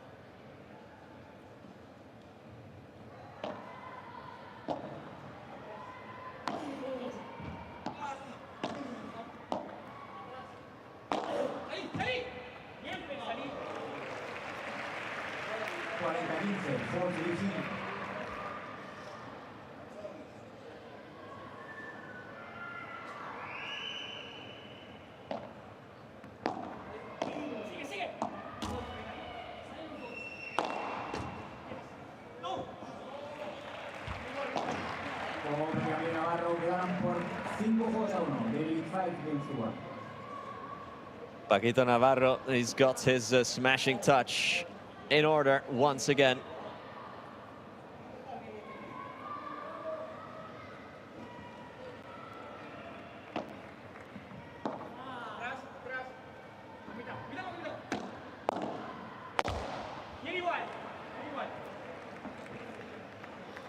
Pero 15, low 15.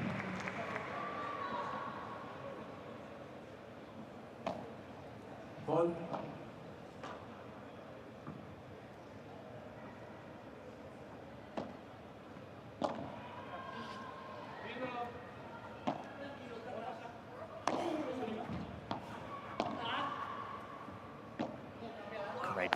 recovery there, Abate. Bergamini.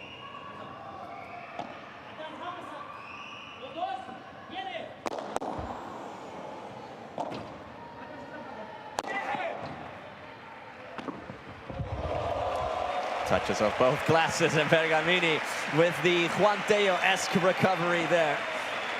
Arching the back, putting the backhand into the net.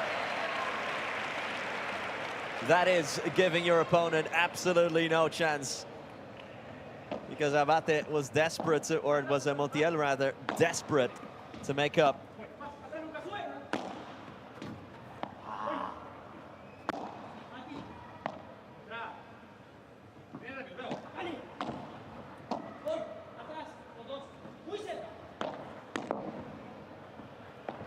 Navarro, quick trigger, defending from Montiel.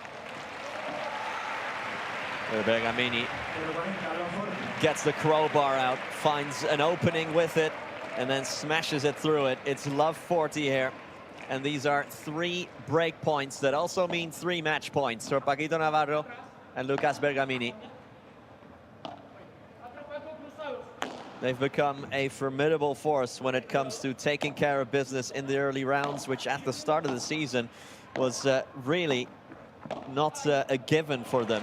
They could struggle against any type of opponents, but not today, not here in Malaga, not in the home region of Paquito Navarro. This is game, set, and match for the number 5 seed. Paquito Navarro, Lucas Bergamini, just a little bit too strong today for Montiel, for Abate, who've had a heck of a tournament, came out of the qualifiers, came into the second round, but met their match at the Martin Carpena.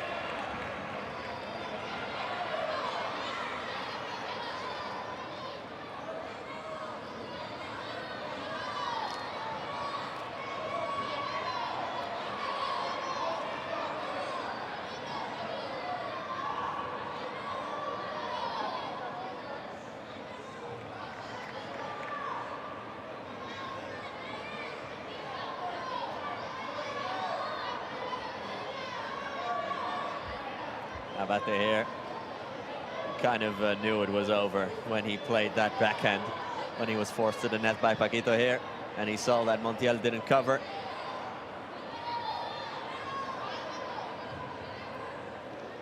He knew it was a wrap.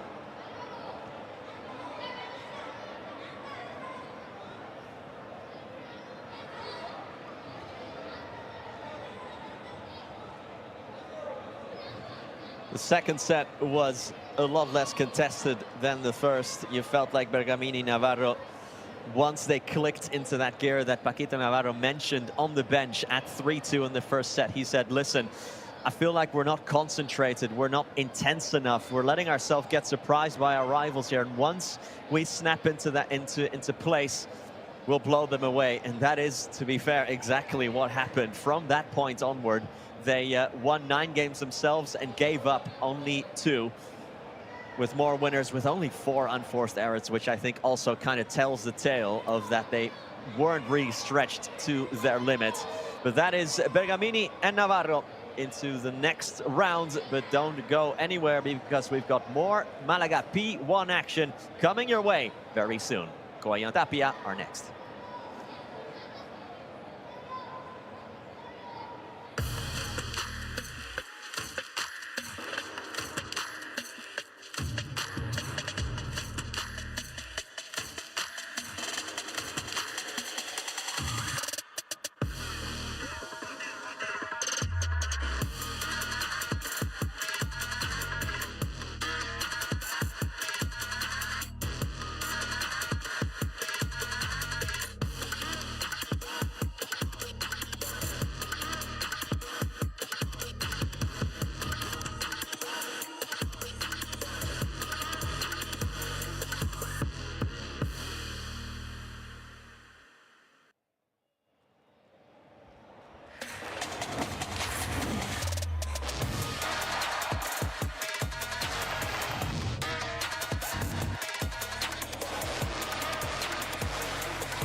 The winners of the Malaga Open of 2023, the winners of the Malaga P1 in 2024, and now they get to make it a hat-trick this week if they can win. Coello and Tapia are up next as they take on Javi Ruiz and Gonzalo Rubio. Don't go anywhere.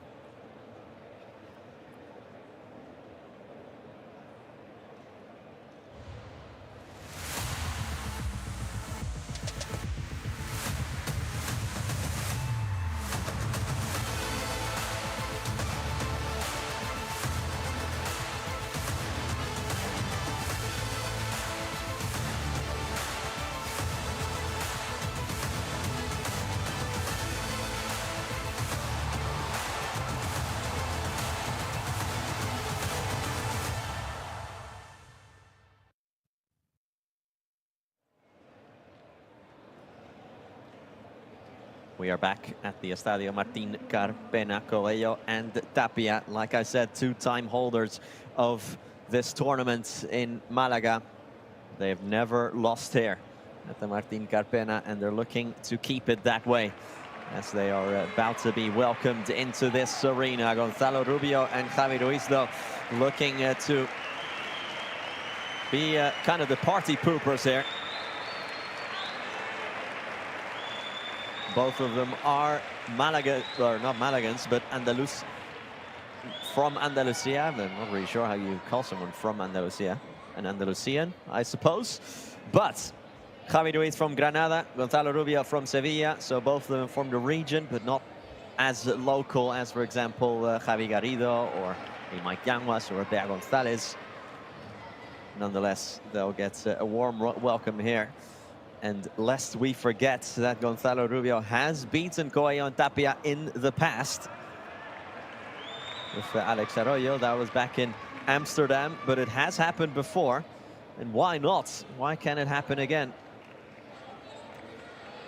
It will take some doing to beat the winners of the last two tournaments in Valladolid and in Bordeaux.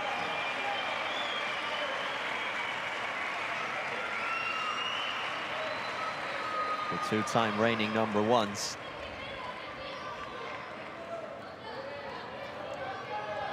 And here's a stat that I looked up for this match, which is pretty astonishing. So, Coello and Tapia have won 12 P1s together. And every other male couple ever in Premier Padel, combined, have won 9. So Coello and Tapia have won over half of the P1s that have ever been played. They've won 57% of them, which I think is a pretty astonishing stat of just how devastatingly consistent they are and how great these two are. They've got 6 titles to their names already this season. And like I said, the last 2 consecutively, so in Valladolid and in Bordeaux.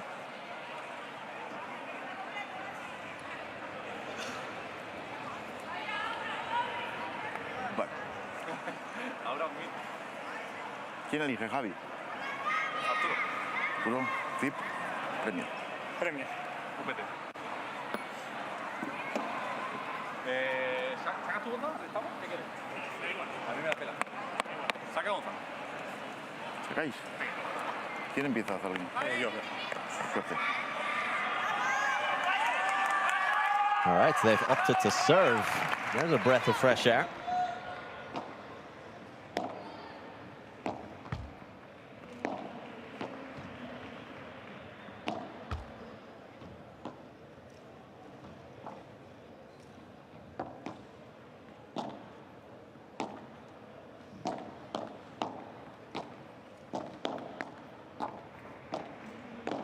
Players starting their warm-ups then. And for Arturo Coello and Agustín Tapia, they've talked about the fact that it is difficult, that every time you step out onto the court, you've got such a target on your back that every player you play against is going to try and play the match of their lives to try and beat you. So you're basically always facing extra motivated players. And like like we always say, you can't fake desperate. And also, people expect them to win, don't they? So anything less than a title is a disappointment for Coello and Tapia. They can't say, listen, well, we made a couple of semi-finals in a row. We're having a good season. That's not good enough if you're them. And this man from Catamarca, Agustin Tapia, has been open about how that is. Knowing that you get out of bed every morning and you know that every single player in the world wants to beat you.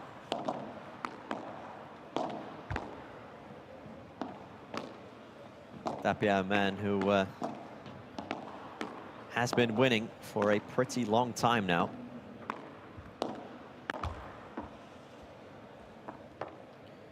But even so, it's something that I don't think you ever really get used to.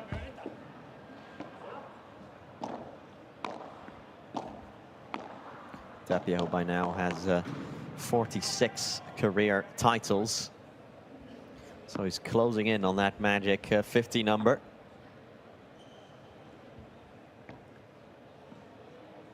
And it wasn't even that long ago that he won his first one. It was back in 2019 in Madrid, playing with Fernando Belasteguin. Tapia beating Maxi Sanchez and Sanya Gutierrez at the time with a double 6-4. Of course, the reigning champions, or the reigning number ones, I should say, at the time.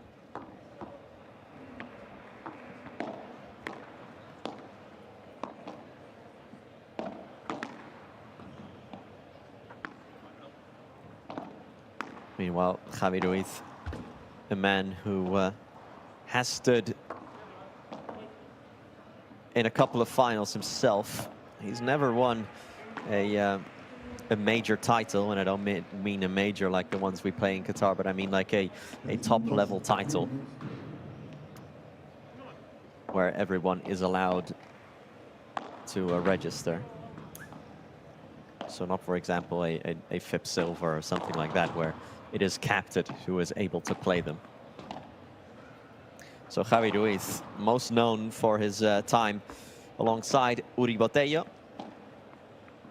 where they actually cracked the top 5 as a couple of the rankings. Played a couple of finals, 2 in 2019, another in 2020 with Javi Ruiz.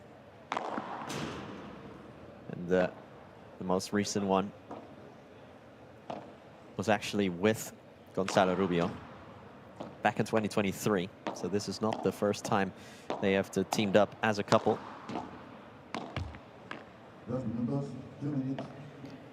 Although this second stint as a couple has started back in Asunción.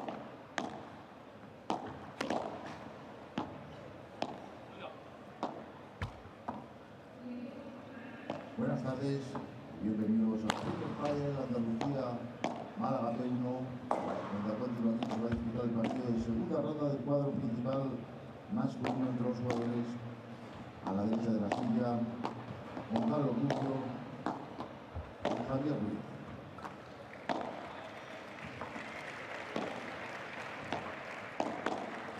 Y a la izquierda de la silla, Arturo Coello y Agustín Tapia.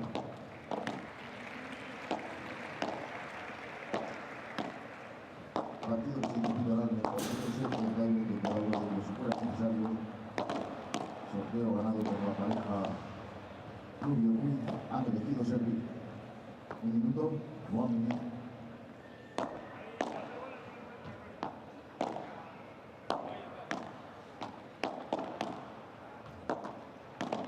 Honorio Garcia will be in charge of this one. Long time paddle umpire. Not his first rodeo. Good to see him back in the chair after more or less a year away. And Susana Arroyo, another veteran of the sport, in the VAR booth.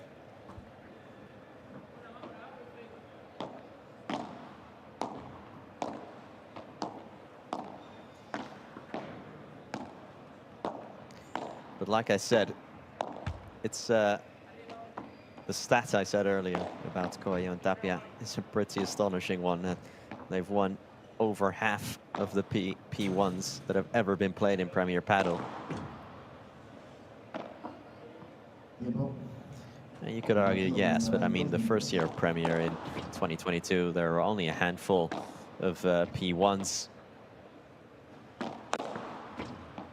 Same goes for 2023. And well, last year, of course, Coello and Tapia were really dominant. That might all be true. And we've seen dominant couples in the past, but to win over half of the tournaments ever. Remember, in 2022, they weren't even together yet, so all of those have gone to different couples. I think all of them in 22 were won, bar 2, by Lebron and Galan.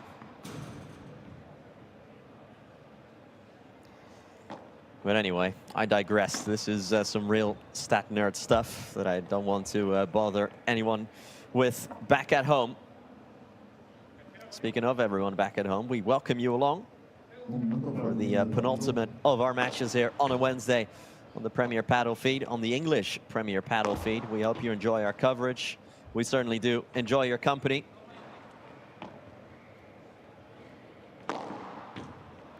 And feel free to write us, if you as you have been doing all day long, about where you're watching us from, what your thoughts are on all of this, at Premier Padel on Instagram or on Twitter. Go to the pinned post at the top, the one with the match order from today. Leave a comment with all of your thoughts.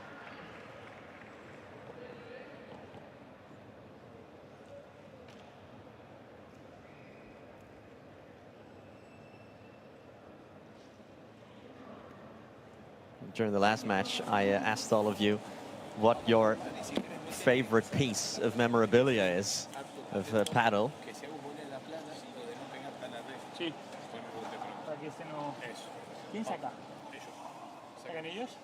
And Hakon from, I'm going to assume, Norway, told us that in Madrid last year, he was waiting for Paquito to show up together with a young boy and his mother and signed some stuff, and he never showed up. And instead of having a Paquito signature, he got the young boy to sign his picture for him. Which is a great story, isn't it? I mean, in the end, you can get your signature, but you want a piece of memorabilia. You want something to remember the trip by. And that is a good story. That is something that you'll remember for a long time. And that's also worth something, isn't it? Rubio and Ruiz. Again, like I said, a title-winning partnership as well, not just Coello and Tapia.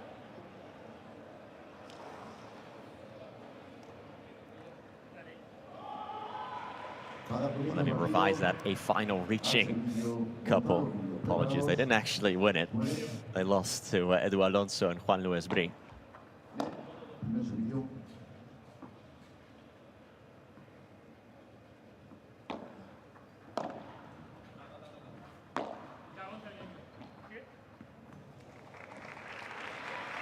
Tapia with the softest of touches. I don't even think that made any noise when it came off his racket.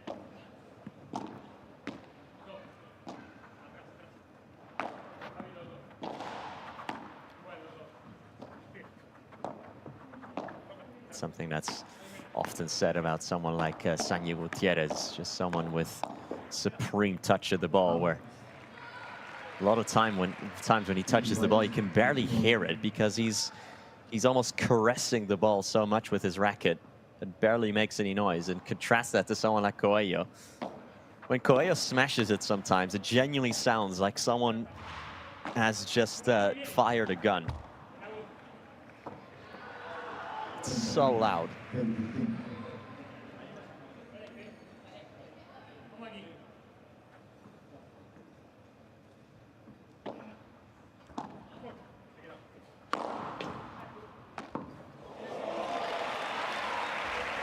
Coello recovers that one. Salo Rubio with the smash. But King Arturo always equal to it.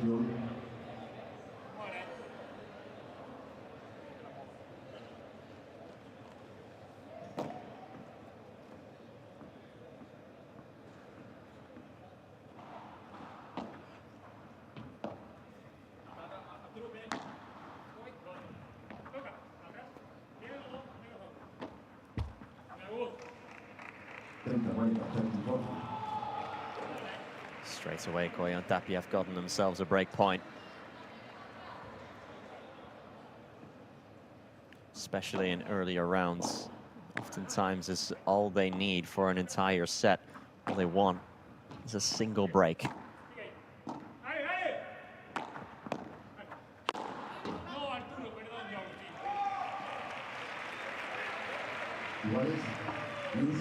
Coello apologizes to Tapia because that first shot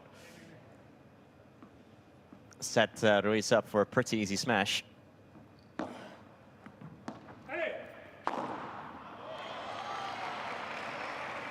And another easy finish. Odd that.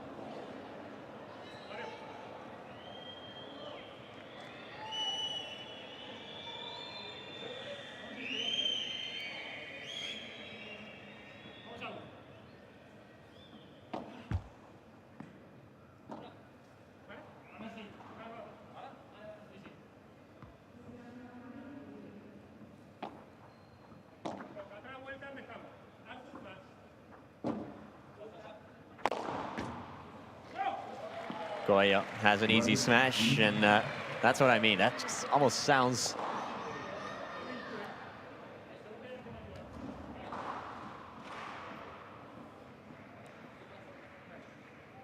It almost sounds like a cannon or a gun when he fires.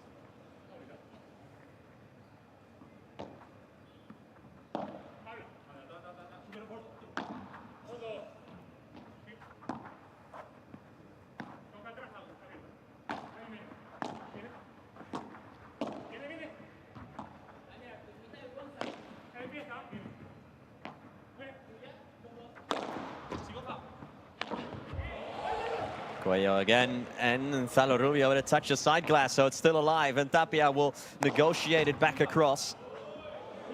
Coello again, and again it's Gonzalo Rubio with the fingernails of his racket.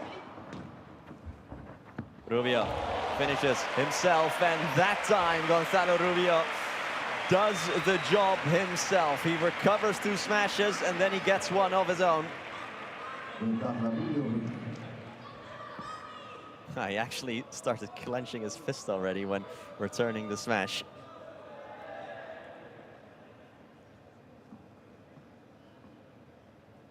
Slightly reminiscent, remember in Rome, in that semi-final between Galan and Chingotto against Lebron and Stupa, when Galan thought he had completed a salida and already turned to the crowd and started celebrating, but the point was still going. Well, luckily, Gonzalo Rubio realized it was still going. Coello's going to keep trying the smashes, and this time he gets it to go.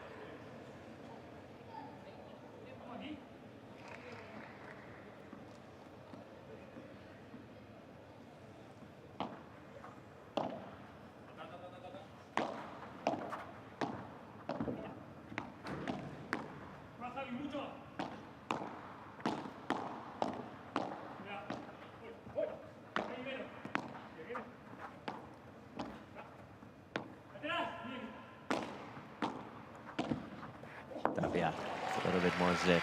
Coello with a soft touch, and that'll be another break point.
Gonzalo Rubio as he hits the deck. It's the sort of classic dramatic smash from Gonzalo Rubio. If there was ever a stat that was invented for most times on the floor per match, I would have no doubt in my mind that Gonzalo Rubio would be leading that stat, male or female, of any player. He is on the floor about 50 times a match. And I love that about him. He's someone that just leaves his absolute all, who has an eye for drama. As that is out from Javi Ruiz.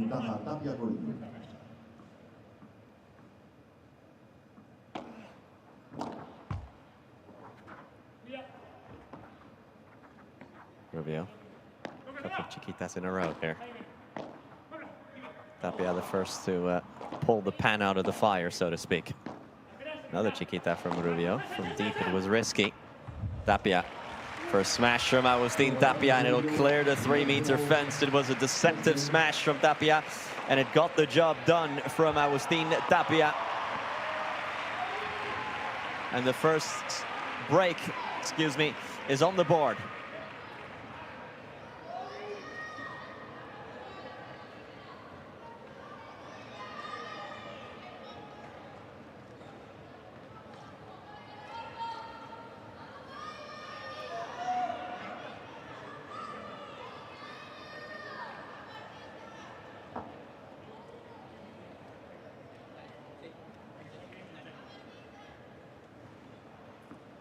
Al servicio Arturo Coello.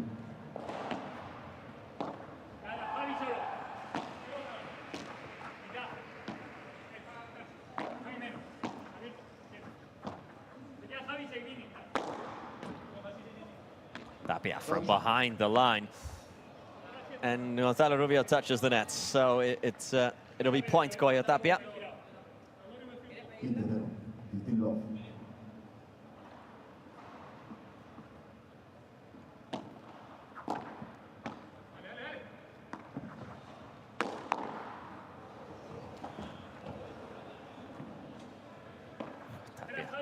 Digs it out of the corner. And it is, it's long, the lob.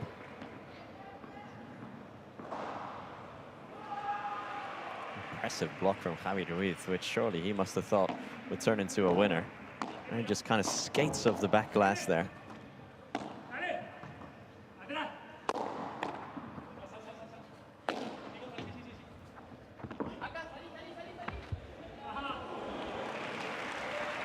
Oh, lovely counter-attack from Gonzalo Rubio.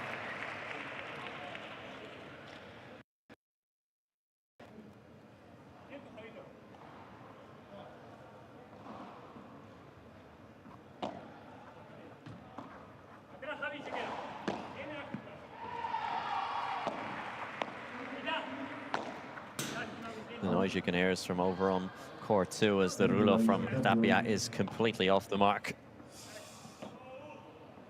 Just reminding you that we do have action going on court 2. And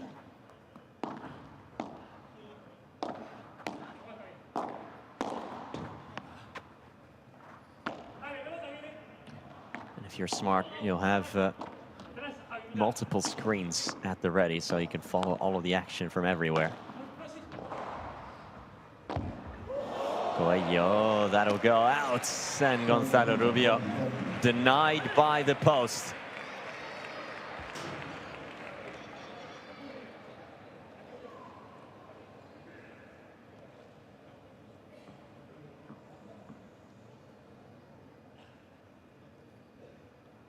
So currently over on court 2, Agustin Torre and Alvaro Cepero in the first set against Javi Garrido. Malaga's Javi Garrido. And Sanyo Gutierrez. Over on court 3, the nephew of Sanyo, Agustin Gutierrez and Javi Valdez. They are in action against Tolito Aguirre and Alex Chozas. Still odd seeing Gonzalo Alfonso and Tolito Aguirre not playing together, isn't it?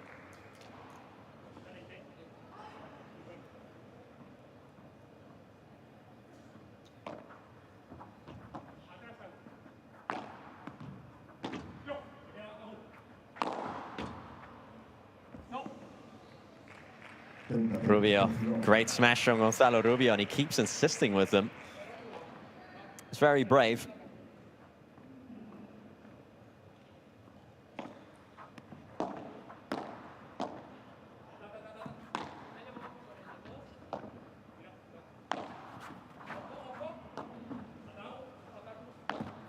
Coello chases that ball all the way.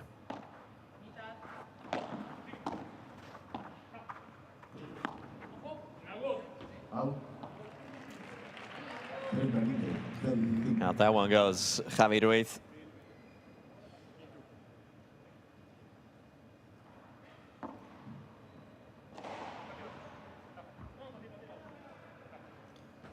Like I said, Ruiz and Rubio, who got together for that Asunción P2.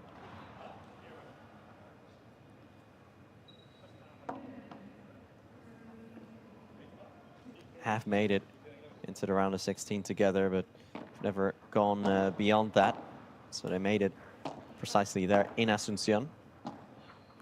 But at P1s and majors, so the two formats that have a round of 64 so far, they've been eliminated in that round of 64 every time. So it's already a PB in that sense.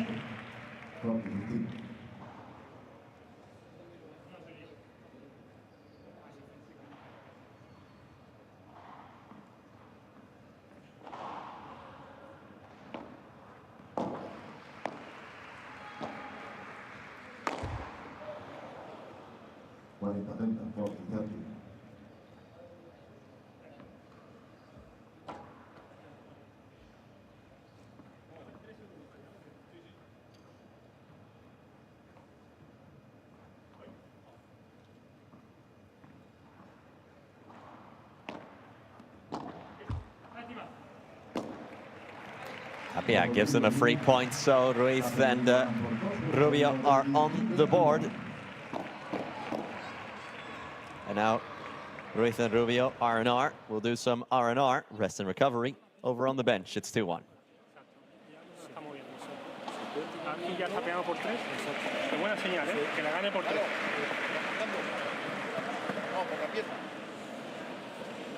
Ya no. Ya se ha quitado.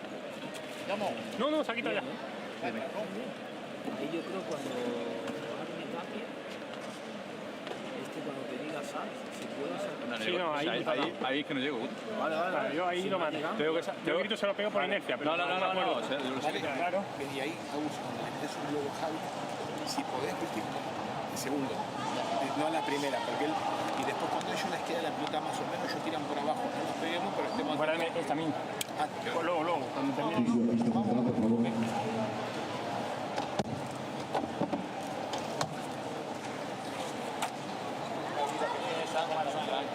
Tiene una herida. Entonces ahí, viste, ahí que hiciste el contraglobo, dale, y acuérdate, si el globo va acá, ahí le subís, porque viste, te hace la víbora que se la abrieste, cuando le va a la esquina, se pone de reja, ahí subís. Dale, venga, bien, bien. Ahí lo que dijiste, podemos tirar un poco más normal. Sí, esos dos que nos ganen una volea. Que si estamos atentos, no. Claro, digo, pero... Dale. Le dimos...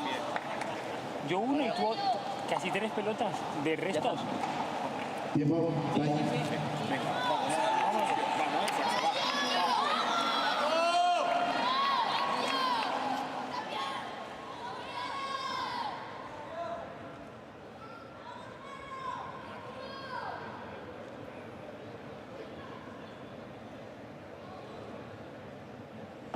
Al servicio, Agustín Tapia.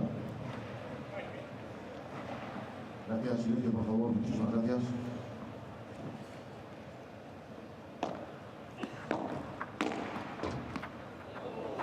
Robert from the Netherlands wants to know whether I think there'll be a surprise in this match or if it's an easy win for the world #1s or in the upcoming rounds. I'm sorry to disappoint you, Robert, but if I had to stick my neck out here, obviously it's already 2-1 to them, but Coello and Tapia, like I said, they've never lost in Malaga. And so far, they've not shown us why that should change today as Gonzalo Rubio. But of course, he's beaten them before in your native country, in Amsterdam, in 2023. Look that up. Rubio and Alex Arroyo beat Coello and Tapia in the first round. As far as surprises go,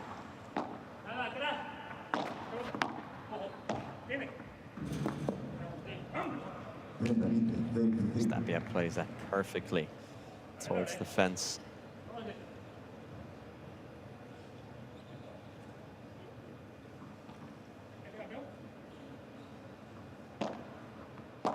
As far as surprises go, I'd like to see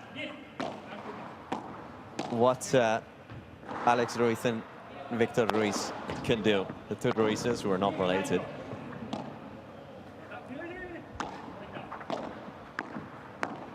I think they,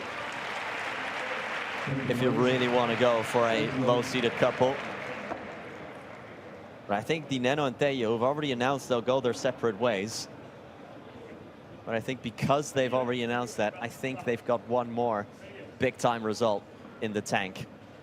So there you go. And before they both lose tomorrow.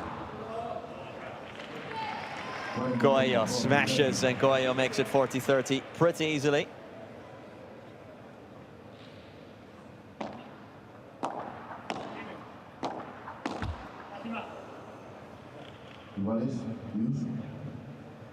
Tapia slightly coming back down to earth.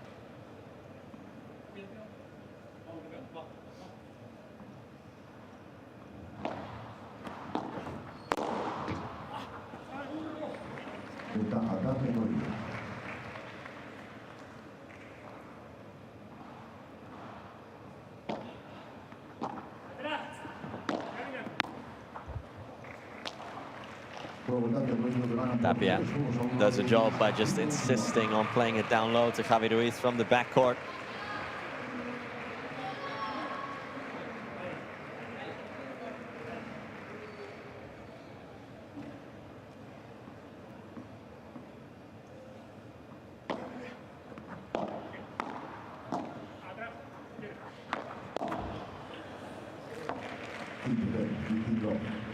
Now it's Javi Ruiz who is smart and thinks on his feet.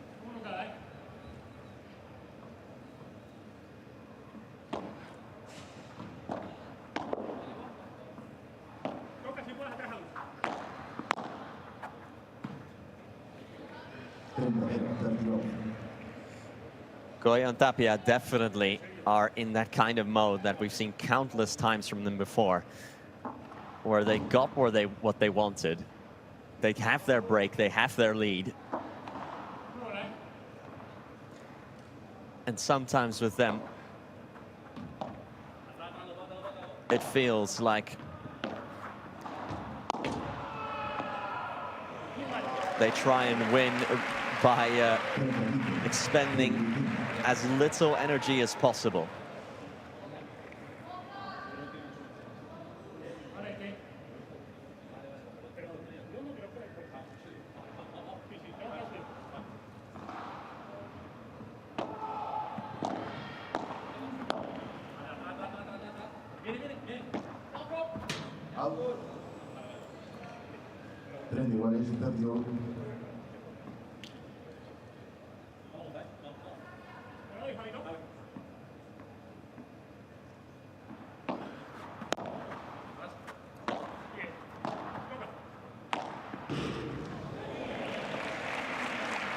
Beautiful Rulo, perfect execution on that.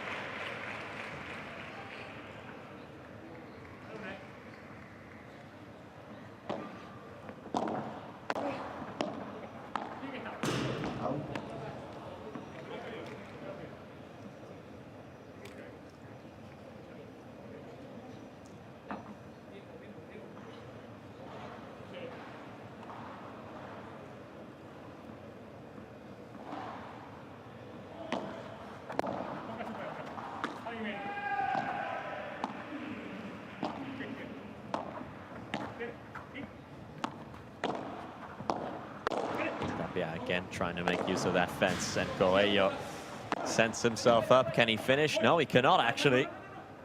For Arturo Coello struggles with the thing he usually excels at, apologies, which is the finish.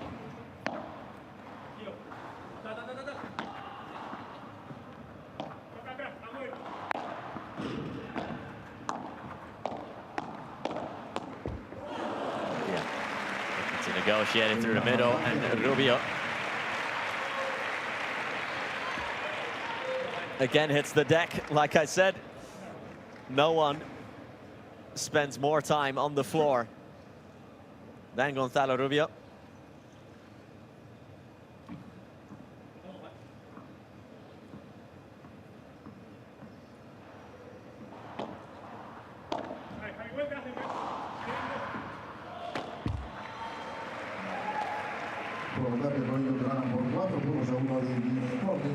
Javi Ruiz puts it into the nets, and Coello and Tapia therefore have another break.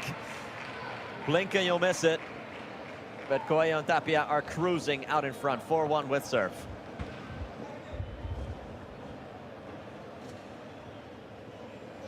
Y el de la esquina al alto, porque si va rápido, la clava. Sí, la clava. El tuyo también, Arturo, el ideal es este.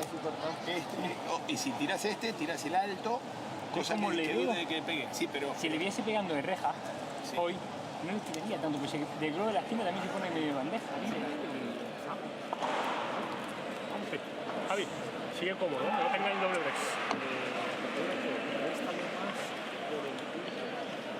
Todas las veces ha venido aquí armado y te ha tirado una piedra en la derecha. Sé que es jodido ahí, pero... Arturo, ¿no? Sí. Ha venido un jugante. No tiro clavo, pero es Javi. Sí. Sale más por el cuerpo al revés, por lo menos la primera no te venga. Sí. Luego si quieres cambiarle, le cambio. Si voy por derecha, y si no la tenemos clara para bajar, le tiras luego a creer, porque... Sí, parece que yo le di más tiempo, ¿eh? Vale. Pero sí, puedo volver aquí. Igual, porque no le está pegando. Eso porque le está pegando la fácil, pero la difícil... El que está enganchando a Javi es muy bueno. Sí. Tira la cara.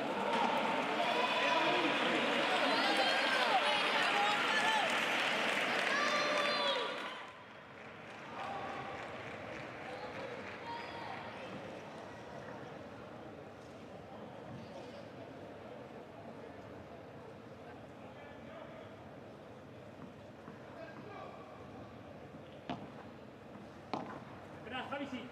Javi más, mucho. ¡Vale!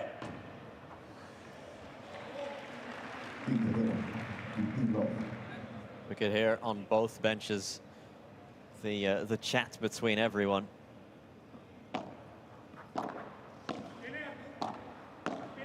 Gonzalo Rubio telling Javi Ruiz that he's actually doing a good job with his play from the back of the court.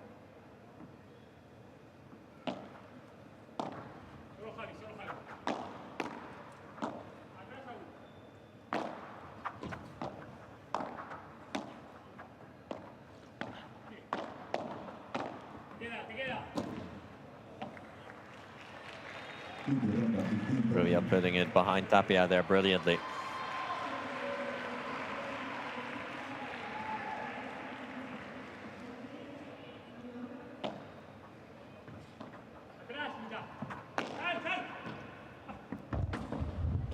That's going out. It's always is from Tapia.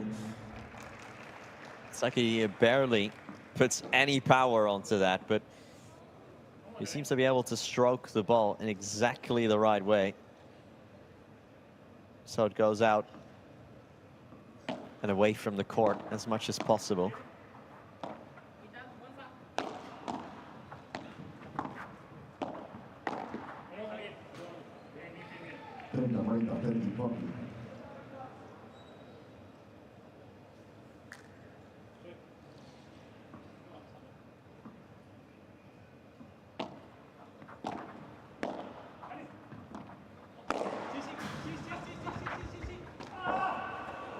Rubio is going to get there. Wow, the diving save from Gonzalo Rubio, but it won't matter. Well, 10 out of 10 for hustle and for commitment. Look at this. Goes completely horizontal.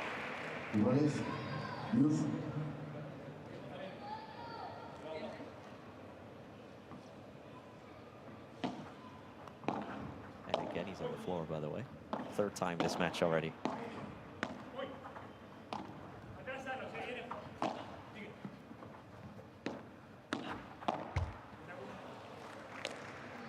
Ventaja Tapia Coello.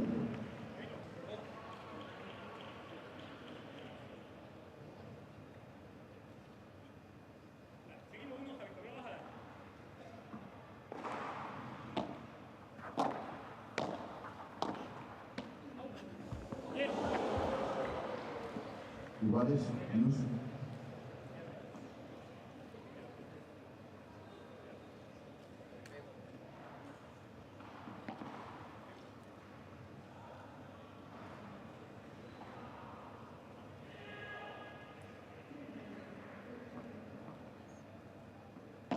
Tapia almost got a pretty ridiculous drop shot off there.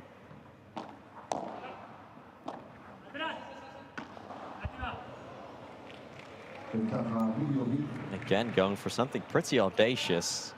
And now they've conceded a break point because of that, because in back-to-back points, Tapia is trying to get out the magic wand.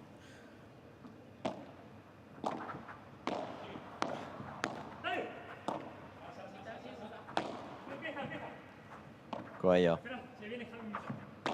It's an awkward one for Ruiz. That.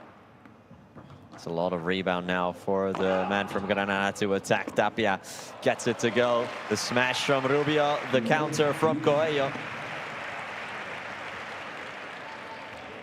They always have another thing to say.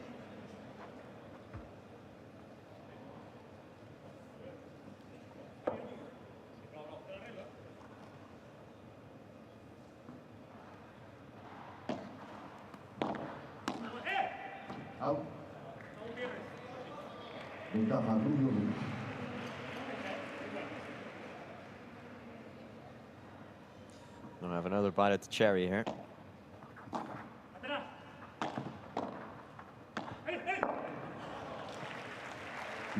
Tapia negotiates the gap. Saw a slither of a gap.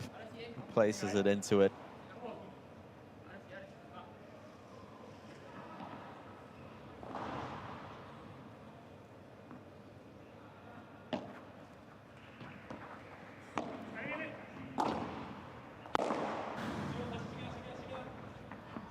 Coello hits the fence rather than anything else, and Rubio gets the slightest of touches on it. Short lob from Coello, the smash from Javi Ruiz.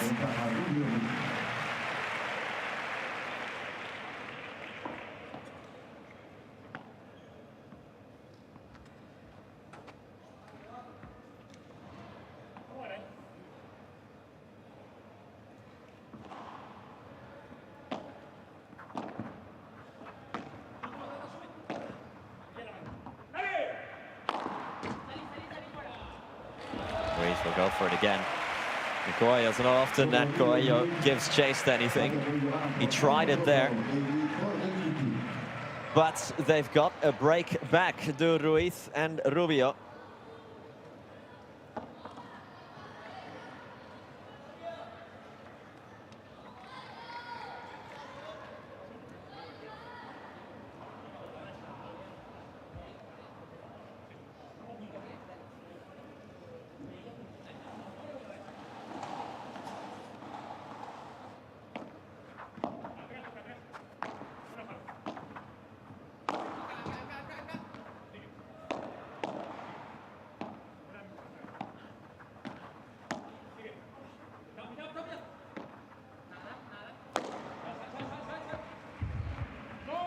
Coello springs up massively, but it stays in, and I think Gonzalo Rubio touches the nets as he stayed there.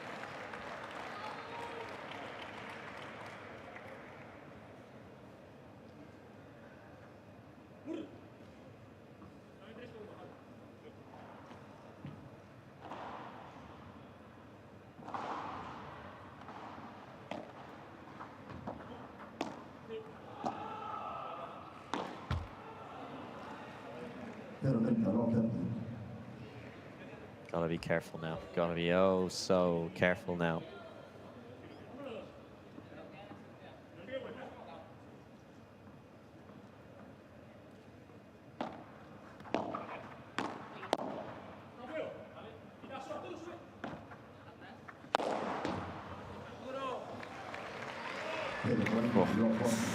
Another one of those Coello hits that just sounds like he's fired a sniper rifle or something like that. It makes such a huge noise.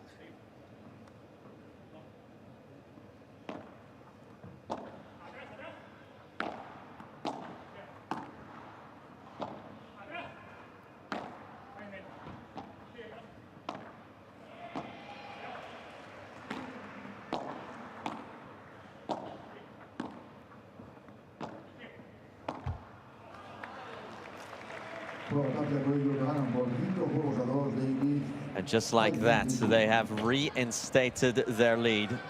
Have Coello and Tapia.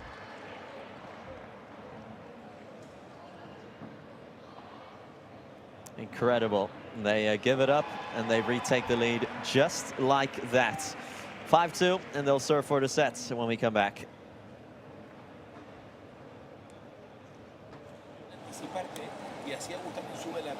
Sí.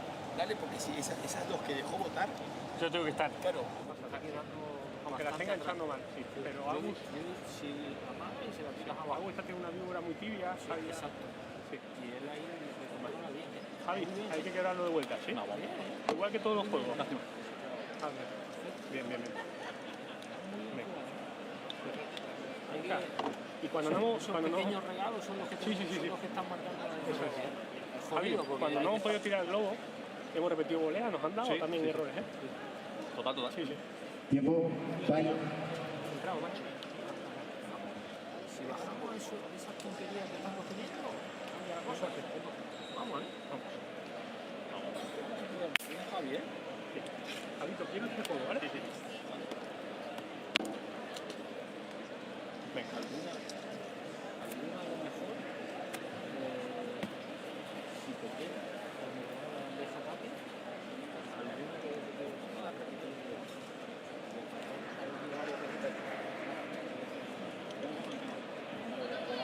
A ver, se pista, por favor.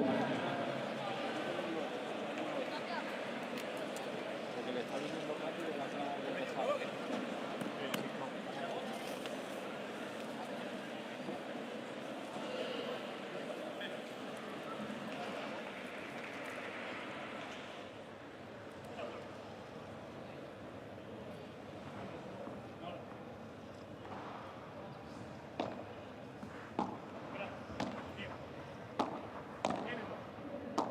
Three breaks in a row we've seen. Coello and Tapia doubled their lead, then Rubio and Ruiz counter broke. And now the latest development is Coello and Tapia reinstating their 2-break advantage.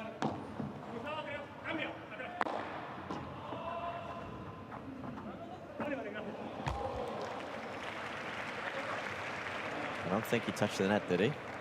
No, he didn't. All right, he wags the finger. Thank you for letting us know, Agus.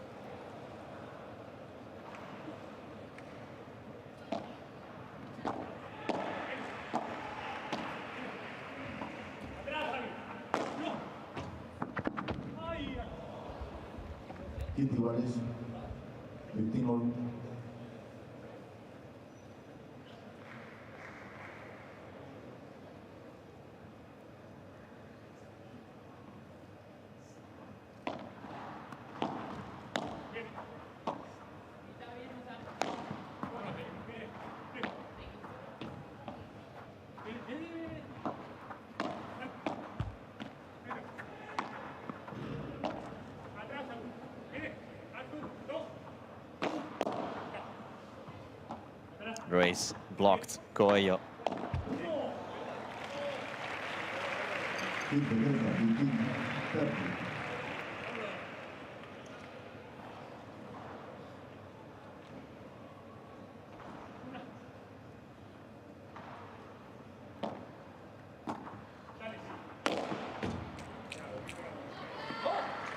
Tapia is done playing out here. Agustin Tapia.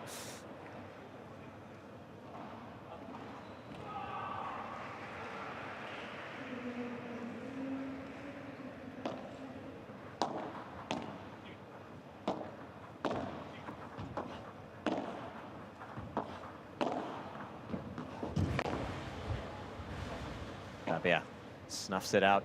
Can't quite clear the court. Coello looks for the angle against Rubio, and that time he stayed upright for once.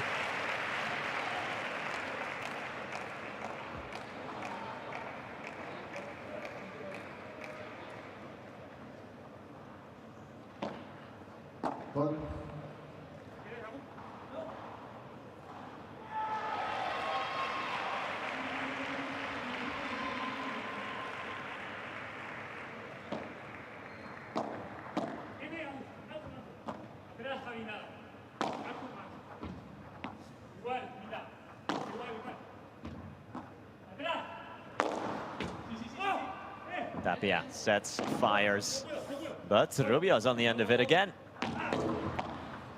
That's awkward. It's awkward. He has to use side glass. Tapia puts a lot of slice on that, puts it behind Rubio now. The chiquita from Javi Ruiz, and Tapia into the net. The set point not converted, you know.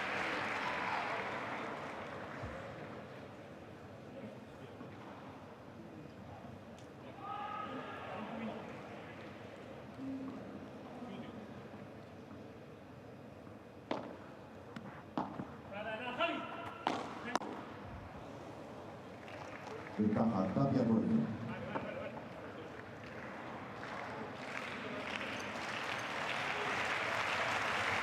Another set point.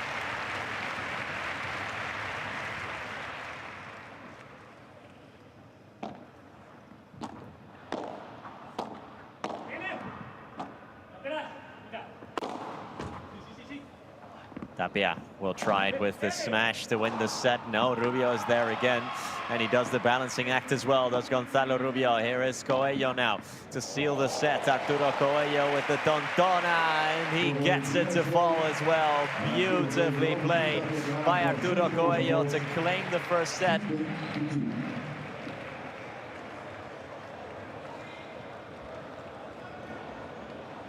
Sells them with the dummy.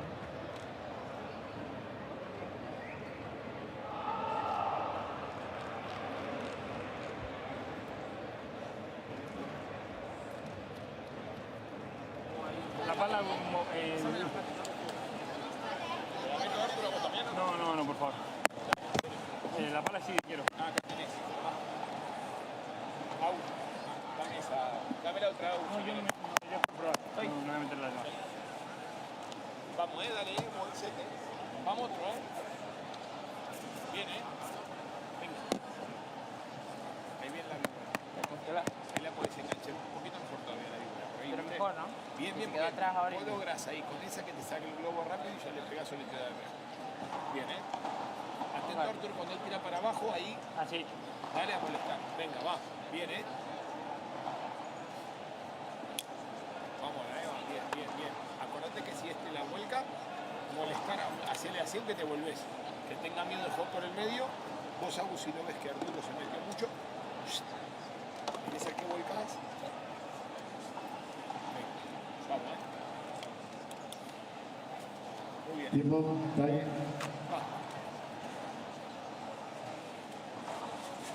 Tiempo. Venga, vamos, seguimos, Muy bien, muy bien, The numbers that have been crunched after the end of the first set, with 29 winners to go, with 28 smashes for Coello and Tapia, who have smashed their way to a 6-1 win. Or a 6-2 win, apologies, in that first set. But getting that late break to seal it in the end. Comienza el segundo set, ha seguido Javier. Gracias, silencio, por favor. Muchísimas gracias. Por favor. Gracias. How do they respond now?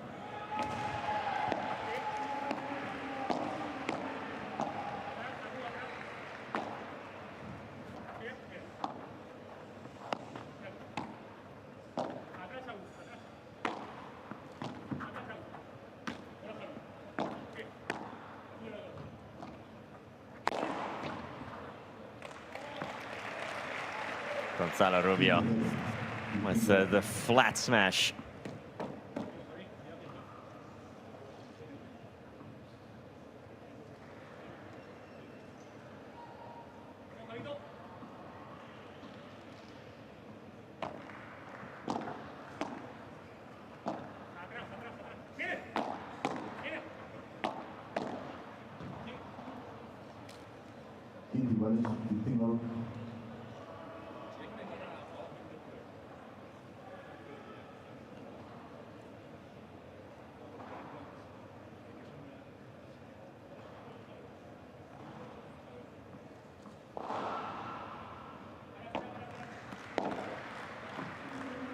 Atrás, por favor. Por favor, en el fondo de la pista atrás. Gracias. Yeah, someone in the crowd's got the flash on their phone, which the players are always very sensitive to. Can be a bit of a distraction, can it? Coello uses back class. Rubio. Sent right back at him by Tapia, and how does Tapia get the angle there? He sets up Coello brilliantly. Well,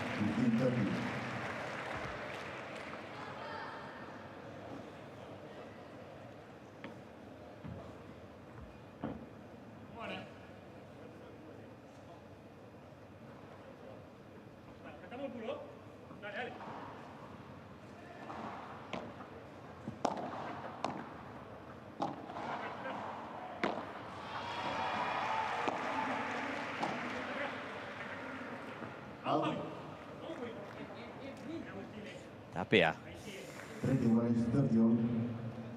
It's definitely been a match from Agustin Tapia where he is kind of trying things. He's experimenting with things. He is a free soul in the end.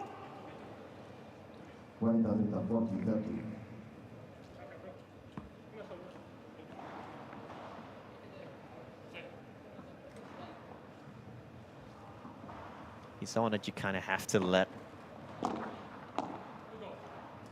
him do his thing. You know, you can't really contain him. Coello has the wherewithal to get on the end of that, and again Arturo Coello with the defense. Tapia almost got something there. Even he ran out of angles, even he ran out of space.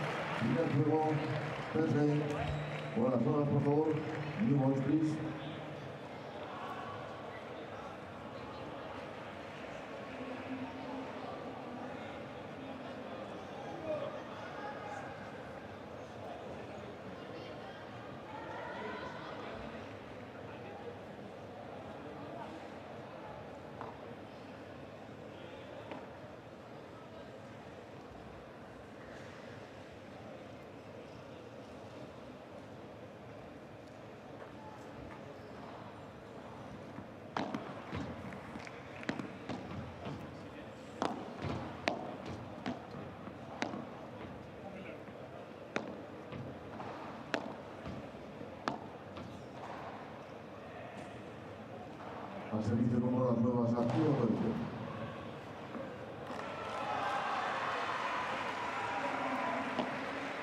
We'll have new balls for the very first time.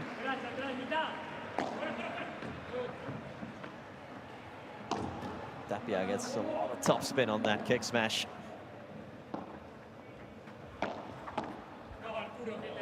Trying out these new balls, and boy, do they smash the life out of them.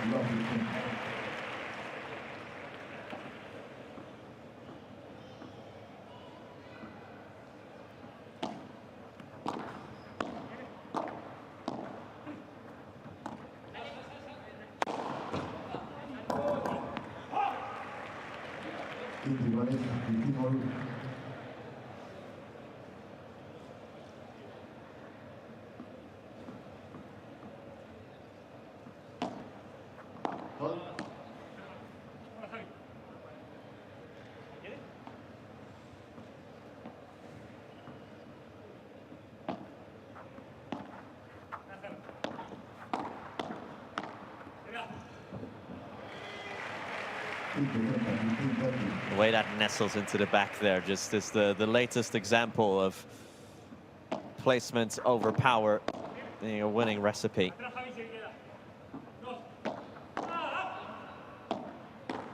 Tapia disguised the angle so well, but Rubio was still equal to it.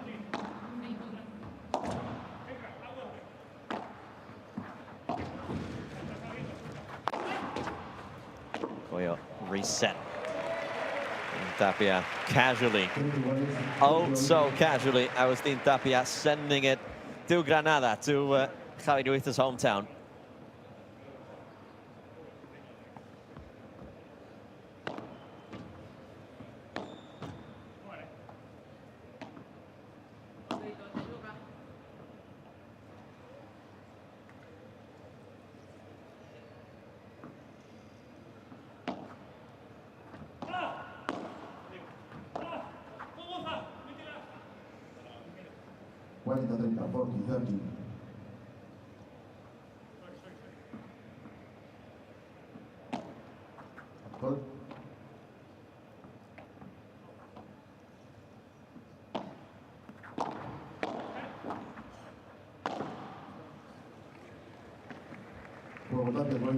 It's the most casual por cuatro that you'll see in your lifetime from Arturo Coello there. It's almost as if the point was already over and he's kind of just practicing a shot, but point very much still alive.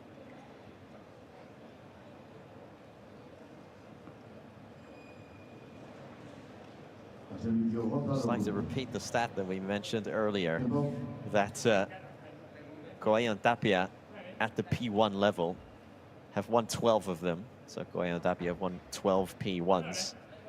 And every other male couple combined ever in Premier Padel, they have 9.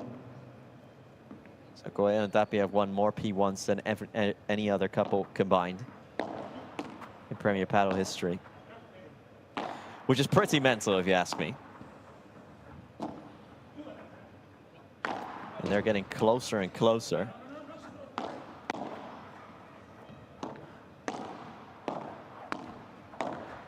To leveling things out all time.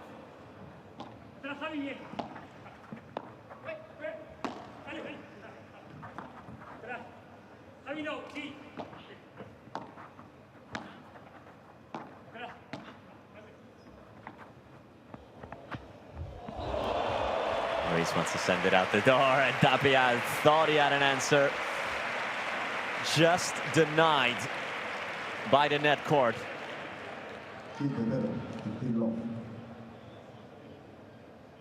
Javi Ruiz goes cross court.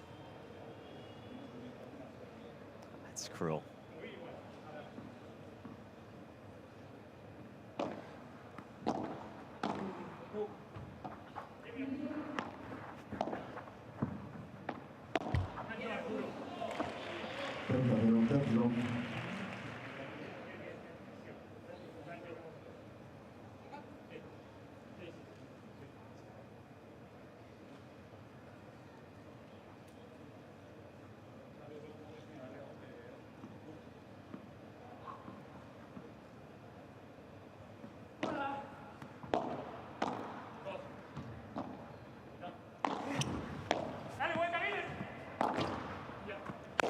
Double-handed backhand from Coello, using the second hand for extra grip.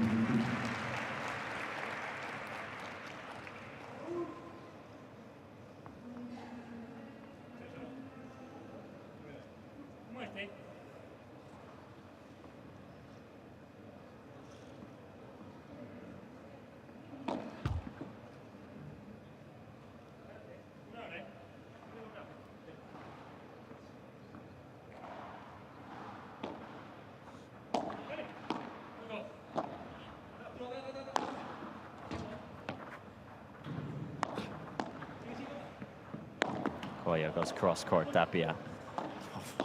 What on earth did Gonzalo Rubio there? I don't think there was any need for that, but the people love it nonetheless.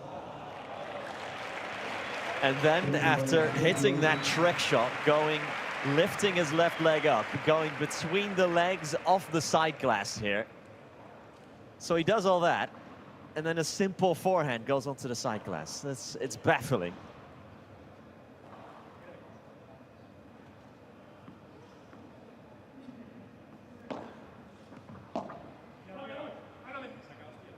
Out. 40-30, 40-30.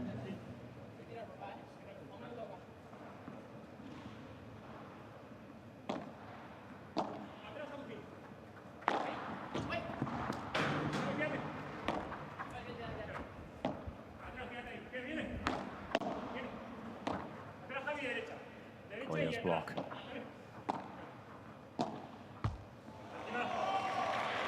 Ruiz and Rubio in a switch, but they win the point as Agustin Tapia is unable to keep it above board, quite literally. It's 2-1 as we go to the benches for the first time. Que me lo cante bien. Que me lo cante este. Eso. Cantar bien. Sí, ahí te hablo mal, perdón. Hay que cantar bien para que tires para adelante, porque si no ya nos corta. Vale. Es la que menos conviene, que no bloquee. Por eso. Sí, sí. No, hay que esquivarlo ahí. Eso es, yo ahí lo prendo y me la tapa fácil. Bien, ¿eh? Acuérdate ahora los restos. Más por el revés de agua. O sea, lo hemos hecho bien ahora hasta el 15-30. Y luego, ¿por qué sigue tan rápido? ¿Te acuerdas? El punto que pega un corto de... pero ahí estaba bien jugado. ¿Está bien? Sí, sí, el punto está bien jugado. Creo que un globo corto a Arturo. Sí. El Arturo tiene que ser... Sí.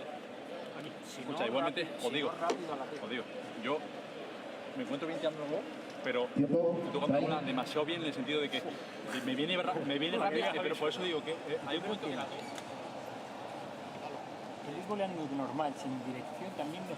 O sea, el poder pensar ahora, vamos a hacer esta con la volea, nos puede ayudar a volar un poco mejor, que no estamos volando mal, ¿eh? Vale, pasa que ahí... Pero a mí, por ejemplo, se me están quedando bastante cortas, o sea, Javi está llegando... Están levantando bolas jugándosela así, ¿eh? Porque, viste, de ese punto, Gonzalo, voleaste bien, pasa que el flaco las tira así.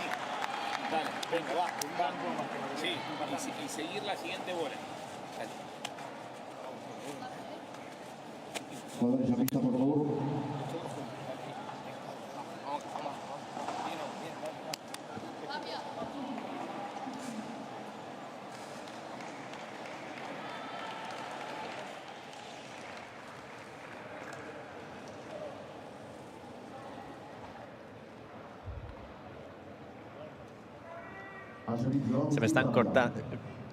Se me están quedando corta. I'm leaving them short, says Arturo Coello. Talking to Gustavo Prato, his long-time coach from his all his time in Valladolid, Prato. Tapia returns it, just about reaches.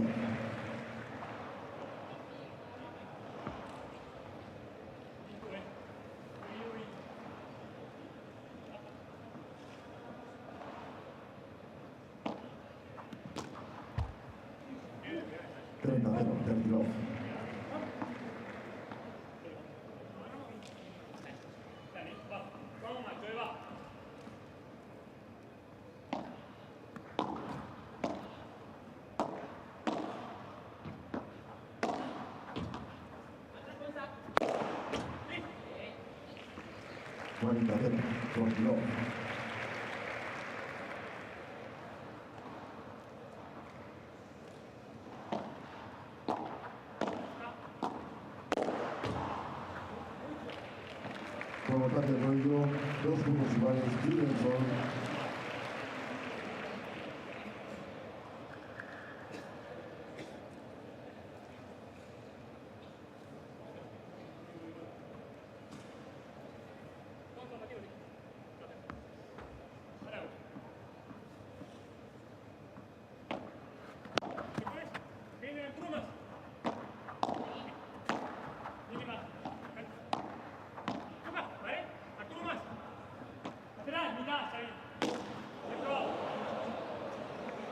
Oh.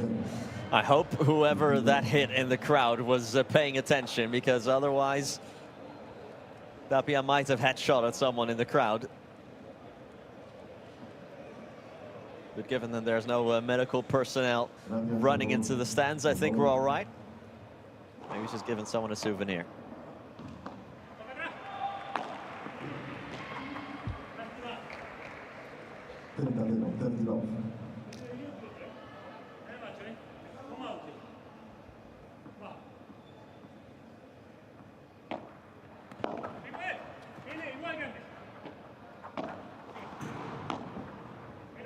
Out. 30-15, 30-15.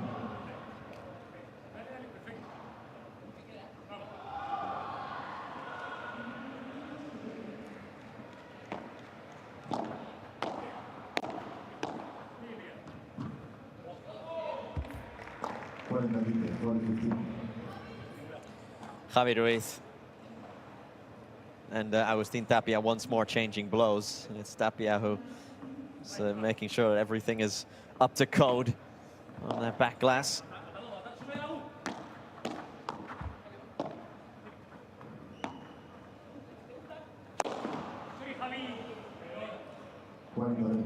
That will really hurt. That will hurt loads.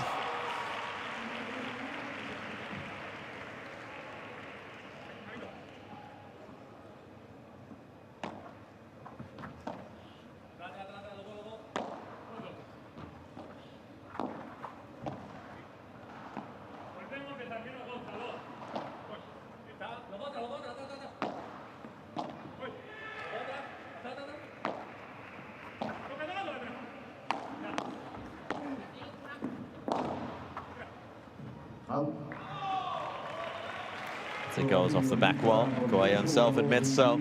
So we're back to square one. It's still as you were. Everyone's sticking with serve. 3-2.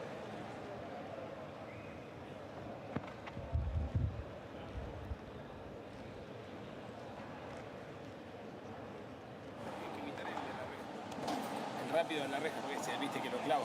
Javi. Le obliga, claro, le obliga. Ella lo tira. Claro, le obliga a él a ir ahí. Entonces, para mí, ahí cuando no te quedan para tirar por el medio, tírale un poquito a la volea. ¿Sabes? Y si se lo tiras alto. Porque cuando lo tiras alto, él duda. Pero si va rápido y está botando ahí la reja, botar rara. Bien vos ahí. Viste vos, si vos estás atrás, él le puede tirar el globo a Gonza. Sí. Y vos atento que si Gonza se pone bandeja, le podés subir como le subiste a uno. ¿Vale? Vamos al saque, Arturo, sacamos fuerte, estamos atentos y empezamos. El final del juego fue bueno. Empezamos medio. Dale, vamos a empezar bien el otro. Dale, venga, va. Vamos ahora, ¿eh? Va.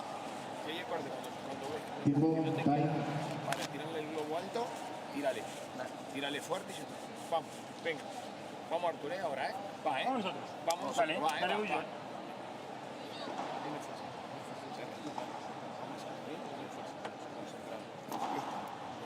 Pista, por favor.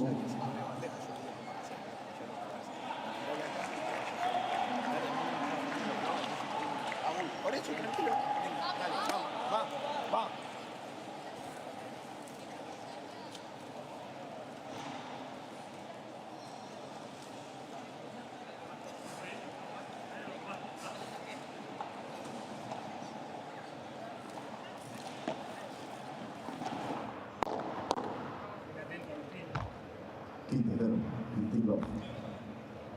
We are back up and running at the Martín Carpena. We're at 3-2 down. Coello and Tapia are looking for that one break to put them into the round of 16.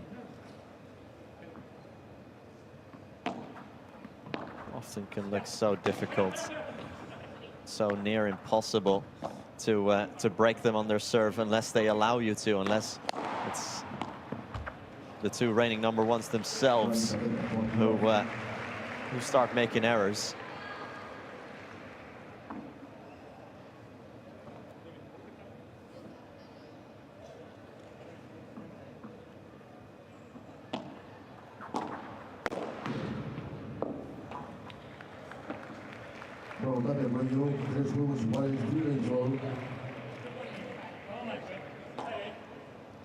That time they stick with serve pretty convincingly, and it's in that classic Tapia fashion, where pretty much every rally, the length of the rally is well under 10 shots. They've got some of the lowest rally length on average of anyone. especially on their own serve games. It can be 2-3 shots and ciao. And Jitan over on Instagram confirming to us that he was at the Rome Major and that the sound from Coello smashes indeed is very, very loud. And Jitan, you have to remember there that you were at an outdoor event, so there's no echo like there would be here.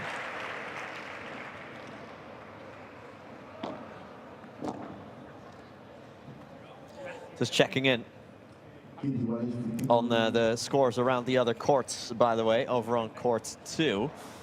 El Loco Torre and Alvaro Cepero actually winning the first sets against Sanyo Gutierrez and Javi Garrido in the tie-break, and they're a break up in the second set as well, so it could be a bit of an upset there.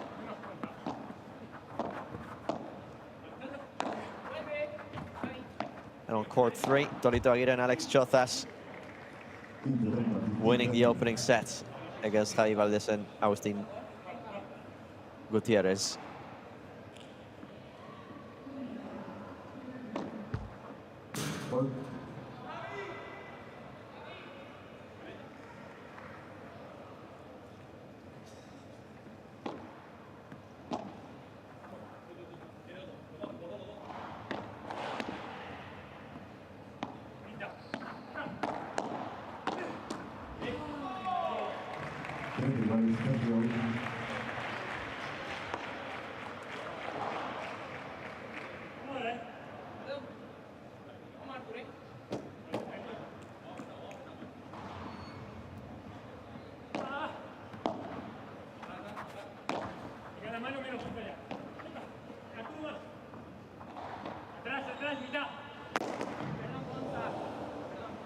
Tapia, oh, he hits Gonzalo Rubio, turns his back, who says he's okay, but that will hurt a lot when he wakes up tomorrow morning.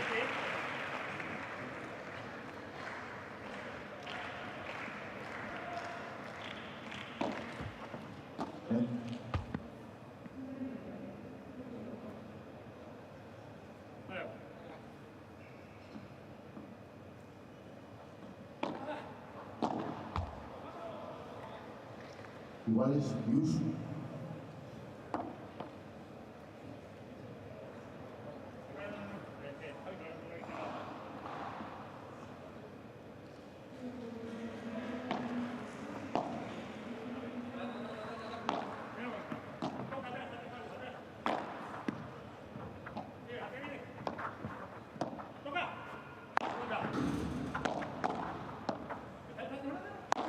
Tapia, nice pickup off the side fence. Now Gonzalo Rubio using the side glass as well. Always willing to turn on the style as Rubio. Putting it behind Tapia, who knew it was coming, who blocked it. Rubio is off kilter now. Lefty picks it up. It's not a good lob though over Coello. Coello lets fly.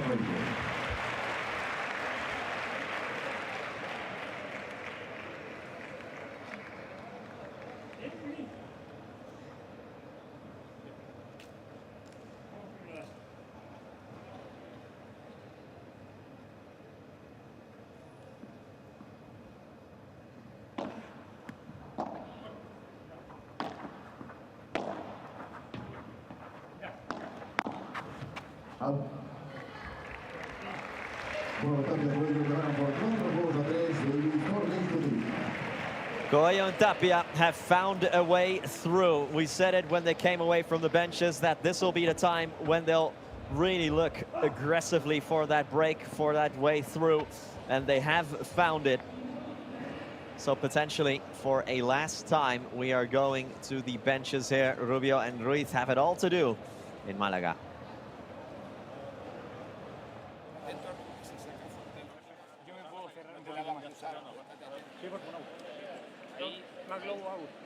No, ahí, o juega una chiquita buena. No, me la leyó. No lo digo buena, o tira el globo porque yo es que y la que me pegó el pelotazo se vendía. Sí, yo sé Hay que tirarle el globo más por arriba ahí, otra vez. Porque ahora está viniendo él ahí. Vamos, Vamos ahora. ¿Cómo es? ¿3, 4, 3? 4. Vamos a arrancar el juego bien, lo quebramos vuelta, sí. Ya hemos tenido mucha opción de romper. Exacto, hay que estar cerca otra vez. El objetivo de este game es que llevamos 2 al resto que vuelan. Cuando hemos tenido una opción ha sido cuando hemos tirado bien el globo a Tapia. Ahí si te queda bien, no se lo tires a este, tíralo para adentro. Y si le pega a este, claro, cabrón. Pero Arturo es... Está hablado. Está hablado. Si no la saca... Sí, pero este detalle es este. Vamos. Sí. Tenemos el break,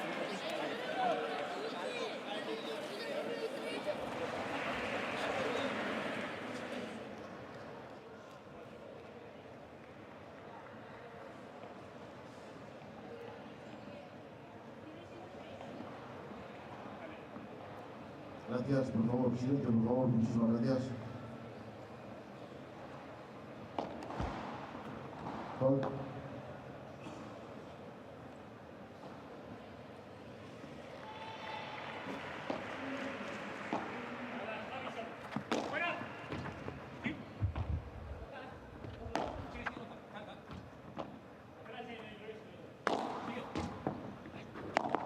Coello and Tapia looking to consolidate their break on that trip to the bench. Ruiz and Gonzalo Rubio trying to remind themselves that they really are in this match and that it really hasn't been a big difference between themselves and their rivals.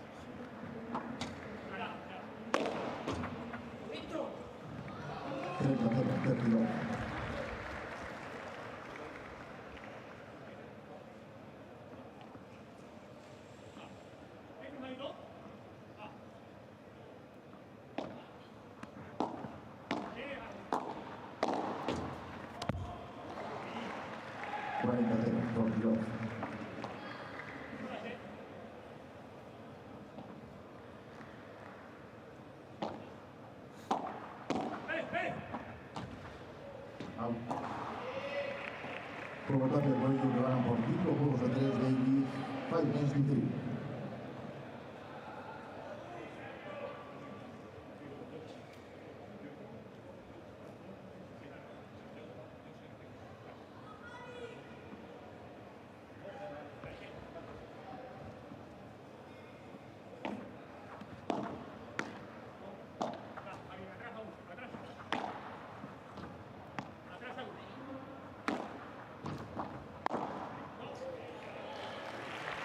Rubio saw that coming, anticipated it from Tapia. Gonzalo Rubio.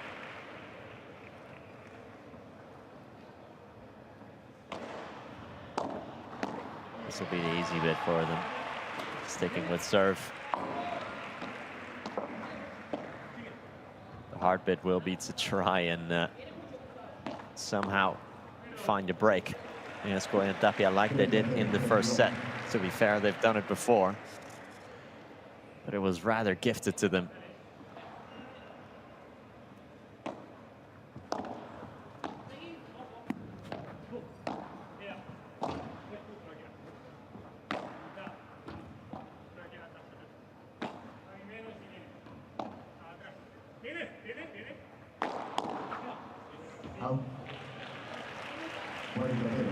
Hard hit from Ruiz right at the body of Agustin Tapia. Near impossible.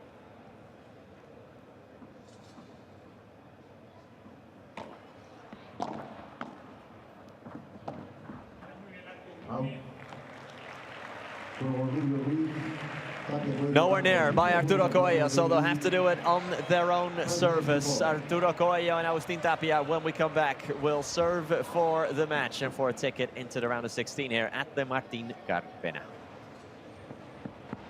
Mirando la primera más para Arturo, que me siento cómodo. Y el siguiente ya juego. Ahora estoy pensando, tengo que tirar el globo por abajo y ya. Por eso. Pero no, o sea, tu sensación, si llegas a decirnos eso, lo hacemos. Claro, pero lo he notado ahora, digo. Vale, vale, lo que pasa es que no puedes estar 3 juegos incómodos y no decirlo. No, porque es lo que tú dices, pero te juro que ha sido ahora. O sea, ha sido escucha, estamos a tiempo. Escucha, cuando me ha sacado el cristal, que esa bola yo la toco bien paralela, y he tirado para allá, ya he dicho, Vale, pues dale, y al otro, sacarle fuerte y correr rápido. Vale, vamos, va, venga, vamos ahora, vamos un poquito, Dale, nos movemos, nos activamos y le damos, venga, va. Sin apurarnos, pero Venga. Vamos, Concentración,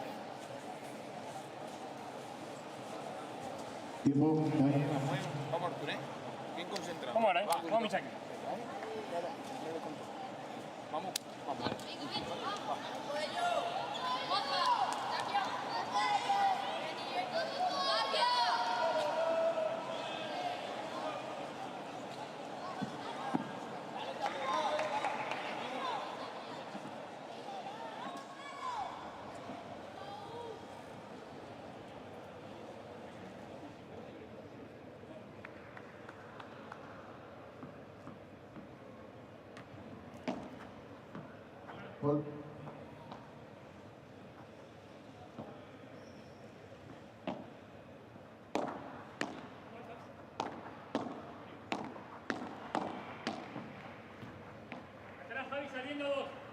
Arturo Coello looking to seal it. Tapia, you wouldn't put it past him to go for that smash, but on that occasion he didn't. Ruiz scoops it back across expertly. Rubio somehow got to that. And I think Coello thought it was already won. It wasn't, but with that jumping smash after, it definitely was.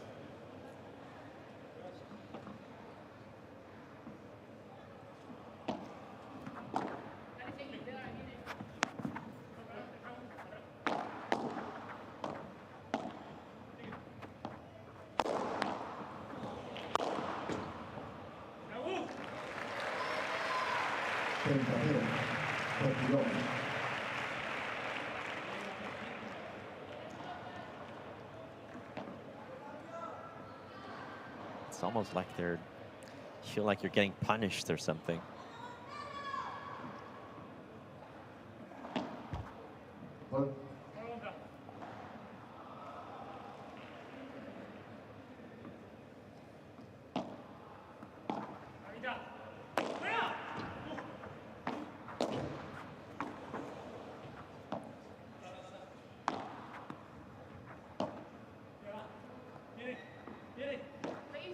It's an incredible save. Rubio and Ruiz have done some pretty remarkable things in this match. And they're leaving us with so many highlights.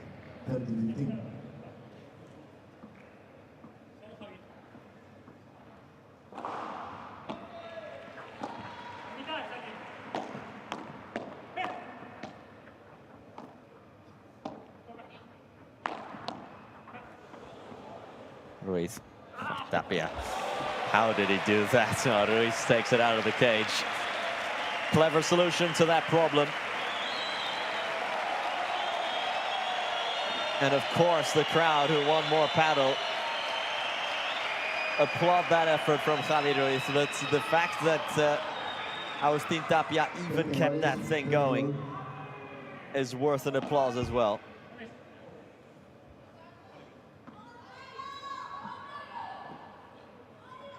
The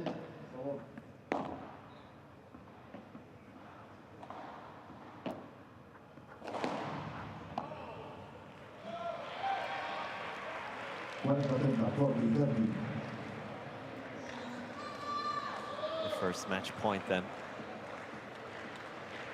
First chance to close this match out for Coello and Tapia and to get their title defense up and running the right way.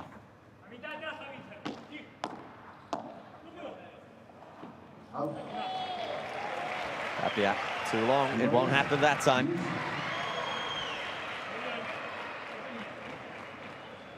They'll face either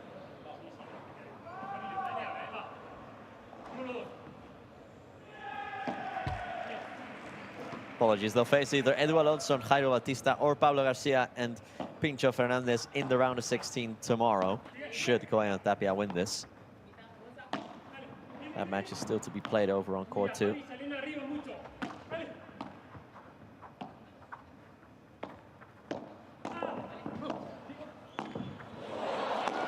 Rubio from the floor, Gonzalo Rubio.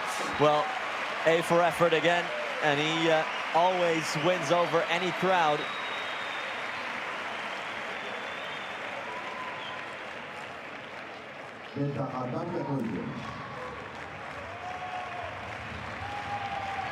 And I think that's the 6th time this match that Rubio's hit the floor.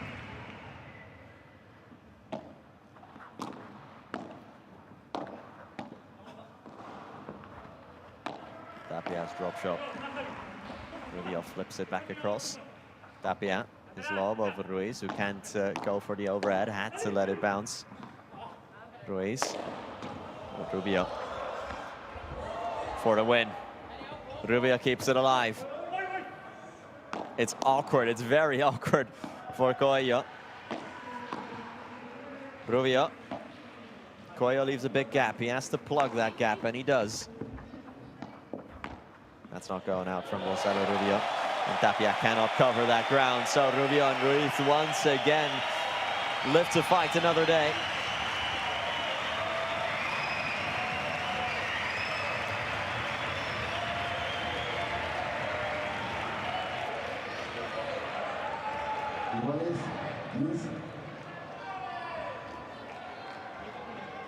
Gracias, por favor.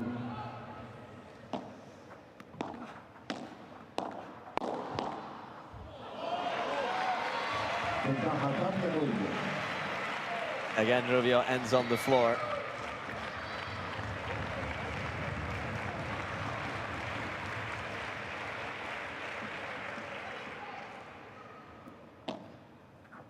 We'll have yet another match point here, number 3. And this one they will take. A hard hit onto the side glass by Javi Ruiz. But Coello and Tapia gets their title defense off and running the right way. They win 6-2 and 6-4 in a stadium where they have never lost. They won the title here in 23. They won the title here last year in 24. And now they've taken the first step of claiming their crown in 2025 as well. 6-2 and 6-4. Coello and Tapia into the round of 16.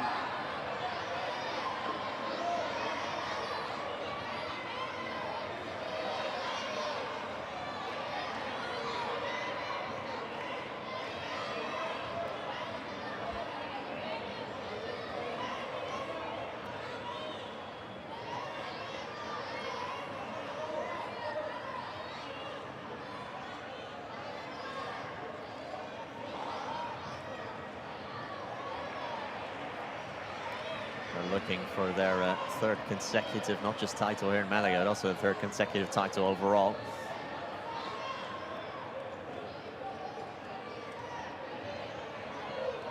Having won in Bordeaux and Valladolid already. And they're also pretty close of having won 50% of every Premier tournament ever played. But let's not get ahead of ourselves. Let's first break down the second set, which took 37 minutes and which just featured a single break. And while Rubio and Ruiz cleaned up their act big time in terms of the unforced errors mainly, they just couldn't keep up with the offensive firepower from the number ones, which how often have we said that? And how often will we say that again as well? The overall numbers paint a pretty picture if you're a Coello and Tapia fan. Not so much for Gonzalo Rubio and Javi Ruiz. And that will do it for the 6th match here at the Martín Carpena. When we come back, one more to go. Jon Sanz and Malaga's very own Momo Gonzalez take on the Deus brothers, Miguel and Nuno. I've been Nicholas Quaresonefort. Thank you so much for watching, and hopefully catch you next time. Bye-bye.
Hello everyone, welcome back to the Qatar Airways Premier Padel Tour and to this beautiful Malaga P1.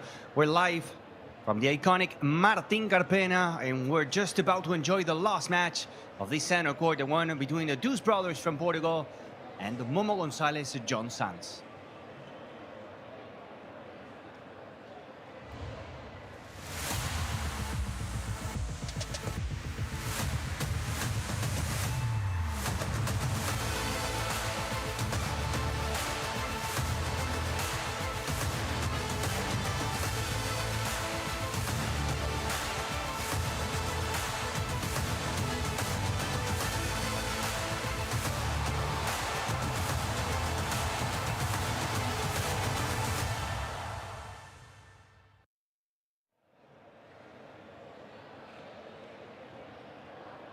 Hola, hola, hello, hello, bienvenidos. Good night, everyone. Last match of the day, the Deuce brothers, Miguel and Nuno, facing Momo Gonzalez and John Sanz. After this, it's going to be over. The action in the center court, third day, Wednesday. This Malaga P1, live from the Martín Carpena. Beautiful venue. Such a beautiful stadium, this one. Coming here as the underdogs and carrying the Portuguese flag, Nuno and Miguel Deus, the Deuce brothers.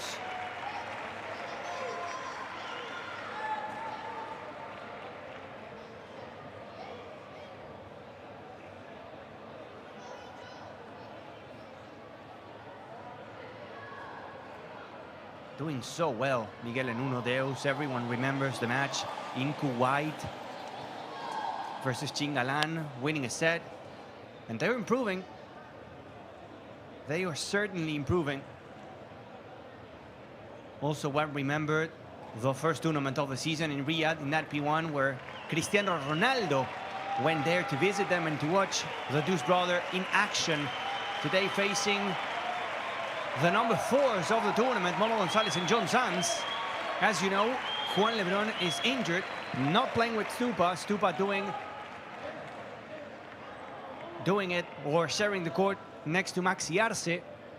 And that's why in this tournament, Momo Gonzalez and John Sanz are going to be the number 4s, the top 4s, which means avoiding Galan and Tapia Coello until at least the semi-finals, which is very big.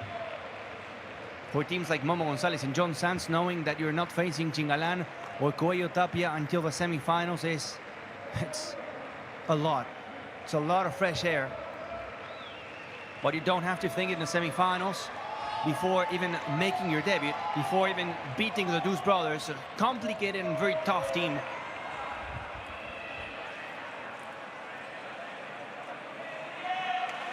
¿Qué tal, señores? Blue Buenas uniform tardes. for Momo Gonzalez and John Sanz. Os recuerdo, Black for the cambiamos Deuce luego a las 9 brothers. y 11, 2 revisiones de vídeo por set, acordaros.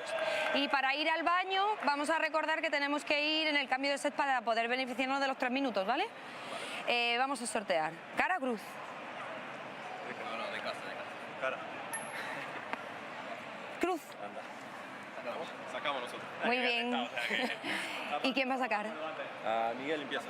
Muy bien. 5 minutos. Nieto and John Sanz winning the coin toss, choosing to receive. It's going to be Miguel and Nuno Deus. The team serving first. Starting the warm-up now. Miguel and Nuno from Portugal. This is Miguel. Hola, Miguel. Last week playing the FIP tournament, the FIP Silver Coxquille. Winning it and picking up 80 ranking points, which is a lot for this kind of teams. Not to go through the qualifiers in the Premier Padel events. They played in the Bordeaux P2 and in the Valladolid P2 in both tournaments, reaching the round of 16. The last P1 was the Buenos Aires P1 for the Deuce brothers, making it to the round of 32.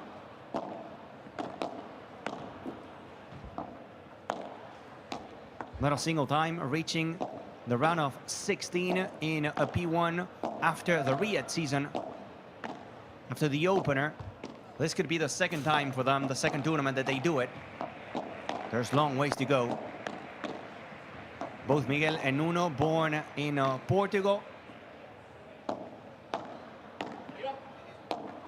In Lisbon, the beautiful city of Lisbon. But Nuno Deus is the brother playing on the backhand. Miguel on the right side of the court. Miguel is more experienced. Nuno, the youngest. 35 for Nuno Deus and 32 for Miguel Deus. Important for this kind of players to choose and go and play these FIP tournaments.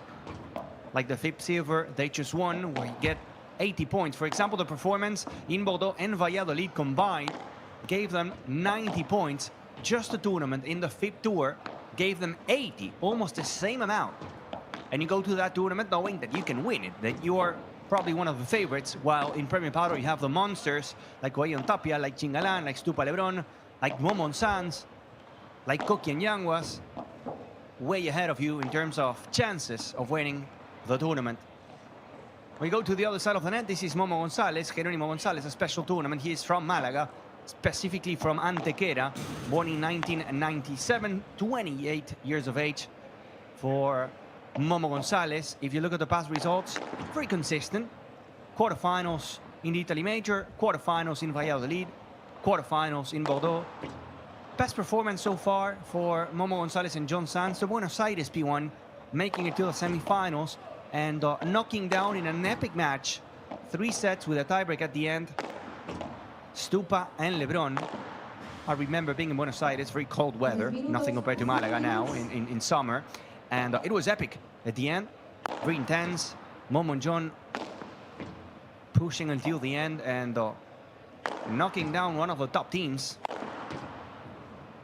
The lefty John Sanz, same results, all season long playing next to Momo Gonzalez. John Sanz born in Pamplona in 2000, 24 years of age, yet to make it 25. Under these conditions, he can be deadly. It's a slow court, but John Sanz is one of those players that whenever you have a fast court, he can play well. Whenever you have a slow court, he can play well. Doesn't really matter. Super nice at adapting, at adjusting his game to the conditions. Same for Momo Gonzalez. So that's why I'm going to go with a 65 to 35% for Momo Gonzalez and John Sanz, even though I think that Miguel and Nuno can be complicated, tough to beat. I still believe that John Sanz and Momo Gonzalez are the favorites here. The winners of this match will face the winner between Tolito Aguirre, Alex Chozas, and Javi Valdez, Agus Gutierrez. Match that is played now in court number 3. We're not going to say anything in case you want to go watch that match. We're only going to say that it's live now. You can go to our official YouTube channel and pick up the court, pick up the match. In this second set, in court number 2, you have Pablo Garcia and Pincho Hernandez facing Edu Alonso and Jairo Bautista. We're closing the journey here in the Malaga P1. And remember that the order of play is already available for tomorrow, starting at 10 a.m., an hour later, with the debut of the number 1s and the number 2s in the women's side. That is Sánchez Paula José María and Delphi Brea Gemma Triay.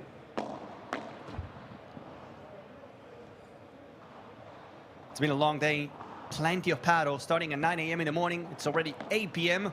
And here we are talking with you guys. Remember that you can go on @Premier Padel in the pin post the agenda of the day in our official Instagram account. And that's the place to find the predictions, the scores. We're gonna have something to talk in this match because we have some news already coming from the main draw in the men's side. But I want to hear also some Portuguese comments about the Deuce brothers. Portugal has been on fire recently. Sofia Araújo claiming her 3rd championship in Bordeaux. The first one next to Andrea Ustero. Portugal is really going up in the rankings, closing the gap between the big nation in Europe, like Spain, and them.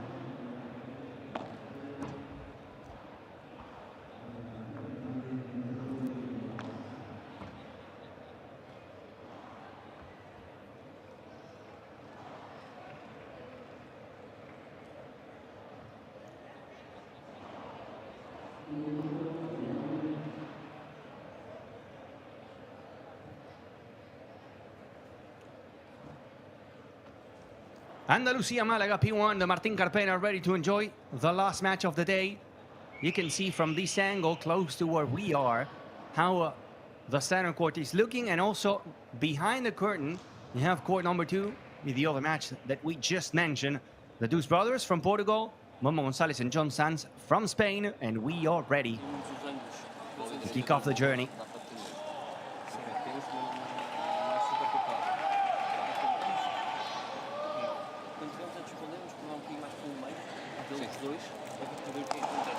Estamos a ir logo à esquerda, depois não meter na malha, pá, um bocadinho mais tenso no meio, para ver o que eles fazem.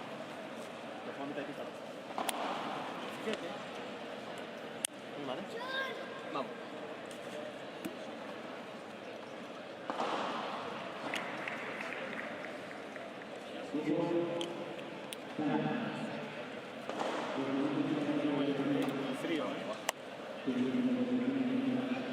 Momo Gonzalez and John Sanz getting ready. Gaby Rica coaching them. We're going to see also Gaby Rica tomorrow with a debut from Claudia Hernandez and Bea Gonzalez. But now, time to focus on this one. Nuno Deus and Miguel Deus serving first. We're just going to go with Miguel and Nuno to make it easier. I'm not going to go with the full name. Nuno Deus, Miguel Deus. Just Nuno and Miguel. Thumbs up from Miguel. It's showtime.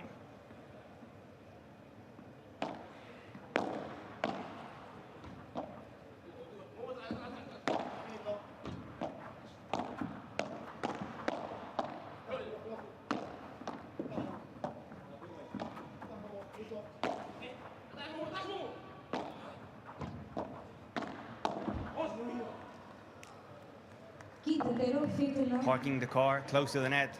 Not the best idea from John Sanz. Unprotected. And the first point goes to the Portuguese.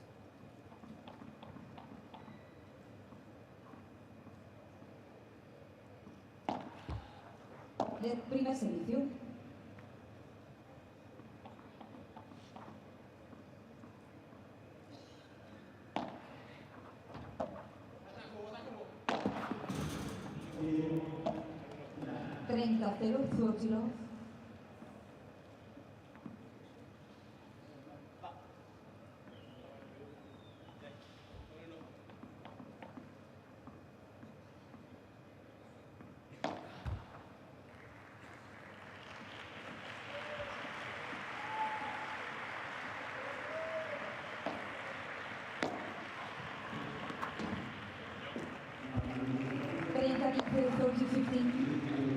First point of the day for Momo Gonzalez and John Sanz.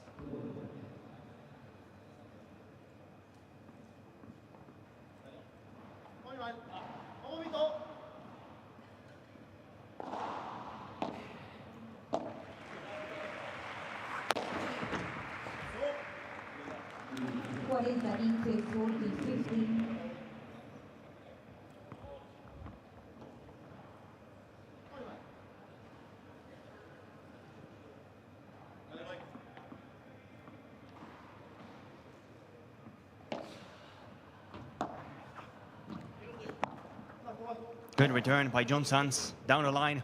Even better save by Nuno. That's going to be the opening game for the Deuce brothers. 1-0 for Miguel and Nuno as we're switching sides.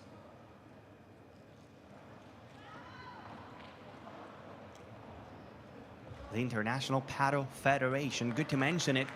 Last week in Madrid, we had the Europeans. Phase 1 and Phase 2, the signature from Ale Galan as well here with the official racket. Phase 1 and 2, we're going to have Phase 3, where Portugal is going to be competing in the men and the women's category.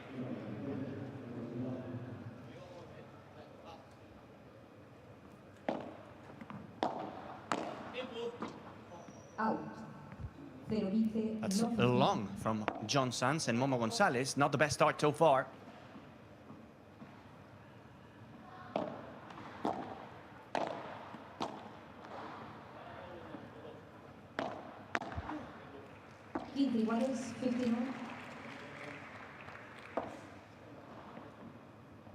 First test for Momo Gonzalez and John Sanz in the tournament and in the center court, learning how to play here.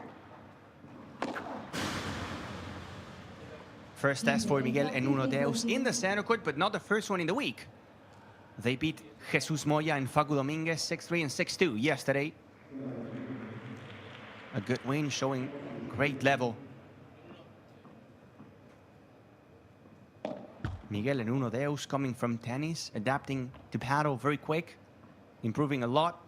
They always talk about playing with your brother, how tough sometimes it can be. But I think they love it at the end. They are super aggressive, both of them.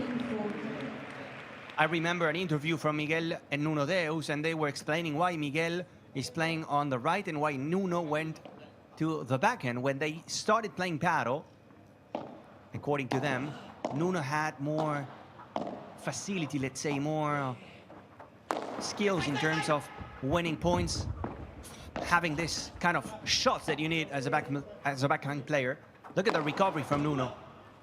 Out of the cage, the smash from Momo, who stays short and all the court to do it. Super save by Nuno Deus. And good dunk. That's a break for Miguel and Nuno.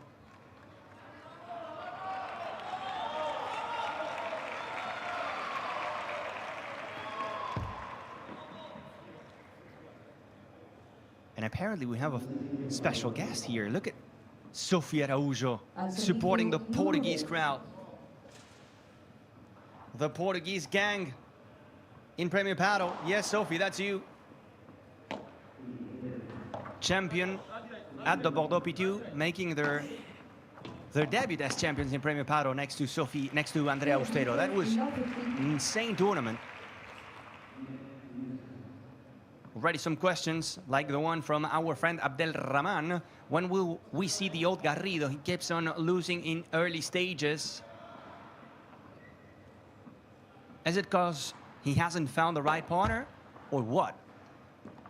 Playing this tournament next to Sanyo Gutierrez, and as our friend says, they lost against Torre and Cepero in straight sets. It feels like the old Garrido, the one that was competing for finals in Premier Paddle next to Yanguas, making it to the Qatar Major final, fighting for championships.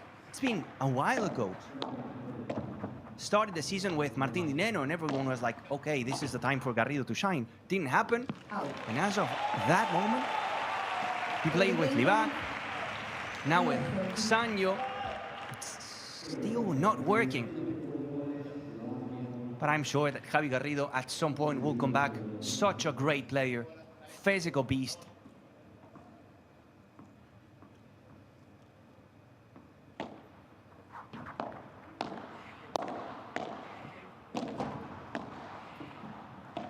Love 30, Momo Gonzalez and John Sanz trying to get the break back. That's going to be a good bounce of the 4 meters fence by by Nuno Deus.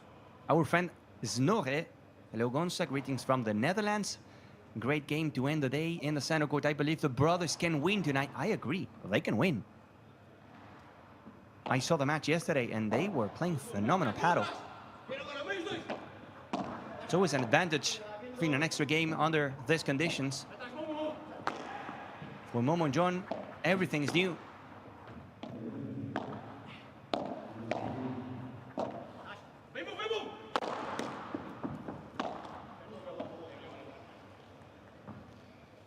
Not very happy with that one, Momo. But they have to do it. Not the first time that we see this match. The Deus brothers versus Momo Gonzalez and John Sanz. There was an epic battle in Valladolid. I want to mention it and talk about it in the next games. So that was probably one of the best matches of the tournament. 40-30, 40-30.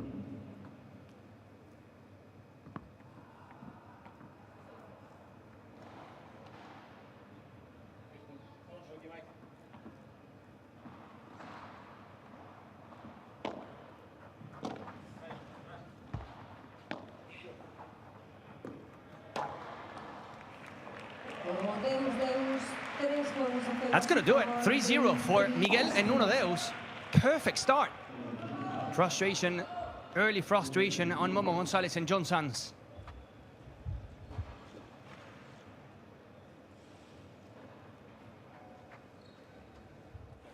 No, para uno más. No te apures, de empezar su guardia. Última salida que hizo.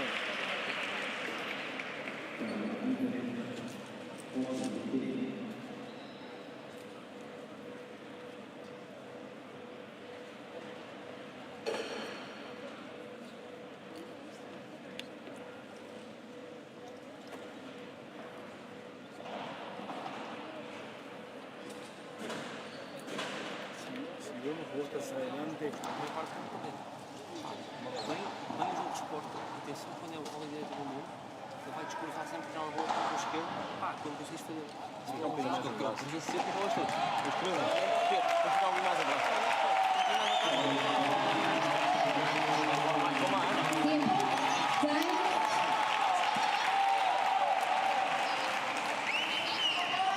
You couldn't really hear a lot there. We were talking about the previous match between the Deuce brothers and John Sanz Momo Gonzalez in Valladolid. 7-6 the first set for Miguel and Nuno Deus. 7-6 the second one for Momo Gonzalez and John Sanz. And in an epic tiebreak with Miguel and Nuno Deus having a couple match points, again 7-6 in the third one. That was absolutely insane. Much better from Momo Gonzalez and John Sanz. They need to wake up.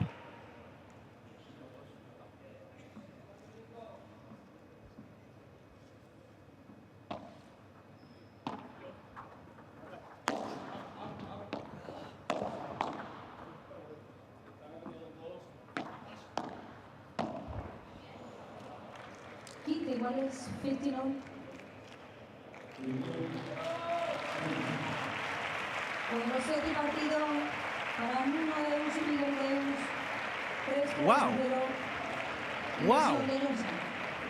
John Sanz is retiring from the match.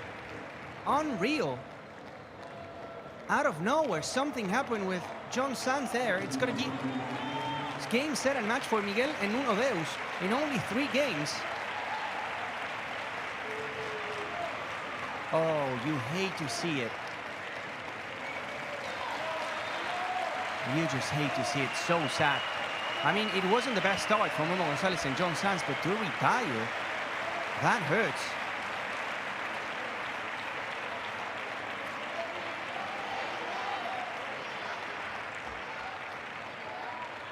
Unfortunate, we gotta see what happened there, if it was only a movement or if it was something he was carrying from before.